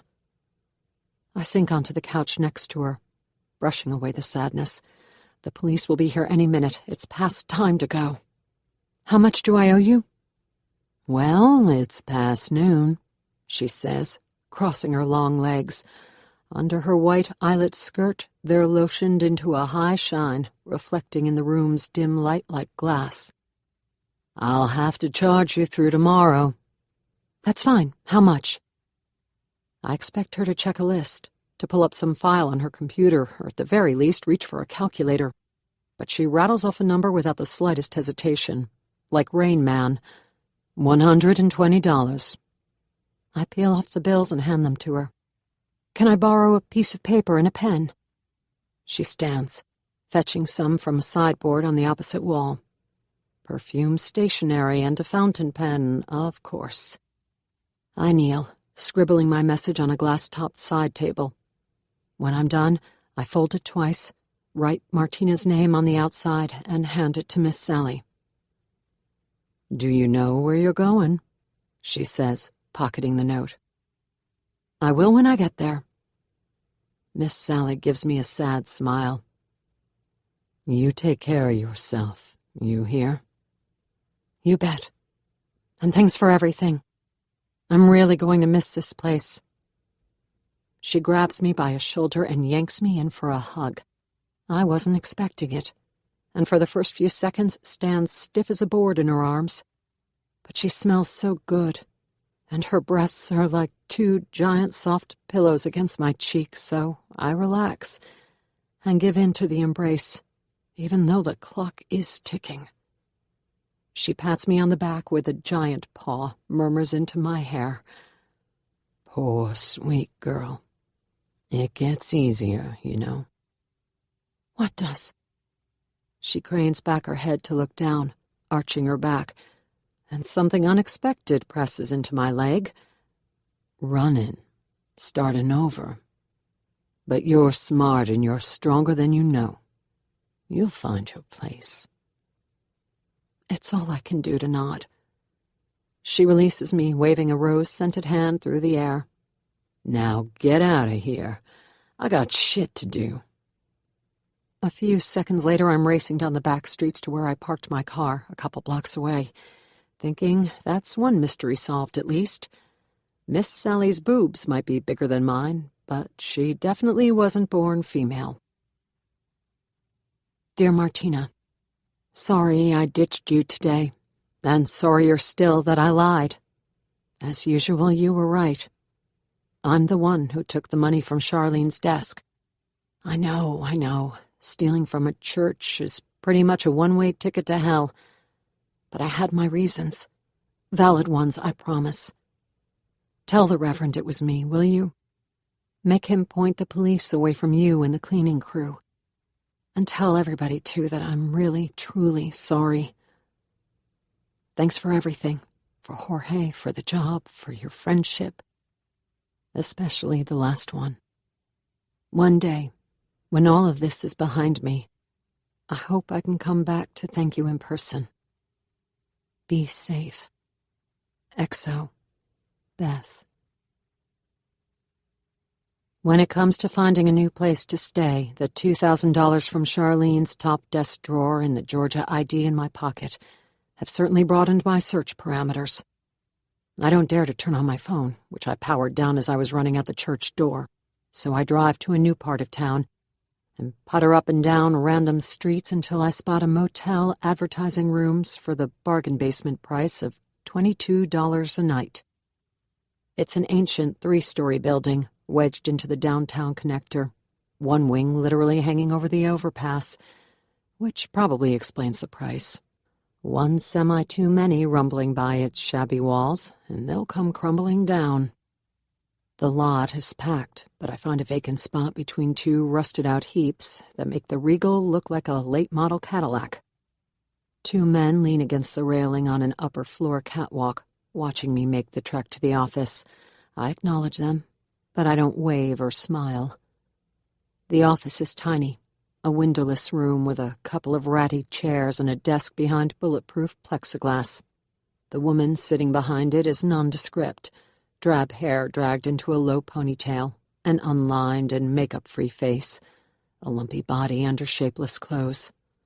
A boring slice of white bread compared to the smorgasbord of color that is Miss Sally. She waves off my ID. You don't need that here. You alone? I nod. Then you'll want a room upstairs. Fewer stray bullets up there. An upstairs room would mean a more difficult escape route should the need arise. And it will. Without my cell to guide them to me, Irwin IV and the police might not find me here. But you will. I can maybe fight you off, if I'm prepared, if I take you by surprise. But I can't fight off a bullet. I take the upstairs room. Do you happen to know if there's a Best Buy nearby? She rattles off directions to one a couple of miles away, then slides the key card under the screen along with the Wi-Fi code. I thank her and head back to the car.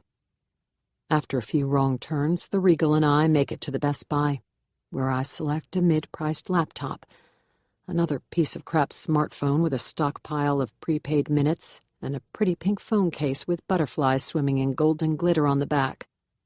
Just because. The grand total comes to $846.23. Whoa, the sales clerk says when I start peeling bills off a wad of cash. This is Atlanta, girl. Put that away. I speed up the counting, even though I know it makes me look suspicious, or at the very least memorable. I also know there are 2 little cameras mounted to the ceiling on either side of my head, capturing my face in full color, high definition, and that those are only the 2 that I've seen. How many others did I miss on my jaunt around the store? Dozens, I'm betting. I push the thick mound of cash across the counter. The clerk counts it, then counts it again. It takes him longer than it should. I'm paying in mostly 5s and 1s, crumpled and wrinkly from the church collection basket. To be clear, I wouldn't have taken the money if I didn't need it.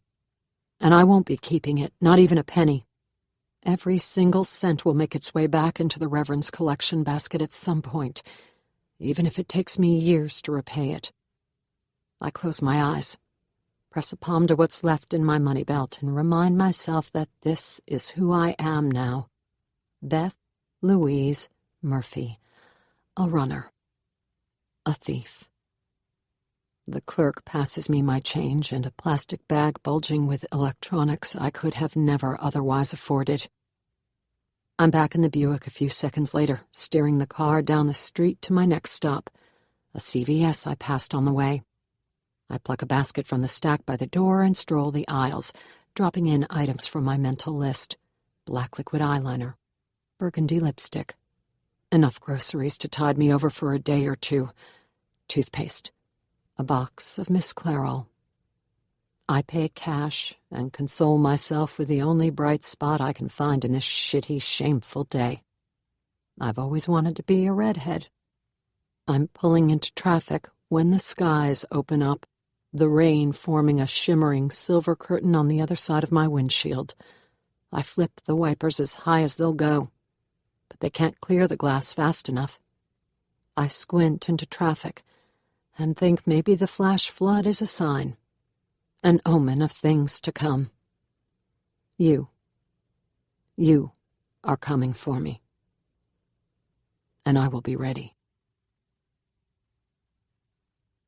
Marcus.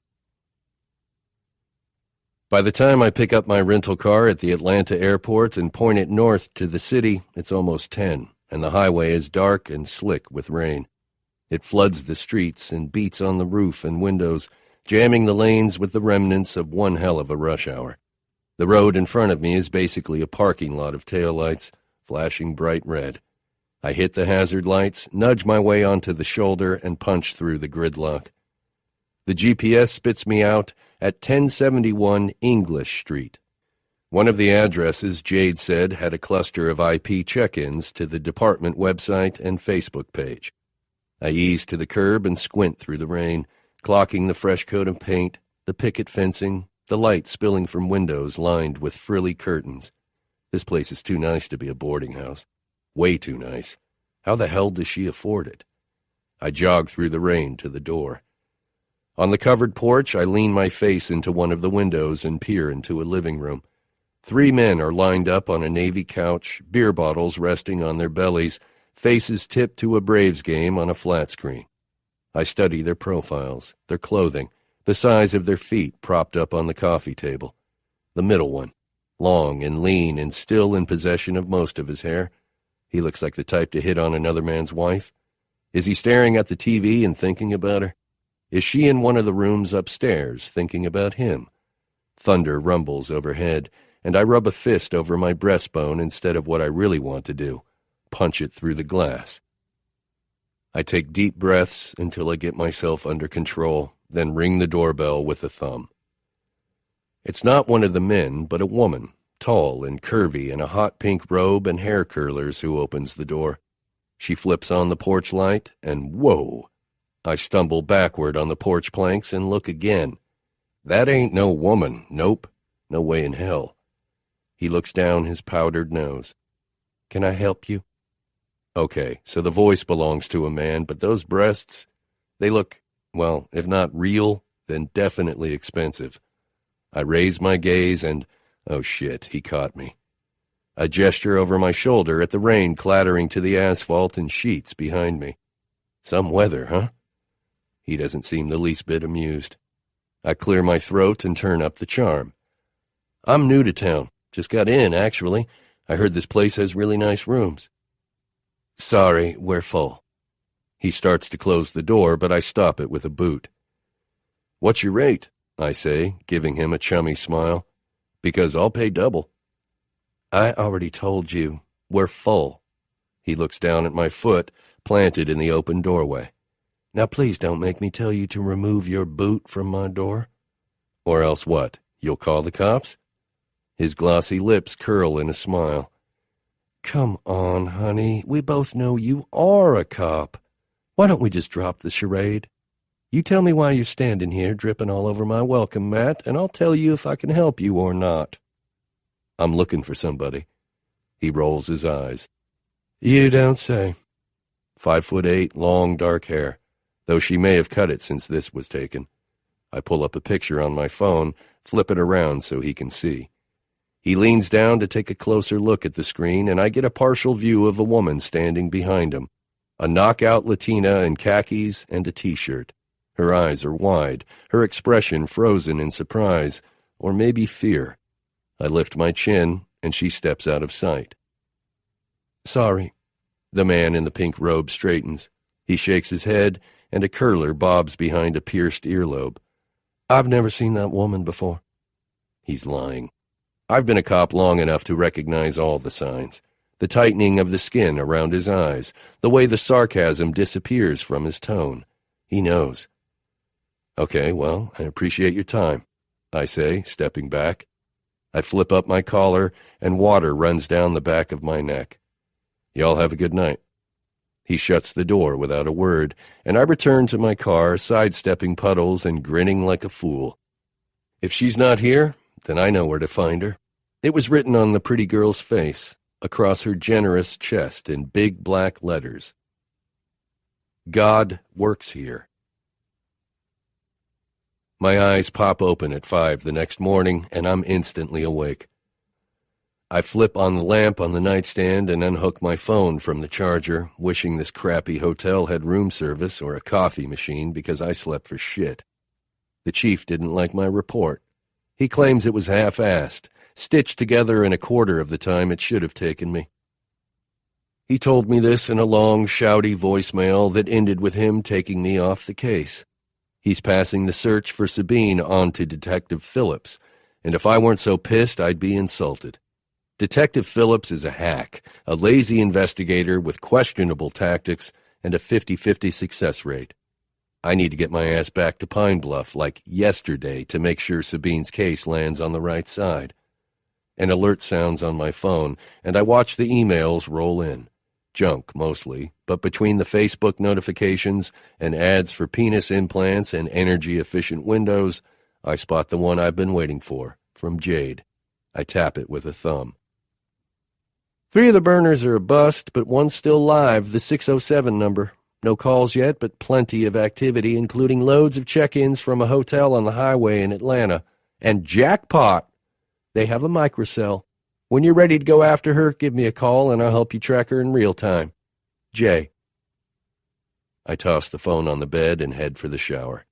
I'm dressed and behind the wheel of my rental 30 minutes later, a cup of coffee steaming in the holder. The streets are filling with early morning traffic, slowing the drive to the boarding house to a crawl. On English Street, I do a quick reconnaissance loop around the block, then park under a dogwood at the far end of the street.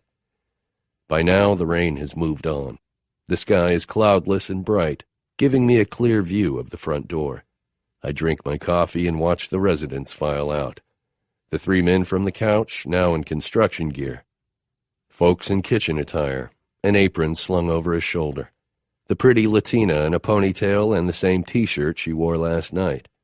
She makes a beeline to an ancient clunker on the street, looking around as if she's searching for someone. She falls in the car and cranks the engine, and after 3 tries it catches in a burst of black smoke. I start the rental and follow. The girl winds her way through the neighborhood and onto the interstate while I stay out of sight a couple of cars back. I already know where she's going, have already staked out the route from the boarding house to the church, and she follows it to a T. The only thing I'm a little surprised about, and sure, also a little disappointed to see, is that she's doing it alone. The way she looked at me last night, she knows something. I'm certain of it. She takes a right onto the church driveway, and I go straight, gawking out the side window. The building is massive, a monster of brick and beige stone built to impress. A megachurch to beat all megachurches. It fills my rear-view mirror as I hang a U-turn and pull into a parking lot across the street. I find a spot by the road, kill the engine, and reach for my phone. After striking out with the drag queen, I'm trying a different tactic today. I poked around last night on the church's website long enough to find a cover. A church mission trip to build a school in Guatemala this fall, and a call for skilled volunteers. I don't know shit about construction, but I know how to sling a hammer and a nail and some bullshit. As soon as the clock rounds 9, I start the car and peel across 5 lanes of traffic. The blonde, seated behind the receptionist desk, has an accent as sweet as her pink blouse and fat white pearls. A fancy kind of drawl that belongs in a plantation town strung up with Spanish moss. Her name, she tells me, is Charlene. I lean an elbow on her counter, and she blushes under my gaze. Nice to meet you, Charlene. My name's Marcus. I saw on the website you all were looking for some skilled volunteers for a trip you've got planned to Central America. Where was it? Costa Rica? Guatemala. I snap, pointing at her with a finger. That's right, Guatemala. It just so happens that I run a construction company down in Macon with a group of skilled and enthusiastic guys who are looking to give back. I was thinking, you give them the opportunity, I give them a few days off, and we make everybody happy. She clasps her hands on the desk and leans across it. Oh my gosh, that's amazing. The Reverend is definitely going to want to talk to you. Batting eyelashes, lingering gazes, that glimmer of hope when she smiles up at me. This woman wants something from me. She's making it very clear. But I'm not at all interested. Not when I'm this close to my target. I point down the long hallway to my right. Is the Reverend in? Oh, she springs up from her chair, comes around the side. It's the other way, but yes, come with me. I'll take you right back. Charlene leads me down a shorter hallway, stopping before a door at the end. Reverend, there's someone here to see you about the Guatemala trip. Send him in, a voice calls out from inside the room. And bring us some coffee, if you would, please. She turns to me with a flirty smile. Coming right up. The man behind the desk is long and lean, with the sunken cheeks of a marathon runner. He stands, extending a lanky arm. Reverend Irwin Andrews, how are you with a hammer? Marcus Durand of Durand Construction. And I can drive a nail in 3 slams flat. So can all my men, 7 of us, including myself. Do any of y'all speak Spanish? I laugh. I don't know how familiar you are with the construction business in this country, Reverend, but all of us speak Spanish. Excelente, he says, slapping his thighs. What about music? What about it?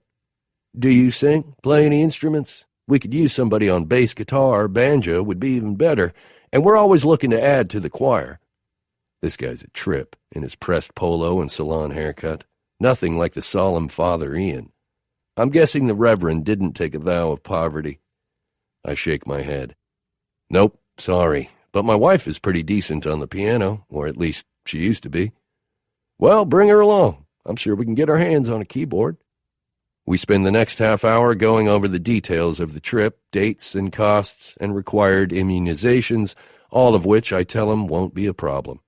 The guy's a talker, and I nod and smile and pretend to listen, when really I'm just waiting for the right moment. It comes as he's walking me out. Oh, I almost forgot, I say, almost as an afterthought. I think I passed somebody I know in the hallway earlier, but she disappeared before I could chase her down. She's the neighbor of a friend of mine who lives in one of those houses on English Street. About yay high, real pretty, Latina. The Reverend brightens. You must be talking about Martina. Yes, she's been with us for 6 months now. She's a lovely, lovely girl. I nod, smiling. That's her. Please tell her I said hi. Oh, and tell that friend of hers, too. I can't remember her name. Do you mean Beth? She and Martina are attached at the hip, or at least they were until just a few days ago. I'm afraid I can't talk about the circumstances. I raise both brows. Try not to let on that my pulse just surged. I hope everything's okay. He makes a face I take as a no. I'm certainly praying it is. Include her in yours tonight, if you don't mind. Consider it done.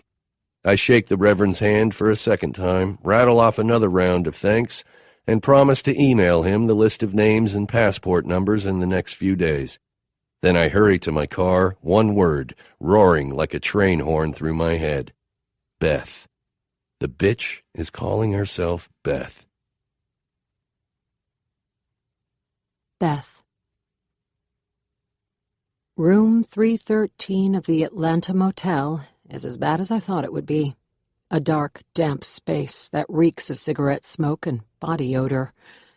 The bedspread is a throwback to the 80s, a threadbare floral thing covered in stains I don't want to think too much about, which is why I slept fully clothed and curled up under a scratchy bath towel I spread across the sheets. The air conditioning unit under the window rattled and wheezed all night long, but on a bright note, it drowned out the shouting coming from the room next door. I haul my body off the bed and turn off the air. The room falls into silence, my neighbors on either side still sleeping off whatever they shoved up their veins. I peek out the curtains onto the catwalk. Empty. Beyond it, the sun is blazing, beating down on the parking lot with an almost hostile brightness. People call this place Hotlanta for a reason. In the tiny bathroom, the remnants of last night's makeover are lined up on a narrow glass shelf and in smudged lines on my face. My emo makeup, black-lined eyes and dark-stained lips that no amount of soap could scrub off, and hair a color God could never have intended. The box promised me a rich reddish brown, but the chemicals on my short, overprocessed locks came out less radiant auburn and more Bozo the Clown. I look ridiculous, but also completely unrecognizable. I brush my teeth and return to the bed, pulling my new computer from the box and firing it up for the first time. The screen shuttles me through the setup, and I pause at the prompts.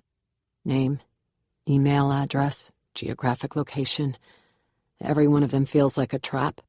Each answer a potential landmine. I think of all the people who are looking for me. The Reverend, Irwin Four, Martina, you. And remind myself to be careful. Once the computer is activated, I hop online with a code I got at check-in. Say what you will about this shithole motel, but its Wi-Fi is top-notch. The World Wide Web at my fingertips and at lightning speed. I enter the address for the local Pine Bluff newspaper in the search bar. The screen loads, and there she is. Sabine, the top story. And then I read the letters above her head, and the room and the air turn solid. Missing Pine Bluff woman found dead. A wave of nausea pushes up from the pit of my stomach, catching and swelling in my throat.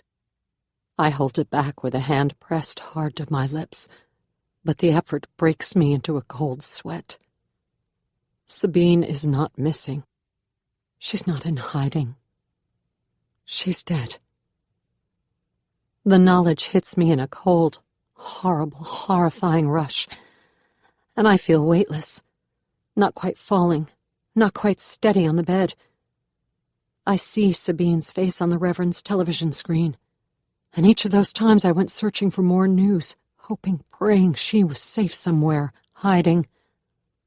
I double over, hugging myself and fighting a sudden pressure in my chest. Is this what a heart attack feels like?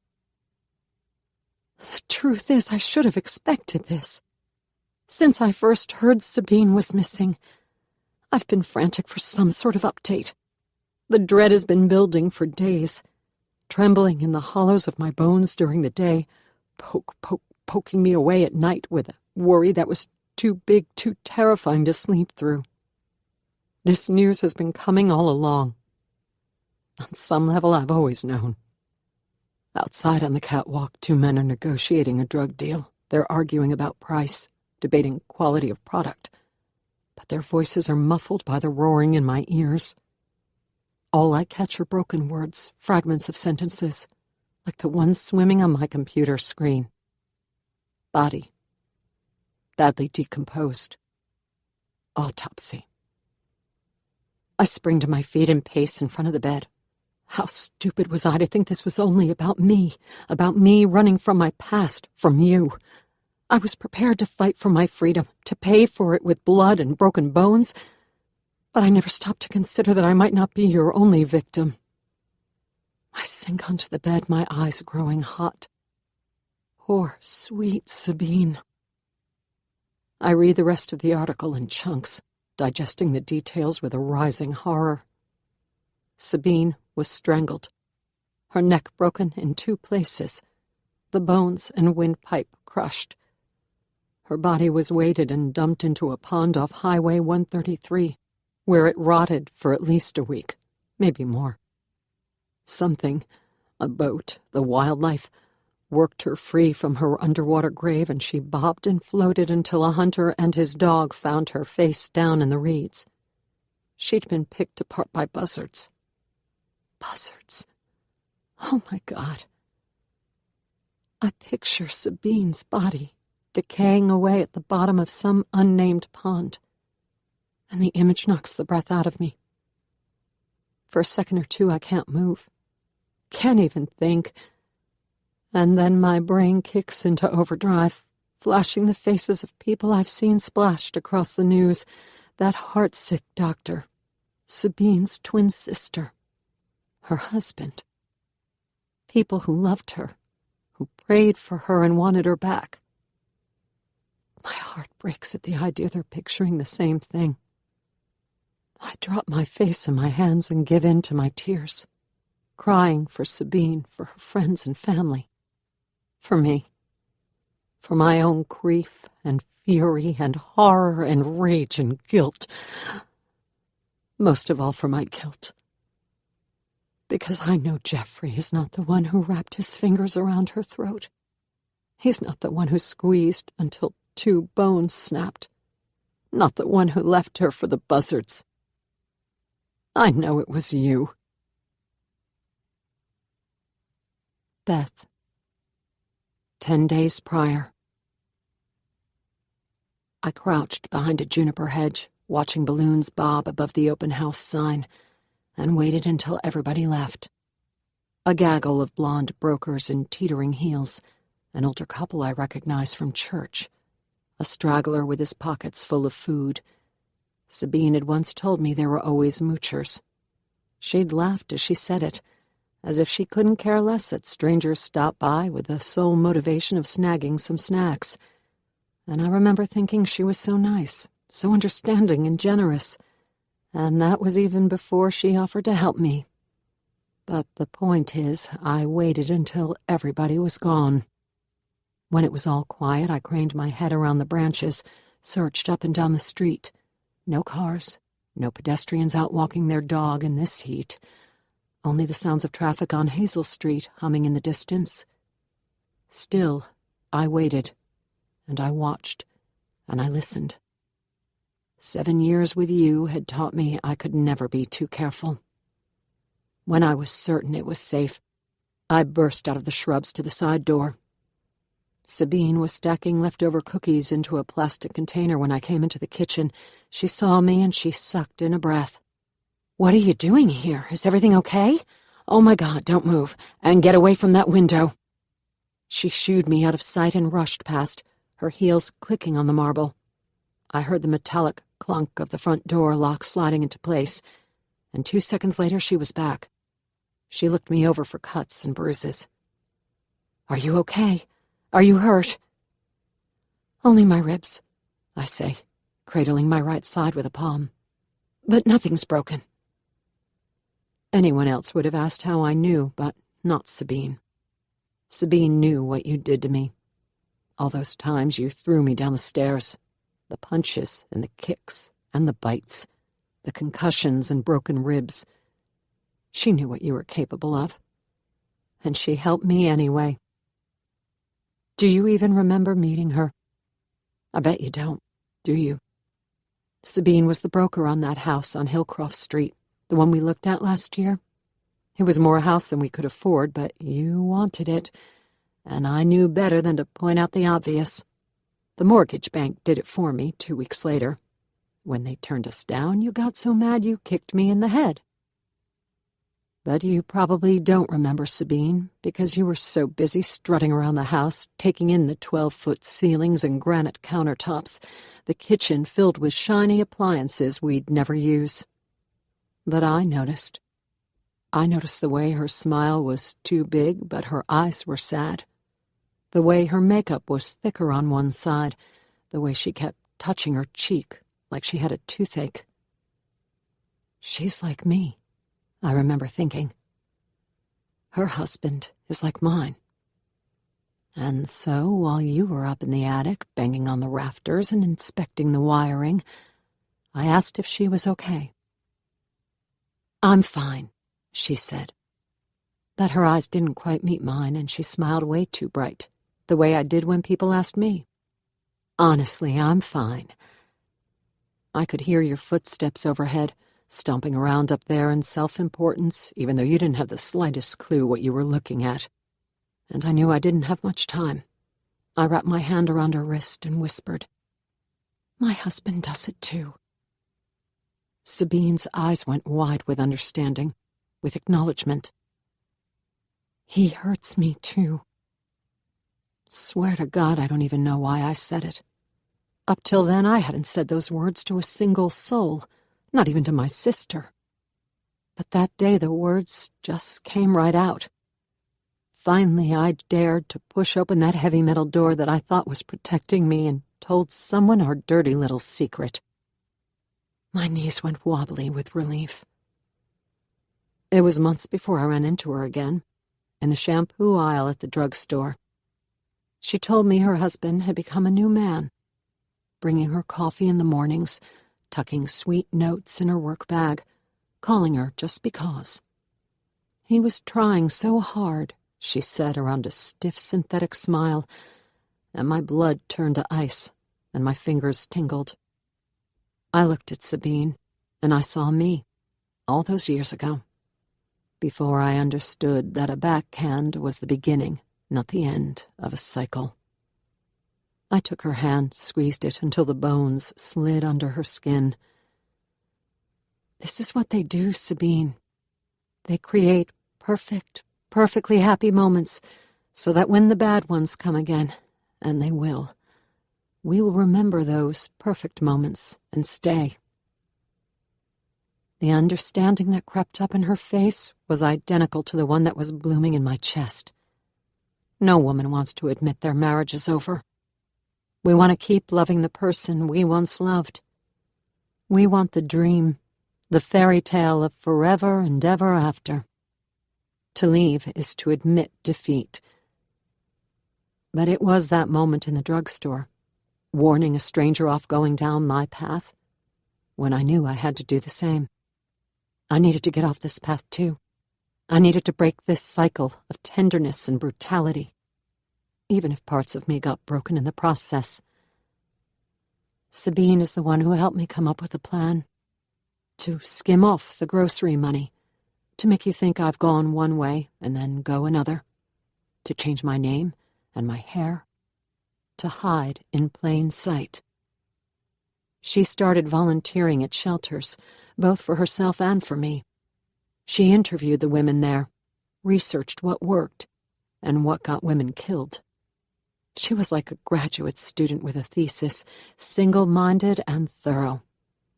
She fed her findings to me in bite-sized chunks, in the locker room at the gym, at the water fountains at the park, in whispers while pumping our gas. We never chose the same place twice, and we never put anything in writing. We were so careful, and yet you found her anyway. But that day at the open house, I came to say goodbye. You're leaving.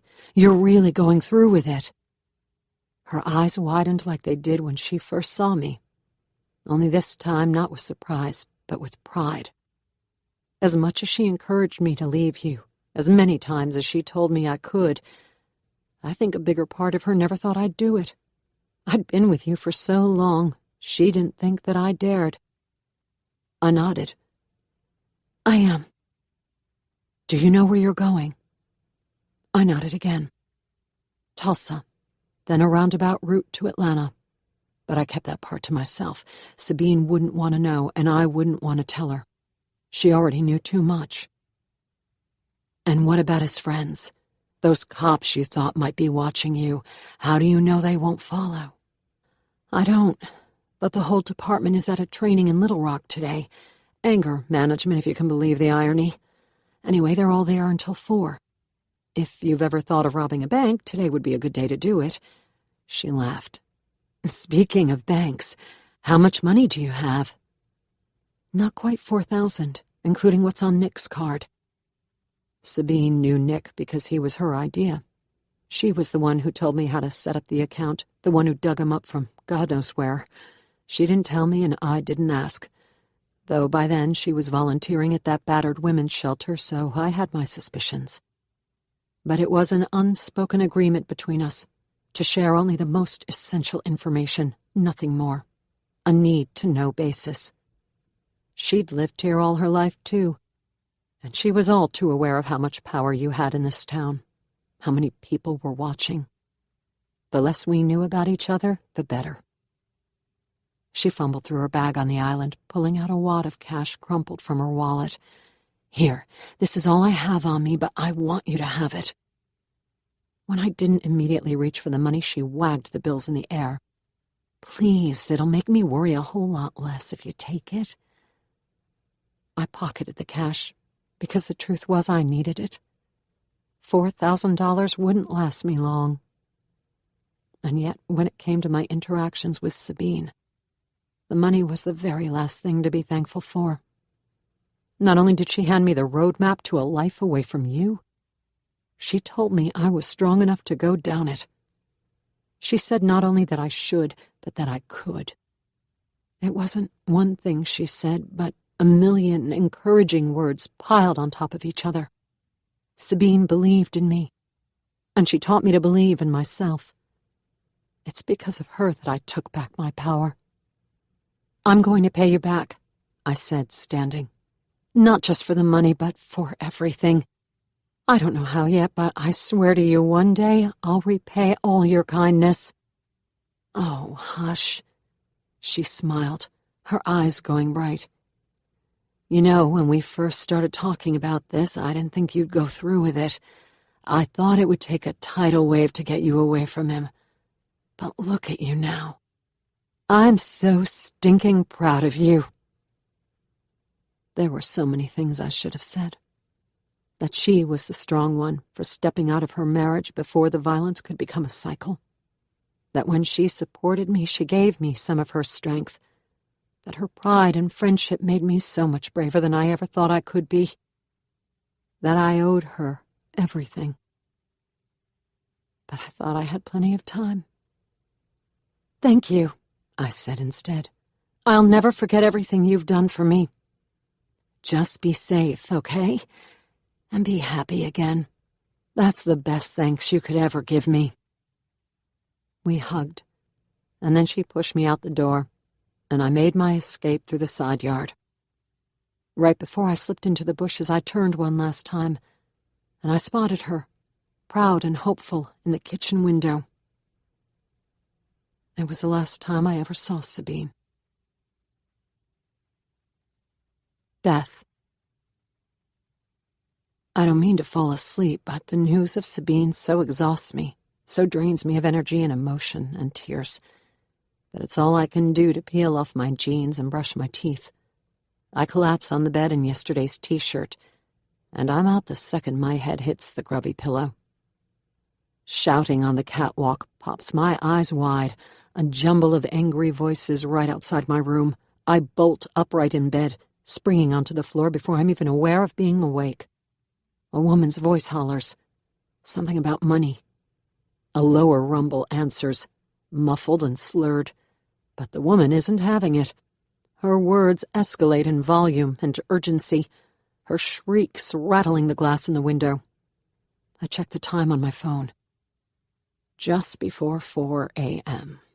"Shut the fuck up!" a third voice yells through the wall. My neighbor, the skinny black man in the next room. But it doesn't do him any good. The people outside are still slinging curse words, still threatening each other with bodily harm. There's $40 on the line, and both of them are convinced that it's theirs. The argument swells into a sharp pop, followed by a quick burst of 3 more. Pop, pop, pop! And I hit the floor. The commotion soon fades into footsteps, a heavy body making a noisy run for it, and the catwalk falls into silence. I peel myself off the grimy carpet, lift up a corner of the curtains and peek outside. A light flickers outside my door, a short in the system that should come with a warning for epileptics. But there are no bodies as far as I can see, no blood on the concrete. I drop the curtains and skirt past the window to the door, pressing myself to the cinder block wall. The silence stretches for 3 minutes, then 5. I push off the wall and step into my jeans with the efficiency of a firefighter. The silence lingers, but the adrenaline in my veins says I'll never get back to sleep, so I fire up the laptop and navigate to the internet. Might as well get to work. Work. Funny how I've come to think of my internet check-ins as work, scouring the Pine Bluff Police Department's website and Facebook page, monitoring the news and police scanner. Ever since finding out about Sabine, I've been pinging back and forth between the 2 sites, watching for news and waiting. Sabine's funeral is later today, a service at First Baptist that's expected to be standing room only, followed by a private burial at Memorial Park, featuring her husband, her lover, and her sister, none of whom are getting along. Ingrid is suing Jeffrey for the money in Sabine's bank accounts, and Jeffrey is countersuing to keep it. Trevor doesn't want the money, but a couple of personal effects, the photographs off her computer, a ring she was wearing when she died, an antique vase they bought on a clandestine weekend getaway. In response, Jeffrey sued him for $1.5 million in damages, blaming him for ruining their marriage. My heart pinches for Sabine, who would be horrified at their ridiculous bickering. I pause at an uptick in chatter on the scanner, a break in the drone of the mundane shoplifting and suspicious person sightings, suddenly shifting to something much more frenetic. Another body found. A man shot in the head in a downtown alleyway, according to one of the voices, a drug deal gone bad. I relax somewhat, carrying the laptop into the bathroom, balancing it on the edge of the sink, and turn on the shower. I'm smearing conditioner through my over-processed hair when I hear it. Your name and badge number. The dispatcher calling you to the scene, and my hands pause on my hair. I swept the curtain aside and stick my head out, listening for your voice. But it's another one that crackles on the scanner. That cop buddy of yours jumping in on your call. I rinse and towel off in a hurry. I knew when I left Pine Bluff you would find me eventually. Finding people is what you do, and I've left enough clues to make it, well, if not easy, then definitely enjoyable. I picture you speeding in your car east to Atlanta, congratulating yourself on hunting me down like I knew you would. As long as I'm alive, you'll never let me go. I sling my bag over her shoulder and take a peek outside. All clear. You told me I was stupid, that I was helpless without you. And for a long time I believed you. But I'm a lot smarter than you think I am. Sabine taught me that. I know that every check-in to a website leaves a ping for Jade to find. I know as kind and forgiving as the Reverend is, he has reported the stolen money by now. Police reports mean clues. Charges involving a woman with a fake name, a fake ID with a picture of me. Yet another ping. And I suspect you're no longer in Pine Bluff, at least according to the scanner. You might even be here already. If I close my eyes, I can feel your breath on my neck and your teeth snapping at my back. And when you get here, I'll be ready. With my new phone, I navigate 18 miles to the north, to a park overlooking a bend in the Chattahoochee River. I walk to the edge and stare out over the water, and the sight is both familiar and disappointing. The river you and I grew up on is a wild thing, with dangerous, unpredictable currents and banks that encroach on yards and farms at the slightest hint of rain.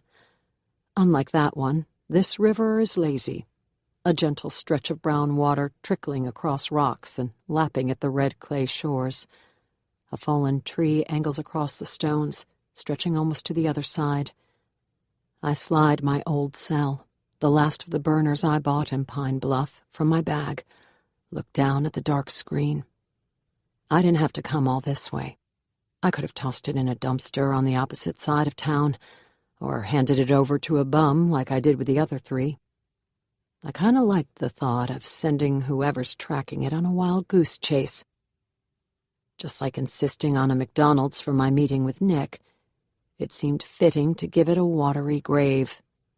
This chase started along the banks of a river, and it will end at one. Symmetry. I rear back with an arm, but an unexpected wave of nostalgia sticks my cell to my fingers. This device is the last thing tying me to the people I've met here, Miss Sally and the Reverend and Martina. If they've tried to reach me, it will have been on this device. I power it up one last time, my heart kicking when it catches a cell tower, even though by the time anyone tracks it here, I'll be long gone. The phone beeps, and the messages roll in. Missed calls, unanswered texts from the church, from the Reverend, from a bunch of numbers I don't recognize. I spot the one I'm looking for, tap it with a thumb. 2 unread messages from Martina, plus a photo. The picture comes first, and the sight of it catches me in my throat. It's you, back to the camera, walking down the steps of the church. She took it from an awkward angle, through a window in the executive offices, but I recognize your hair, the shape of your ear, the shirt I got you last Christmas. The sight of you rattles my heart. You're here. I scroll down, find the following message. Is this who you're running from? Because he was here, looking for you. And then, Rosa and Stefan are my babies. Twins I left with my mother back in Mexico. Now you. Not all that long ago, you told your brother Duke that I was the worst shot to ever pull a trigger. We'd just come from one of our monthly sessions at the gun range, which I always pretended to hate, even though they filled me with hope, with power. No, the bullseye, you'd say, berating me for my shaking hands and shoddy aim. You're supposed to aim for the bullseye. I'd nod and clip an upper corner, folding the paper like a dog ear. Sometimes the guys at the range took pity on me. "Keep your body balanced across both feet," they'd suggest, encouraging my improved stance with a nod. "Keep both eyes focused on the target, and try not to blink at the recoil." I'd smile and tell them thanks, my eyes stinging with the stink of gunpowder and disapproval. For the record, yours, not theirs. The more you criticized, the more my shots went wild. "You are the wife of a police detective," you'd say after I squeezed out yet another bullet that missed the target entirely. "That paper's just hanging there. It's not even moving. How hard can it be?" I hear your words as clearly as I did all those times you hissed them in my ear. And I wonder what you would say if you were standing beside me now, on this street pocked with potholes on the south side of Atlanta, with a man who calls himself Clyde and a van full of weapons laid out like prime merchandise across the ratty carpet. A tip from the owner of a downtown pawn shop after I convinced him I was serious about getting armed. "That one," I say to Clyde, pointing to a compact SIG P320. He picks it up, hands it to me like it's not a deadly hunk of metal. I look down the barrel, curl my finger around the trigger, check the slide. The weapon could use a thorough cleaning, but it feels good in my hands, nice and light, sturdy. "How much?" Clyde shrugs. $200. It's way less than I'd pay in a gun store. Not that I could do that with a fake ID. "Do you have another one?" "Another gun?" He says it like, duh, cutting his gaze to the ones spread across the back of his van. "Another SIG P320. I hold up the one in my hand. "I'm shopping for twins." "You want 2 SIGs?" I nod. I want 2 SIGs. With another shrug, Clyde leans across the merchandise, digging through a cardboard box by the wheel well. The SIG he pulls out is not identical to the one in my hand.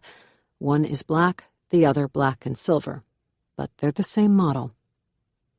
$350 for both. I could bargain, but considering I'm buying 2 unregistered weapons out of the back of a van from a guy who is for sure not named Clyde, I peel off $350 from my stash and pass it over. "Do you need some ammo?" I nod, and then say, "Just one." "1 box.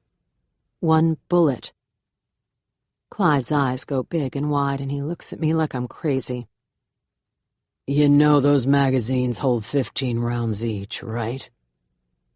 I smile at that, resist telling him that I know how to work the gun. "I only need one, a hollow tip. The kind of bullet that will tear a man in 2. With a shrug, he pulls a box of 9mm bullets from the van and hands one to me. "On the house," he says, and I drop it in my pocket. The thing is, after all those years of ridicule at the shooting range, I learned a few things.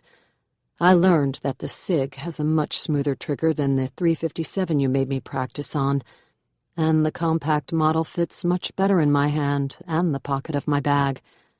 That if I focus on the target, not the din of the other shooters at the range, or the feel of your hot breath on my neck, I have almost perfect aim. That my hands don't shake and my eyes don't blink, not unless I want them to. Do you get what I'm telling you? I know how to shoot, Marcus. You taught me. Beth. I'm back in room 313 at the Atlanta Motel, listening to the drone of the police scanner when the phone rings. The sound is sharp, an old-school ring that practically levitates the ancient beige rotary phone on the nightstand. I lean across the bed and pick up the receiver, keeping one eye on the door. Hello? Yo, this is Terry down at the front desk. The maroon Buick with Arkansas plates in the lot. Is that your ride? I scoot off the bed and scoop up the phone with 2 fingers, stretching the cord as far as it will go toward the window. The curtains are pulled wide, ugly paisley polyester, shiny with age. but the shears are still tucked tight. I can see out, but as long as I don't turn on the lights, the only thing anybody outside can see is shadows. The Regal is exactly where I left it, squeezed between two sedans at the edge of the lot. Yes, why? 'Cause somebody just busted in the window. It's a trap. Your voice whispers in my other ear, and I flinch. I don't want to hear it. Hate that it's your voice in my head, especially when you're right.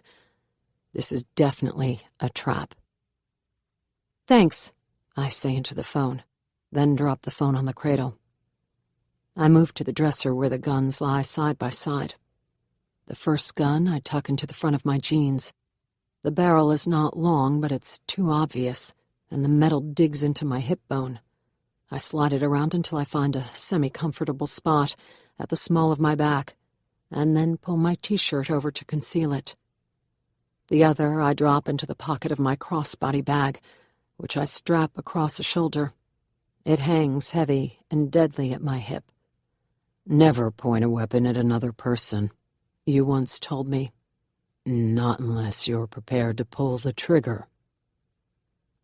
I've thought about this a lot, Marcus. And I'm not you.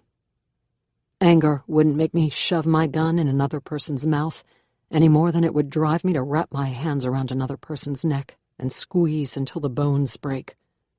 I can't so casually take another human's life. But these past 10 months of planning have been anything but casual. This is do or die time, you or me. I am more than prepared to pull the trigger. Okay, I tell myself, stepping to the door. Okay. Outside, the catwalk is quiet. Nothing but a long, empty walkway littered with cigarette butts and trash. I peer over the railing onto the lot, and I see what I missed through the shears. Glass, glittering like a million diamonds tossed across the asphalt. I study the cars, a dozen at best, looking for one that's out of place. A generic rental, or your unmarked sedan. Not that you would be reckless enough to park where I could see, but still, I look for it. And then I study the parked cars, searching for movement inside.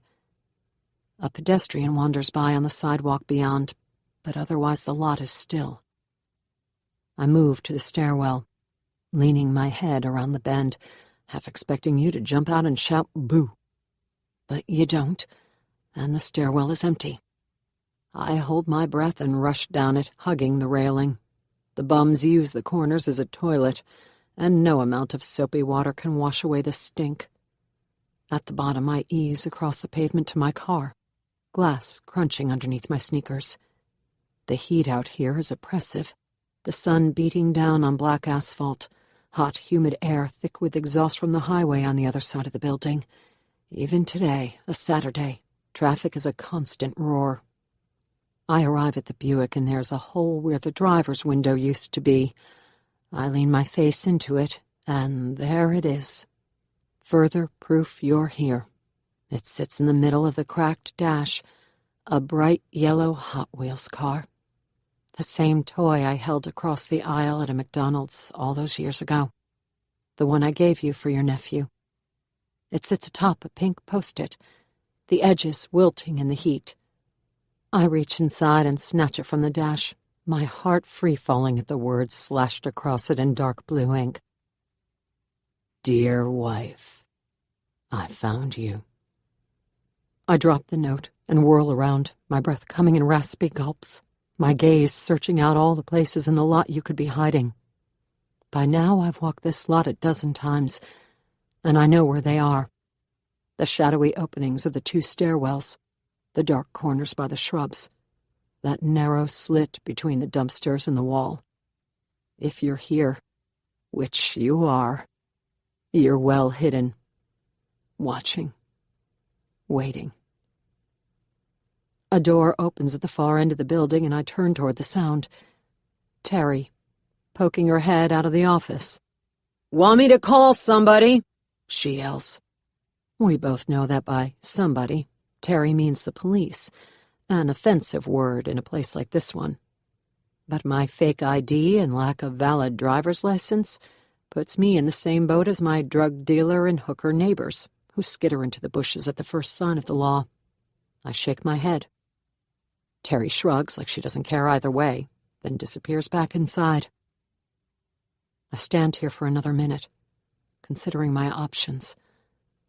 I could go back up to my room, but one way in means one way out, and for me there is no scarier sound than the clunk of a lock sliding into place and you standing in front of the door.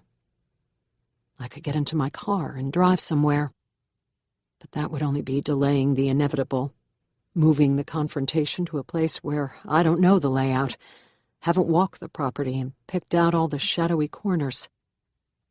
I could scream bloody murder, pray Terry makes good on her offer to call the police, and then what? 7 years with you has taught me not to trust someone just because they carry a badge. I lean a hip against my car. You can come out now, Marcus. My voice sounds surprisingly normal, calm even, despite how I'm shaking inside. The fear is visceral and intense, and so is the anger. Good. Anger is good. I think of Sabine, of my broken bones and heart, of the 7 years you stole from me, all while claiming to love me. Anger will give me the strength to do what I need to do. I hear you before I see you, the dull thud of your shoes on the pavement, that low chuckle I'd recognize anywhere. Last time I heard it was right before you pushed me down the stairs. You step out from behind a white van, and I'm glad there's a car behind me supporting my weight because I'm not sure my legs would hold me up. You're just as handsome as ever. Scruffy cheeks, square jaw, dark hair just the right amount of tousled. And just like when I caught sight of you the very first time, something deep inside my head pounds. You've brought me so much pain over the last 7 years that it actually hurts to look at you. You come across the asphalt, stalking me like prey. I read once that abusers can pick out their victims by the way they walk. After that, I spent more time than I'd like to admit walking toward myself in the mirror, analyzing my own gait. Was it the slump of my shoulders? A telling bounce in my step? What was it that made you pick me? How did you know I would be a willing victim? I don't have to pretend to be afraid of you, because I am.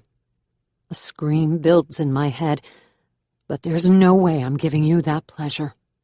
You relish my fear. You feed on it like a vampire. Your hair, you say, taking me in. You don't sound angry, but surprised, and maybe a little disappointed. What did you do to it? I run my fingers down the strands behind an ear. You like it? It's different. You smile, but it's at odds with your tone. You hate everything about my hair, I can tell. But mostly you hate why I did it. To spite you.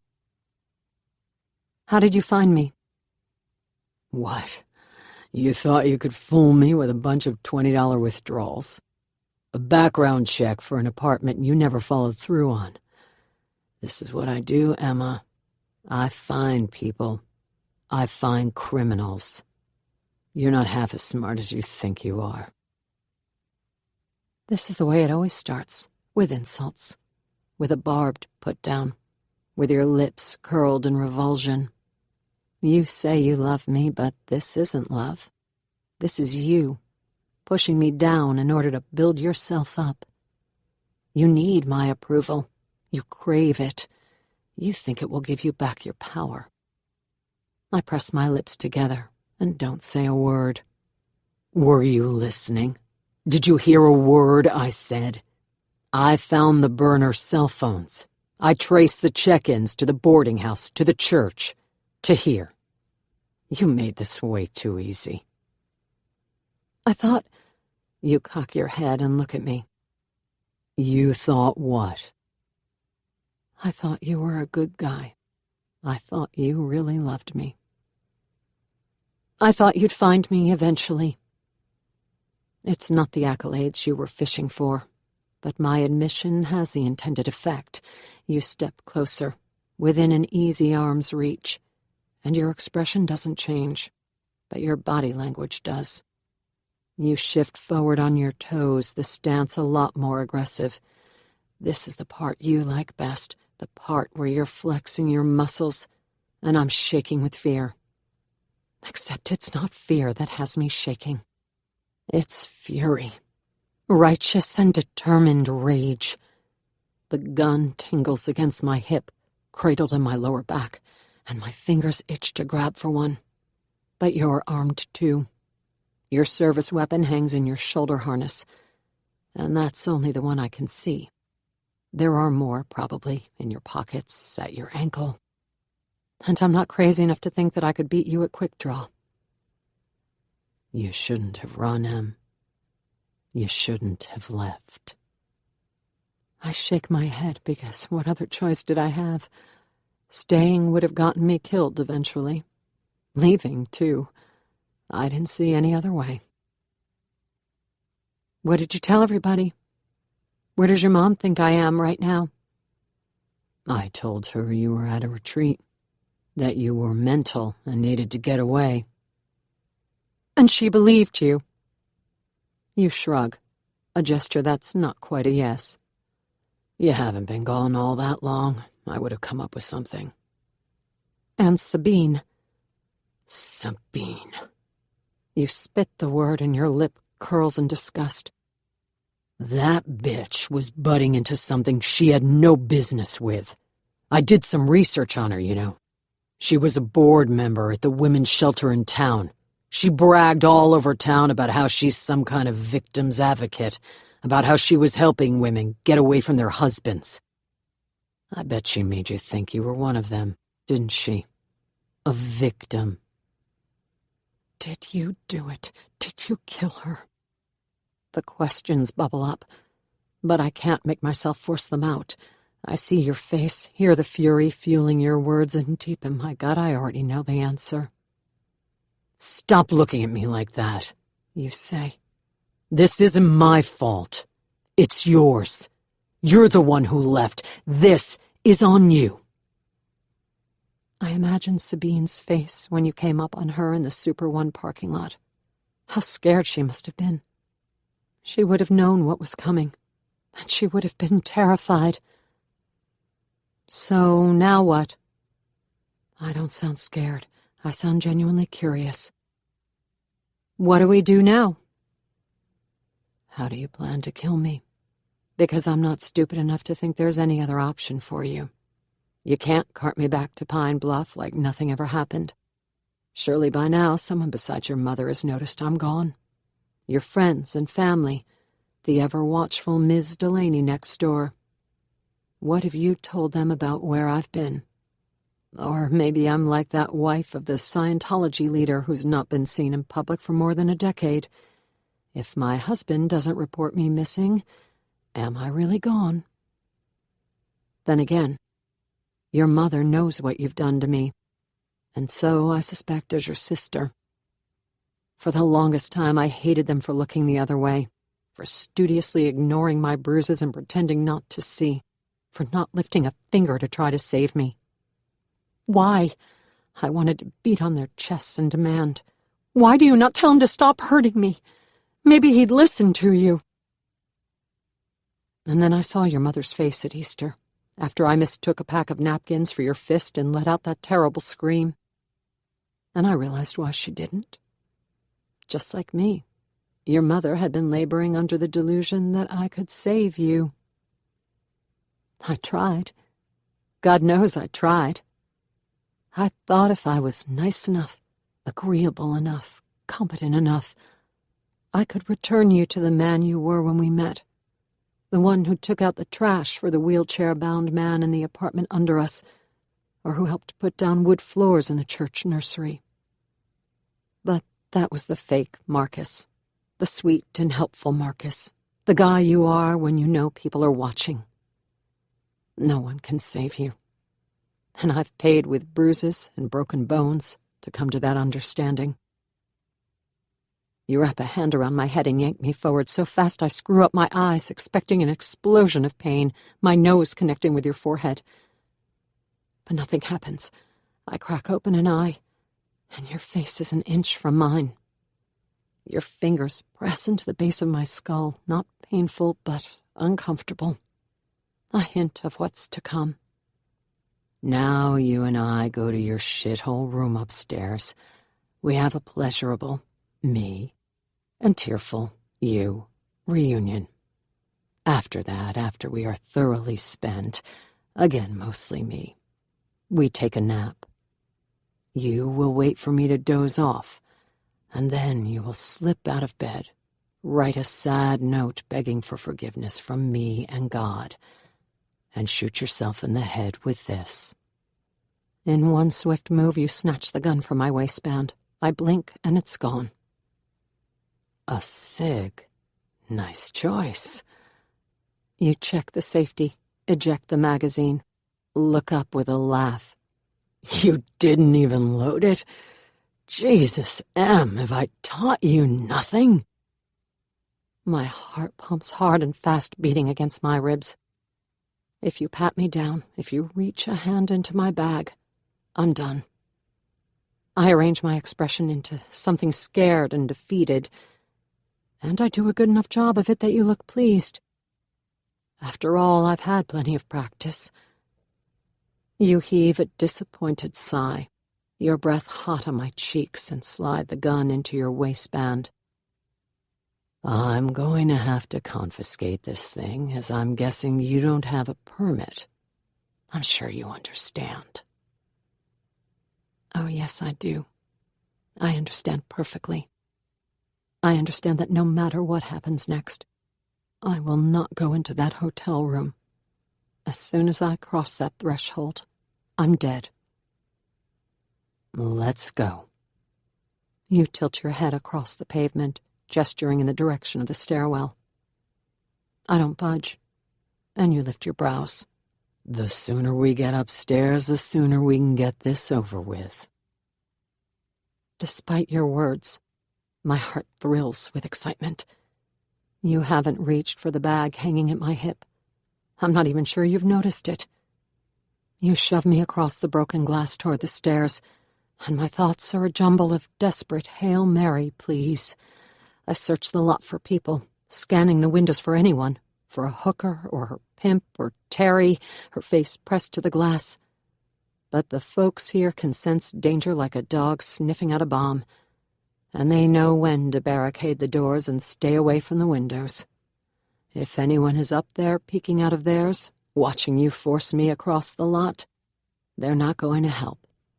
You make me go first, pushing me into the stairwell, and I begin the slow climb. You stay close to my heels, and I drag my feet on purpose. The gun bounces in the bag at my hip, but I won't win in a shootout. I need a distraction. A junkie with a needle in his arm. A bum crouched in a corner, his pants around his ankles. I just need a second, just one, to catch you off guard. We're almost to the second-story landing when it happens.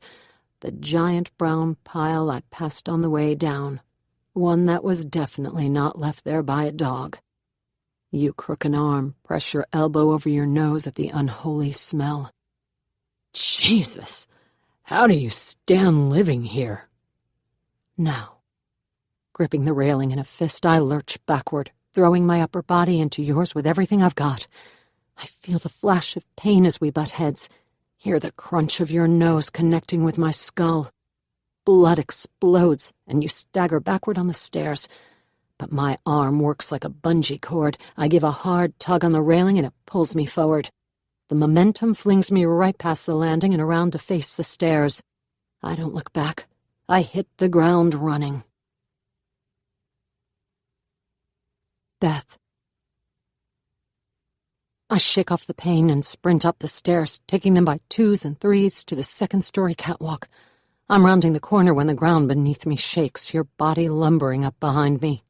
Your heavy footsteps, the swish of your jeans, the low growl of your voice. Bitch, bitch, bitch. You're fast, but I have a decent head start and I know where I'm going. What, you thought I wouldn't have a plan? That I would come all this way, lie and cheat and steal and not be prepared? There you go again, underestimating me. I tear down the catwalk, screaming and banging on doors. Help! Somebody help me! Help! Nobody's going to help. This place is a revolving door of drug deals and armed robberies, of tussles in the parking lot and gunshots right outside my door. People stay inside for a reason, to get away from the discarded syringes and avoid stray bullets. But you'll think I'm counting on them to save me. I reach the stairwell on the opposite end and fly up the stairs. The only way away from you is up. My only advantage, the element of surprise. At the top of the stairwell, I scale the metal rungs on the wall to the door in the ceiling, a heavy metal plate that opens to the rooftop. It's supposed to be locked, and it was, until I took the lug wrench I found in the trunk of the Buick to the rusted metal loop on the padlock. I give the door a shove, and I'm greeted with sunlight and a blast of heat. I hoist myself out, then flip the door shut right as you come around the corner. There's nothing up here to weight the door down. No air conditioning units or piles of junk I can haul over.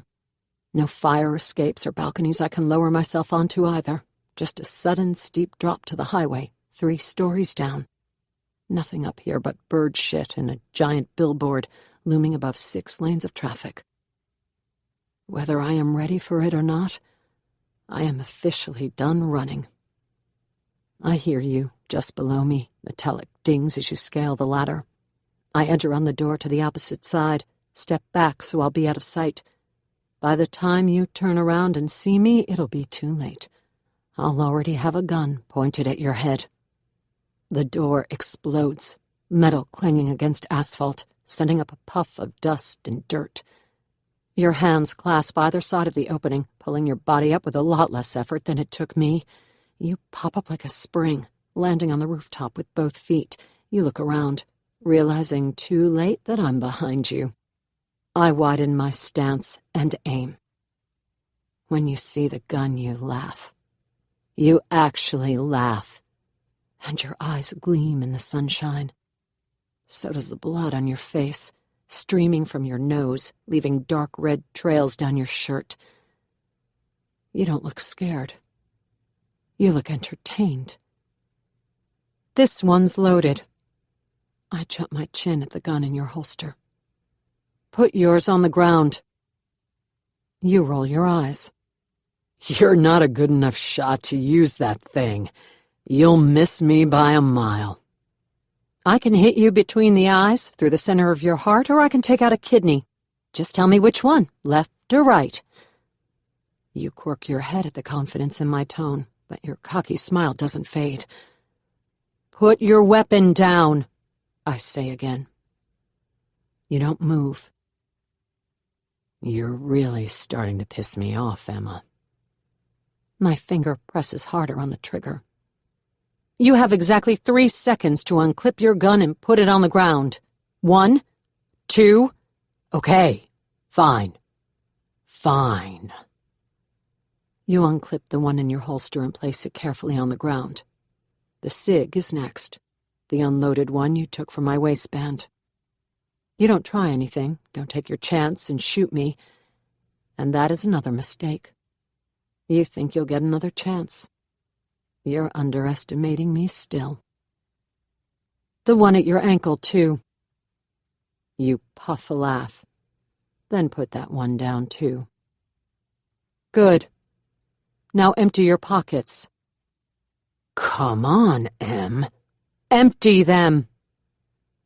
With a theatrical sigh, you toss everything to the ground. Your wallet, a set of cuffs, your badge, some papers and loose change. When you're done, you hold your hands high in the air, humoring me. But your expression is anything but humorous. Happy now? Not even close. I point the cig at your face and nudge you backward, putting some distance between you and the weapons. When I get close enough, I kick them away. So what? You shoot me in the head and leave me for the rats. take out my kneecaps and roll me over the side. He glances behind him to the edge, some 15 feet away and closing fast. What's the plan here? The plan is to not do any of those things. You take another step back, then another. The look you give me is the same as always, firm and fierce. But the fire I saw in your eyes before is gone. I'm in control now. How did you know? I have to shout over the roar of the traffic below us. About Sabine, I mean. How did you know she was the one helping me? I saw you together in the park. You paused to let that one soak in. And I do the math. The park was, what, 2-3 weeks ago? That's when Sabine told me about Nick, made me memorize his phone number. I wonder what else you know. What else you saw when I didn't realize you were watching. I know a guilty person when I see one, and I saw the look on your face. You were terrified somebody would see you together. So, I did some research. As soon as I found out she was working at the shelter, I knew what the two of you were planning. And then I came home early from that training and I couldn't find you, but I found her at that Super One. I was waiting at her car when she came out. But Sabine didn't know where I was. I didn't tell her on purpose. You shrug. That explains why she wasn't very helpful. So you killed her? Despite everything, I'm still praying you'll deny it. It's one thing for you to enjoy hurting me, but to hurt a stranger for helping me? I'm praying you're not that evil. What else was I supposed to do? She looked me in the eyes and lied about that day in the park. She said it was a chance meeting, that you only talked for a minute or two, when, really, it was 16. 16 whole minutes. I know, because I timed it. When I told her that I knew she was helping you make a run for it, she got loud. She went for her phone. I shoved her in the back of my car and got out of there before anybody came over to see what the fuss was about. And what do you think would have happened if I'd let her get away? I'll tell you what. She would have gone running to my boss. She would have told him lies about us, about me. I couldn't have her doing that. I have a reputation to uphold. Yes, your precious reputation. More important to you than how you actually treat your wife. Something you fabricated to deflect from what you really are. A coddled mama's boy with the same hot head as his convict father. Everything you do is an attempt to prove you're nothing like him, becoming a cop, taking care of your mother, shoving your gun down my throat so I wouldn't leave. Anything to project this big, happy family. I hate you with a burning, blazing fury. I did this on purpose, you know. Did what? A truck rumbles by, shaking the rooftop like an earthquake, and I wait for it to pass. Brought you here. Your brow crumples. What do you mean you brought me here? You didn't bring me here. I am trained for this. This is what I do. You tried to throw me off your trail, but I found you. You think I didn't know you'd be clocking all the Wi-Fi check-ins to the Facebook page? That you wouldn't notice all those long listens on the scanner website? Those were all huge bat signals in the sky. I knew they would be. You tilt your head and the look you give me is dubious. No, you didn't. You couldn't even install the new printer. I had to come home on my lunch hour to do it for you. Your heels are inches from the edge of the roof now. One more step backward, and you'll be hanging over air. Pay attention, Marcus. I knew that Jade would be working her magic down in the basement, plotting all the IP check-ins onto a map, and I knew they would lead you straight to me. Did you see my friend Nick on all the ATM cameras? I'm not as stupid as you think.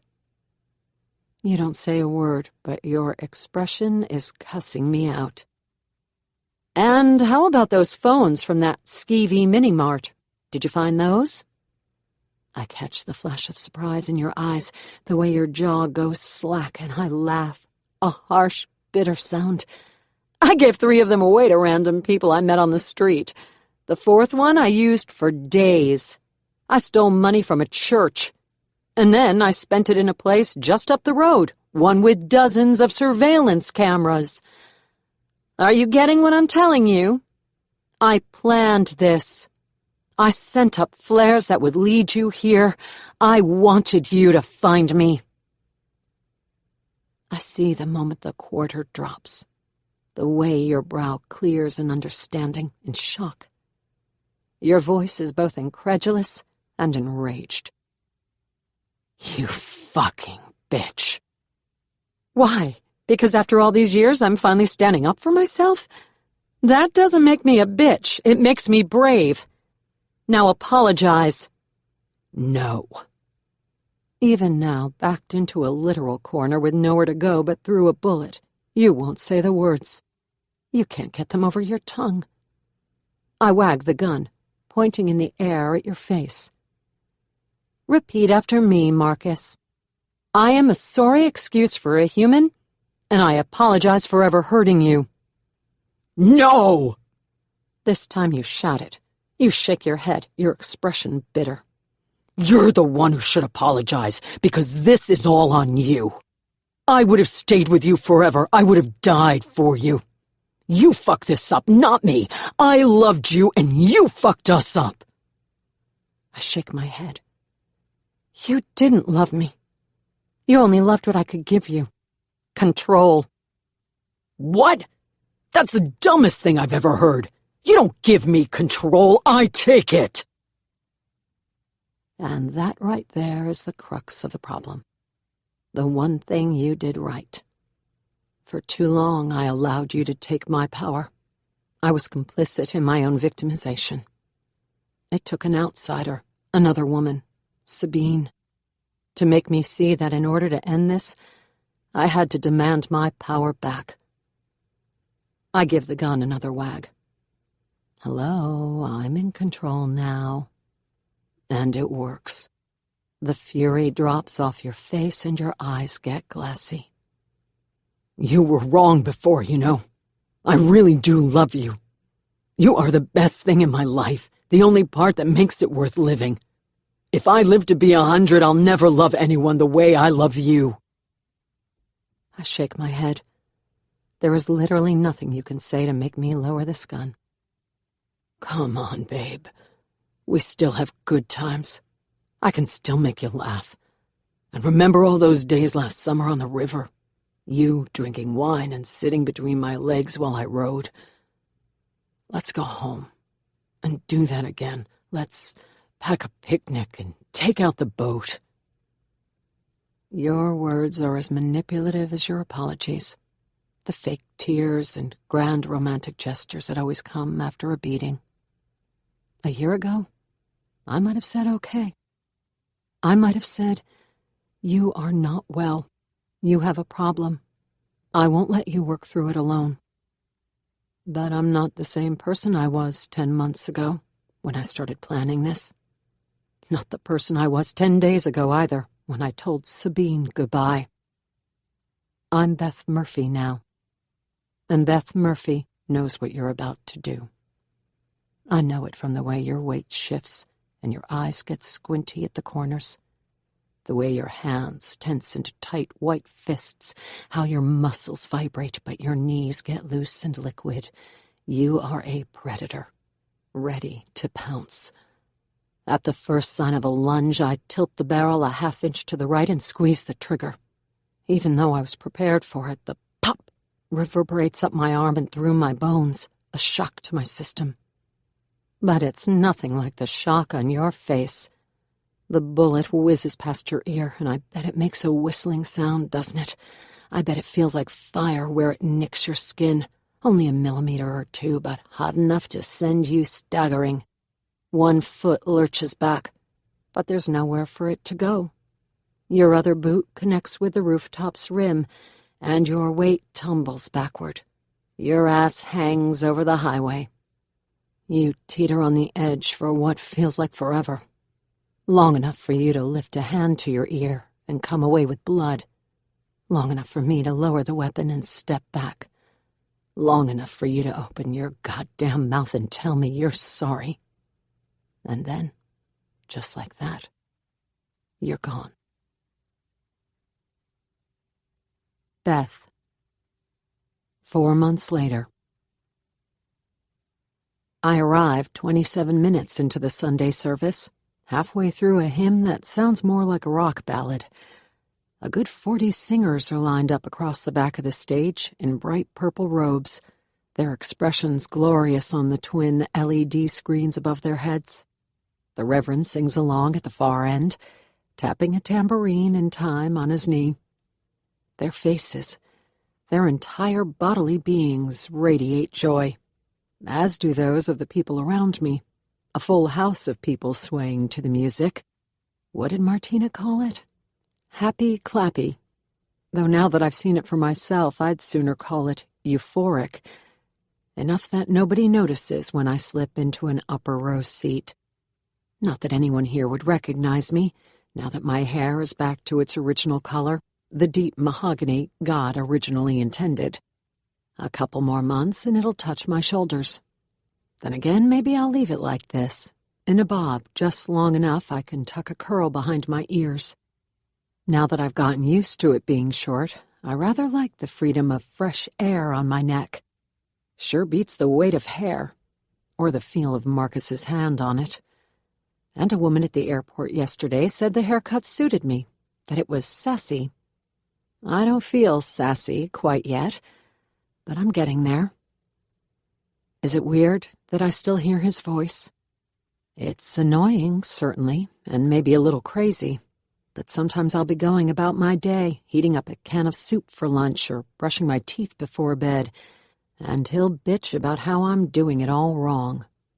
Put the cap on the tube, you're making a mess. And lay off the ice cream, you're looking a little hippie. You, bad, bad, bad. But I'm not the same Emma he pushed around all those years. Now I do what I couldn't do when he was still here. I ignore him. I let him go on, and I act like I don't hear a thing. I read a book, take a long bubble bath, bake brownies, and eat half the pan. This will not be his lasting legacy, this ability to take up space rent-free in my head, making me feel shitty about myself. If Marcus talks and I pretend not to hear, is he really there? The music fades and the congregation sinks into their seats. The Reverend steps to the podium, and I wish I could say his sermon was about something relevant. Forgiveness, or new beginnings, maybe, or the many reasons why good people do bad things and still get to go to heaven. But I suppose that would be too convenient, much too serendipitous, and real life doesn't come tied up with a pretty bow. He preaches about the greatness of God, and I listen for a while before my mind starts to wander. It's been 4 months since Marcus tumbled off that rooftop. 4 months since the police slapped handcuffs on my wrists and carted me downtown. I told them everything, and still they threw the book at me. They charged me with falsifying my identity, with fraud, with unlawful possession of not one but 2 stolen weapons. They even threatened me with second-degree murder for a while, until my attorney pointed out both guns were empty. The bullet Clyde gave me was never found, but the residue was, up both of my arms, my shirt, my face, and Bozo the Clown hair. And then the Atlanta police received a call from Chief Eubanks. He told them that when Sabine's body floated up from the darkness, she brought along an unequivocal clue. Strapped to her wrist was a sports watch, one of those devices that monitors heart rate and tracks workouts, running, biking, swimming. This model was waterproof, and once they recharged the battery, they discovered she'd turned on the GPS function, which tracked her all the way into the lake. Unsurprisingly, it matched the GPS on Marcus's patrol car at the time of her death. They also found a basket of papers in his trunk, printed emails and scribbled notes and lists, all of them painting the picture of a man obsessed, not with finding Sabine, but with locating me. All of a sudden, my pleas of self-defense were looking more and more credible. My reasons for possessing the fake ID and firearms, perfectly reasonable. The Atlanta police let me go, but not without a hefty fine, one they offered to waive if I gave them the name of the person who supplied such a fine counterfeit Georgia driver's license. I paid the hefty fine. But the whole time I was sitting there, sweating buckets behind the locked metal door of an interrogation room downtown, I kept waiting for someone to charge me with theft, to bring up the money that went missing from Charlene's desk drawer, to ask me if I took it. But no one ever did. These past 4 months, I've given a lot of thought as to why the Reverend didn't turn me in. Maybe Martina didn't show him the note I wrote her. Or maybe he really did mean all those sermons he preached about forgiveness and helping others in need. I hope that one day I'll work up the courage to ask. The lady next to me nudges me with an elbow, then drops a basket on my lap, a square wicker container filled with crumpled bills and folded checks. I retrieve the envelope from my bag and drop it in. Inside is a cashier's check for the $2,000 I liberated from Charlene's drawer, plus 20% interest. I would have given more, but death is expensive, and I'm still waiting for Marcus's benefits to kick in. Chief Eubanks gave me everything I'd be entitled to if Marcus had died in the line of duty. A generous gesture I probably don't deserve. Any day now I should be receiving a hefty lump sum, a full pension and restitution for the funeral expenses I paid from our savings. But Chief Eubanks ended up giving me something even better. When I sat at his desk and told him the whole sordid story, he held my hand between both of his and said the words my own husband couldn't. He told me he was sorry, both for what Marcus did and what the department didn't. And my heart broke right then and there. If I had gone to the chief all those months ago, maybe Marcus would still be alive. In jail, but alive. But the past 7 years had taught me to trust no one, not even a cop, especially not a cop. Of all the reasons I have to resent Marcus, that is the one I think of most. He robbed me of the ability to trust in others, made me forget so many of them come from a place of kindness. I'm not really the praying kind, but this seems as good a place as any to say one. I pray for Ingrid, who can barely stop crying long enough to tell her sister's story to anyone who will listen, including a true crime writer from Netflix for a 6-figure sum. I pray for Trevor, who's packed up and followed his family to Salt Lake City, the only way he could talk his wife into shared custody. I pray for Jeffrey, who's trapped in a house he can't sell, living off money he didn't earn in a town that wants nothing to do with him. He's a hermit, a recluse, the town pariah, a creep who slept with Mandy while his wife decomposed in a pond 50 miles away. The only time he ever goes outside is to chase vandals off his lawn. But mostly, I pray for Sabine, that she knew she was loved, that Marcus didn't make her suffer for long, that wherever she is, she's found peace. The Reverend starts to wrap up the sermon, and I scoot past my neighbors and out of the row. I've done what I came here to do, and now it's time to go. Not every question has an answer, he says as I'm climbing the stairs. Not every problem has a solution, but if you're open for it, there is grace in uncertainty. Grace in uncertainty. The words stick my sneakers to the carpet, and I turn. The Reverend's head is tipped back, his face raised to mine, and my skin prickles. I wonder if he recognizes me, if he can see my face this far away, all the way on the very top step. I study his expression in the LED screens, and I think I see recognition. He smiles and lifts his arms on either side of his body like wings.